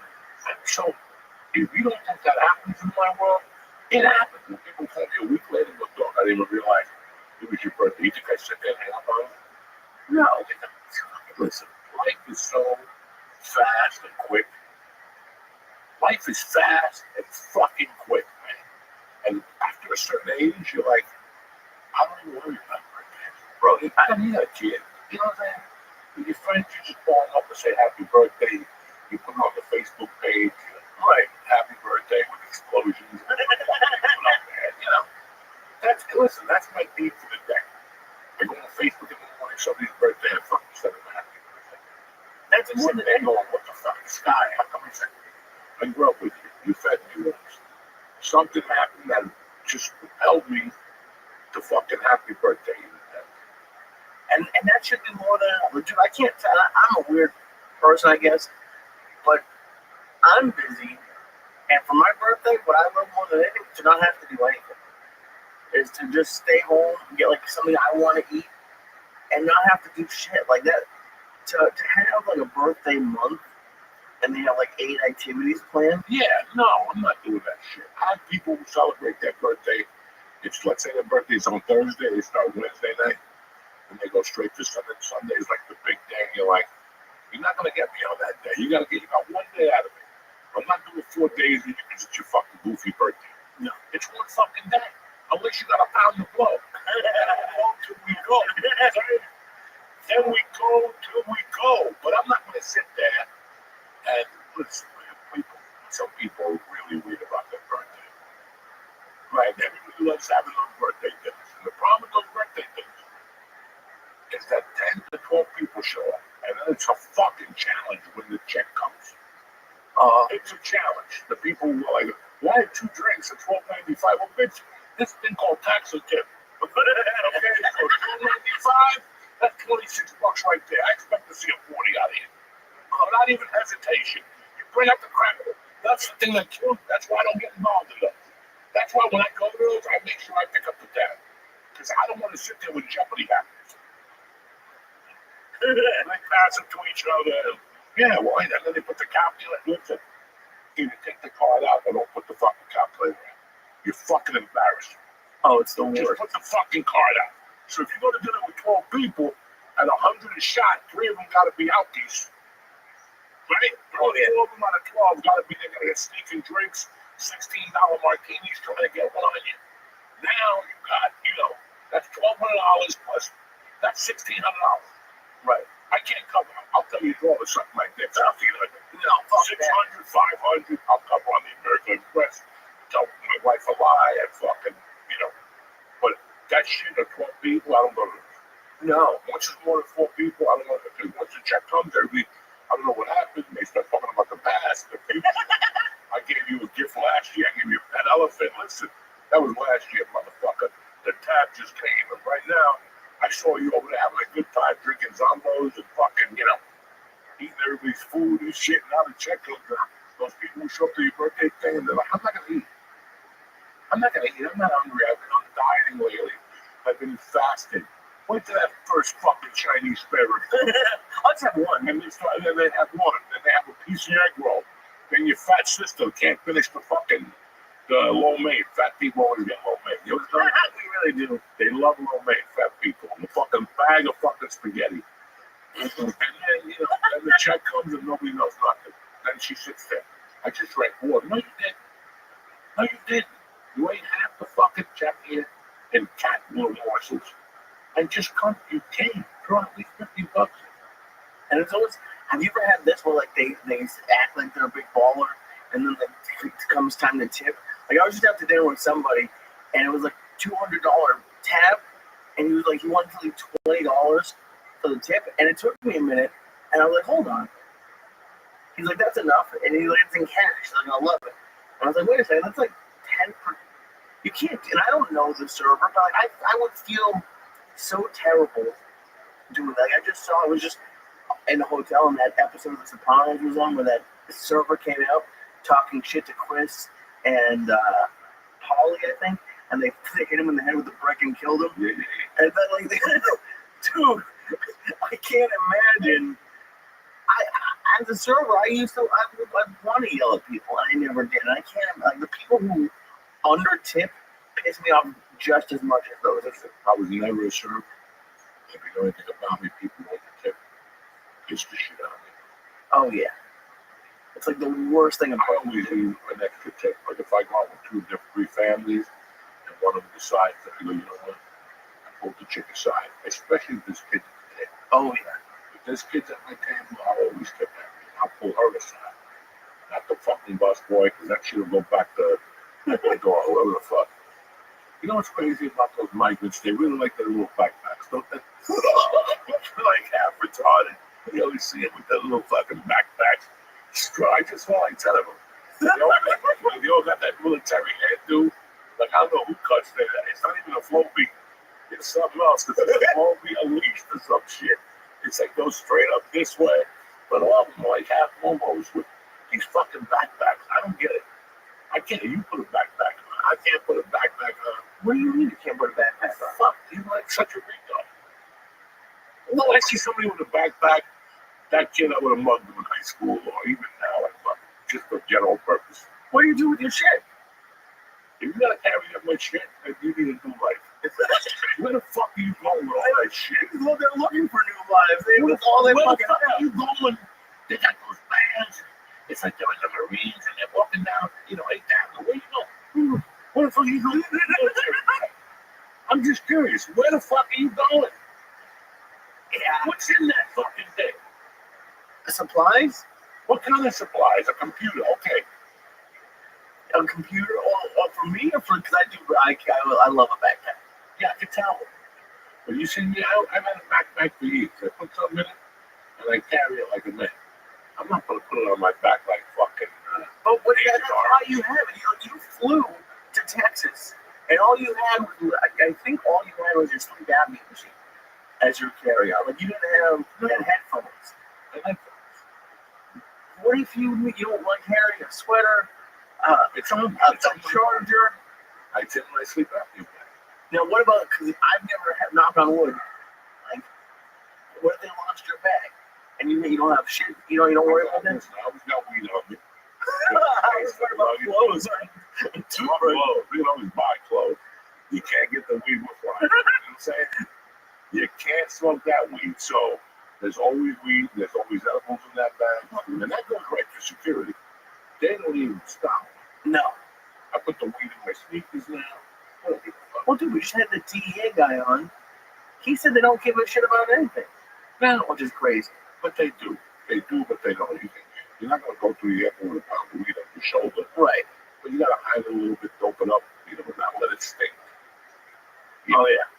And there's weed in my bag. So if the weed gets there, the only thing I need from that bag is a hose. I could borrow one. I get one from Amazon, delivered to the hotel. 8 pounds. Oh, what, for that minute? Yeah, so the only thing I put in there is my hose. But everything else is in there. Computer, glasses, wallet, nicotine gum, even for a day, just in case. Oh, I'm here. Sometimes you get to the airport and you got a 9-hour delay. What do you sit there like a fucking momo? No, now you go back to the hotel. Across the street, go right back. Listen. And on the way back, you got hotel, you buy a hat. I got like 3 hats from places that I had. Put a hat. I just went to the airport, I doped it up, before it pops back up, the monkey spit wears off. I put a fucking hat on there, and that's it. I'm looking good. I really don't have that problem. But I can't find a hat that fits my head. No, look at it. Look at the size of that fucking thing. And I bought a hat recently, and I like it, but I feel like such a douchebag. Oh, that little Puerto Rican hat? Yeah, that's like an old Jewish man's hat. What was I'm I'm trying? a fucking faggot on roller skates. Dude, can you imagine me on roller skates in New York City? I would die immediately. Oh, you make $10,000. Well, how? Renting that ass on roller skates. Because there's nothing more of a fag like the fucking ass while you're on roller skates. You give him some roller skates and he's behind you. He's fucking in the ass with Saturday fever. Just on the way to work and staying alive up the ass. You could be doing that fucking thing. What are those people doing in the Olympics? With the skates and shit. Oh, the synchronized skating or something? Stay alive. They just fucking with got a whistle, a Judas Priest hat. Forget about it. We've been in the league with roller skates. I would pay to see two faggots fucking on roller skates. Yeah, I think If you take this episode, they're gonna get 18 Oh my god. Listen, guys, if you're sick of this 18 and under shit, just go to Spotify and we're trying our best, but obviously it's not working no more. They want to put us on 18 and under. We don't even smoke pot on the fucking show. We don't even play music. We've taken away so many fucking things because, it's a shame. It's crazy how far YouTube is falling. So you could use music on Spotify if you subscribe to Spotify. Yeah, you could use their music on a podcast or something. Yeah. There's something we can we stream on Spotify or fucking do it? We can put video on there. I don't think they do live streaming yet. This is, you can't say what's in your heart though. I'm not gonna sit here and amendments and the freedom to speak. That's bullshit. Okay, that's bullshit in my fucking world. That's the comics that want to just make something up. We're adventurers. Yeah, okay, good. You haven't paid your taxes in 3 years. Fucking my whole life by fucking saying some fucking amendment or something. I don't even know what the fucking thing is. But dude, it's crazy. Like, because you think about it, when we started podcasting, whatever it was. They're on fire, farting. Oh my god. We were doing everything, and then something happened. And listen, this is what it is. I'm not mad at YouTube. They went corporate. Rules tightened up, and this is the way it's gonna be. It is, but it's also like, because I don't know if you knew this. YouTube right now is the number one it's the number one place in the world where people watch and listen to podcasts. And the reason why people love podcasts is because of the hosts, and they have a relationship with them. And podcasts like ours started like that. One of the reasons why YouTube is up so high. I mean, yeah, a lot of it, but and then for them to be so short-sighted. Yeah, I understand if you want them to be 18 plus, but don't hide us. Don't not tell people that we put up a video. We're not even doing anything that crazy. It's so wild where things have gone. And then, the consumer doesn't understand is they watch an old podcast, they watch one of these, like, these guys changed. We didn't change. Just the rules changed. Yeah. If there was no foul, no foul, guys, I have a 3-foot bond. I got something. I got the power one. Don't we have the power one with the fucking OE? Oh shit. This is it. Don't you think I like to talk about music? We had Bean on. We didn't talk about music. Didn't even put it on. Yeah. That's not us. It's not that we're lame. It's the rules that they listen. I spoke to my friend who has the highest podcast in the world. And they 18 hit on them when they see us. So, guys, this is the business. We have to find a platform. We can go nuts, or maybe one up like that once a week somewhere. We can just go nuts. Naked women, whatever the fuck. That's what I want to do. Yeah. I want to get some naked women here. I want to get a guy and a girl on roller skate dancing. Fucking around. You know me, dog. I'm a freedom fighter. But this is bullshit. And it is good. Maybe we should put it up on Pornhub. Because Pornhub doesn't give a fuck about anything. Yeah, but nobody wants to see me and you on Pornhub. You understand? Even you imagine how disappointed you got no drop, you look at the jerk off. You pop up a site, all of a sudden that fucking headless head. My big head's right there. Forget about it. We gotta have light on fire when it's in your head. That's it. Next time you promote a date. Why do you be on my head when it's on fire? Because that's the best thing you can do. You sit there and you have a control in your hand. You just light it up and watch the smoke come out. People will fucking love it. Yeah, with my hair will turn on fire. Gives a fuck. I have no hair. If you had hair, then you don't want to get it. Yeah, but I had hair, then it would hide the burn spots once a month from stuff. This summer you get something. You gotta go to jacuzzi. The girls will take you somewhere. You're gonna get the fucking dead eye. I haven't gotten spotted. I haven't been in a jacuzzi probably since then. Any other spots? Dude, if I don't wash my face 3 times a day, I'm fucked. I don't know if you wash your face 3-4 times. No, but I bought special shit. Yeah. It's crazy. It's not soap. It's soap. Let that skin off your face and let the new fucking face be right away. God damn it. You know, I don't even go with the loofah no more. That's a ripoff. I don't like people. Fuck no. I get fucking shit that's coarse. And that's how I make my asshole when I cut that in half. When I was thinking, you rub your little muffin to get that gunpowder off from around. Why don't you start selling the asshole cleaner? I'm trying to find it. So relax. Don't give me the fucking. Oh, no, I apologize. I have to get out of the bag here, but I get that hard. I've always loved those hard towels. And you scrub and you. Well, like SOS pads? What are you talking about? No. SOS pads where you scrub your fucking balls with after a long night in Vegas. No, I'm talking about the hand towels. Okay. There's some that are very soft and there's some that are coarse, like a little portion. You want hard ones? I like because you want to get that dead skin off. That's what you're opting for. You want to exfoliate your legs. All that skin comes off. All that dead skin comes off. So you want, like my ears. Some girl tells me that my ears are very shiny. I love that. When people tell you your ears are shiny, that means you're fucking getting in there with that cloth and you're scrubbing it. It gives you a nice little shine. And you put some cream on there. I know. Dude, do you ever have a girl or a woman like wash you in the shower? It was one of the It's weirdest. really nice. It was nice, but it was one of the weirdest things over the summer when I was in Indiana. This girl I was hooking up with just like decided that she was like she was looking hard. Like it was. Yeah, because she wanted to get the dead puke germs off of your shit. That bitch is smart. When a bitch washes you, because she knows you're a filthy motherfucker. And she wants to make sure that asshole and his balls are clean before she puts her beautiful mouth on. But no, it was after sex. The what? It was after sex. That's right. She doesn't want you to take her over with her like a cat. Oh my god, that was wild. I never had anybody do that before. It's tremendous. When they bathe you, you just sit there. By the time they want to bathe your knees, you get a hard on. It's all over. You know what I'm saying? They never get to your feet. They get under your knees. Once they bend over, you see the head, the area. Your dick just gradually scans up like a Ouija board, like those fucking Indians. Like, you know, what are you gonna do? Then it's all over. They never get to do your feet. Anyway, back to the mileage of the backpack. Okay. What the fuck? Why do they have backpacks? And somebody please fix this microphone. No, don't get up. It's just a joke. I don't want to talk about the migrants with backpacks either. I don't know what they carry those things. They must have from Mexico. They must have some food in there, I would think. Like, they could probably set up a taco stand pretty quick. Anyway, they can set up. Have no knives. There's no pots. They definitely have knives. Well, they have all in Spanish. They definitely have knives.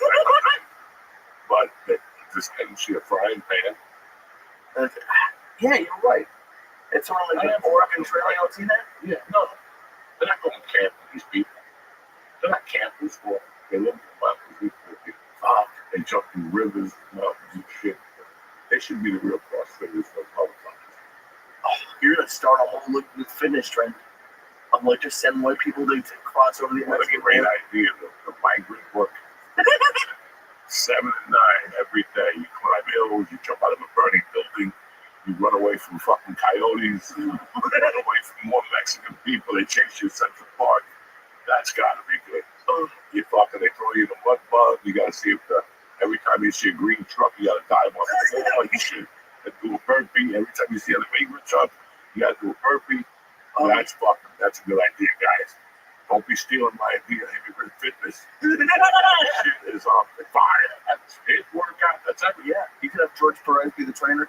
That's right. You have to run the fucking hills with the backpack. Right. Come on, dog. I'm always thinking. Thank God I smoke weed. I'm always. You can have one for each country. You can have a different workout. If you think about it, the Cubans can have swimming. The migrant Olympics. Oh my God, it's even better. We can get. And those Hondurans in that jail, they just go till they live and die. It's like a Spanish Squid Game for those fuckers. They just sit there all day with underwear and tattoos and ugly each other. You know, fucking people in jail.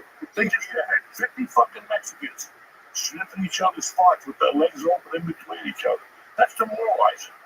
Yeah, That system is meant to break you, motherfucker. and it does. Dude, That system is meant to break. It's like a Cuban jail. No clothes on. You want to shit that hole in the floor. Paper, toilet paper, good luck. That's why those 2 hands are for. Oh my God, are you serious? And moral, fuck yeah, dog. You've told me about the shitting in You the know, hole. it's like when these people come here, Russians, Yugoslavians, all these people, they go to our prisons. They're like, this is called that.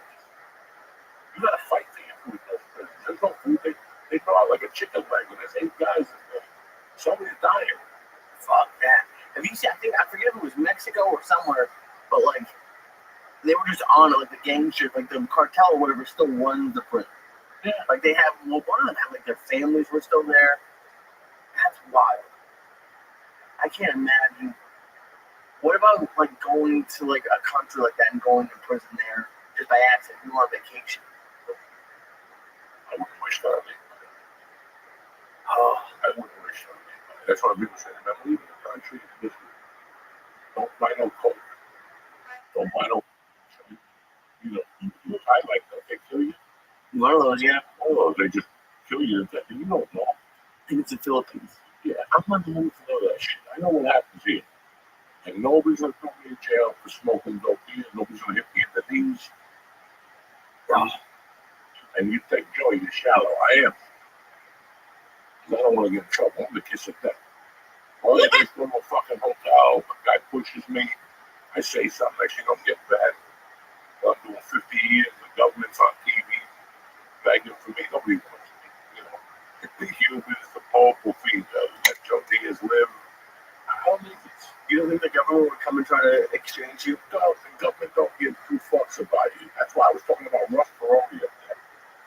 Because when his fucking people got kidnapped, his employees, he got a guy that was retired to train his other employees to save the ones that were locked in.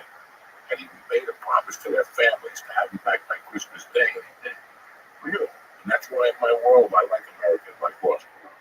Because everybody else will tell you a fucking story. Kissinger was trying to watch it. He went around Kissinger. He was like, fuck this.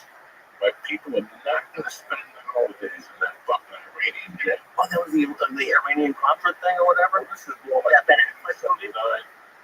No, I don't think it was, maybe it was. Maybe it was. But they were something else, weren't they? I'm not really good I forget what that was. I'll find it. You gotta get that book. I read that book in prison. The Ross Perot story on Wings of Venus. That's the name of the book. They made a series on NBC. 3-part series on NBC. I was already locked in jail. I'm gonna have to go look that up because I don't. Jail didn't have NBC. You know what I'm saying? So That's fucked up. So he was just a business owner? Ross Perot, Yeah. he was, he did something. Oil actor. Don't No, we'll have to look it up. He's a Texas guy. Oh, of course. And they went over there to do something. They held him. And he promised the family he'd be home by Christmas. And he did it. He let his own people break into the fucking jail over there.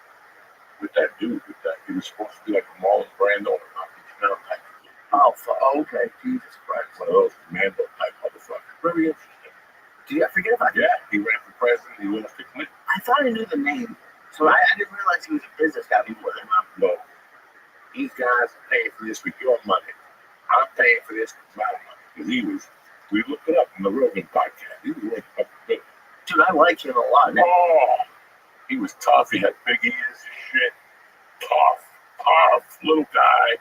He fucking meant what he said. He said what he meant. Old school American. Old school fucking dude from Texas. Just old school. This is old school. When they say something to you, they fucking do it. I can't imagine getting like your employee out of fucking prison. Well, I knew old guys, but I would live like that if I had that money. Him and that other dude got married to fucking Playboy buddy. He was 90. That'd be me. If I had all that money, if my wife was dead, The one who died like a week later or whatever it was. whatever. And in the culture. I had something to take one time. I don't think they had Viagra there. That's the problem. Like, he couldn't put it to the test. But with that kind of money, I'll go to New York and they can give me an implant that works. And fucking things come out of the ceiling. Fireworks. That type of shit. Oh, yeah. Having a good time. Those are the only two options for you. Either you're going to be a guy training his employees to save his other No, money. I don't have a lot of money. Say like I did have a lot of money. Like I would live like he did. But I also like Marshall. That was his name. Like the Marshall or something like that. Marshall. That's his Yeah, I name. would go that way. Oh, the guy had fucking blood spots on his head. He went to a strip club. He saw him. He just fell in love. He gave her like a fucking diamond ring. When you could give a woman something that's not even missing. Oh my God. Like when I could take $2 million out to buy a woman something and it doesn't even put a crack in my account. And even if it did, he knew he was dying. He was going to have a fun, whatever it was. I'm gonna die my way. I'm fucking Yeah, why fuck your kid? My rules. I'm not gonna die sitting in a room with ukuleles, priests, taking my money. I'm gonna get myself a big, fat, fucking looking blonde with a big ass, big titties, Yeah. who doesn't have a conscience and wants to live comfortably for the rest of our life. Like, listen, man, I'll give you my $60 million fortune, but you're gonna suck dick until I drop. When I drop, you're gonna be licking my nutsack with fucking whipped cream on. And good for her. How much, like, I think that's worth it. Fuck yeah, the second one, man. And they had 60 minutes, and then at the end, she got done. She really got nothing. No, I didn't follow the son took everything. So That's they got pissed. They're like, we didn't think he was in the right mental state. But she wasn't. He's 90. And she's putting that 23-year-old fucking monkey in his face that smells like barbecue chicken and God knows what else. Forget about it. He's unusual. I think he was in the exact right mental state. His kids probably weren't helping him, hanging around, visiting him like once a month or something. The dude did that from what's that team? When the guy told me he couldn't shoot big black people. The Clippers. The Clippers. He was old too. He just fucking said, I'm getting myself a young chick. You know what? I don't get a hard on, but it's better than looking at my old fat wife. I'm gonna get her to dance for me with bikinis on and shit. I think women are doing it too. Aren't they doing it now? Like you hear, I hear a lot of like, maybe not as big of an age difference, but like women are going for like 20-year-old guys from the 50 to 20. I would do, dude. I love an old dude. I always have. There was a woman connection with the dentist who had to be 58, 59, just started. Still had a little body, still had cute little feet. You know, but usually when their feet start going, that's it. They start getting those bunions and they go crooked and shit. Right, but dude, if you're in your 60s, but you gotta see my feet. They ain't no fucking, they ain't no portrait of Europe either. I was looking at my feet there like, that's not, I have to go like a foot specialist. And they gotta start from scratch. They gotta pull nails off. and pull nails off. Oh, I got a nail that points up and goes north left. What did he do to your feet? I don't know. I don't listen. This one guy, I've done everything. And every time I eat mushrooms, they grow. Like I think the mushrooms and the fucking mushrooms go into my toenails. Because the other night I buffed them out. I got high in the room. So I was seeing shit. So I buff them out and it lands on my finger. You gotta smell that finger. It is god awful. So you get secondhand smoke from your toenail dust? Oh yeah. You gotta That is fucked up. and I sprinkle them on the edibles when I give them to you. So I know you do. You keep saying, he keeps giving me these coconut ones that have this white powder on it. That's it. That look like they were like you packaged them. It had a weird taste to it. Yeah, they use like sugar. They don't taste like sugar. That was like, the nectarine, whatever they call it. Oh my god. The sugar substitute. Oh my god. Fucking crazy, dude. You got no, Yeah, but my feet are fucked up. I mean, I looked at them the other day with cream on them. I got like blood spot. It's a nightmare. Like if I ever turn 90, 16-year-old girlfriend, whatever I do, 23-year-old girlfriend, I'm about to get my dick sucked with socks on. You know how embarrassed that is. you don't like doing that? With socks on the backpack. Oh, Look at Bill Belichick. He's 73. She's 24. no, that's a huge. That's a Dude, she is a joke. This is a joke here. Okay, this is a joke. I don't think I could shove my balls with you. Listen, if you're 55, yeah, you can look at my balls. That's what you see every day in your life. When you're 55, but when you're 26, you don't deserve that. That's okay. She's running for like Miss America, but she's like as Miss New Hampshire or Miss Maine. One of those two I just read. She has a job at the University of North Carolina, Right, you got her a job. and she was in the Dunkin' Donuts Super Bowl commercial. Right, because you put her in there, not because No, exactly. So I'm saying So what's your his fucking balls must not be that bad. what? His balls must not be that bad. No, they are bad. That's why he's has to get another job for to stick around. He's giving us 3 different fucking incomes. Yeah. Okay, so that's it just doesn't look good. Like I know he's got a daughter or something, and they have a hard time with that. Oh yeah. They have a hard time with that. He has multiple kids. So, yeah, so I mean, you have a 24-year-old girlfriend and your daughter's 38. It's just some shit that just doesn't look good. Obviously, I know you're married. Nothing's ever going to change. But like, I had a rule when I was last single that I didn't want to go under 25. If in a different world, at 62, what do you think the youngest you would go is? 25. Okay. I have something to discuss with her. Right. I have something to discuss. What am I going to do with 50? Bro, listen, 30-year-olds are great. They're great, they're cute, they're silly. But, come on. There's not a lot of 30-year-olds that are going to hold you every day. That you're going to hold the conversation with every day. Now you won't, Joey, who the fuck are you taking? You're in it for the blowjob. No, you don't. Because I come on a minute. What am I going to do for another 23 fucking hours? Okay? I mean, that's how you look at it. I had a rule when I was young. And as much people want to know when I was doing coke in the 90s, before I met my wife, that whole 9-year run, I had a rule. And it's a simple rule. Look at her and talk to her. If you can wake up to her in the morning, bring her home with you. But if she's going to annoy the shit out of you, you might as well go home and get one. If she's already starting to get annoying late in the night and drunk, now she's going to go back to your house. She's going to be even drunker. Well, and then she's going to pass out. And you're going to wake up to her with that drama in the morning, with that alcohol breath, with God knows what else. Now you got to give her a ride home and shit. Think about it. Oh, so I thought I was like 30. I thought I left home. I had more control of my mind like that. I had more control. What am I getting myself involved in?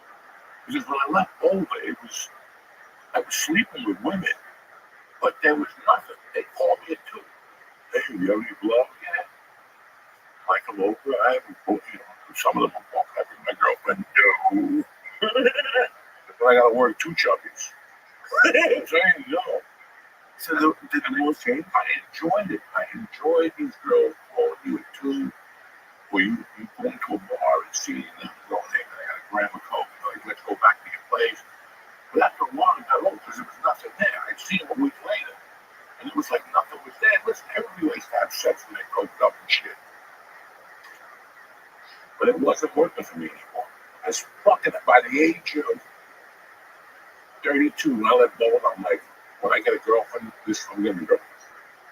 And I met a girl, and I dated her for 4 years. It was okay. And then after that, I went off for 2 years. And again, I was bumping into comedian chicks, on the road, whatever. And I'm like, what the fuck am I doing? And I met Derek. I hated to date him for exactly the reason why you said it. I like this. You want me to tell you what I like? Yes. Picking you up, or you picking me up, smoking a joint, going and getting something to eat, going someplace else and getting a couple cocktails, talking a little bit. Listen, we all want to bang on the first night. Of course. But then again, I mean, now people are banging in 2 nights. Less than 2. People are banging in 2 or 1 night. They're Banging in an hour. in and out. So it's kind of very, I always like working for it. I don't mind working for it. When something's too easy, you're not going to do anything with her anyway. When a chick tells you, okay, I'm up to something, you're not going to get your big something on. That's just stupidity coming out of her fucking mouth. And then you will ears get clogged up. You buying her drinks at the bar. And next thing you know, she leaves with a chubby dude with a missing foot. And fucking, you're drinking that. You're like,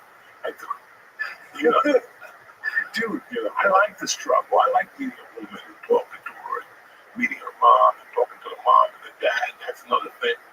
Talking to them and see what you're going on. And then, yeah, you want to eat their ass and have fun. That's something else, but at least you got something out of it. Right. Even if it don't work tomorrow. When I see you next time, it's going to be cool. I didn't do it for a month. I didn't do it for 6 months and get everybody going on a start. Little things, and it was just weird. I got married before, and then I went through that shit for 2 or 3 years of just coke chicks. Very seldom that I asked a chick out to dinner.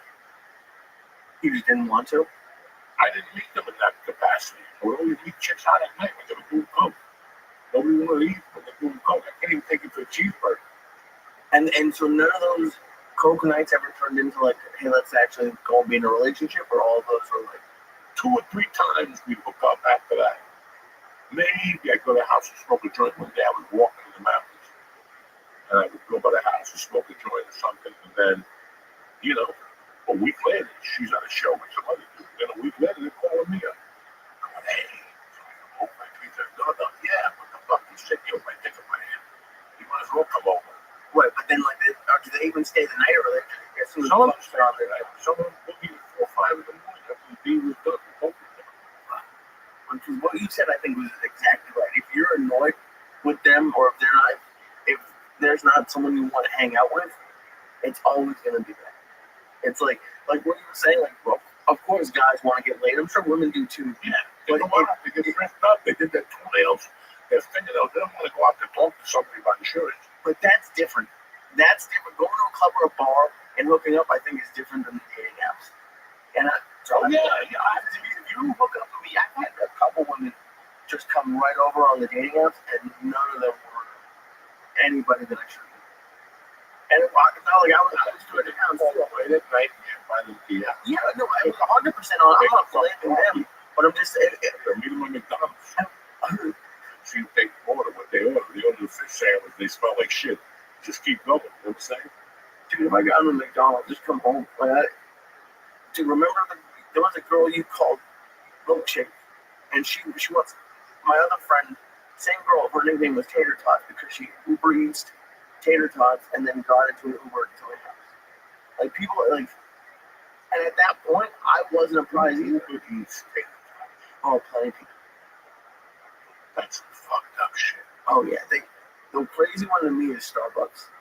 Just couldn't get coffee delivered. I see that. Listen, people live in that world. I don't like nobody touching my shit. So, I'm cool.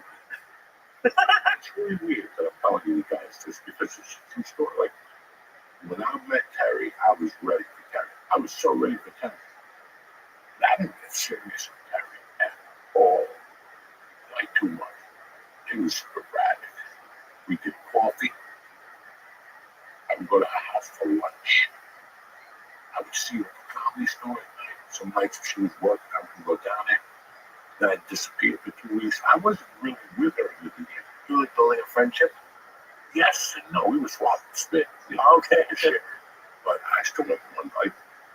Who wants it? Like, and this is when I knew I gotta get my life together. Two months in, I finally started opening up to her. And one night, we met at Rothschild's house. I told her I wouldn't see you for a couple of days. I was coming to New York. I go, I'm not going to see you for a few days, but I'll definitely see you when I get back. And she showed up at Rothschild's like 2:30 in the morning. She goes, you know what? I want to hang out with you. And we hung out. We stayed up the whole night. I'll never forget. I had maybe 4 cigarettes. That's the time I came through Denver and went behind the bar and just stole a pack of cigarettes from one of those coffee shops. Right. Yeah, but that's how broke I was. Oh, we had 4 cigarettes, maybe a joint, maybe $20. It was like a Tuesday night. It was her slowest night. Wednesday night, she made like $35. She gave me all the $35. And I go, what are you going to do for the day? She goes, I got change. And I'm probably going to sleep. And that's when I go, you know what? I got to get my life together. I come back and start taking. She just gave me last money out of her purse, the last pack of cigarettes she had, and she drove me to the fucking airport. And dude, then you're embarrassed in front of a girl. Yeah. If you need to do that. You're fucking embarrassed, okay? And you didn't ask for it. I didn't ask for it. And like just to like tie this back into what we started the podcast with like your friend who would like come buy me dinner for my birthday. That's why you married Tara. And it's like that kind of like, yeah, I'm sure you must think about that all the time. I will all the time. All the time. She gave me that money and I remember coming to New York and going, I gotta get my life together.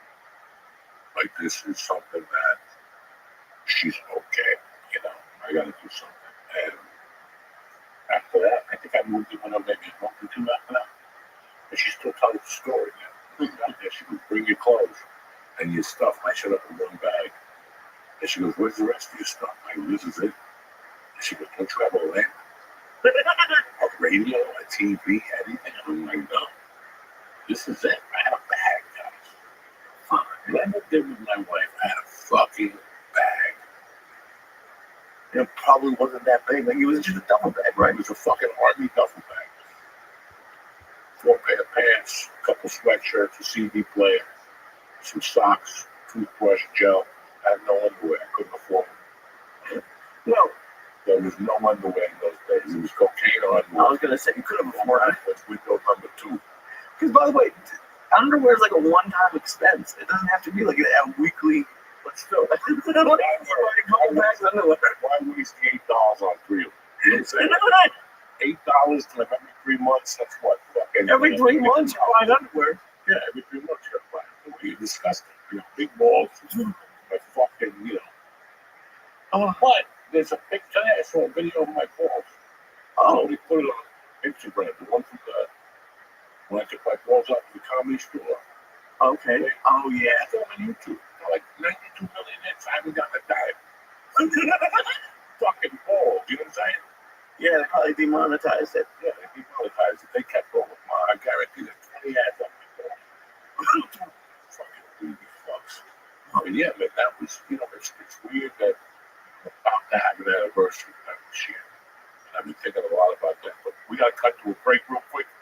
We're going to talk to you about DraftKings, you, and Nick. All right? We'll be right back, cocksuckers.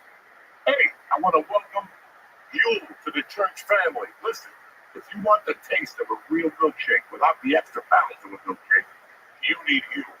Yule is a complete meal in a bottle that tastes just like a milkshake, but it's good for you. It has 35 grams of protein, 27 vitamins and minerals to keep you going all day long. Me, I love the chocolate. I haven't tasted vanilla yet, but the chocolate is delicious. You know what I'm saying? Choose between chocolate and vanilla, because both of them are incredible. Join the community of hooligans with this exclusive offer for new customers, okay? 15% off plus a free gift when you press in code CHURCH, CHURCH, at Yule.com. Again, 15% off plus a free gift for new customers with code CHURCH at Yule.com. See our show notes for terms and conditions. But do me a favor, unlock a healthier, easier way to eat with you. You're on the run, you're on the move. You're the real deal. You ain't got time to cook it up. 35 grams of protein, 27 minerals, and vitamins. Nutritionally complete meals in minutes, so you can focus on what really matters. Yo, DraftKings, get excited because the NBA playoffs are here. If you're looking to score some cash, try your hand at DraftKings Sportsbook, an official sports betting partner of the NBA. If it doesn't have to be crazy, just start out by placing a bet on your favorite player's performance. Like tonight, I got whatever, do over 25 points. Not bad. Think they'll drop 30? Put your money where your mouth is. You can win big. Listen, you know me, I love DraftKings. The same game parlay, NBA, they got the pool, you got the casino. They don't stop. You gotta check this out. They got something special for first timers. You ready? New DraftKings customers. Right now, new people. You're gonna bet $5 to get you 200 in bonus bets just like that. 200 bonus bets instantly is a lot of money during NBA playoff time. So make it to a playoff run to remember with DraftKings.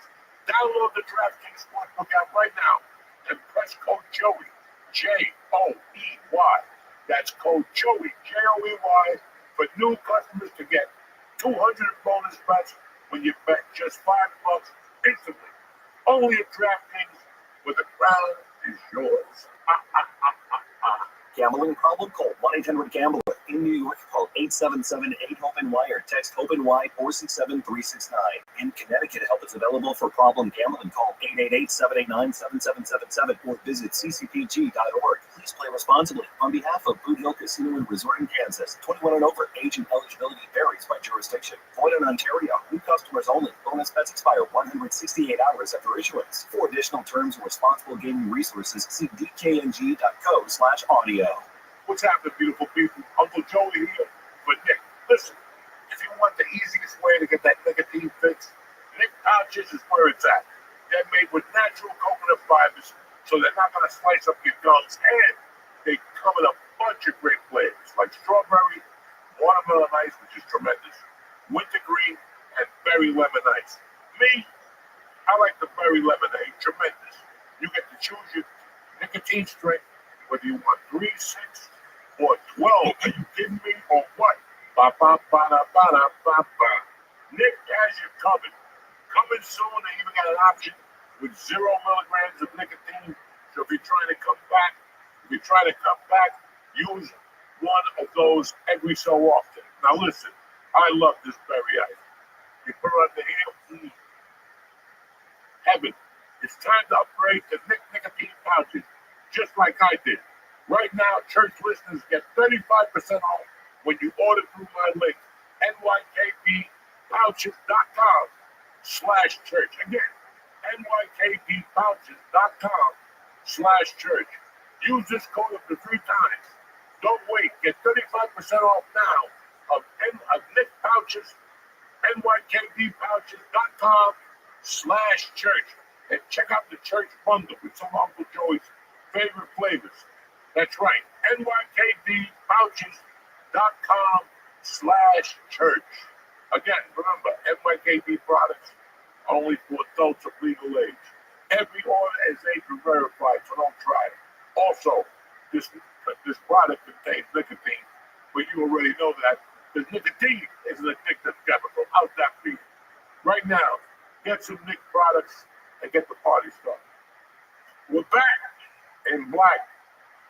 You know, I was talking before the break about that this year, this June, will be 25 years. Look at that crazy. That's crazy. 25 years. When she mentioned it to me like 2 months ago, what are we doing for an anniversary? I'm like, what anniversary? She's like, July. We've been together 25 years, John. And it destroyed my insides. I'm like, how the fuck did I last 25 years with you? I never thought I could make it past 4 years. Like, I lasted 4 years with my ex-wife. I lasted 4 years with the girl after that. But, you know, I was a 4-year man. Yeah, I mean, and I love you, but do you ever think, because like for Terry to put like to deal with, because Joey Diaz, 24 hours a day, like that's 25 years. Like I don't think a lot of people would have made it. Like, and you're great. I'm not saying you're doing anything wrong. It's not like it's. I'm not saying you're, but I'm saying it's to last, and for anybody to last. But you know what? You've talked, and this is not a negative thing about you at all. But as you talked about, like especially at the beginning, how wild we were to last through those years. It's not easy. For 7 years, she didn't know if I was coming home. That's crazy. Every time when I was home, she's like, when is this motherfucker? When is the phone going to ring? And when is he going to leave again? She used to get really upset. Like, you were home at 12. When I went to bed, you were home. I got up at 7 to go to work, and you were not home. Where would you go? I would fucking go out and home. You just didn't like being home, or like you thought I had a drug problem. Oh, okay. When you have a drug problem, you don't be fucking home. I would bring the drugs home, do it, and then go, what am I doing? I gotta get out of here. I wait till I sober up a little bit, make some calls, and get the fuck out of it. And in those days, there was always somebody out in Hollywood. Always. I had a friend over whatever. She was a drunk, and there'd be people over there. She went to the bar. So at 3, she'd come home having gay guys over there. They'd be doing coke and shit. And I'd slip by there. I had a couple of my favorites. I'd slip by his house or two. In those days, there was always action. The guys at the store would hook up again at 2 to go to some parties and shit. And I would let them know, and they would call me. It was a different world, man. And then, like, by 2005, the paranoia started to hit me different. I wasn't going out after I got home. It slowed down a lot. Then I got off in 2007. The rest was, but it's funny, I was thinking about that neighborhood. One night I went downstairs to meet my dealer. I had 3 dealers at the time. I didn't want them to know what I was doing. I didn't want them to know how much I was doing, so I would go to all 3 of them instead of just sticking to one. And the guy at night, he was a bartender. His name was Johnny Blake. I used to call him Johnny Blake. And he would come over on a motorcycle. He got out of work at 2. He'd be by my house like 2:25. I could time him every night. Because he was 2 blocks away. And I'd be downstairs. One night, I'm waiting for him. And I'm out there on the steps. I'm looking. And there used to be a light. Not on my block, but a YMCA. But down the block, there's a light. I'm looking at this light. And I'm looking at this car. And the light turns red. He's in no danger of stopping. I can hear the engine going. And he's like, oh, move fast. And not 2 seconds after, the car was chasing him with a shoot with a gun. And you could hear the bullets. And I'm out there flying. Maybe I should go inside. Fuck no, I'm waiting for my coat. I don't give a fuck who gets shot. Holy shit. Like, that neighborhood used to be fucking insane. So that's what I'm saying to you. I was out. I would go to Sergio's house. Sergio always had parties late night over there. He would fall asleep and I'd take the coke out of his pocket. So then they could call me in the morning. What happened, man? I didn't pull my pocket. Somebody took out that chick. White chick. Went on out. So it was just a different fucking world now than back then. I made a spots at the store, and that's where the party started. Right. It was at the store where the party originated. You know, in those days. And meanwhile you're like starting a relationship with Terry. Yeah, I mean, and then there's been a few different phases because then like you stopped doing coke. Terry was phases because I still remember Terry waking me up one morning like after breakfast. Why did you talk to you? In those days, Marilyn Martinez would call the house every night at 3 o'clock. Like just to see, in those days, Dice used to call the house at 3. And was it a house phone or a cell phone? It was a house phone. So the whole house was great. And one night I wasn't home. And Marilyn called at 3 in the morning. And when my wife answered, she goes, "Cocksucker." And Terry fucking blew the gasket. Terry, my wife loved Marilyn, God rest her soul. But she kind of got a little like, you know. At 3 in the morning, cocksuckers a little bit Yeah. The next morning we had breakfast. And she's like, "I gotta talk to you about something." She goes, "You know, I dated guys, but this is fucking insane, Joey. The phone rings, you gotta go out, fights at the comedy store, fucking." And that was the hate there at the comedy store. She was watching everything. Remember, I would host on Sunday nights, so she was watching everything. It was always a dilemma. It was always an argument. I was always torturing those fucking guys, and she would deal with all this. She would have to deal with all this shit, you know. And you know, there was a lot of times when you're at the comedy store, man.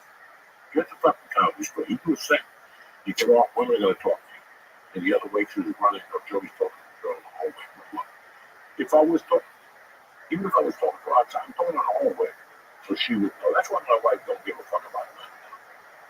My wife was at the store those first 4 years, and she saw it.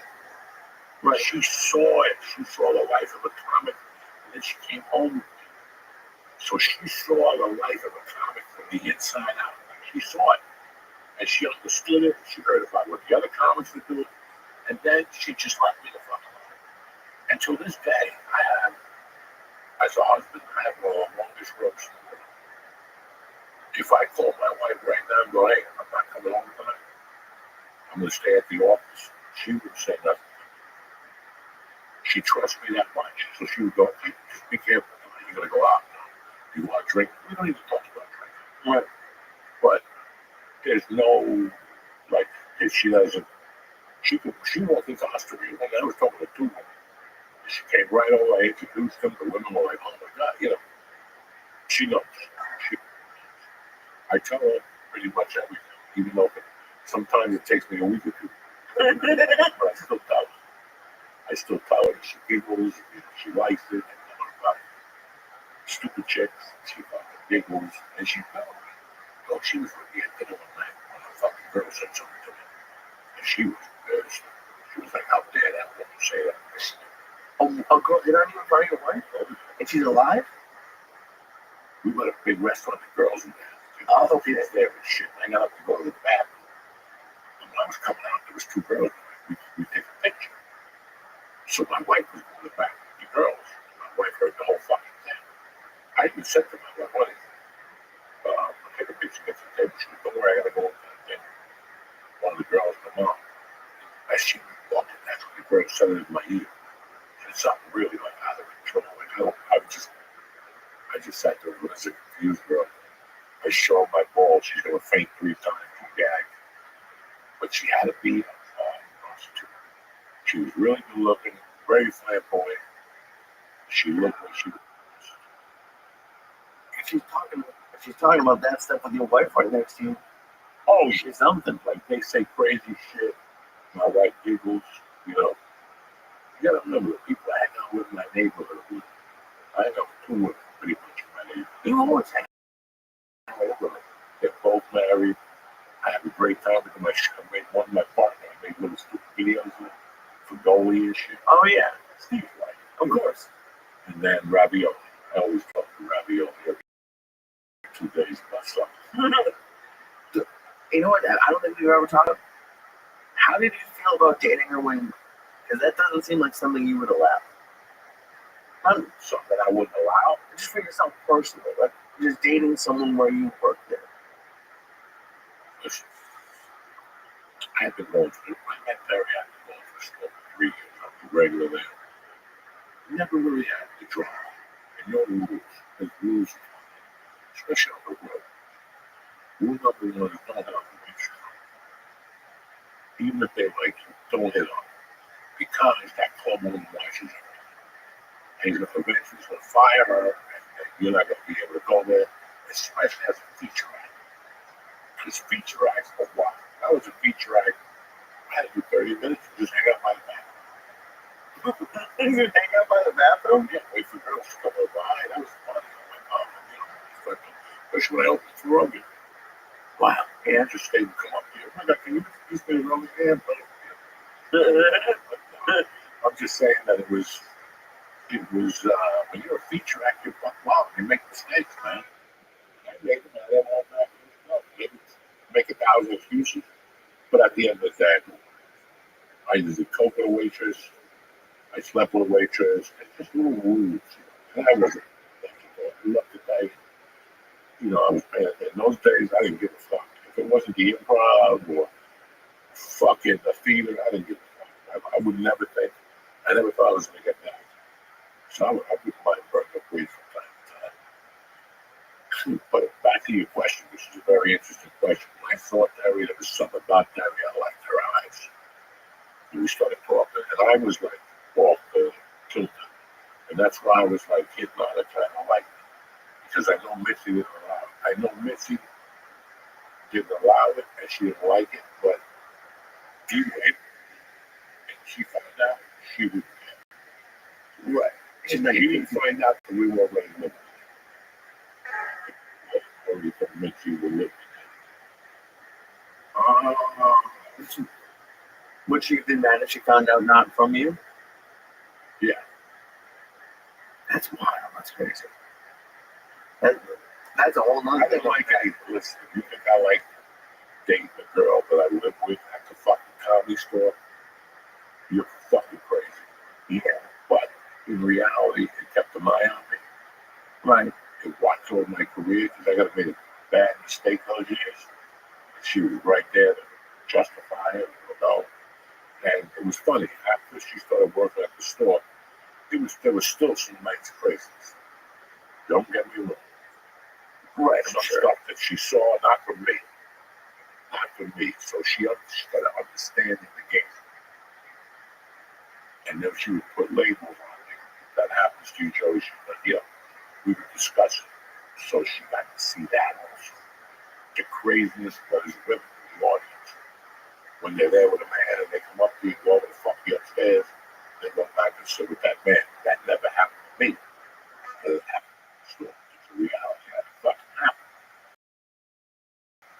So, listen, I don't know how it works. There's days like fucking 25 years and a kid. I had a woman who ran from me. We got divorced. She fucking ran like her asshole was on fire. Talks about me, fucking tortured me in the courtroom, tortured me in life. I took a beat. I didn't want to get married. I didn't ever want to have a child. I met Terry. And then the relationship, I was like, this ain't no. This ain't gonna last. This ain't fucking happen. At that time, I was out there where she calmed me down a little bit and then got off the coke, and then like a year after I got off the coke, there was some problems at the house. She was like, I'm getting old, nothing's happening here. And I was like, I told you that there's no marriage in this fucking house. I already did it, I failed, no reason to do it again. Once you fail at something like that, like marriage, like I failed the most basic thing you could fail at, communication. That's basic. Communication is basic. And we get together with for different reasons. Yes, it's okay if you don't like somebody after 8 fucking years. It's okay. There's nothing wrong with it. But in that situation, I failed because I had everything wrong. I had a job with her. I liked her family. Blah, blah, blah, blah, blah. But I also wanted to do fucking comedy. I also wanted to do comedy in a bad way. And there was no way I was going to go fucking sell roofs for the rest of my life. I had to at least know that I failed at comedy. And then I would go back to a job at it. But there was no way at that age I wasn't going to get to comedy. It had been on my mind for too long, you know. Right. And then, because I don't necessarily think you fail. It wasn't a great end to the relationship. But I think it's great. I think it's better. I honestly think it's better to break up than to stick around for the kids. I see it now when we go to softball games, parents don't communicate. The kid knows. 100%. The fucking kid always knows. So in my house, listen, when you walk in my house, especially with my daughter Charlotte, I wanted my house to be completely opposite of the house I grew up. We all do, right? Like, I didn't like that about my house. I didn't like that about my house. I didn't like that about my house. If I get a house someday, it's going to be different. And that's what I've done with this house. And one of the things is like a no pressure. Like, we don't have to get up at 8. Everybody has to jump in the shower and you run it out of water. Like, she gets up, let her jump in the shower with my wife, and I lurk. I lurk till about 9 o'clock. Then I jump in. I get out of it. Like, so that takes a lot of strength. There's just little things that nobody drinks in the house. Nobody drinks alcohol in the house. So there's no fucking arguments. There's no drunk talk. There's none of that shit. I smoke dope in the garage, and sometimes I go outside and fucking talk. Nothing's in my fucking house. Like, I don't want no smoke upstairs. I don't want, you have to. This is what I have to do to maintain this house with a daughter in the house. Would it be different with the son? Yes and no. You still have a child in the house, right? So there's a certain way you have to act with this child in the house. I don't want to smoke pot in my living room. No. I'd rather she don't see me and she Have her suspicions being. have a suspicion. I'd rather her do that. And she Right. even told me when she knows what my stash. But I don't want it to be the Grateful Dead of my house with a bunch of fucking people drunk. That was never going to happen. No, dude, and it's crazy because I had this written down. Another word I would use for what you're talking about, I think you've used it before, is peace. Peace. Like, it's crazy how much of a difference that has. When you have like a peaceful life, how much of a difference it makes in your whole life. When I tell you, George, Nick, my wife, Christina, that I love you. When somebody tells you they love you, when we gay, no, that's a promise that I'm never going to bring stress into your life. That's a promise that a cop's not going to call you 3 in the morning. Well, George, come bail him out. All the things that would upset George would upset you. I had to do that. That's when you tell people you love them, I'm not going to put no drama in your fucking life. Nobody's going to knock on your door or Joey kill somebody at 3 in the morning. Come down from the state. No. If anything, I'm here to help you. If anything, and if I don't have it, we'll get it. We'll figure it the fuck out. George knows I'll plan through a fucking window. George saw me on a Friday, took a stereo with the fucking Social Security check. He knows. George knows. Don't fucking test me, motherfucker. Because I'll take it. I'll take everything. I'm going to also be fucking beef. I will take everything. You understand me? But nobody's going to starve in my camp. Not in these days. Not no more. Not like when we did. Nobody's going to fucking starve. We'll steal it. I don't give a fuck. What are they going to do? Throw you in jail? What do they want? What do they want? You know what I'm saying? They might. Oh, who gives a fuck? But that's really it, man. 25 fucking years is a long time to be with a woman. And listen, I love her just the same from the beginning, even more. Now we just giggle and shit. It's great. Now we know each other. I smell the farts. She can't tolerate mine. You know what I'm saying?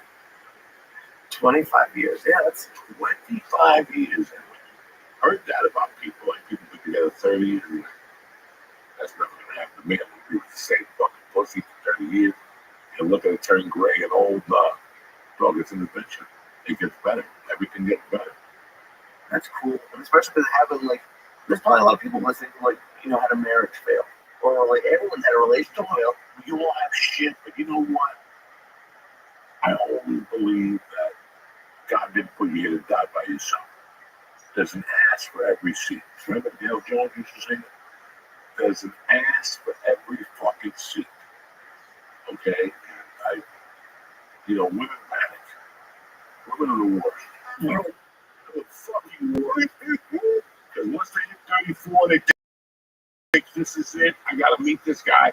Then they meet a guy that's the worst one they've ever met. But they don't see sheep, what's that expression? A wolf in sheep's clothing, because they're so overwhelmed with the child and the fucking marriage and, pigeons and my cousins coming in from Hialeah, and they don't, and that's the biggest mistake they make.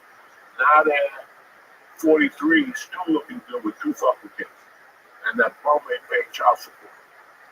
And he sees the kids once a week. So you ended off in a worse position than you were by that kid getting kicked. Just like my friend's mom called, my dear friend called me. And we're talking about her daughter.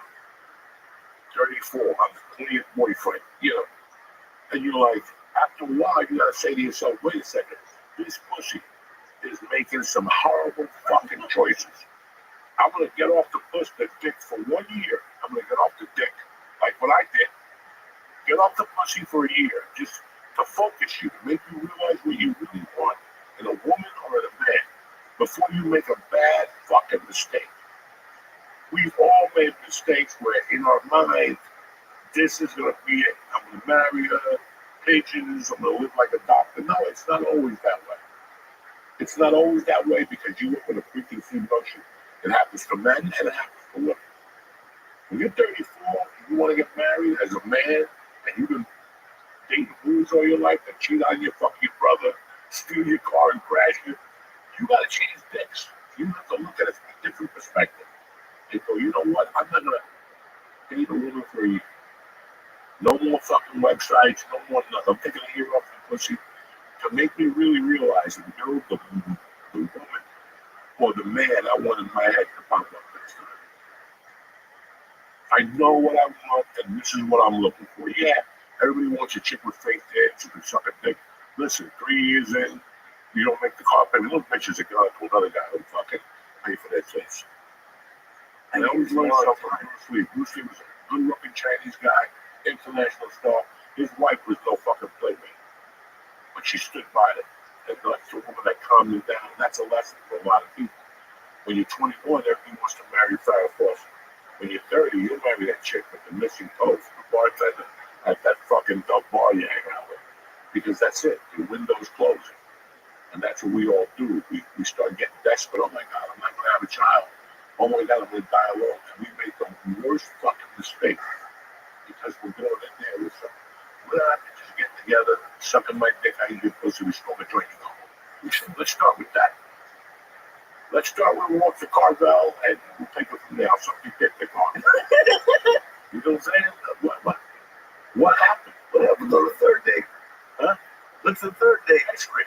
Whatever, Carvel, I don't know. But these are the decisions if you're going to go to a bar and you're going to hit on a girl, she's smoking coke with you, and she just broke up with her boyfriend, he's an animal, and you're going to get engaged to her, that's not going to work.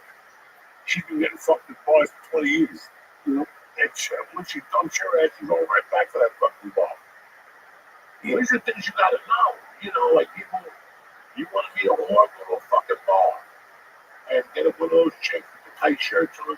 You want to be the smart chick, go to a fucking library. I met my wife in a fucking comedy store. What do I know? And go to work, dude. It's crazy. Like you talked about your other relationships. Like it sounds like you might have put like a little bit more effort in with Terry than you do with other ones. Or like I didn't want to get married to the others. Like I didn't. After I got the divorce, listen, I met my wife when I was basically 20 fucking years. 21 years old. I met her. and here's the scary thing. The first one, my first one. This August, I'm on that bitch 20 fucking years. I met her August of 85. It's April of 2025. And he knows me like the back of my fucking hand, that bitch. Even though you haven't spoken to her? Because she was there in the beginning. She's probably Wow. So I met her in 85. We were done. In 91, maybe? You gotta figure I didn't see her for 6 months. I was locked up. What's that? It is what it is. I was gonna get married again after that. I lost everything. I paid debt till fucking 10 years ago. I paid debt on that fucking divorce. So you said like you weren't gonna get married. What made you decide to finally get married? I wasn't gonna get fucking married. Right. I had met other girls. Some of them were nice, some of them were nobody was married material. Honestly, when they made me married, Terry, Yeah. when I woke up at 4 in the morning one day, she had my football suit out, long as she had.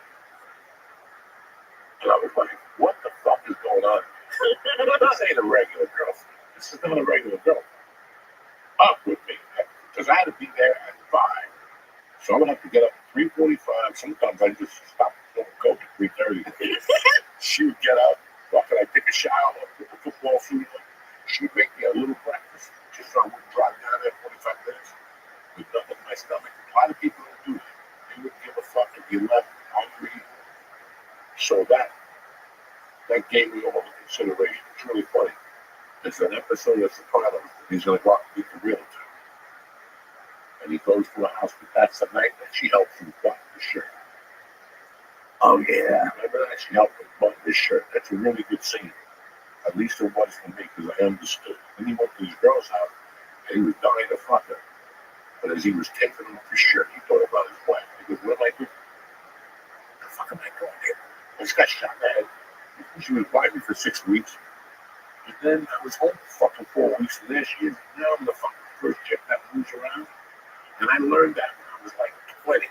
The guy who used to own the gas station across the street from Burger had everything. The Porsche, the 25, a Porsche, a house in Miami, a truck, and all these women would go to that gas station. He was a good looking man. And I remember a girl that has a boyfriend that was going to get married came up to me and she was really trying to tell me when I sleep on the side. Nobody will know. I go, man.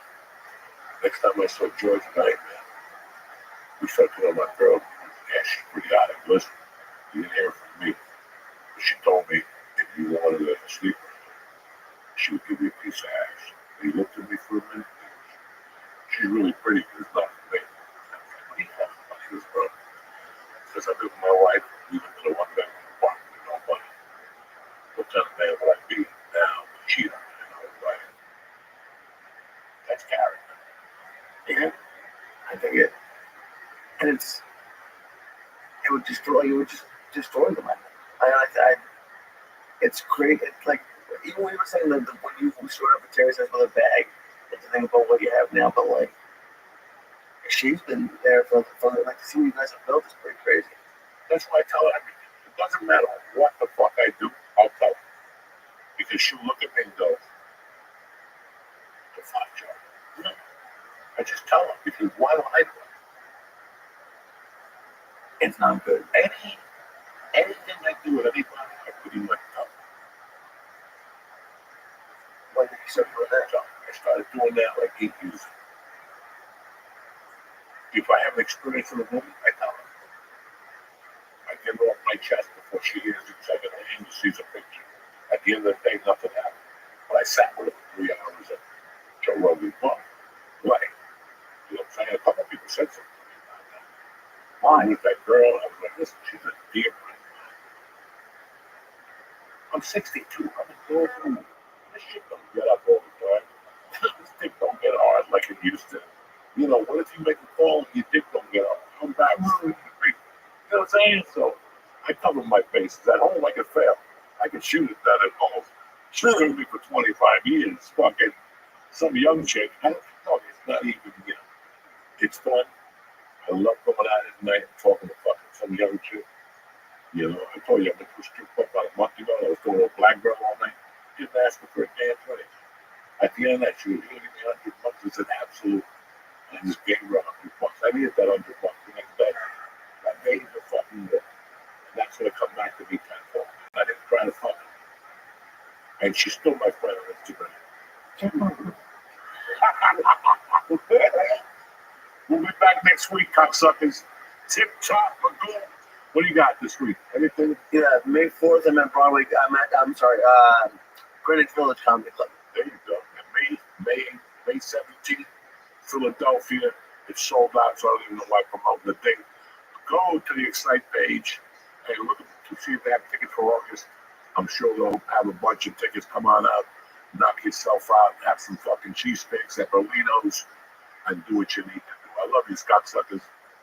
Love you guys. Have a great week, and we'll be back next Tuesday. Tip top Magoo. It'll be like May 8th or something. Stay black, cocksuckers. Love you.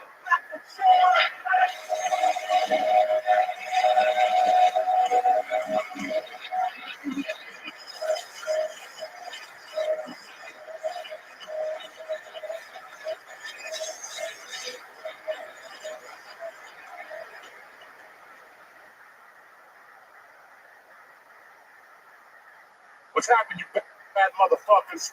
It's Tuesday, the 22nd of April, the day the devil was buried at sea. The church of what's happening now, New Testament coming at you. Let's get this fucking party started.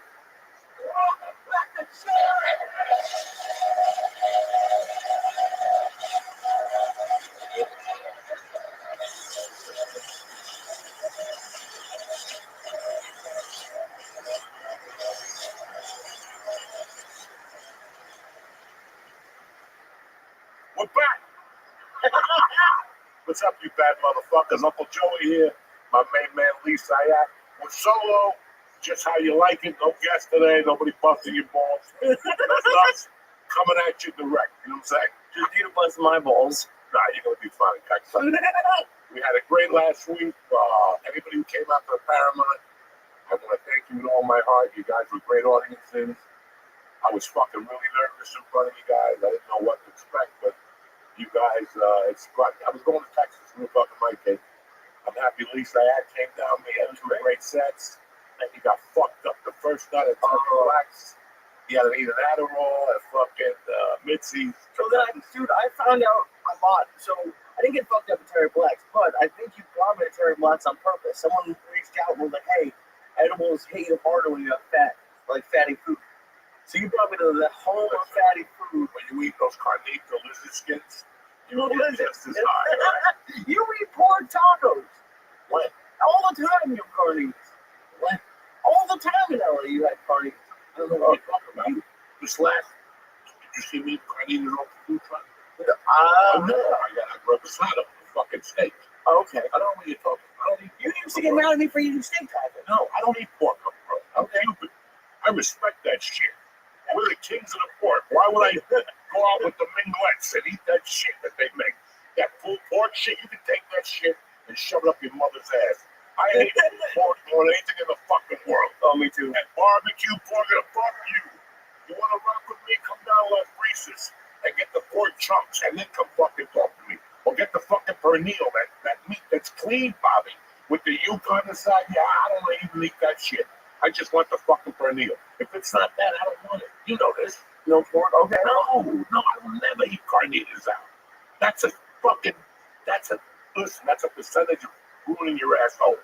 You have to look at carnitas and lizard skins and go to yourself, what are the percentages of my asshole surviving? The guy's got one glove on. The other hand, he just picked his nose, he's scratched, he's changing dollar bills, he's got cocaine in his hand, dirty hands, and he's in your face now. Don't get me wrong. Sometimes it adds to the season. Yeah, right or wrong. I had a fat black dude in Dallas one time sweating on the pork chop. That's pork chop. 4 pounds, 1 pig off his forehead. When his head sweat would hit the pork chop, we go. You know what I'm saying? Yeah. I ate like 8 of those motherfuckers on white bread at $2 a piece. I Oh, he was just selling it like out of his car or This something. big right there was high as fuck. After a show, it was a black show, and this chubby little black dude was out there, one of those Bahama white beater shirts with stains on it, and somebody shot him with a musket. He had different holes in it.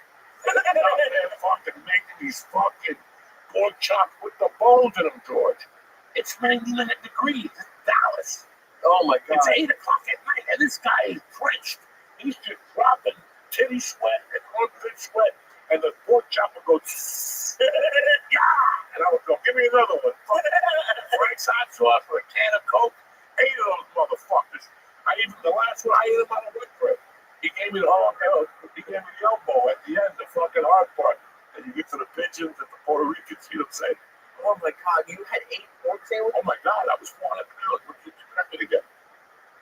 But see, that's why I was 400 pounds, because I was eating pork on the road. But that was tremendous. That was not, I studied him. I watched him. Oh, yeah. I was watching the night before. I was watching how he was marinating the pork chop. And I also watched how he was dipping them in the fucking thing with the seasoning. He was a savage. He was putting like the Cuban shit, like the Cuban shit, the bobo or the other adobo. He would put them in adobo, and the motherfucker would do it on the grill, and then he would smash them. And you get 400 pounds of bone and sweat. Oh, weird, you know what I'm saying? So when you were that heavy, like you wouldn't mind eating in public? Like when I was that fat, I would hate. I had no choice. I had 28,000 in my pocket. I could stroll into fucking the palm in Edgewater. No, I mean like I would be the dog. You know, I'm trying to eat clean meat, but I told you, 95, I was getting Subway sandwiches, veggie and chicken. And even still, I wouldn't eat the meat. In my lowest times, I would never eat that lizard meat. That's just to let you know. I'm not like you. You don't eat that fucking pigeon meat. I don't think I've been to Subway in 10 years because It of you. doesn't matter because you got medals from somewhere. They sent you a bag. You were that pedophile, that motherfucker that's still in jail. Oh Jesus! That motherfucker's still in jail. Last time I heard about him, he's getting like super fat again. And he's getting sick of that because he caught up. Who do you think give you fucking lean meat in prison? Oh, I heard it like it was like honey bun. Like he's going. Oh, Yeah, and he's sucking dick. They're raping him in there. He's getting beat up. Remember an article came out like 3 years ago. He's getting beat up like the first month. He had a black eye and shit. Yeah. Oh, yeah. They got it. Once they know you're a pedophile, they give it to you. Somebody finds out. They suck between every place you go. They're going to fuck you. that's interesting. I'm full of that. But like, how do they make that rule? They're like, okay, pedophile, we're gonna kill you. You killed 30 people, but you're cool.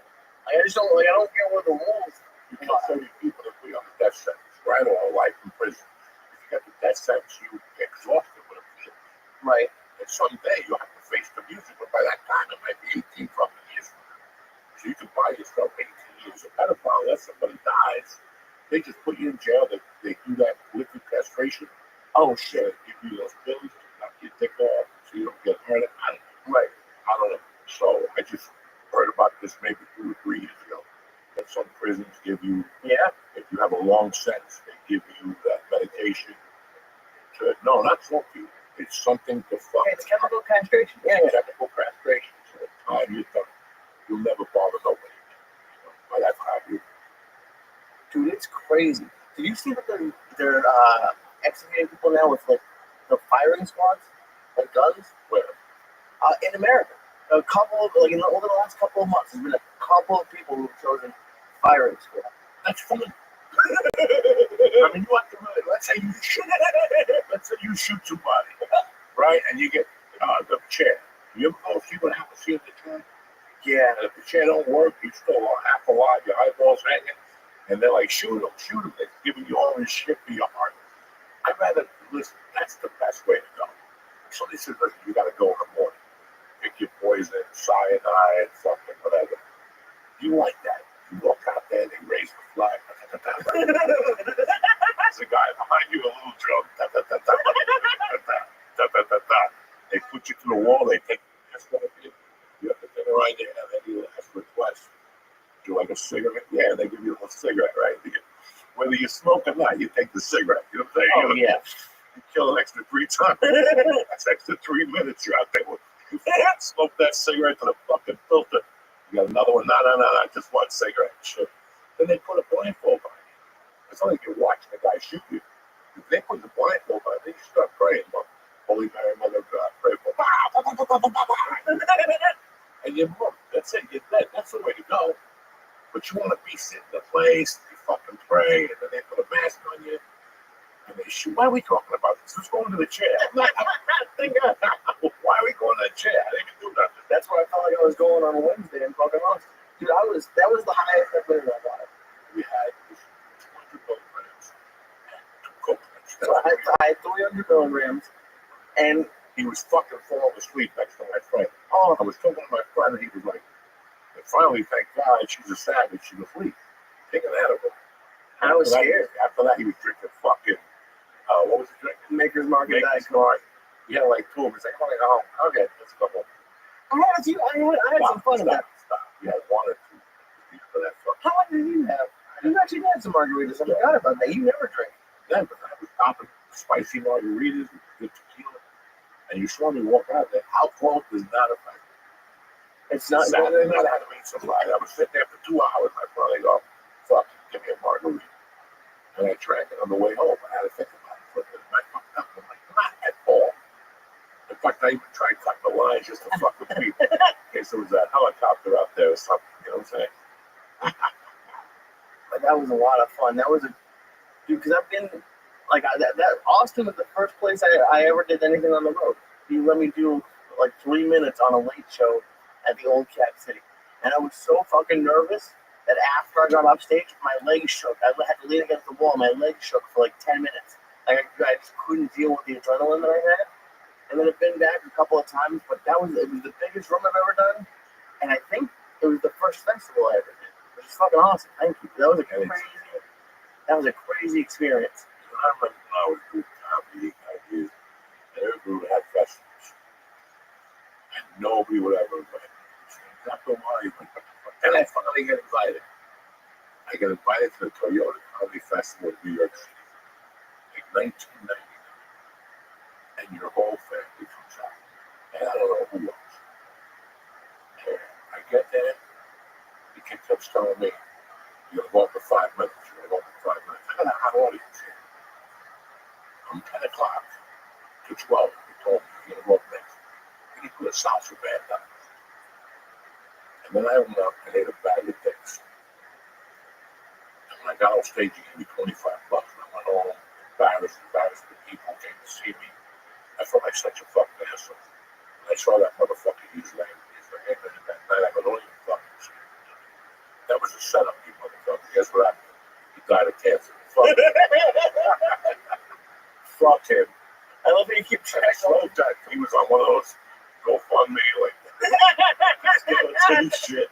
Fuck him. I ain't sending that motherfucker dying. I was gonna say, you send him like 20 cents. Nothing. That's what you get for putting me on after the salsa band. He was fucking a horrible comic. And he didn't want to get show. You know, he was like, oh, you remember that night? I think you were there, George. I was fucking furious that night. But that was it. Every other festival gave me shit. I wasn't good enough. But meanwhile, I'm at the store killing motherfuckers. And they're like, nah, you can't come too often. And then I look at the schedule. I'm like, these are OP motherfuckers anyway. Yeah. What am I going to do with these fucking peasants? And then they would give you like $50 a set. Like, remember they had one in Ohio and all those every year? Oh, yeah, they offered me. They're like, yeah, we'll give you $55. Save the $55. I'd rather do this for Yeah, or those like the hotel they get to share with 2 other comics. And now at least they'll hit me up and give me an option to like headline a fest. That's cool. I'll be one of the 3 guys or whatever. I don't want to do that. But I'm bringing people that would have to fight to get to a fest. And now you're in there. Yeah, I want your credit. Whether they like it or fucking not, you actually perform at the Paramount fucking game. Whether they like it or not, that's it. Whether they put your name on a flyer, who gives a fuck? You did it. Right. I didn't even think all about that matters. Sold out. That's all that matters. That's why when you do those festivals, I try to take people that, you know, are going to fight for their life to get to the festival. You're not with 3 managers, 3 certain agents. They're going to look at you for those festivals. So is that how you get it? Like at your level, I know that like you're able. No, I never got a call for a festival before until I started saying, put me in some fucking festivals. Oh shit, okay. Because they're like 1 night, 2 nights, and I'm out of there. I'm not going to a festival premiere. I'm not going to any of the fucking parties. I'm not going to, I don't want to sing. I don't want to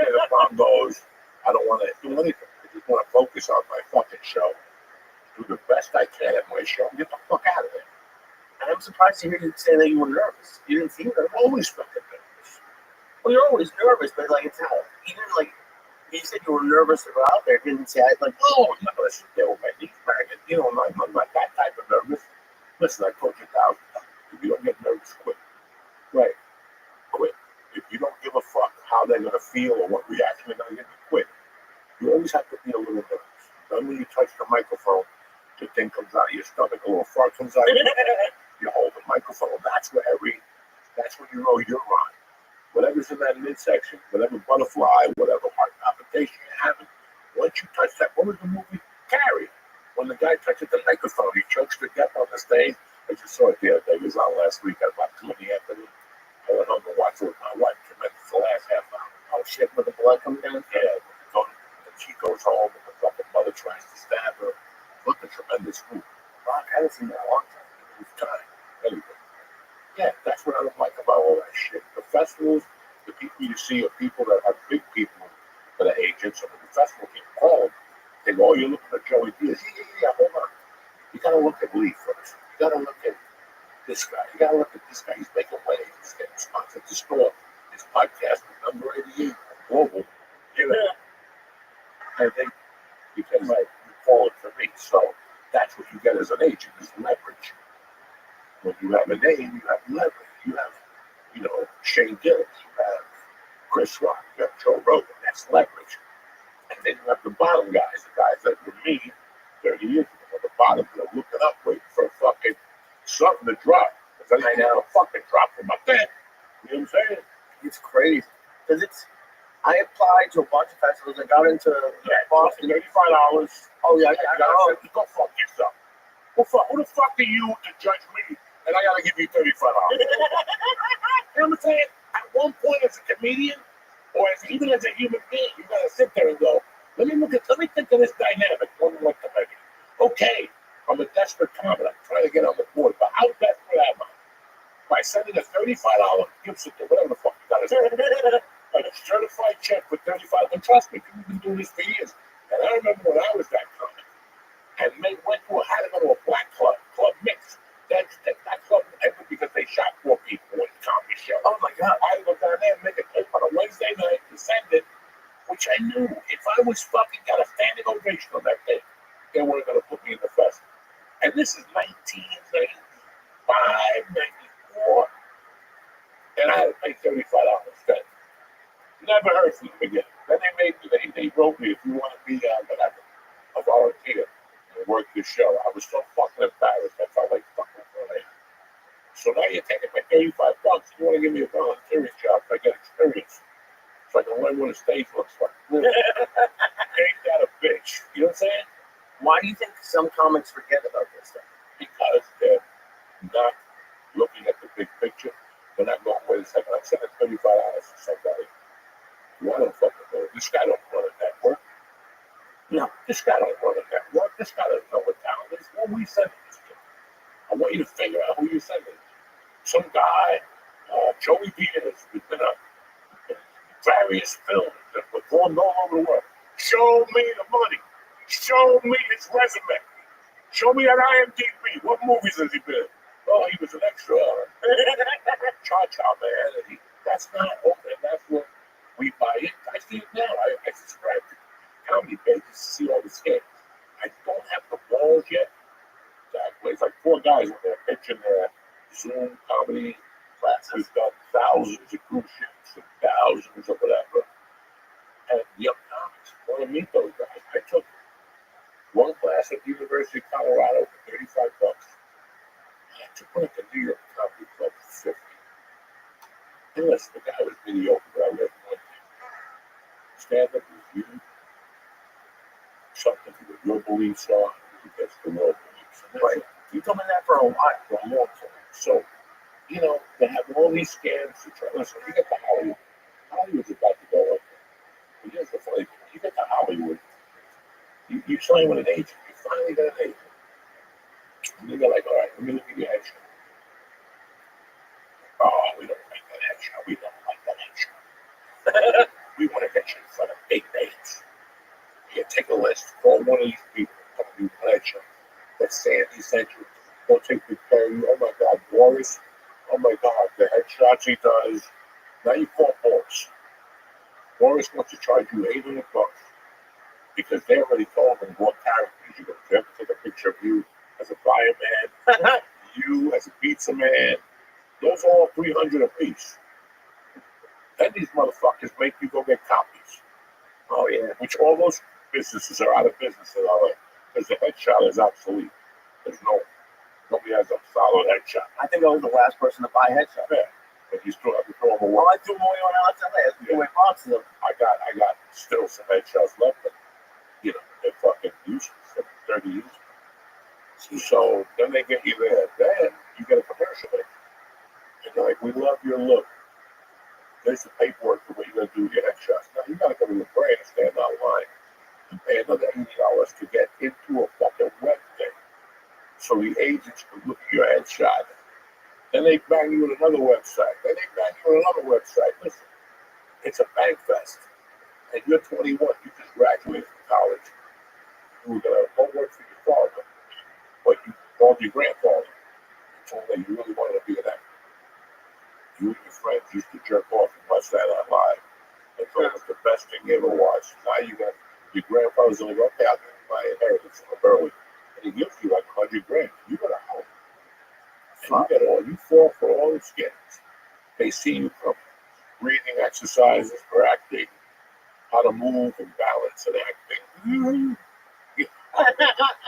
It is unfucking real. Oh, dude, when I like a year before we left LA, I did a commercial acting class, and I did it. And then this commercial agent reached out to me. I went down to his office, and I swear to God, something I can't remember. Zulik. Maybe Zulik or something like that. Yeah. Dude, I was in the waiting room, and there was a little person in his office, a girl. He calls me and he goes, and this was when I was over 300 pounds.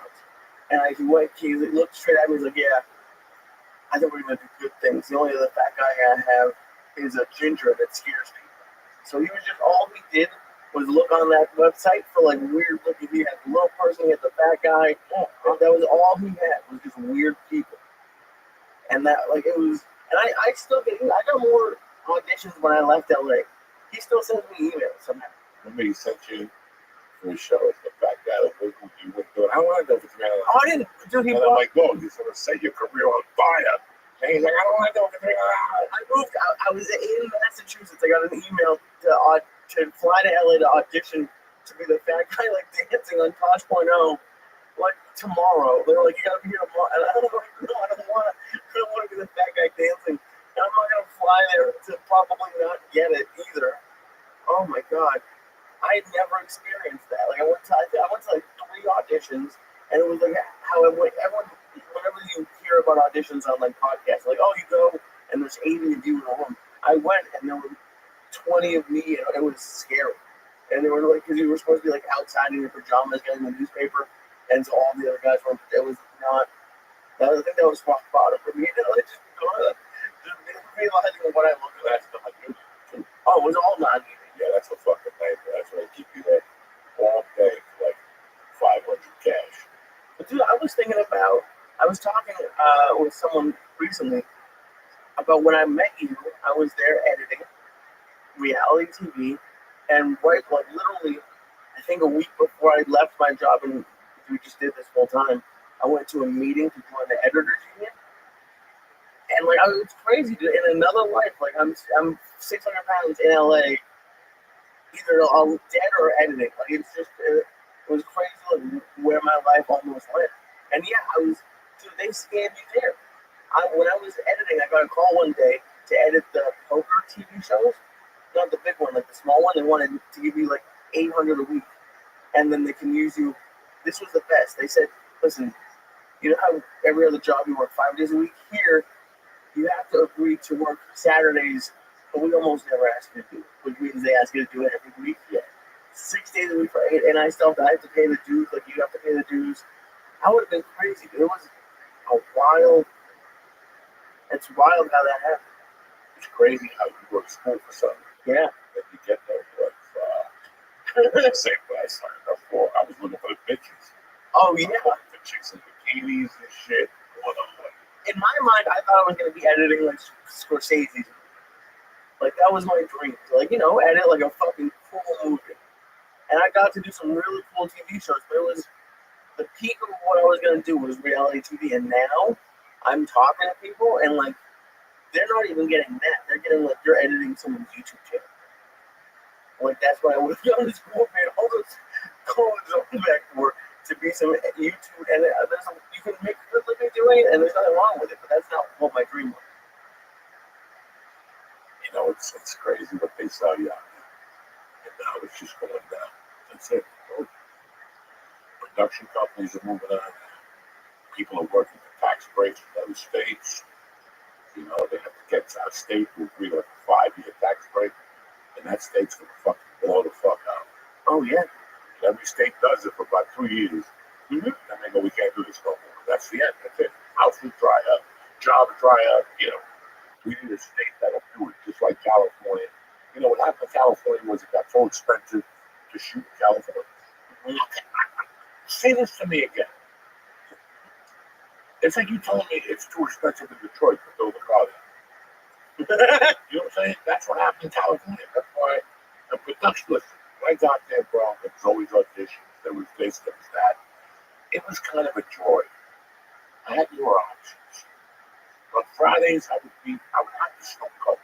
I would have to smoke coke from all the movies I auditioned for and the commercials and where I was hanging. I couldn't wait till Monday now to find out. Maybe Sunday night, it's Friday. I don't have any fucking money. I gotta pay the rent. It was stressful. That game of fucking sitting there all week and waiting. So Right. And then it just ended. After 2007, whatever happened in 2007, that was the end. That was the end. When like the contract. Listen, I fucking did great 2000 to 2005. My career went down at the longest yard cameras, but usually most people go up. Mine went studded. It just fucking stayed there flat. From 2000, I shot 20 fucking things on TV, movies, Taxi, and this. Then I was shooting these short films, these fucking low budget. And then I started picking up steam. I got sober, and I'm like, oh shit. And then one day, I'm in fucking Sacramento. And I'm opening up for Gabriel. But Gabriel's coming on Friday. But they wanted us there all week.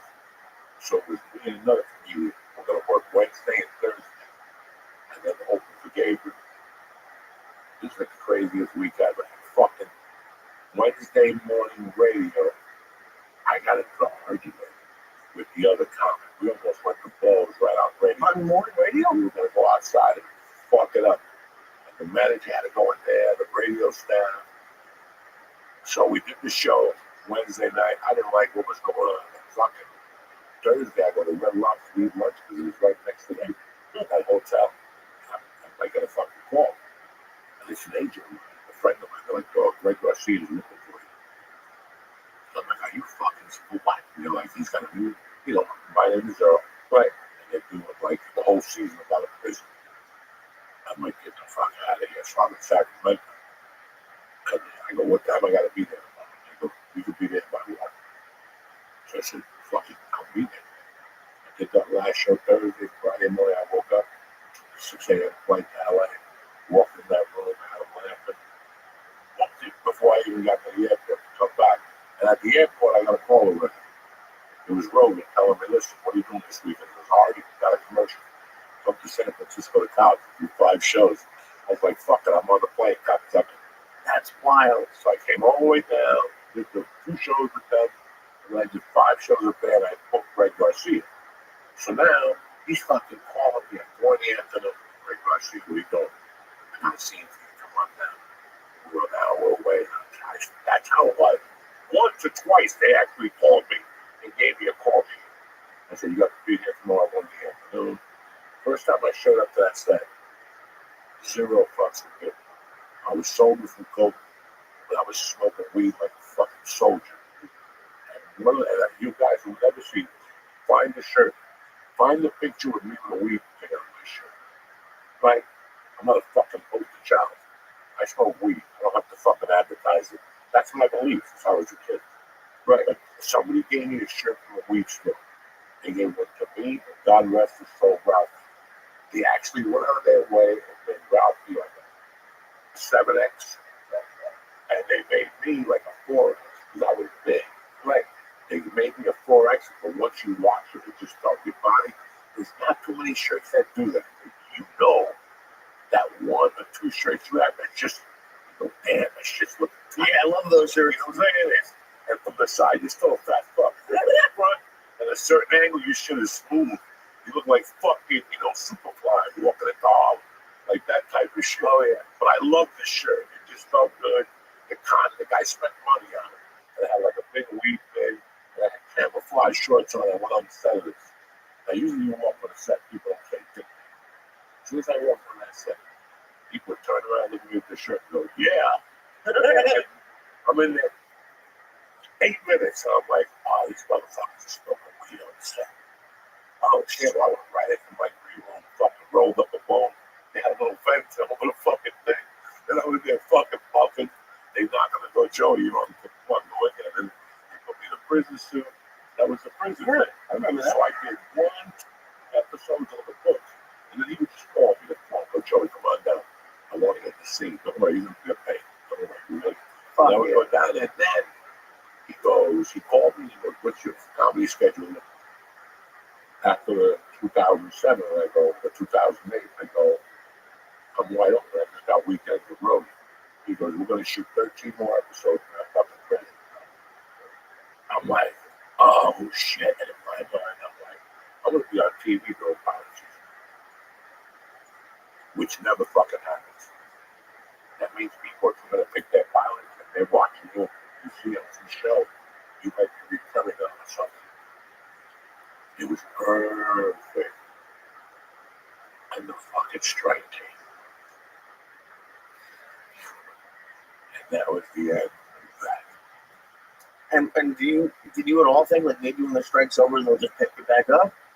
I knew that was the strike. The strike went on for a few months. By the time they got everything back together, they had changed the story around. People like moved on it. How many people do you think like there must be hundreds of people who have stories like them, like they could have been the next big fucking anything, but then something Have happened. you seen the green book? Yeah. Remember the beginning when they stole that guy's hat? He was at the club and somebody stole Oh his yeah. hat. We go, Morris brings his hat back. That dude was one day from being one of the biggest fucking stars in Hollywood. Holy shit. One day. He was the original character from John Johnson. They had put him on retainer, $750,000 for series went, everything. He had it till that Friday. And John Johnson walked in with his suntan, looking like Jay. This Italian guy was good looking too back then. That's why they had him. He's a really good looking guy. He's old and he's still fucking go. That's a good looking fucking dude. He's got to be 70 now. I guarantee he's still slipping. With Viagra and shit, he's got the teeth in, he's out there. But yeah, that dude was one day away. That Friday, so they gave him the deal on Monday, and that Friday, John Johnson walked me down. Could you imagine? I'm gonna take that $750,000 store just like he did, all the way till my fucking heart gave out. I don't know how you don't. Like I don't, because like if I don't make it because like I'm just not as funny, like as much as that would suck, I would understand. But like if I feel like I like got screwed for some reason, that has to kill me. We're gonna go real quick. When we talk about it, we make it. Okay. Just want to clarify. We're gonna go for a break real quick. Talk about DraftKings. We'll be back. Hey, Uncle Joey here. Listen, the playoffs have arrived, and you should be throwing some bets with DraftKings. They're the official sports betting partner of the NBA. If you've never bet before, there's no better time to give it a try. Listen, take a chance, Columbus did it right. It's a whole new season. The birds are out. The clouds are beautiful. Anyway, it's a perfect time for you to get your sports betting career on track. Listen, you're gonna have a great time. It's exciting. Whether you mess around with the casinos, but we're really talking about Joey. Talking about the playoffs. They got something special for first timers only. Uncle Joey's here to crack that little virgin. Anyway, new DraftKings customers bet $5 to get 200 in bonus bets instantly. All right, make it to the playoff run right now.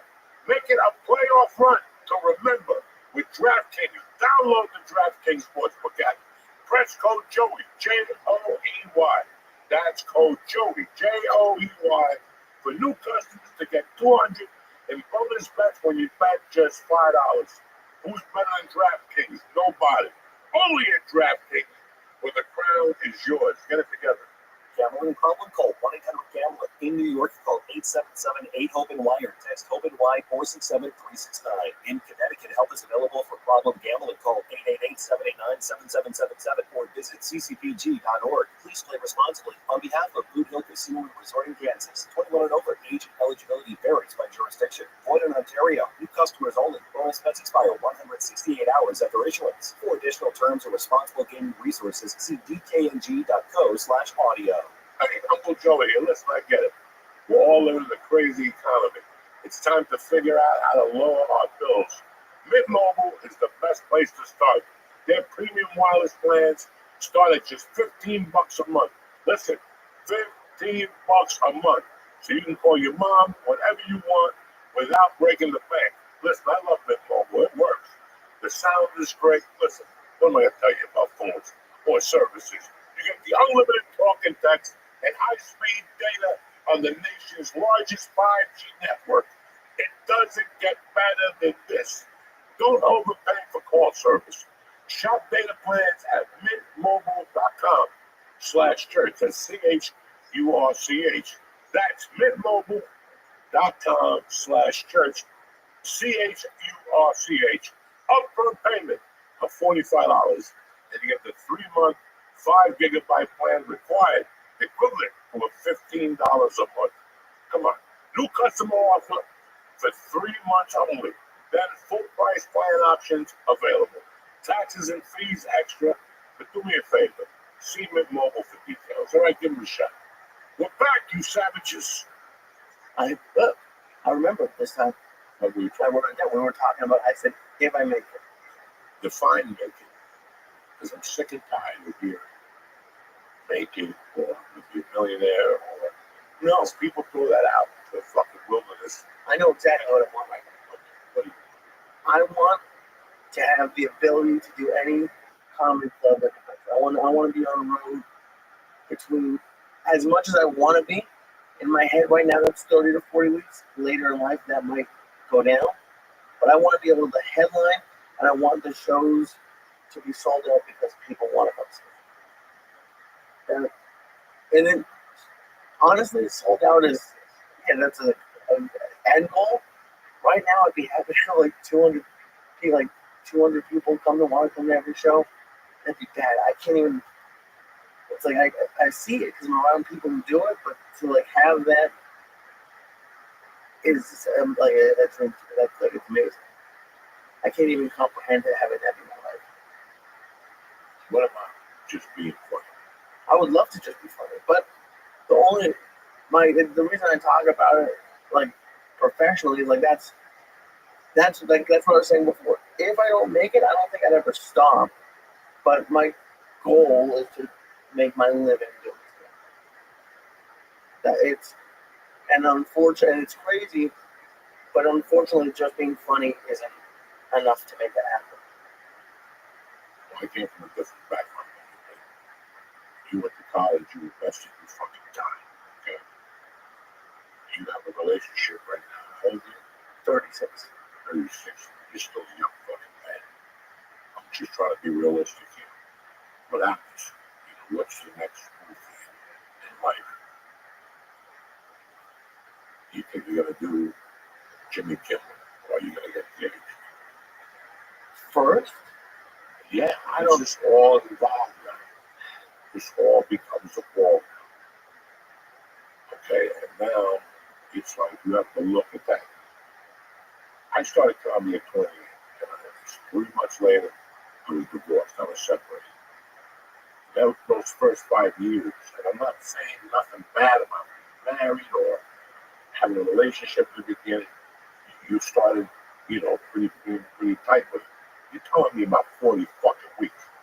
No woman's gonna allow that. They'll be kicking ass after the first time, So we'll burn that bridge later. 40 weeks is a lot of weeks. And I've never done it. Listen, I've done it, and you can do it for about 3 years, sustain it.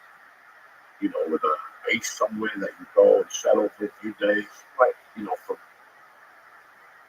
98 to 2004, I was at the longest yard. It was nonstop. Holidays, I was never home for this poor girl's birthday. My wife, never. The 28th, Christmas Eve, never. I would tell her, just go home to your parents. There's no, I'm not coming home. Because Houston would book me for 2 weeks. The best comedy club in the country at that time would tell me, come in the 22nd, do that week, and the week all the way to New Year's Eve, and then New Year's I bring in Jim Gaffigan, and I would shoot to the comedy store. It's like I didn't lose a fucking thing. That's awesome. You follow? And then I would work that, but I would always be, for me, almost always mixed an addiction. I knew that I could go on the road and go to deep places, and nobody would see me like that, with people right in front of me. You know what I'm saying? Right. That's the best way to disappear. And that's the thing, is I don't want to disappear. So when I say, honestly, that was my goal, like even before I moved to New York. Now that I'm here, part of those, and I'm just 40 weeks and all left. I think I did like 30 something last year. Part of I want to live in New York. I never want to leave here. So if some of those weeks means I'm doing 2 spots a night at major clubs in New York, that would be amazing too. When I was 36, it was 1999. I was living with Ralphie, I was living with Gavin, I was living whoever was out of town, that's who's better stuff. There was always somebody out of town. So it's right. And I was just, those days, it was so crazy, nothing was good.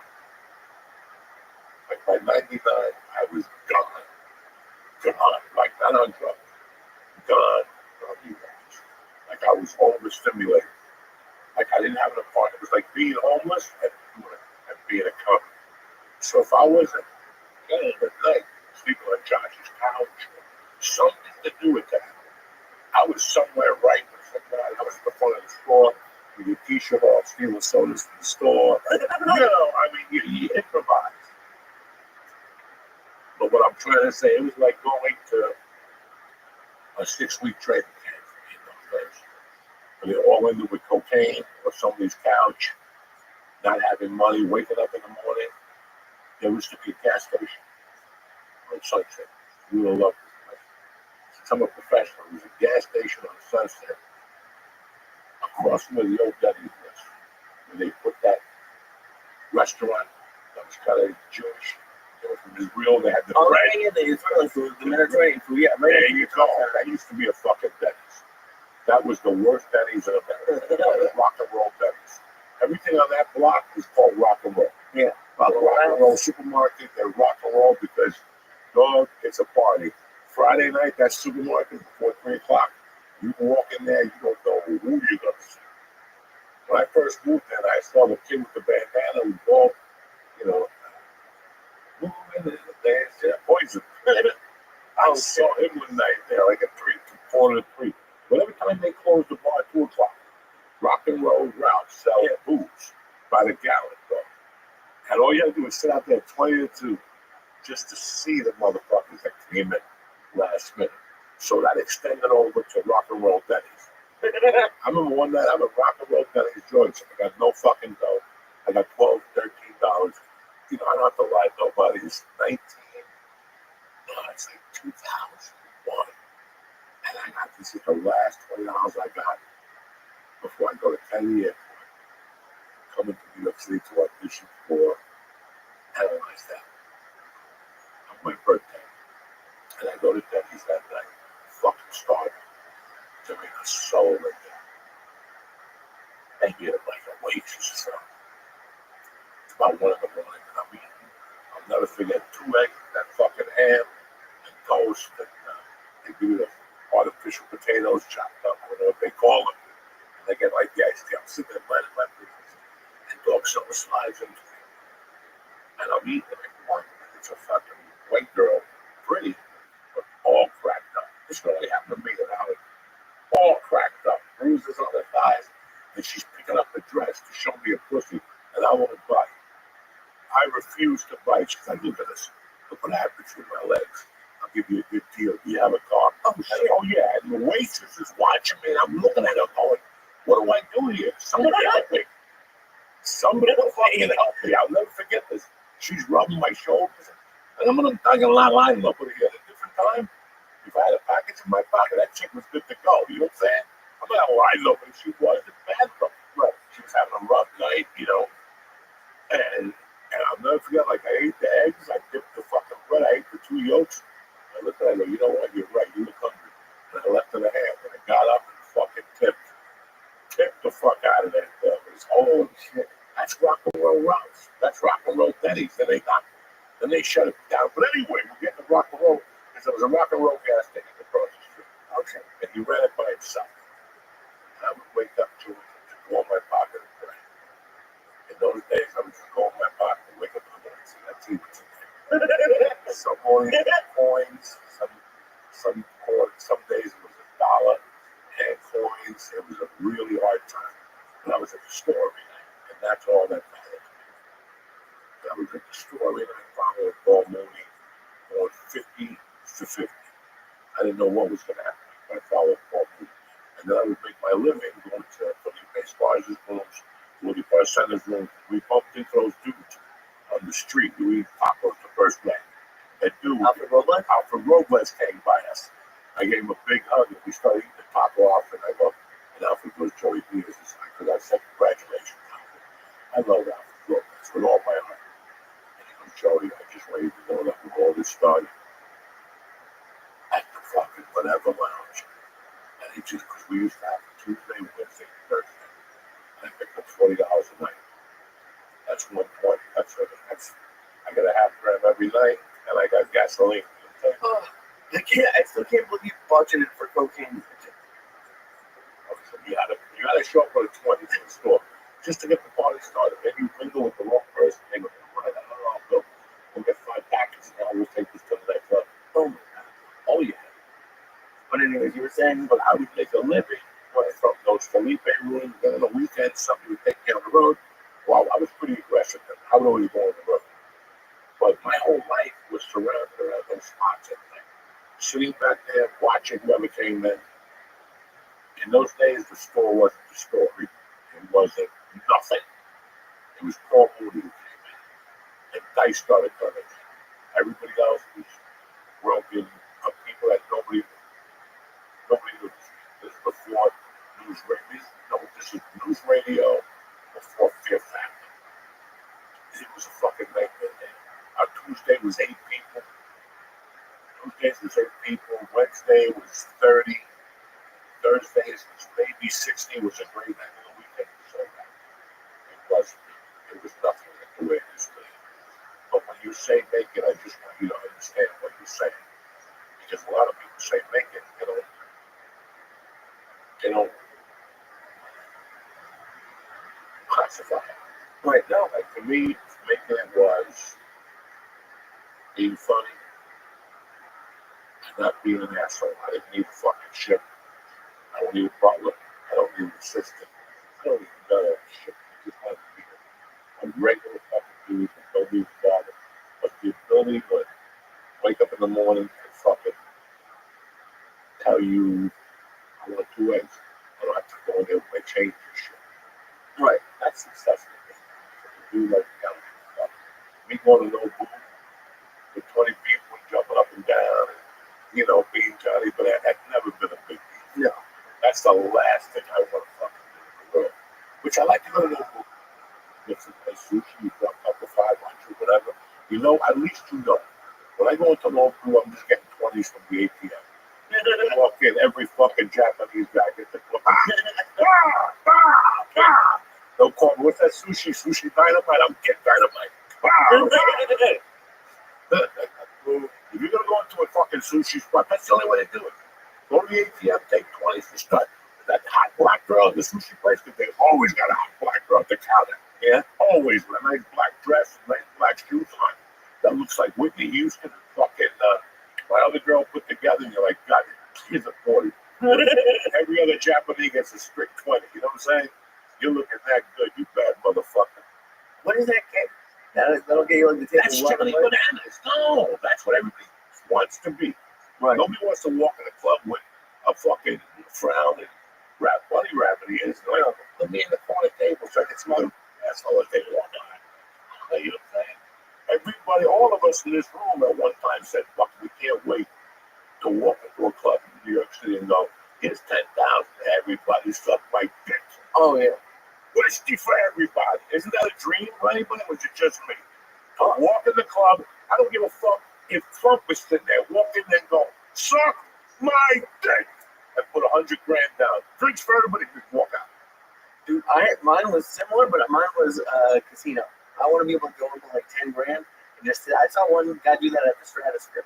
He brought 10 grand to the blackjack table and they had to count it out and give him 10 grand chips, and he made everyone wait. He could have gone to the cashier, but he made the whole day. And I was like, he had 10,000 and put 1,000 on each hand, like that. Like that's what I want. Fuck that. We're gangsters. I would love You that. pick the 10 and go, drop it. You know what I'm saying? We're going with 10.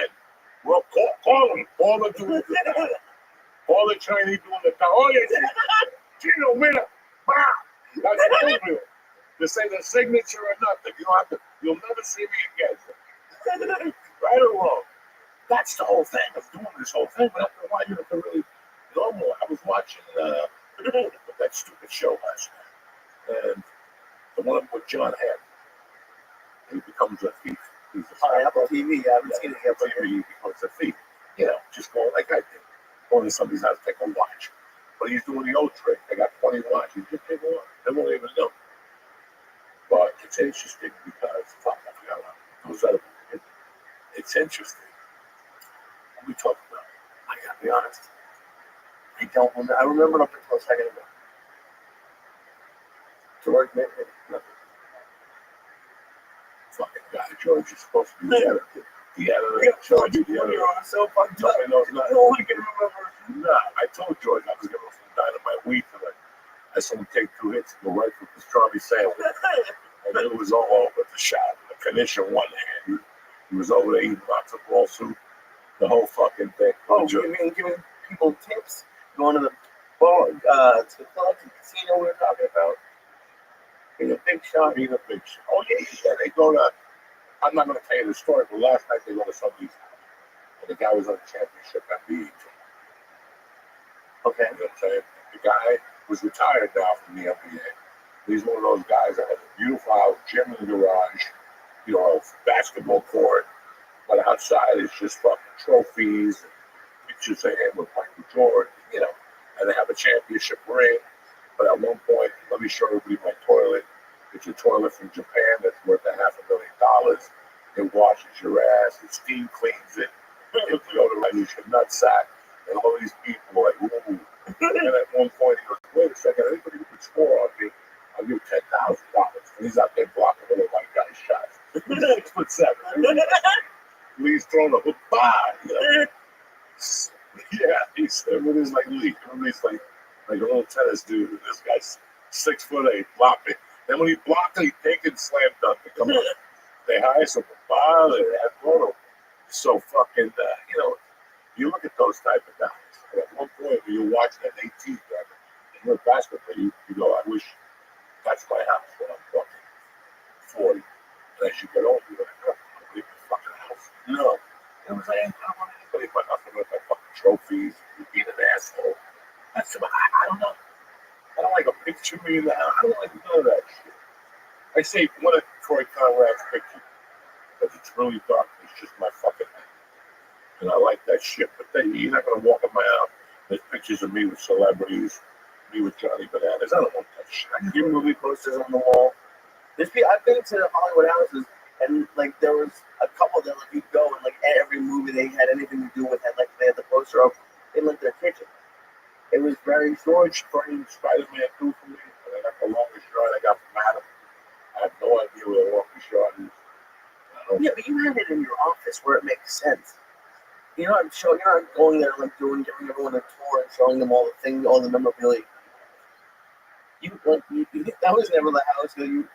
In your office, it makes sense. Or like a couple around the house. But I'm agreeing with that. know. It's really weird. I think once I got locked up, that because when I got locked up, but I always knew it was going on. When I got locked up, I met a lot of people who thought they were fucking Johnny the Bob. Everybody in there was Johnny Bananas. Everybody will tell you they were part of the motorcycle gang. They were the mafia. They did work with the Chinese. But these guys are just fucking heroin dopes. They were just dopey people who were doing meth. And, they couldn't get off the fucking. They were in jail 20 years, and they still were fucking doing speed. And he was in there for murder or something like that. These guys, it's. The people you might have people who met people. Yeah, so when I saw that, but I remember being a kid telling you guys, I grew up with a great guy in my life. Every summer, my mom would put me on a plane to Miami. It was like Disneyland. He knew the background I grew up in, so he would treat me different than his kids. He was like our little secret. He would do things at night, and one day he pulled me for a ride. He goes, "This one going to do 8 years. They got to shut down. This guy had everything. He had fucking everything. A house, a boat, 2 Goldman pensions, a beautiful swimming pool, a construction company, and something came back to haunt them from 1959 in California. And they put him in federal penitentiary in Atlanta. And I always saw that. And then as you grow older, you see all these Italian dudes that in a life sentence with their 60. Always that whole life about it. So for 30 years you had Spark Steakhouse. Yeah, you could buy. Now you're 60 when you can't go nowhere. You're in there to your 80. That's the payoff for me. It's not worth it. Yeah. And the ending was never worth it. The ending to end in that way, your family goes from having a house to living in a 2-bedroom apartment. You can't make rent. I never understood that. What about like the pressure of like living for 30 years on the run and always thinking the cops are coming? Like that's crazy too. The whole life is crazy. My main thing was shit like that makes you go, and then you see these people that, listen man, there's people who are very jealous. Okay? And I love that shit. I love being jealous. But before I was walking through a bar, be jealous. I would be jealous of people while I struggle. Right. Anything to give to the blind kids. I have a festival, people come to the house. What do they call it? It's a fundraiser, and now Joey, were you in Spider-Man 2? Yes. 8 months ago, when I was a young actor, what the fuck are you doing, Joey? You know what I'm saying? Like, you want to give a fundraiser? Don't give me a black guy on a bicycle. It's $500. Go get a fucking, put a down payment on a fucking car. Next time I see you, tell me what you want a month. Every time you come by here the first, I'll give you money. And I'll give you my wife's number, whatever you need. That's what you do. Instead of fucking being well, look at me and also the president. Here. Let's hear it from Luis Hayat for being for giving you a ribbon that you paid for. And there's your cunt wife, I'm part of the organization. Well, it's 25 grand to even talk to these morons. So they can come over and act foolish again. At the end of the day, if you're 65, you're laying on the bed, do you think that's what you fucking be worried about? No, isn't that what you fucking really think you're better? I hope I'm not. So before I get involved, listen, why be a fucking fake shit? That whole lifestyle. Then I went to Hollywood. Then I moved to California. I saw the most specific day I'll never forget was they had not a reshoot. Here's when I fucking realized I was on to something I don't lie to you guys. I had a reshoot. Not a reshoot. Like a table read. We came back from Long shorts by we came back from being doing a long shot in Albuquerque. We had a week hiatus. We could do whatever they want. And we got a call one day or an email that they would change. We weren't going back to work that Friday, that Monday. They were pushing till Thursday. But we had to go back until on a Thursday to go over these new things they had written that we did not even dream about when we left Albuquerque. So I'll never forget, they say be there like a woman at the whatever building. They'll give you a pass at the gate, you just pull right up. And it was, we had already fucking done the Albuquerque scenes. I had already let them know who Joey was. Like, they were on the program now. They were on. I'm just a fucking idiot with my burger. I didn't say shit for the first 2 weeks. I did what they told me, and then I started taking chances. And they were like, what the fuck is this guy talking about? And then when my ball sack fell out in front of Adam Sandler, I had my leg out the whole lap of him. And finally, everybody didn't want to come say it to me. Wait a second. Nobody wanted to come say it to me that my nutsack was sticking out. So I'm sitting there, and you weren't even filming. You were just on the... No, we were filming, and I didn't know I had like some type of shorts on. We were just filming from dog tie-ups, whatever. And it was like 3:30 in the afternoon. And everybody sitting around, and I don't have nothing to sit. I don't even give you a chair. Then I get that chair with Joey Diaz at the time. There was no Joey Diaz chair because they didn't think Joey Diaz was going to make it. But on this particular day, I had to sit on a helmet. Huh? And when I sat, think of me sitting with shorts, 400 pounds at that point, on a helmet. Look at the position I got up in. Oh, no. And, you know, it could just hold, the underwear could just hold so. And the right nut came out, and I didn't feel it. But my daughters, to mercy, I did not feel it. I just hung out there like this for like an hour, sitting there. An hour? And then I got the story from Adam Sandler. Adam Sandler came over and sat next to me. He's a big guy. I'm like, good, how are you? And he's like, what is He's like, if I was you, I'd put that speed bag away. I'm like, speed bag? And he goes, that thing hanging from between your legs. He goes, it's been sitting there for an hour. Nobody's had the nuts to come up here and say it to you. Nobody would say that to me. They were doing like little, they was going to tell him nobody. They were like, leave it out. No, I'm not even fucking talking to that kid. He's a lunatic. Oh my God. Right then and there, Adam was like, man, he rubbed my stomach. He reminded me of my father. My father had a stomach like that. Oh, that was it, though. So we pull up, we're pulling up to Sony, and fucking, it was like a Thursday. And it was like, I think Tracy Morgan was done. No. I don't know if Tracy was there. She was like Adam, Chris, wasn't that?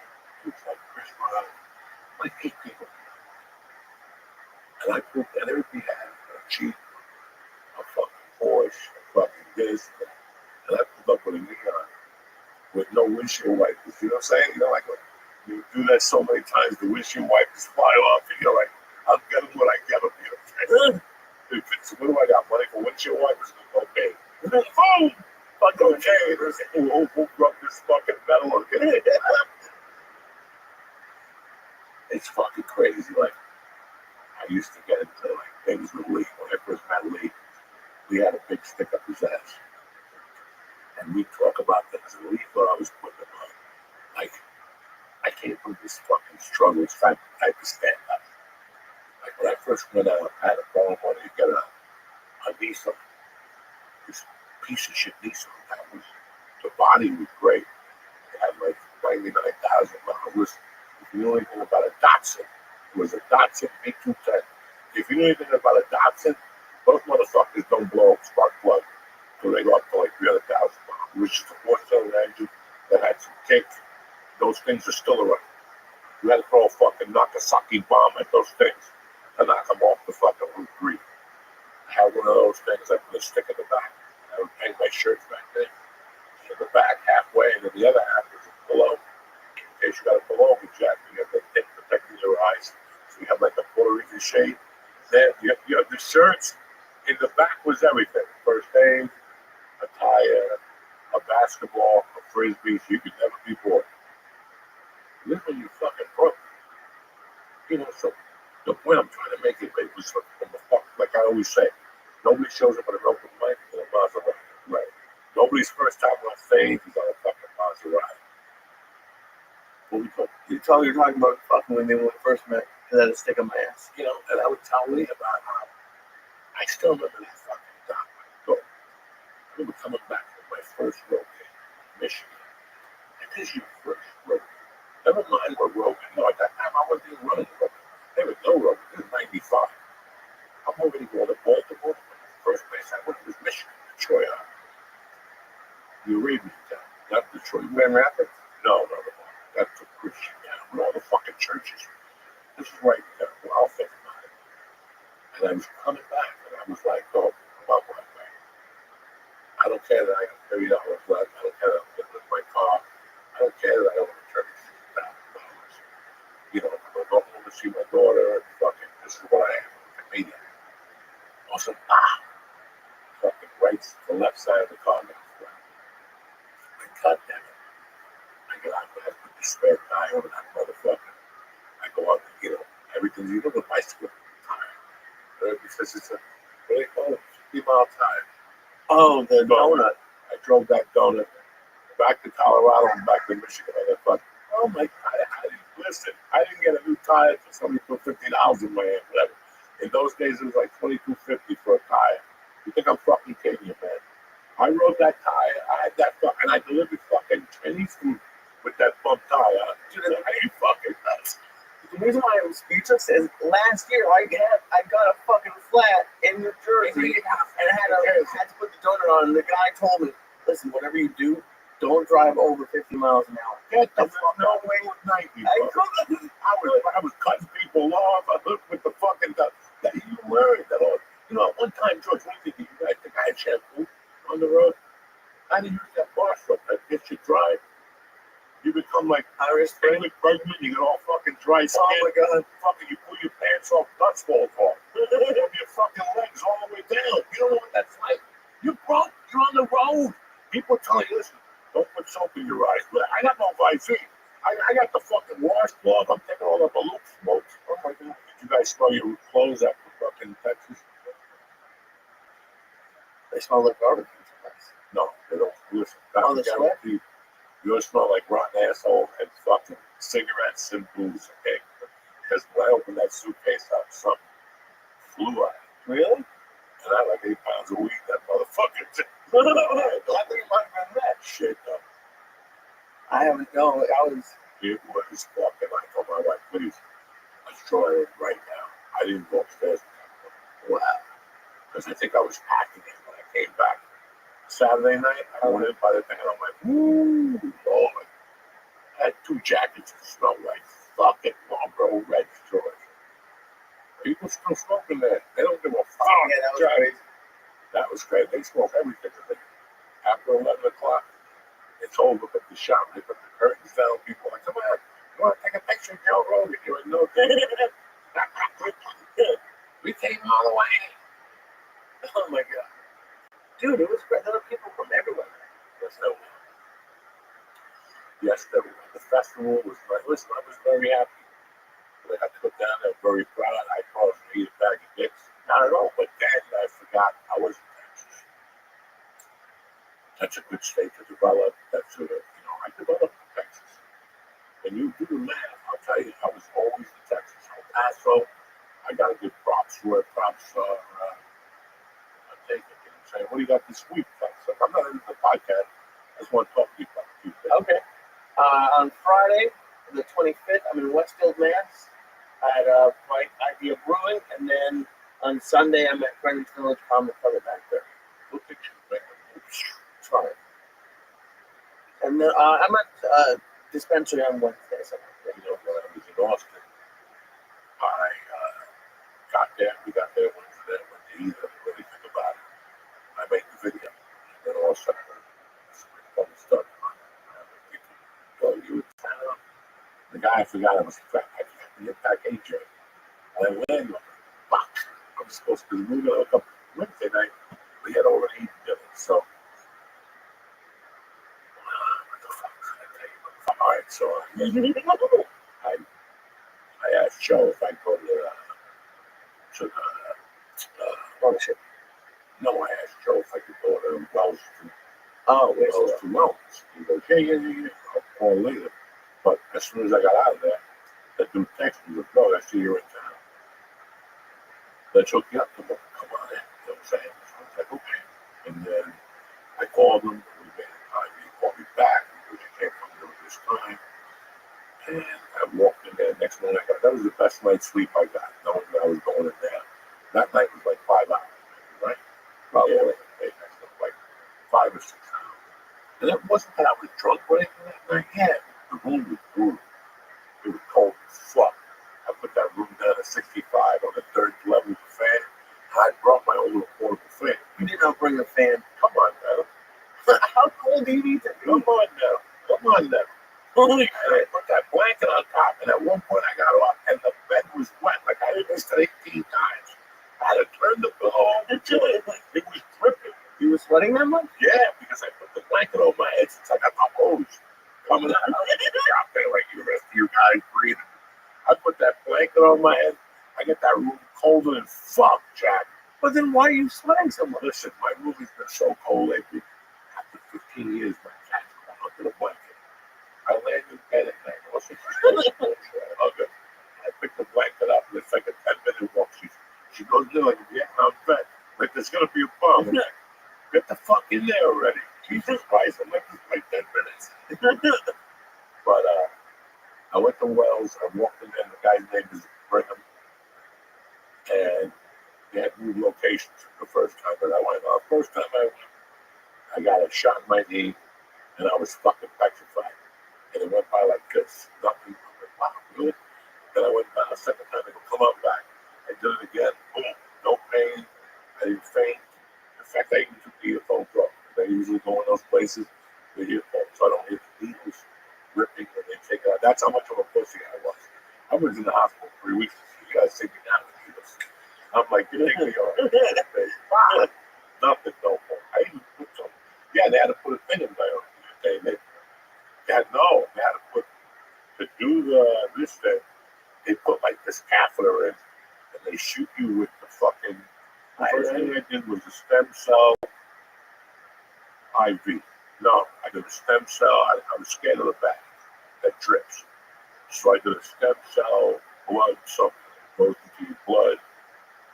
That was the first 2 times I went. And this time I walked in, I told them that I was in the hospital before, they had a fucking AI computer that you talk like they told me what went on with me when I was in the hospital. And they go, let's ask this guy. I asked him. He gave like a fucking thing. It was unbelievable. Guys with future going. And then so you did, and then you do a breathing test. So I looked at 2. I did a lung. I've been doing those. I'm supposed to do like 3 a week. I just ran out of the prescription. There's a steam you put on with a hose. You put the chemical on the bottom, and you put it in your mouth. It's like a pipe. You breathe it out there. Like a nebulizer? A nebulizer. Yeah. They gave me a whatever stem cell nebulizer. Shit. Yeah, we didn't fuck around. And they shot me with the needle, and they put whatever into my blood. The liquid IV, the IV, the IV. And then from there, they put me in the red light therapy bed. And then from there, I went into a hypo chamber. They put an oxygen mask on it, and oxygen goes in there to wake everything the fuck up. And I was in there for like, I had a pee, but then from not having a pee, I had so much oxygen in the red blood, my dick got hard as fuck. And they opened up that little balloon, and I couldn't even pick up my leg. It was like one of those 8th grade hard-ons. That motherfucker's hard, you wake your mother up, Ma. Take a look at this, I don't know what's going on. I think the guy was really happy about you talking about it. And then now he ain't going to come out on this. I'm a very chamber. It's not like I took it out and banged it out. I just, for some reason, the blood went to that area. I don't know the fucking, wilderness. I don't know what fantasy crossed my mind, Sometimes when you look at trees, shit happens. Especially if you got the spectrum like me. Things happen. You're out there just staring, and all of a sudden you're like, remember the time, but there's no time. Oh my God. But that's an interesting question you had for me tonight, Lee, because I don't know. And I have people who actually come up to me in my neighborhood and say shit. How I should act. Nobody said something to me in the last 2 years, but I had 2 neighbors. Like in 1 year, I go, I was doing something, and I saw you here on TV, and I knew. And they're like, why don't you act a certain way? And I'm like, well, how would you like to be that? Right. Have a limo in front of them. And some, come on. There's people who do it. You know what? It's like you have to remember at one point. Like anytime I try to be a bitch, I remember being in fucking prison. And there were people who used to go, you know what? I ain't eating the food. There was this big white guy who go, shit, I wonder what you were eating under that fucking bridge. Or something to that effect. Right. And it makes sense. Right. Like, are you under that bridge? What the fuck are you eating? And listen, he wasn't under a bridge. He's just saying, we've all been under a bridge. But you're like, one point you get up, and there ain't no fucking opening. So you just gotta drink the water and look straight. Or, cereal with fucking water. You ain't in prison. You better fucking eat that shit. Yeah. That's a one-shot deal. There's no more day up the morning. That's like a nightmare. Yeah, it's nothing like that. So it's just, when you look at things and you look for what they are, I don't know, guys. I'm too old. Is there something like that, like no matter how much money you had, that you still wouldn't spend money on? But for me, like I don't think I would ever do like a $200,000 car, even if I had. The only thing I wish I could fucking do, I'm not gonna lie to nobody. At times I think I'm fucking doing something because this is the only thing I wish I could do. I wish I could rent a private plane. Like your kids? Every week. To go somewhere with you guys. Just on a whim. Right now, I'm 62 years old. You ask me what I want to do. Yeah. We're too old for a week in a place. Ain't nobody gonna make a week in fucking Puerto Rico. None of it. But 2 days up in Vermont, that would be fucking great to have like a private. I'm not saying spend 17 million on a private plane, Would be able to charge. I'm saying to invest the money in a package. Like you have 5 flights for $8,000 a flight, $40,000. You could make 3 payments or something like that. I would fucking love to do something like that. I would. I don't want to go to California. Where would you want to go? Like to do another Florida run?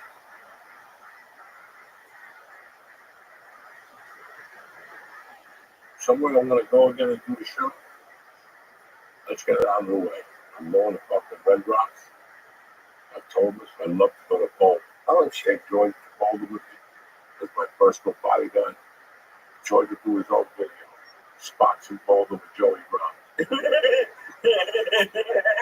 gonna be a long video. That'll be That'll go right to Con. Con. Tell him, George. Yeah, no, don't worry about those. We'll take care of those with the governor. And if they arrest you, we'll be cool. Don't worry. We'll get you an attorney within minutes. Holy shit. That's awesome. You're doing Red Rocks. We'll do a Red Rock for perfect. But why not end the nice show at the theater in Boulder? Why not? Why fucking not? Right. Do another fucking Santa Fe run. Santa Fe, New Mexico, guys, for 3 days. Rent a car and go up. Get green chilies from all those little ski resorts. Just do a green chili run, maybe one more Denver run. I don't want to fly to that fucking animal. But on the other hand, I don't want to dump on the Mamba either. Who's the Mamba? The guy who died in a plane crash. Look at a fucking mouth here, fucking Mamba. We gotta do it. Oh, Jesus. Isn't that the Mamba? No. Yeah, I didn't know he died in a plane crash. You don't like that song? I love that. No, we used to have a t-shirt, Mr. Terranova. And I'll never forget that. In those days in North Bergen High School, there was an A cafeteria and a B cafeteria. The B cafeteria, I could be saying it wrong, but the A cafeteria was just the Spanish people. And the B cafeteria. Was this on like the sign or this was just known? It's something you went to school in prison. Didn't you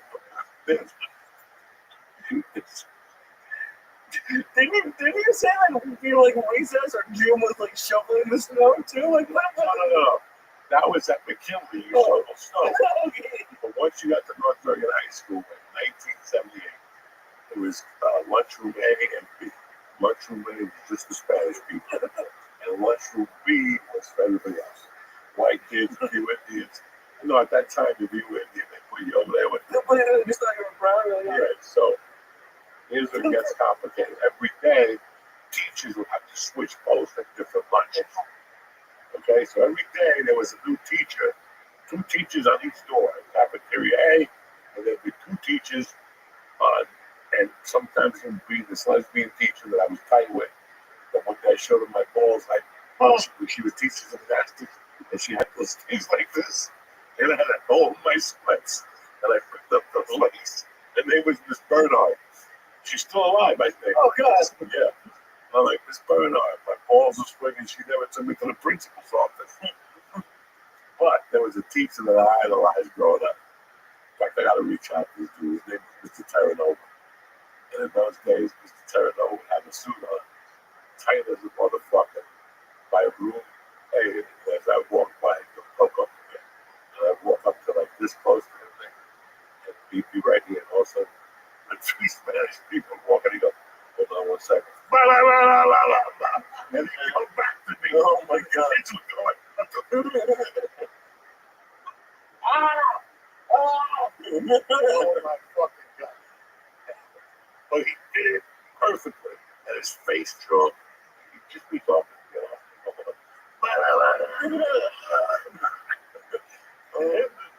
And one day, we was again talking there, and there was like a little misunderstanding.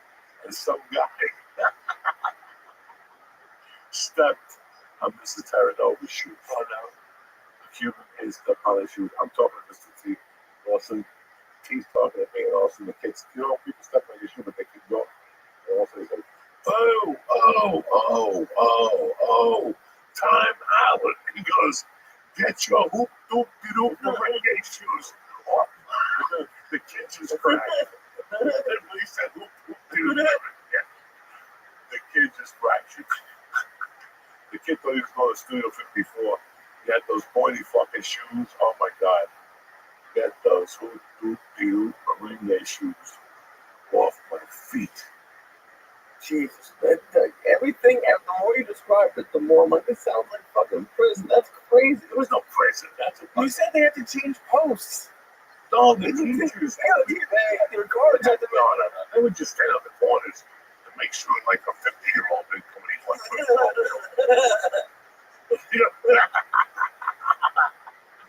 You know, that's why they were there, to make sure some fucking 50-year-old is strolling with a Beatles lunchbox. And sit next to a bunch of 12-year-old. Hey, have you ever heard fucking Here Comes the Sun? Yeah. Well, so what you had? You had some fucking country club again? I'm at a brewery on Friday. Oh, maybe it was another brewery. Yeah, and then I'm at the Greenwich Village Comedy Club on Sunday. Okay. You fucking doing great. You did 2 great fucking sets. Thank you. You handled yourself up front. You know, listen, man. You never want to see your kids suffer. In life, you never want to see your kids suffer. And I love you. I don't want to hear nothing bad about it. But I'm really proud of how much better you get up front. And you were not going to get down the path. Oh, you're friend, yeah. No, you have to go first. Yeah, I don't mind. I want you to figure out in your mind you're going to be the life of the party. You're going up first. Joe, this is the Joey Diaz show. I'm not taking that away from you. Your attitude is, listen, I'm opening up for Dave Chappelle. This is the Dave Chappelle show.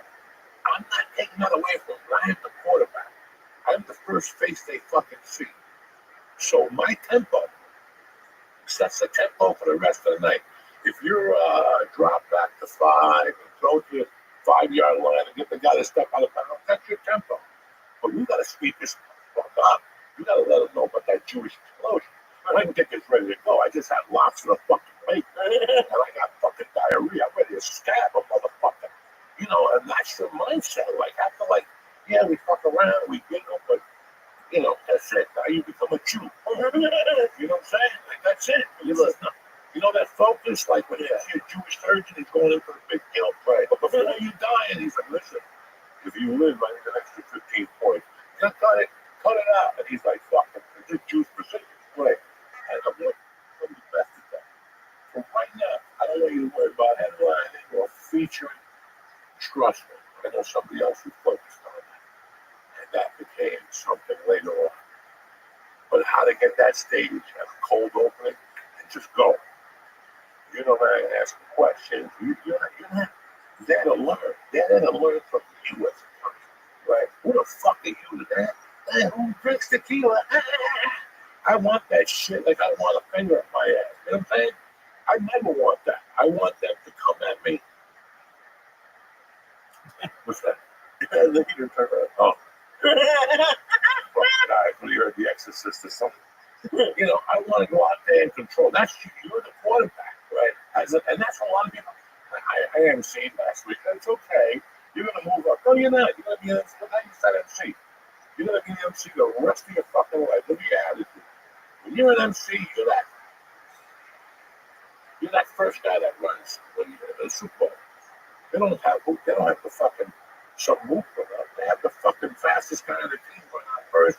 He blows the thing, smoke comes out, white bitches faint, his dick pops out of his shorts, and he's on the 50-yard line like he was getting chased by 3 cops. That's the way it is. You're the cat. If you go out there, hi, my name is Lee, I'm Jewish. Boom. Right. Now you got the thing is, they just threw more dirt on you. Forget about what fucking Hitler did. They just threw more dirt on you. Then topple. You get yourself. Yeah, hold up. And I saw you doing that, and you were struggling for a while. And I fucking, it hurt me, right? Because it wasn't doing nothing for your ego. But I knew in the long run, I knew that now you look at it as this sucks. I don't know what I'm going to do. I have to be the second guy. No, you're going to learn how to master being the first guy. And master it with the back of your mind. That Joey D is just got hit by a car. He ain't even showing up for that motherfucker. When you put that in your mind, I figure out, like, you know, because one day there might be fucking someone. Somebody might come up to you. You might be going up first, and I'm gonna have to give you a sign to the side. Yeah. Fucking hurry to show up. Do an extra 15 minutes. You already went out there with 15 minutes. That's horrible. That's horrible. Right. But that's another curveball I'll throw at you. I'm sure you will. If you look to the side, instead of, you might be up there for 28, and I'll tell you you've been doing 10. Not 18 more. Oh no. Bro, your inside's break. You think you're killing at 18, and you're like, I got 12 more minutes to play that. Also, you look aside, you're like, psst, psst, keep going. And you're like, keep going. After 12 minutes, I'm done. I've done everything. My mother's joke, the one I wrote in the 3rd grade, the one I got from my nephew's cup when we were kids. They had those little fucking cups, you know. Yeah. What animal don't you play cards with? A cheetah? All right, let's wrap this motherfucker up. Well, I appreciate it, buddy. It was great. I honestly really appreciate it. Not even honest, I love doing the shows, but like you gave me that advice to not ask questions. Like at the airport at like 6, I was like barely asleep, awake, and it's like all I've been thinking about. So I appreciate it. You did good. You know, that was Lee. That's 1,018. Yeah, that's not. I didn't expect you to go out there and fucking do what you did. So I'm very proud of you. That could be that you're working on. You know, you came back down to play. I've been home with melting. I couldn't even get up something. That's how old I am. This kid went, did the dojo pound with Steve Simone, and then went to the midnight show. There were 2 people there by the time he got there. Oh, that's heartbreaking. You know, that's the proof that you're a real comic right there. You waited all day for the midnight set. You get there, there's 8 people to boot. The first people, the first 4 should have been shot down a long time ago. Now it's down to 1 person. You're up there going like, you know, should I shoot myself now? But yeah. And this is the last thing I'll say. The dojo was great with Steve. And that was a great comedy, right? Yeah, Steve's still here. What's he doing? He sat at home like a fucking genetic. No, he's eating pizza all over the place.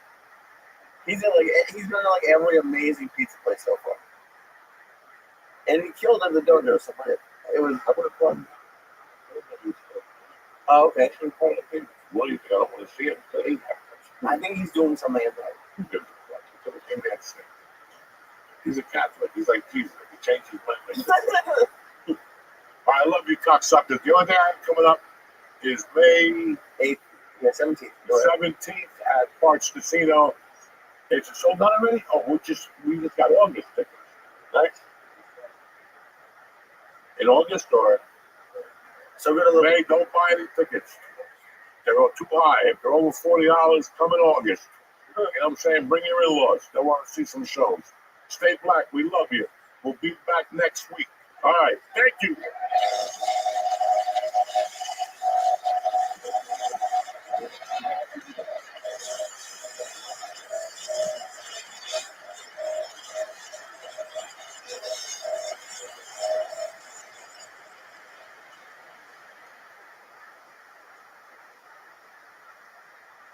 Sunday, we just went. It was the worst meal ever. That fucking PF Chang's yesterday. How do you even end up at PF? I go to PF Chang's once a month. I get the Szechuan beef. Are we? Yeah, well, we're recording. We don't have to be, but No, fuck it. Let's go from here. We get the Szechuan beef. I get the hot sour soup. And you're safe. Right. You're always fucking safe. Always safe with that. They got the little blues. You know, always safe with that. Yesterday, I had to go to the mall. I had the girls with me. Everybody's hungry all of a sudden. We're fucking hungry. We just ate bread. We're hungry. All right.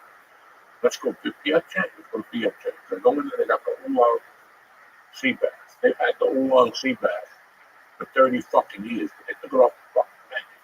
When I went in there, the only reason why I went to PF Chang's, I agreed, is because of fried chicken. It's just I got no fried chicken in New Jersey. At least this kills the whatever. It's not the best fried chicken, but it ain't bad either. I got no fried chicken. I got the fucking sea bass, which they haven't had for fucking 2 years. Like, well, you know what? Let me live off a little bit of the box. Let me get the whatever the fuck it was. I got the house salad, and that was it. The house salad, they poured like 2,000 gallons of that Asian dressing. I gotta have it. I think you had And a fucking oolong. I don't know who cooked it. It wasn't no oolong. It was fucking deep fried or some shit. Dude, I have to be. You have to admit, if I was coming in here with I went to PF Chang's and got fish, you would have a 45-minute rant. I've been getting fish at PF Chang's for 10 years. You live in New Jersey, and what about Freddie? What happened to Freddie? I go on the road. I go on the road to Columbus and certain towns and they exactly what the cities are. Right. I go to PF Chang's, go to the hotel, and they always got the fish in the salad. Can't go wrong with the fish in the salad. Cannot go wrong. Okay. You know, people get the fucking monkey shrimp. I don't like none of that shit. I don't like none of that firecracker shrimp. Oh, that's good. I like that. Yeah, that's right, because you're fucking dead. You know, you're on there with a little hat. And then I know you eat sushi. No, I don't eat It's that. How dare you Those put that on my fucking record? They got I 3 have rolls. on this record. They got 3 rolls. What a coincidence. They're all prepackaged here and there. Oh, I mean, Asian, you know. But the fish ain't bad. That's my point. First of all, it's $44. Damn. They raised it. The fucking salt, pepper prawns were 31. And they were greasy as fuck. I tasted one. I had to spit it out.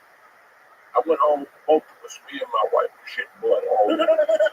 Everybody was shit. The only one is my Billy Goat daughter. She had to be from Rothschild. She was safe. Right. So how did you end up there instead of going to Freddie or like a regular Chinese Because place? I was in Freehold at the fucking mall. You don't understand me? Yeah, but if I I was had that at the excuse, mall. you would be ripping me a new asshole right now. Because you did it because the girl told you to go there. If your girl I told me did to it go there, because the boss and my fucking daughter, my wife told me to go there. oh, your daughter's the boss? Yeah. You ever sit with that miserable fuck at a restaurant? Your daughter's good. If she don't like it, it's fucking misery. She looks on the phone. She looks around the restaurant like a retard. I can't. So I gotta take her somewhere where she fucking enjoys the food. And she's gonna be. There was a Yankee game on. You know, we're watching that. Blah blah blah blah. Oh, I got stuck with all this.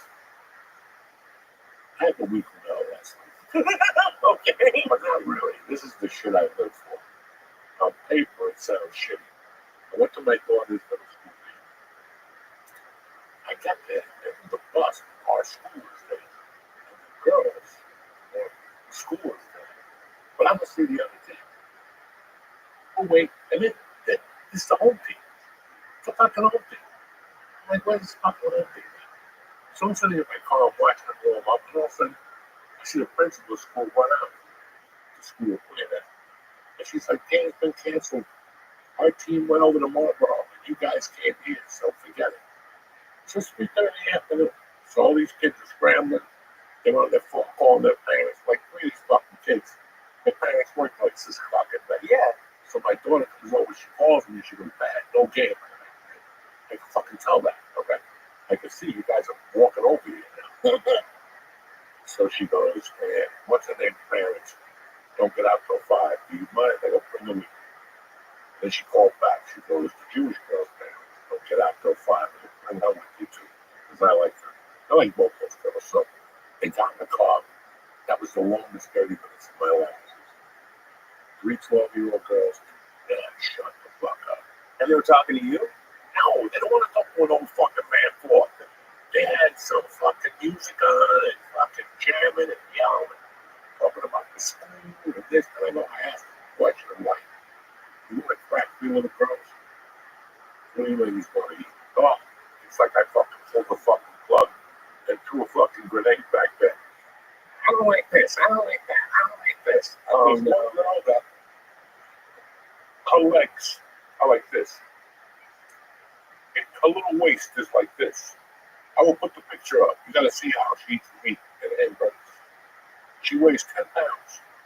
Her mother tells me the only time we had to leave here and take her for a fucking steak last week. She ate everything. She cleaned up the steak. And she didn't give a fuck. She'll go anywhere. The Jewish one? No, the Jewish one was when I have like what Chinese food. I don't know. I'm a fucking Jew. You know what I'm saying? Oh my God. Especially right before Pat's over. I'm like Jewish food, Chinese food. She's like, "I don't know. I'm frying something." God damn it. So I took up a pizza. Okay. Man, she fucking restaurant. And they were in love. We all got them little sodas, cherries in it. Shit. Oh, the Shirley Temples? Yeah. That was the best when you were like a kid. Those girls. That day. My wife got, my daughter got a chicken ball the size of my head. The other girl got a whole fucking pizza. And the other girl got the half-pound cheeseburger with the fries. God, I didn't even think because I had the stitches in my mouth. I had to sit there just No wonder they like going out to eat with you. I had it for like an hour and a half. It was the shit they were talking about is fucking amazing. The shit that they were talking about in that car, fake food at 12. Oh yeah, they don't even kiss. They just walk around like, yeah, they were dating, but they didn't fuck in school. Oh yeah. What are you talking about? You know what I'm saying? That's where you're dating. You hold hands here. You let you break up the same day. Yeah, they don't like that shit. Then my daughter told the story when she was 6. She had a boyfriend for about 2 weeks. The kid kept getting in trouble. A Russian kid named Nikita. And she dumped him. And that day, he slipped, cut his hand, and got stitches in school. My daughter's like, I felt so bad. I just dumped him. I'm like, what the fuck are you talking about? I don't even remember Nikita. He was a big fucking kid for 8 years old. What does it feel like? You know, to hear your daughter talking about like dating and like. No, she wasn't. She's like fucking. I think my daughter's gonna be a lesbian. I don't know. She likes softball, you know, and she's like, I don't know, those kids are goofy, but they told me. She goes, those kids in my class, they come in thinking that they got a big dick dad. She goes, at the end of the day, I got a bigger dick. And I just look at her. I'm like, okay, that's what you want it. So, Jesus, I can't wait till she's like 16, just going crazy. Like what were you like at 12? Do you think about that now when you look at that? yeah, and it's 2 different worlds. Were you dating back then? Well, I was starting to fall in love with this girl I dry humped. That's it. Oh, the New Yorker? We dry up, we walk home together, we dance, school dances. I mean, that was it. There was no, I mean, in my mind, that was sexual shit because I was raised with that shit. Right. I got Cuban up with you guys at 5. You got your dicks up. You got your dicks up. You're like, you start crying. You don't know what the fuck they're talking about. But that's what they ask you. The sweet, you know, creepy fucking Cuban up. All of them. Right. That's the shit they say to you growing up. You were fucking young man. So, Do you fuck with? I mean, obviously not like in the sexual way, but like, do you fuck with these kids at all? No. I was young. I don't know, take some room and go to their home and then say something. Yeah, that makes sense. I said something. I don't discuss anything in front of them. I talk some shit in front of my daughter. She's my fucking daughter. Right. But these young girls, you know, if they get in the car and they get the gun, I'll tell them right up on the fucking conversation. And they don't think that way. Guys, Trust me when I'm telling you that I'm around these kids. I see them like little boys. They're 12 still. When I was 12, I was starting to bag it out. I was sniffing my aunt's bras. I was doing creepy shit. These guys probably are, but they're reserved. They wear slippers with socks on. These fucking kids, they don't even have come in their nuts. They're so weak. I mean, they're just going to test. Men don't even have testosterone. Grown men have the lowest testosterone rates of all time. The egg whites and the faggotry and the fucking and the phone and the fucking, there's no come left. You think these 12-year-olds are going to come in their little nutsacks? They don't eat like us. They don't eat, when we were growing up, you eat what your mother cooked. Fucking pasta, steak, black beans. These fucking kids got every single option. And there's every single chemical in that fucking food. Right. From Cheerios to fucking, everything. They don't even have sperm. They have nothing. They have fucking nothing, these little fags. Jesus Christ. Do you think it's going that way? Like, I would have thought it's... I'm just telling you what I read. What articles are you reading where they're talking about 12-year-olds? I'm not talking about kids, but what I'm saying is it's a fucking crisis right now that they've tested men 25 to 34, right, at testosterone levels across the board. That's why you see these guys with their brown shoes, their blue suits, and they tighten up. They look like fucking faggots. They look like fucking faggots. But it's accepted now. Right. Look at men today. They don't look like men no more. They don't look like James Coburn. They don't look like fucking Salazzo. What was that guy's name? They don't look like that. They don't look like that. And then again, you look at women. If you guys will watch this, if you're young, dig up Playboy magazine on Google. Look at what tits looked like in the 70s. They were thicker, and the fucking circle in the middle was gigantic. Whatever that fucking thing, areola. The areola was huge. Titties in the 70s and titties in the 2000s are two completely different fucking titties. I never thought about what do you think happened to the titties? Everything changed. Women started putting more shit in their bodies, just like fucking men did. So I know for a fact right now, if you look at the fucking charts, testosterone is down in young men. So it's got to be down in young kids. It didn't even reach. It doesn't even fucking reach.